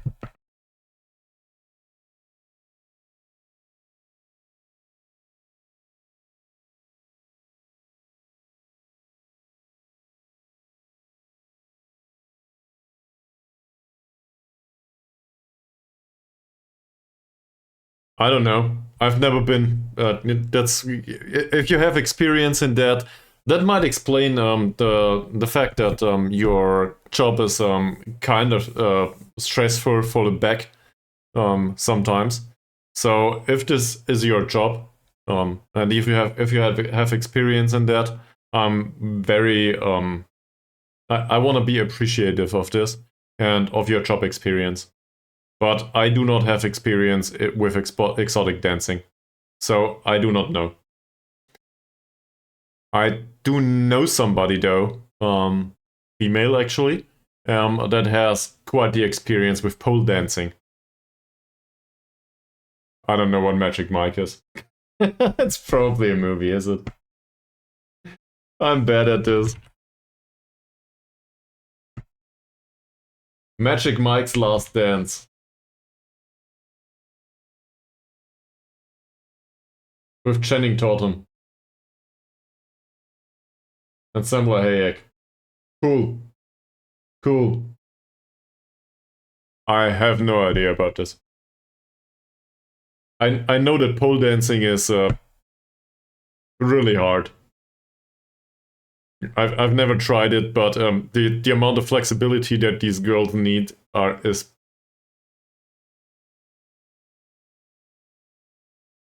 I don't know. I wouldn't be able to.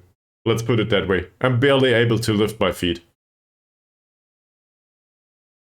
So I guess there's some respect to be had from exotic dancing, that's for sure. Whatever exotic dancing means in reality, I'm.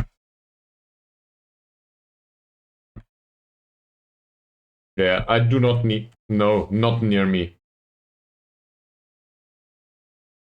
Apparently, exotic dancing is akin to what I had in mind. Cool.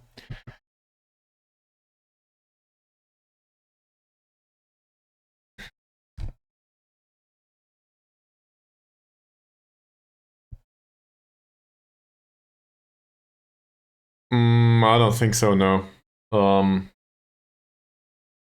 Well, it, in some, I guess in some way it is. I've heard of it. But for bachelor and bachelor, well, in my case, bachelor parties, I don't want to lie, but I think I was included in one bachelor party, and I'm 37 right now. And we went on and played some paintball. That's it. No exotic dancing involved. Paintball, by the way, is fucking expensive, and it's so I don't want to insult anyone, but politically speaking, it's a really interesting kind of person that goes paintball. I guess I'm happy that they do it playing paintball. Are we likely to park the bus?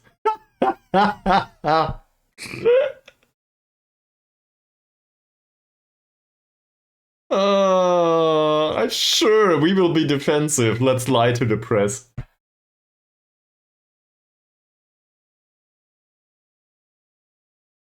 No.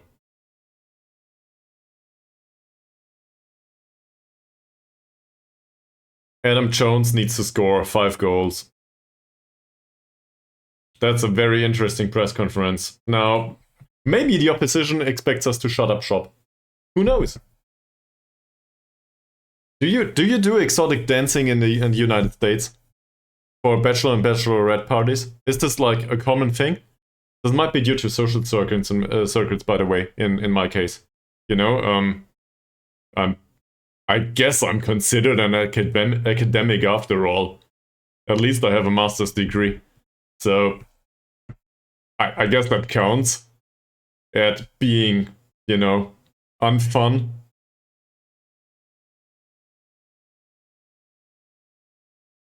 I will not open this video now. First of all, because it's called exotic dancing, and second of all, there might be music in there, so I cannot watch this. Feel free though.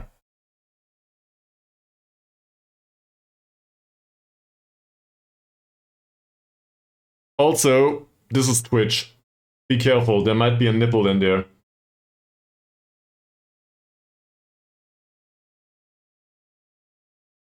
Okay, is there any sound? Cause give me a second.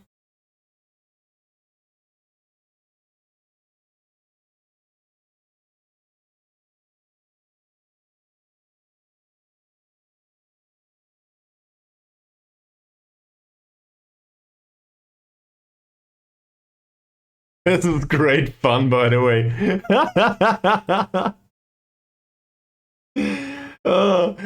So thank you very much for that cultural shock, considering UK's exotic dancing. But yeah, that's not how I imagined it. But I fit the description is fine. Yeah, I think the description is fine.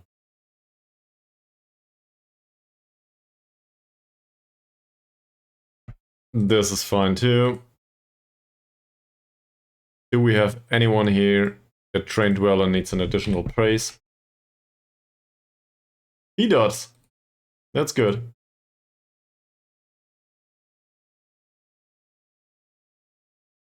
I guess we can praise him too.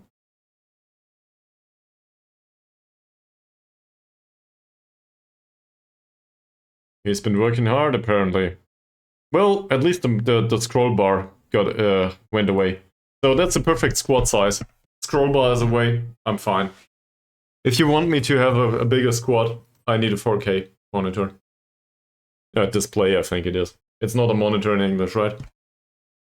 So I need a 4K screen.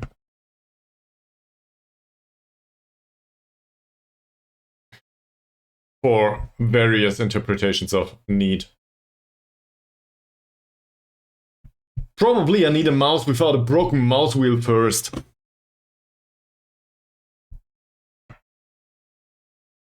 It's really annoying to me.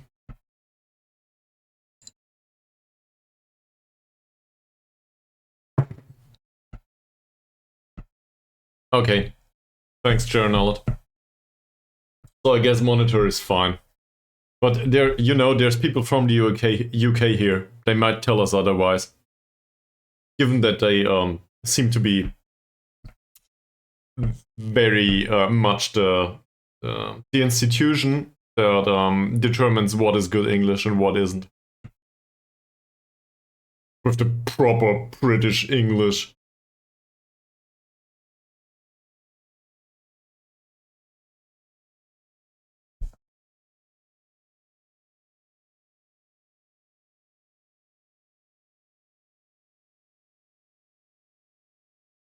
So.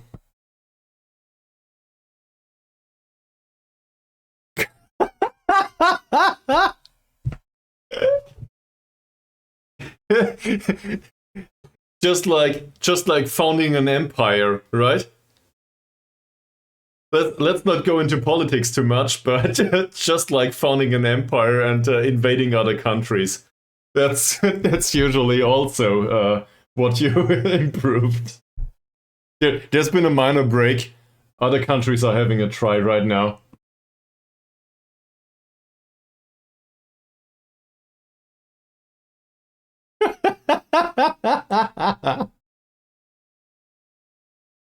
This is perfectly politically incorrect. I love this. If anyone watches this later on or right now, that is from I guess some sort of third world country or heritage, we can laugh about this, but in reality, it's horrible. So, yeah, apologies. Obviously, we'd rather be peaceful. Also, not exploiting other countries. Next match only, we do go through the friggin' middle all the time. We focus play through the middle. Do we underlap? Not necessarily. Do we shoot on sight? Not necessarily. Play shorter passing, that's fine. Slightly higher tempo, I'm okay with that. Roll it out in transition, distribute it to the fullbacks. That's fine. Does Sovaitak have? He has shitty throwing and a decent kick. So I guess the kicking is okay. Rolling it out is fine. How's Simon Owen? His throwing actually is better than his kicking.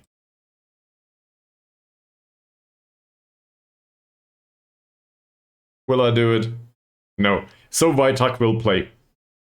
I decided. I will not reconsider. He will play. And we will leave it at this. That's okay. So, what do we know about those? Let's start with the goalkeeper, actually. So the goalkeeper has, for goalkeepers in this league, that's probably decent passing. I shudder to think of it. He gets the crowd going too. For some reason. We can show him to the weaker foot, and otherwise he's not that bad. Tends to rush out a little bit, anticipation is a bit off, and his positioning, no. Overall, this is a decent goalkeeper. Sadly. He has a weaker foot, so let's show him to the weaker foot. That shows him to the inside. He runs with the ball down right, though. Crossing is okay-ish. Dribbling is not great, but, okay-ish. Not a case for a hard tackle. Off the ball movement is not that great. Strength and jumping reach are bad, though.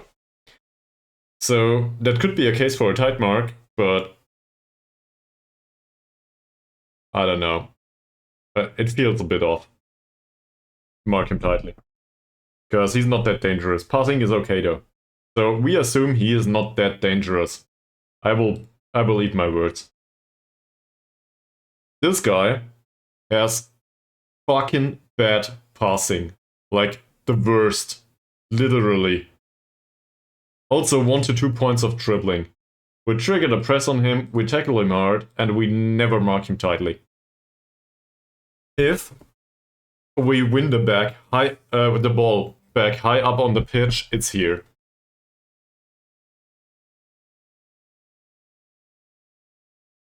So even though his off the ball movement is absolute shit, let him have the ball. That's great. There's also no reason not to distribute the ball in a short manner for now. Right? We can let them distribute the ball in a short manner if they want to.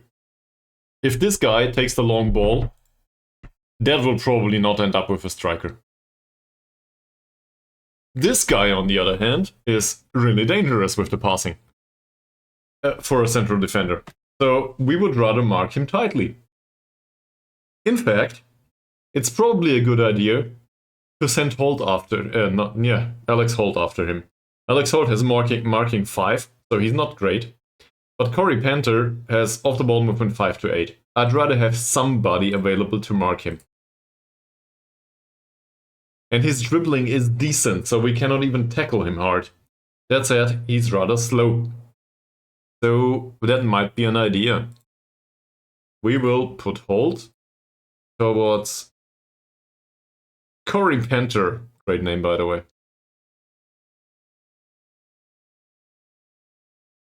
So he will be marked tightly, and then we can press the other guy. That's the concept. He also has a weaker foot. All the instructions on him. Which leaves us with Ben Jackson. Ben Jackson has really good passing, so he needs to be marked tightly too. He's a very attacking player too, given the traits. That might be a chance for us to score on the counter, but I'd rather argue that this is a chance for... We should probably defend this, right? So try to mark him tightly. Is this a thing? He has decent off the ball movement, pace, and acceleration. We are somewhat fearful of that, right? He's great enough. And the dribbling is really good, so hard tackling is definitely a no-go. I'd rather have somebody follow him. In that case, that would be Moody. Moody is no good at this, though.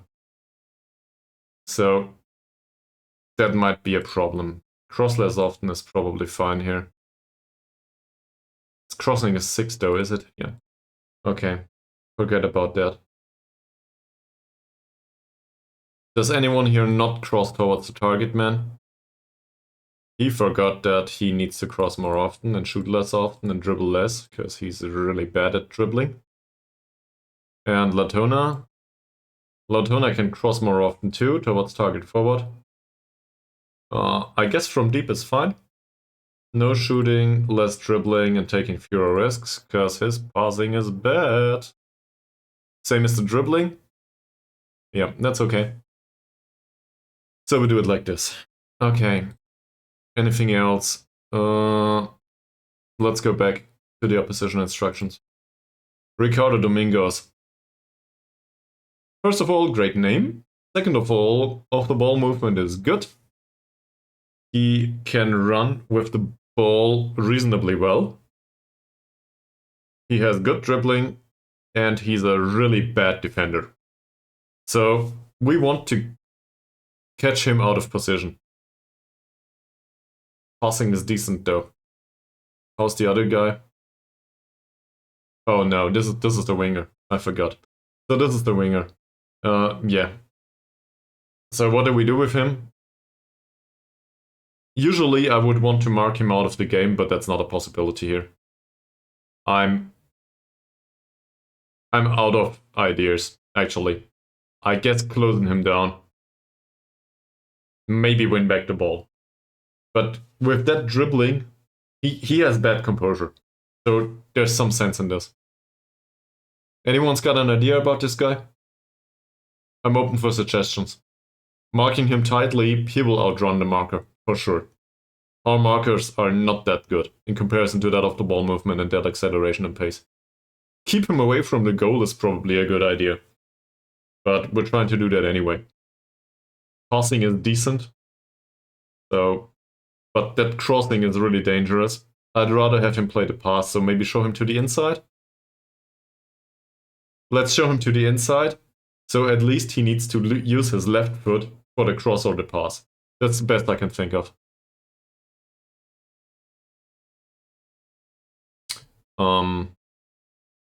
Yeah, okay. So, to everyone watching this, feel free to recommend something later in the game. I might forget about it. Yeah, because, you know, it's just me. Keep him on his right foot. Why is that? So he can play his crosses?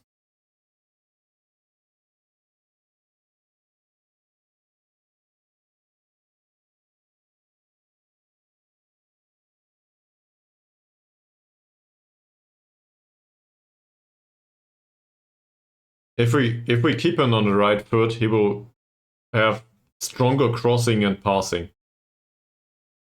He will be more, well, I guess, away from the goal. If he goes with the left, then he's gonna cut inside. Yeah, that's exactly what I want. I want him to cut inside to be forced to deal with 4 players in midfield and central defense.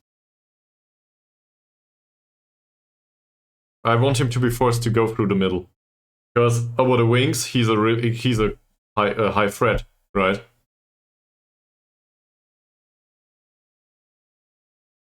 Do you think that's unreasonable? Because he will go past his man most of the time on the outside. So in the end, the ball will end up in the middle of the pitch anyway. We might as well force him to the inside. Okay. Okay. Yeah. But we triggered a press on him, right? So no showing him to one side right now. We see what he does. But given that that crossing and that acceleration and pace, I expect him to go past his man. Leon Bonifacio.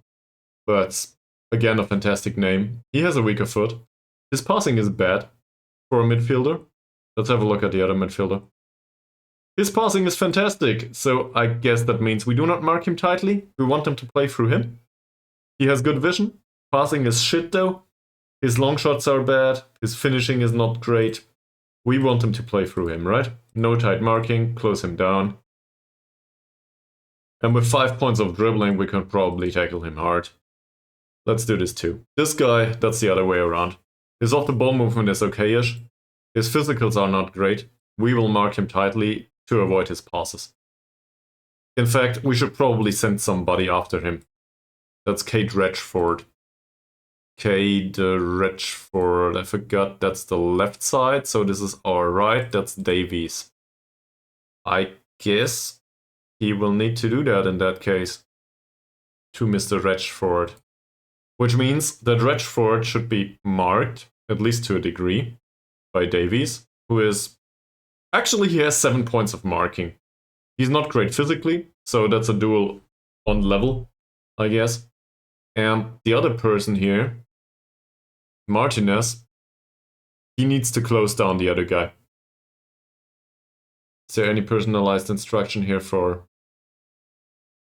He can... So we need him to trigger the press more often in this situation. And probably trigger the press in particular versus Bonifacio, in case that happens. So what happens if we tell them not to mark tightly, but man mark?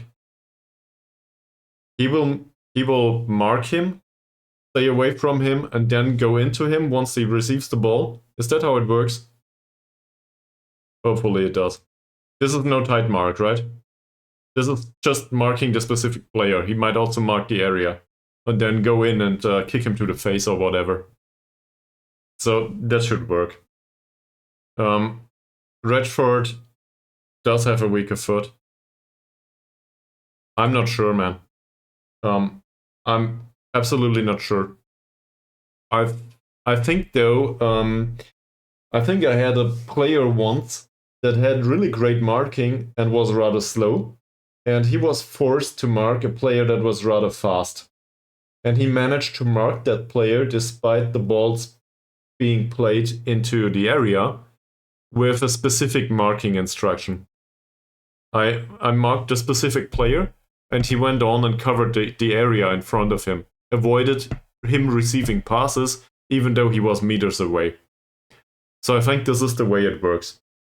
It's not a tight mark, I think. But that might have changed throughout installments of Football Manager too. And it doesn't specifically say tight mark here. It says mark specific player. Closely follow an opponent round the pitch in an effort to mark them out of the game. It does not say mark him tightly. Mark him tightly is, hugging him. Following him around the pitch just says leaving tactical positions in case something happens. So from that perspective, it's I guess it's hard to determine really. Maybe I'll leave it out. I don't want to risk it. Let's not mark a specific player because he also needs to cover for the strikers and so on. Gareth Rowney. He's not that fast for a winger. Dribbling is okay-ish. Passing is okay-ish. Off the ball movement is okay-ish. That's a well-rounded player overall with good agility and balance. I guess we close him down. He takes first-time shots. Long shots, first touch, and finishing are not that great. So let's trigger the press on him, force him into doing this. He's right-footed. He will cut inside. So given that his crossing is 7 only, and I'd rather not have shots on goals, I will show him to the weaker foot, show him to the outside. If that helps. Farrokh Smith. This is a striker. This is a poacher. He is friggin' dangerous in any way we can find.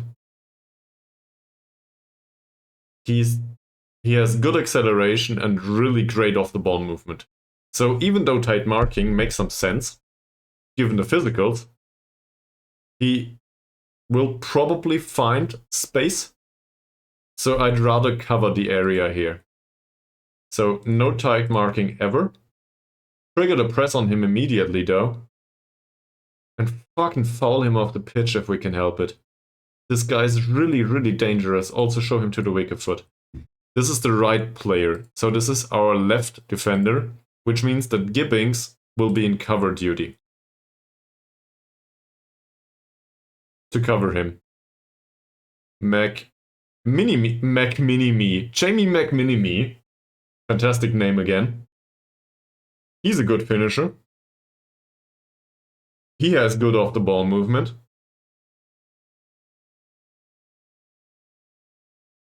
Same here though. Tackle him hard. Do not mark him tightly. He will outrun us. He has off-the-ball movement and acceleration. He will just go past the marker. Skip past him. In tight areas even. Good heading too. So the avoiding the tight marking is really risky here.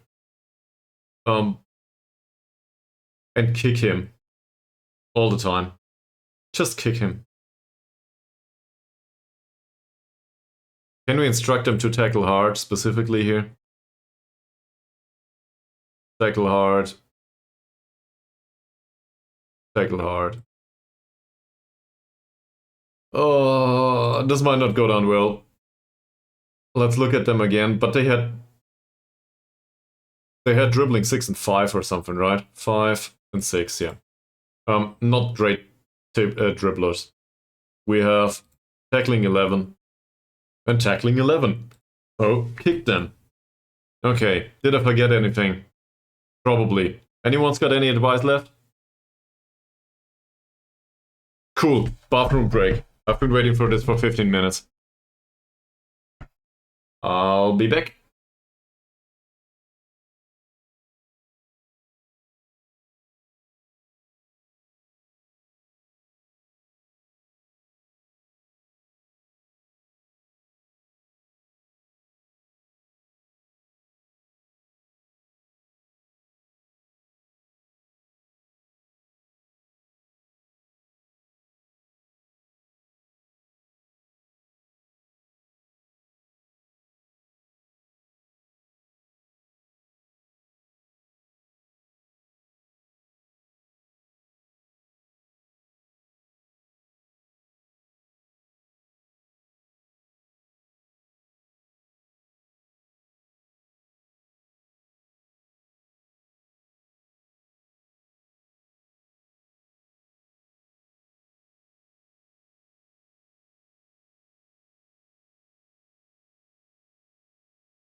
Alright.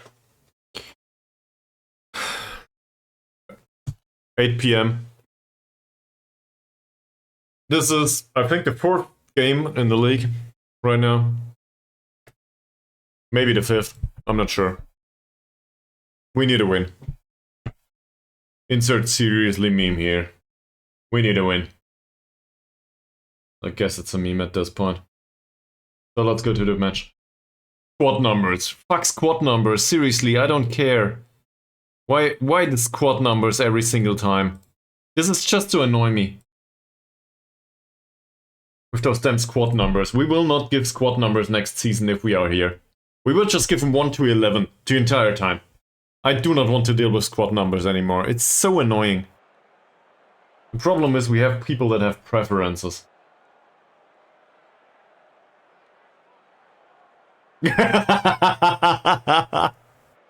Also, we have the good kids. We are playing in green. Or whatever that is. Is the Schalke fan still around? Function, are you still available? Fantastic. This counts. This is a good sign. Don't let me hear that though. Mies is not available today. Fantastic. So I'm in the background. Oh, in the background of playing a game. Yeah, sure. I get it. Sorry. Yeah. Well, we have the green kids, so that should be good.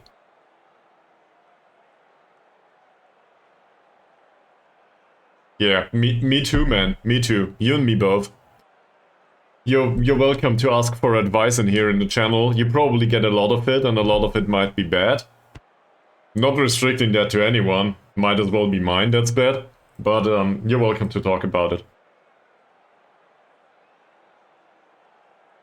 Well is exactly... That's the right word. This is Taffs Well after all. So, well, what can we do? We are the underdogs today. I think that's true. Everybody's composed. This is an away game. I will not go out and demand more all the time.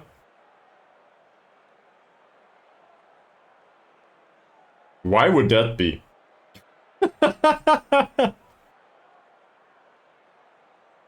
You will lose the job for losing the support of the players 5 matches into the season. If you go about it that way. If I can help it, yeah, probably. There was some sound to this. It's kind of weird though. Maybe my own sound is too loud in comparison to the stickers. Can I put the volume up on those? Sure I can. Give me a second. So we will quick adjust this for everyone. For every damn sticker. These are all on 100% now. Same as this. Apply this to all of them. If I can help it. That's still not that loud. I scream too much. Okay, I will record new sounds for this. I'll try. Because those will not stand. That's not good enough.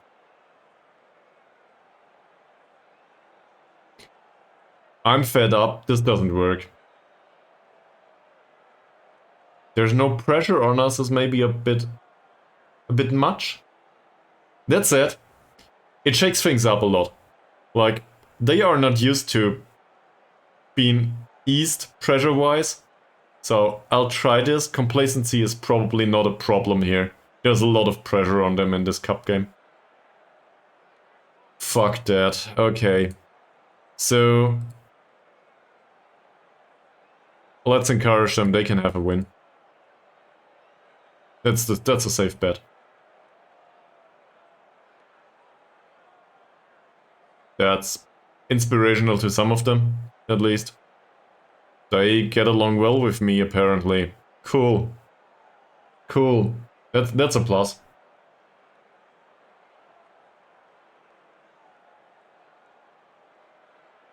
I take forever for everything to function, so don't worry.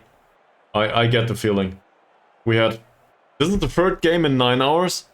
Is it the fourth? Something like this. This is probably one of the longest stream I did in forever.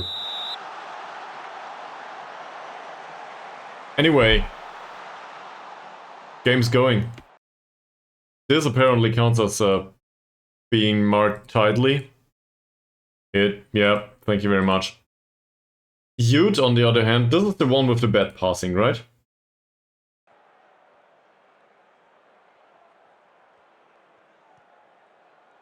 Oni.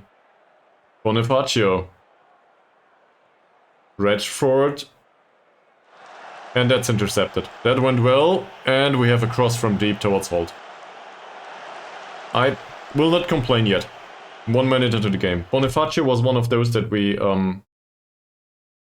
Is this the one that is close, Game speed so slow. Yeah, sure.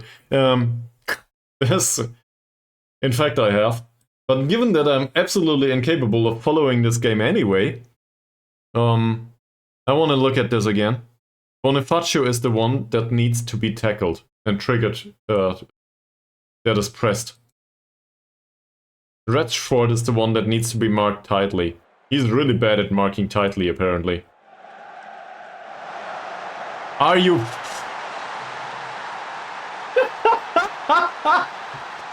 What am I to do about this? Don't come with me. Come to me with the defensive line.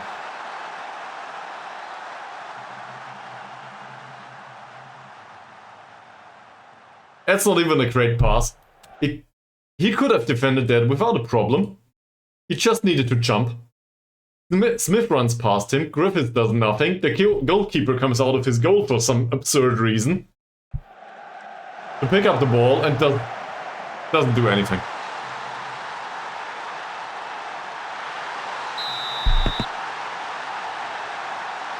It's just not my day.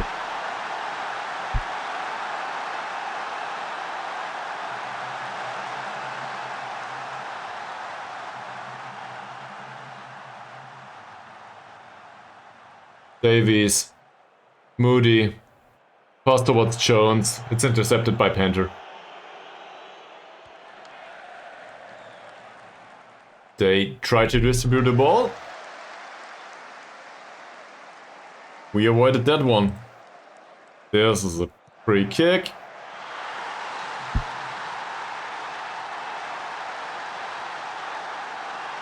Seriously.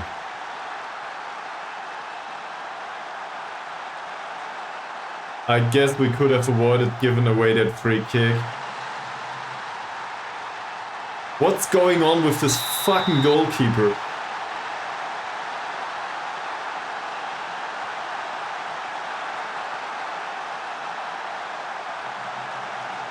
Not to make any additional enemies just now, but...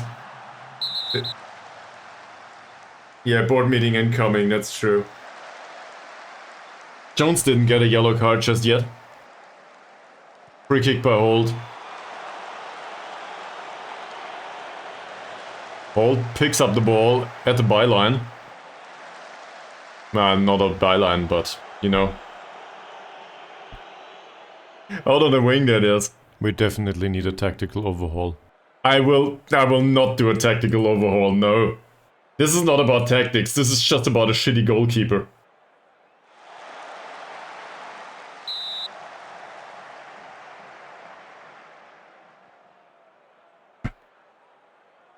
I cannot fucking believe it.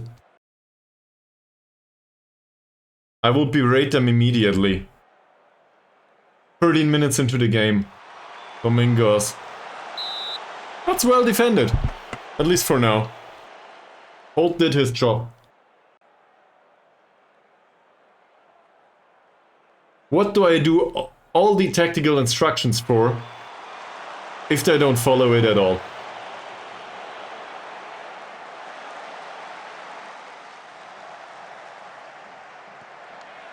Moody's long ball, that gets nowhere. Domingos again. We gave away 5 fouls right now. Apparently berating them was too much, at least according to Holt. Adam Jones is on a yellow card now. Gibbings is still instructed to tackle harder. He will probably go off the pitch if we continue it like this. It's intercepted. Smith.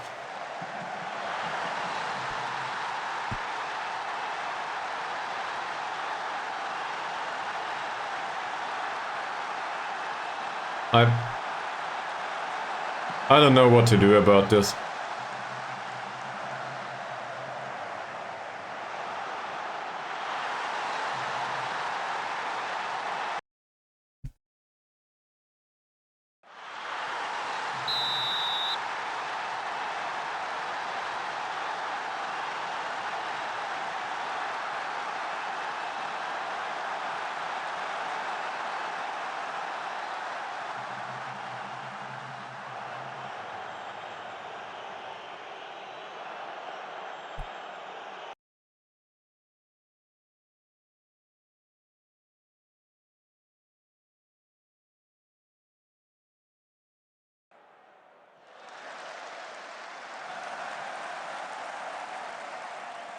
Yeah, this might get ugly.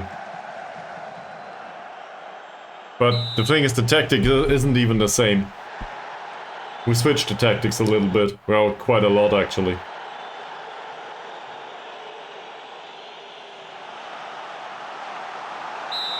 Three goals in 20 minutes. 21.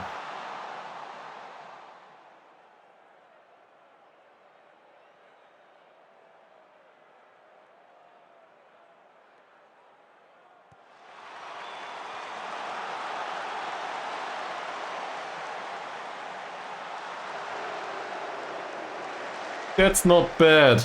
It's something.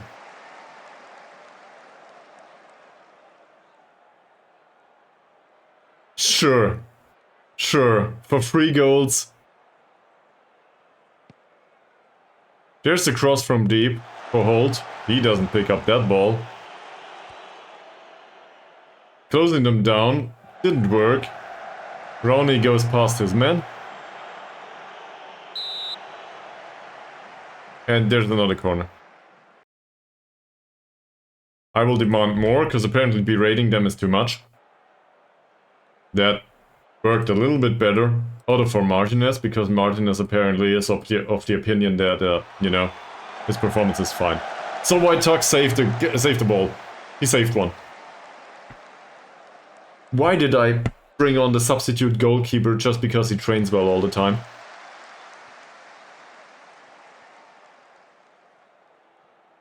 Hold, Martinez. Will he find a pass? The worst of them all, yes. Moody. Cross by Moody, Isaac, and that's a low-grade chance.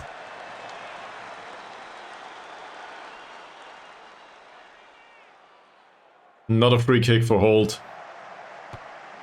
Hits the crossbar. I guess that's fine. Only McMinimy, Redford.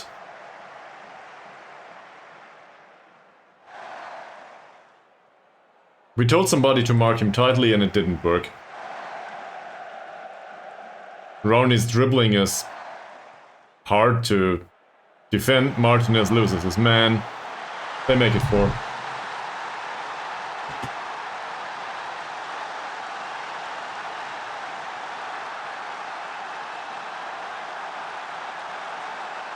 Is the standard of players just too low? Is this what's going on? Did I just sign a bunch of no-names that have no idea how to play football in comparison to the rest of the league?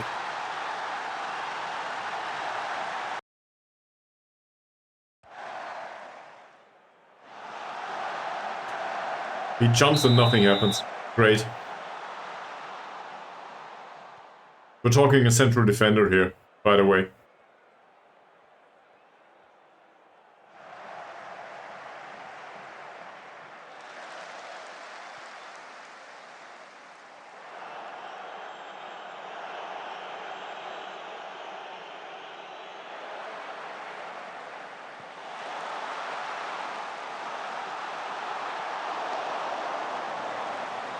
I will get off that goalkeeper.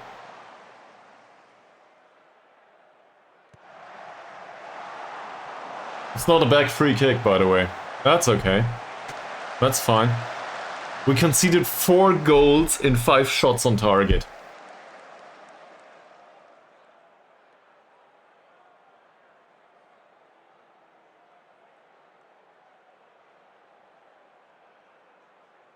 You are angered? Yeah, I am angered too. What the hell? He's fired up. Fantastic, now I can keep him on the pitch.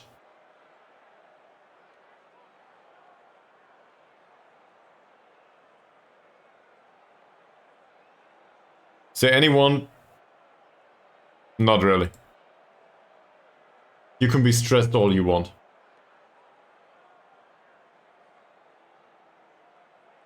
I will not substitute anyone, because I would need to substitute 11 players.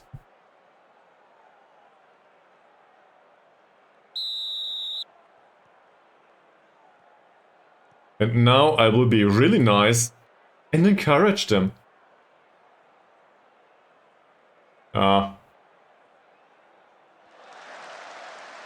This picture, maybe.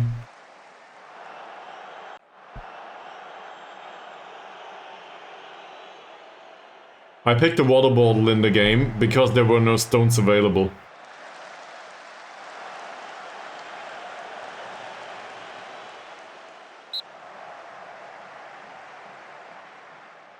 I think that commands more than one throw though.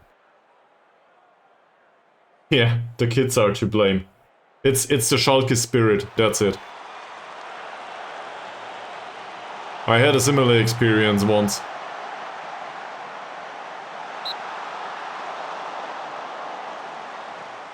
The encouragement worked for some of them though. He lacks self-belief, yeah, I lack belief in you too.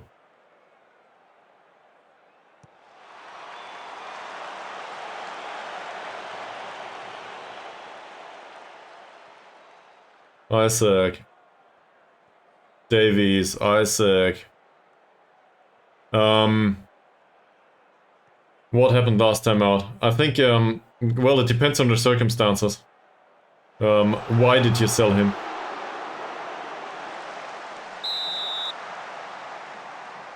No. This opponent is from the North League, I think. We are from the South. This is the way it is. This is on our level. So we are from the South League, and they are...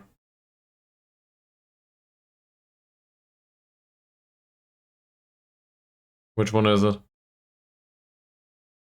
They are from the North League, these. Middle of the road.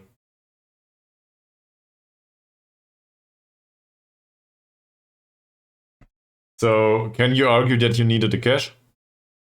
And that club's wages have been too high? And you needed to sell him? Will they accept this? That might be an idea. If you really are out of money, that is. Skims the crossbar. Skimming the crossbar is fine, right? Well, it's not what we wanted. But we could have scored at some point. Simon Owen is focused. Great. Can Trainer play attacking midfielder? He can't. Alright. Trainer for Isaac. Because apparently this is a plus in motivation at this point. Let's get off hold. I will substitute the goalkeeper, just because I think he's absolutely shit. It will not change much though. Davies is furious. Yeah, I'm furious too. Let's bring on Burn. He might have some calm left in his head. At least I want to score one. Or defend this well. And we need Evans for Gibbings, I think. Just due to the yellow card. So let's get rid of the ease of tackles. Does he have good tackling? He does have good tackling. So let's tackle harder. I will. The last sub though is, that's the Hurdy aura there. Doesn't matter much. Oh, this is 5 subs. You know what? I think this is good advice in general, to save 1 sub for injuries. But this game's done anyway. We will not turn this around.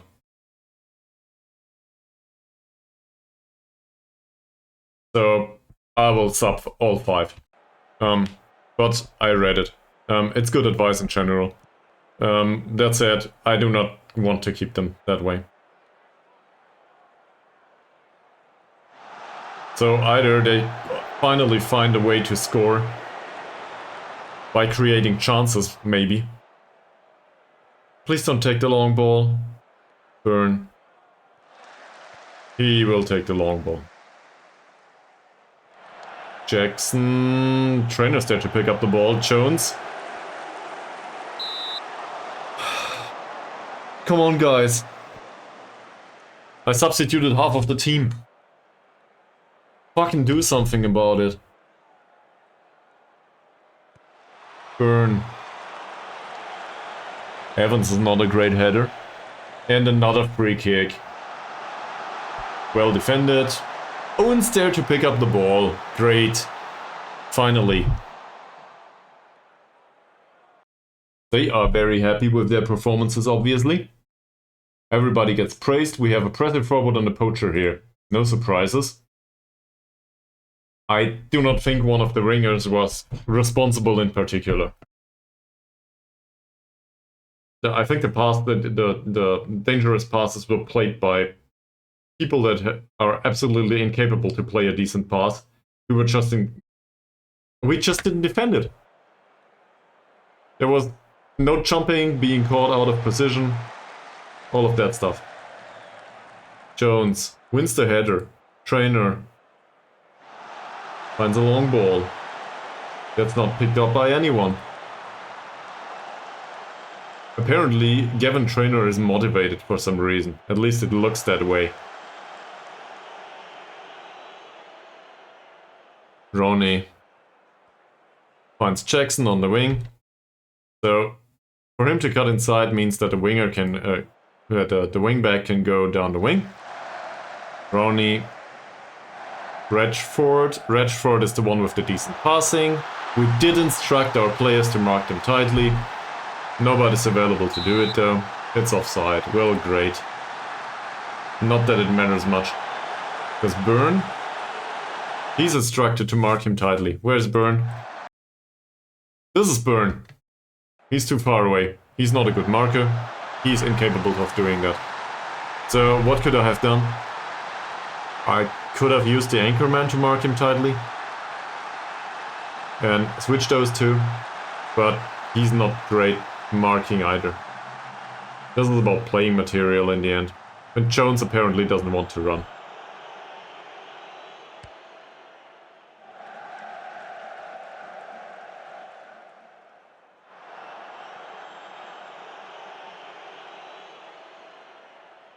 I remember Jidderhockdal's IK. At least there we stood a chance of, you know, countering some of the stuff that they do to us. Here it feels I do not have the squad at my fingers that is able to help. And I did that to myself for some reason. This is a big improvement to the squad, by the way, of last season. So I don't know what's going on.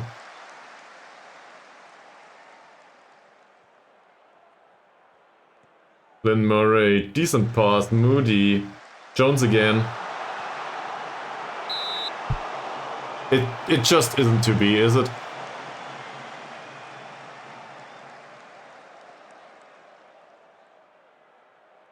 Moody's corner. Not a chance. I think berating them might still be motivating. Hutley is running the other wing. That's Rowney. Hutley again. Lynn Murray, for an instance, thinks that defending is a good idea.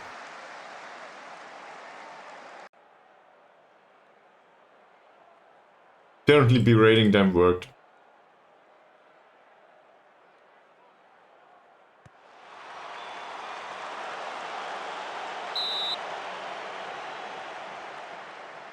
We didn't even foul that many times. That's 11 fouls. It's not like we committed that many fouls. We just committed them in the wrong spots. But even without the fouls, we would have lost this 2-0 at least. Trainer picks up the ball, that's fine. Run with it. Cut inside, I don't care. Do anything. Not this though. Evans is on a yellow card now. And another free kick. Redford.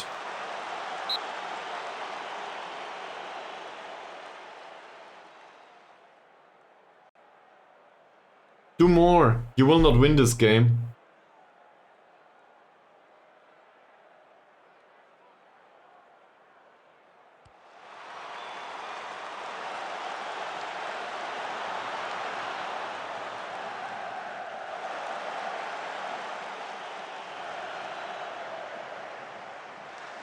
Sometimes it feels like I do the exact opposite of what's useful in opposition instructions. Or I'm overdoing it.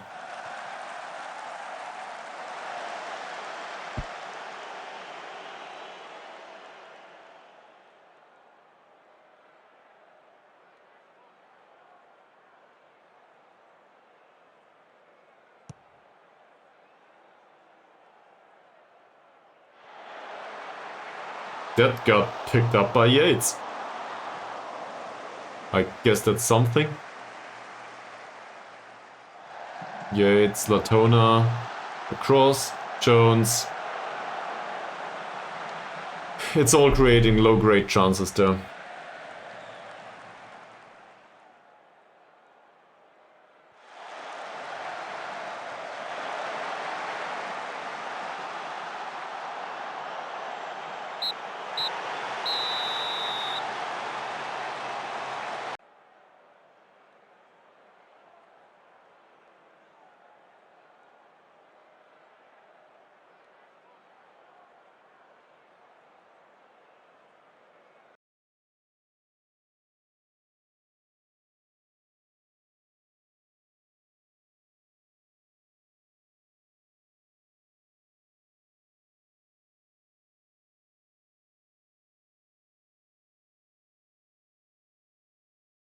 Well, at least at least one of us is happy in that case, right?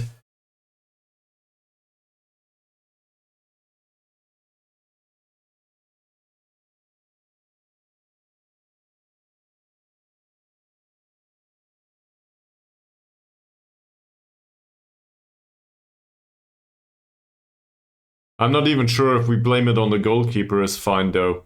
The first 2 goals, yeah, I think so.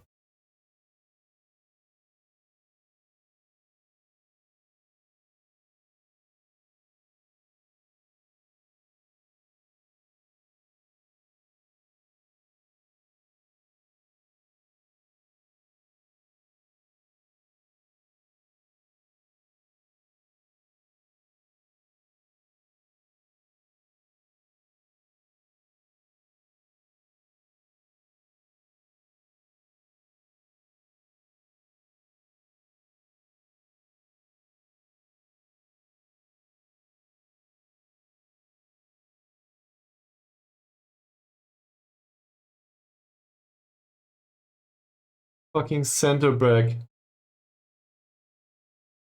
We specifically instructed somebody to mark him tightly. Apparently, it was impossible.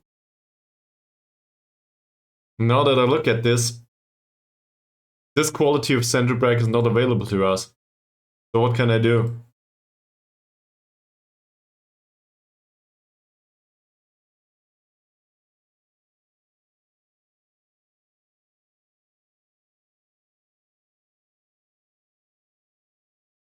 I don't care.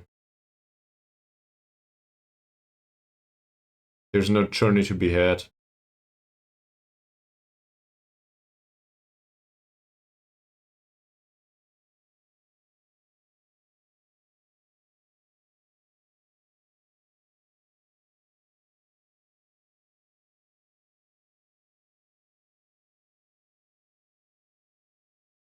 So changing things up is probably a good idea. Tactically, I don't think so. But it's not about in this situation. I don't know. As you said, let's blame it on the goalkeeper. But it's not the goalkeeper only. It's also this is the second time in this season that we play the left center back. I forgot his name. The fairly ambitious guy. We play him, and that he jumps for a ball, and it's just way out of position. And he has positioning 11, and good movement too. For some reason, though, he doesn't seem to be able to find that.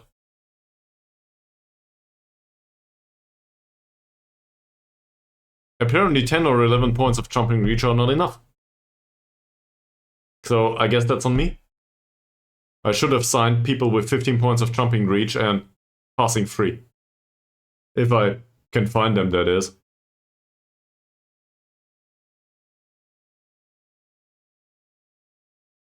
Because it's really hard to find players that... It was Martinez, yeah, sure. True, you're right. I remember.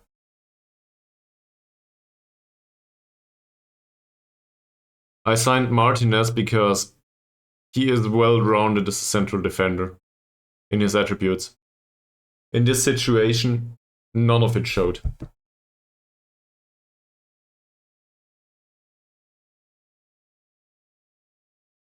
Let's go through these. So, for his performance, I think there's only one word. He will be fined at least one day. Also, I will not pronounce that word, probably.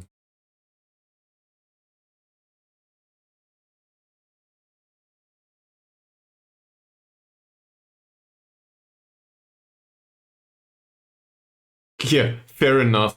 I'll do better next time. If there is the next time, next time that is. Because this will not do. Flynn Murray, as expected. Really. This will get him an official warning. He didn't create anything. They are specifically instructed to cross from deep. He didn't cross once.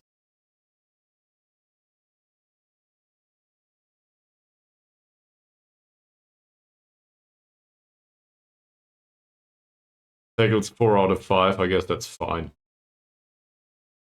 10 interceptions. I cannot even complain about 10 interceptions, can I?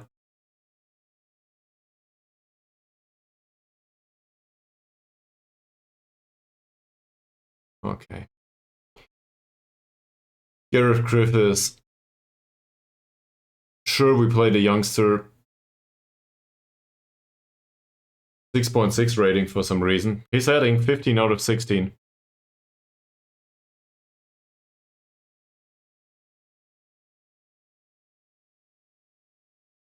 Let's praise the heading.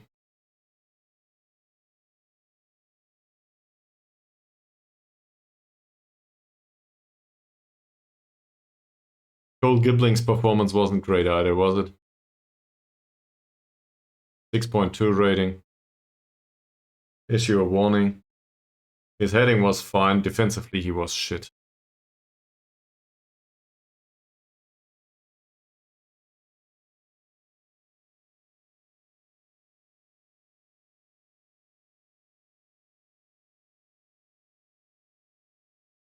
Then there's Luca Latona.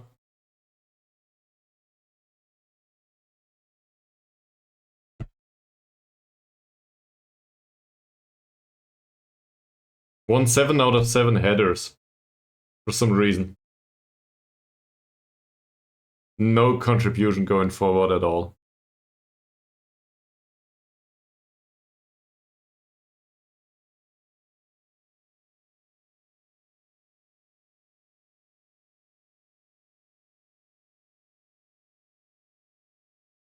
Nate Davies. 6.5 rating. Barely played a pass.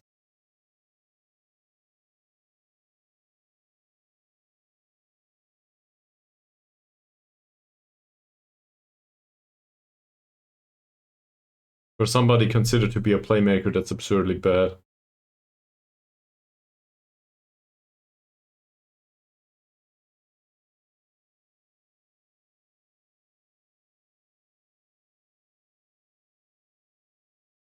Pablo Martinez was responsible for at least 1 goal conceded. Match rating doesn't say so much there.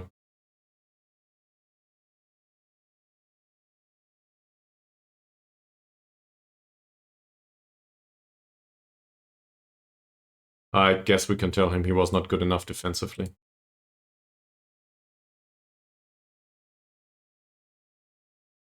Or not, because he's considered to be a midfielder. Morgan Moody.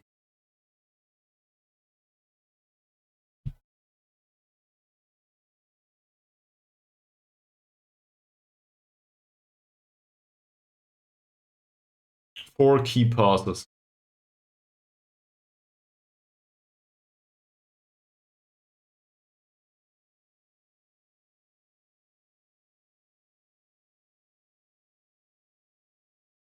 Didn't create any chances though.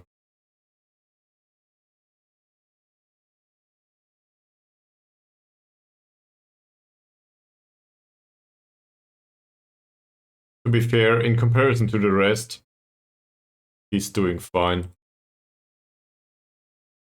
Adam Jones had a few chances, I think. 6 shots, 1 on target. It's probably the worst I've ever seen with him.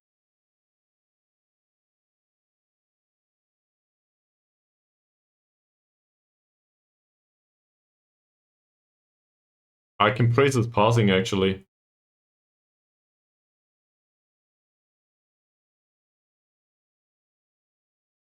Okay, nice. Great having this talk with him. He was useless.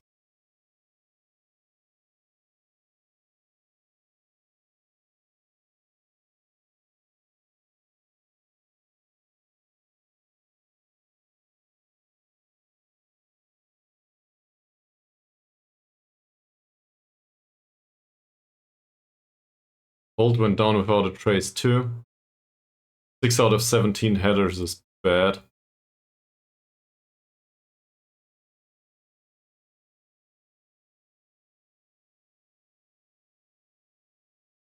Owen came on for, I think, 30 minutes. Had a 7.1 rating for some reason, all of a sudden. So, no complaints with his performance after he came on. I heard he didn't play. Darren Evans did play. Darren Evans, 7.1 rating, 7 out of 8 headers. So that's an improvement. That's fine. Chris Adair didn't play. Gary Byrne, though, did play. Didn't create any chances, did he? 19 out of 28 passes. Maybe find your man first.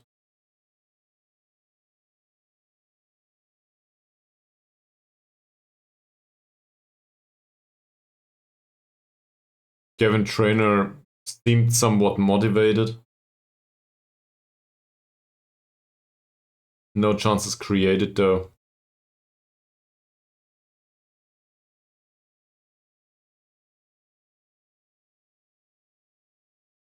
Toby Yates.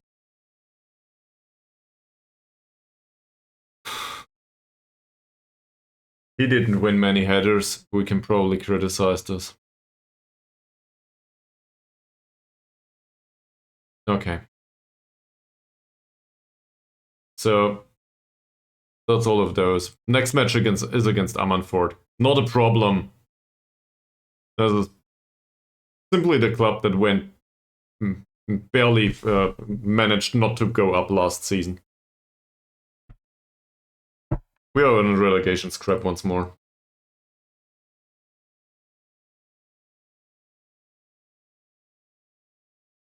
We should probably play like it.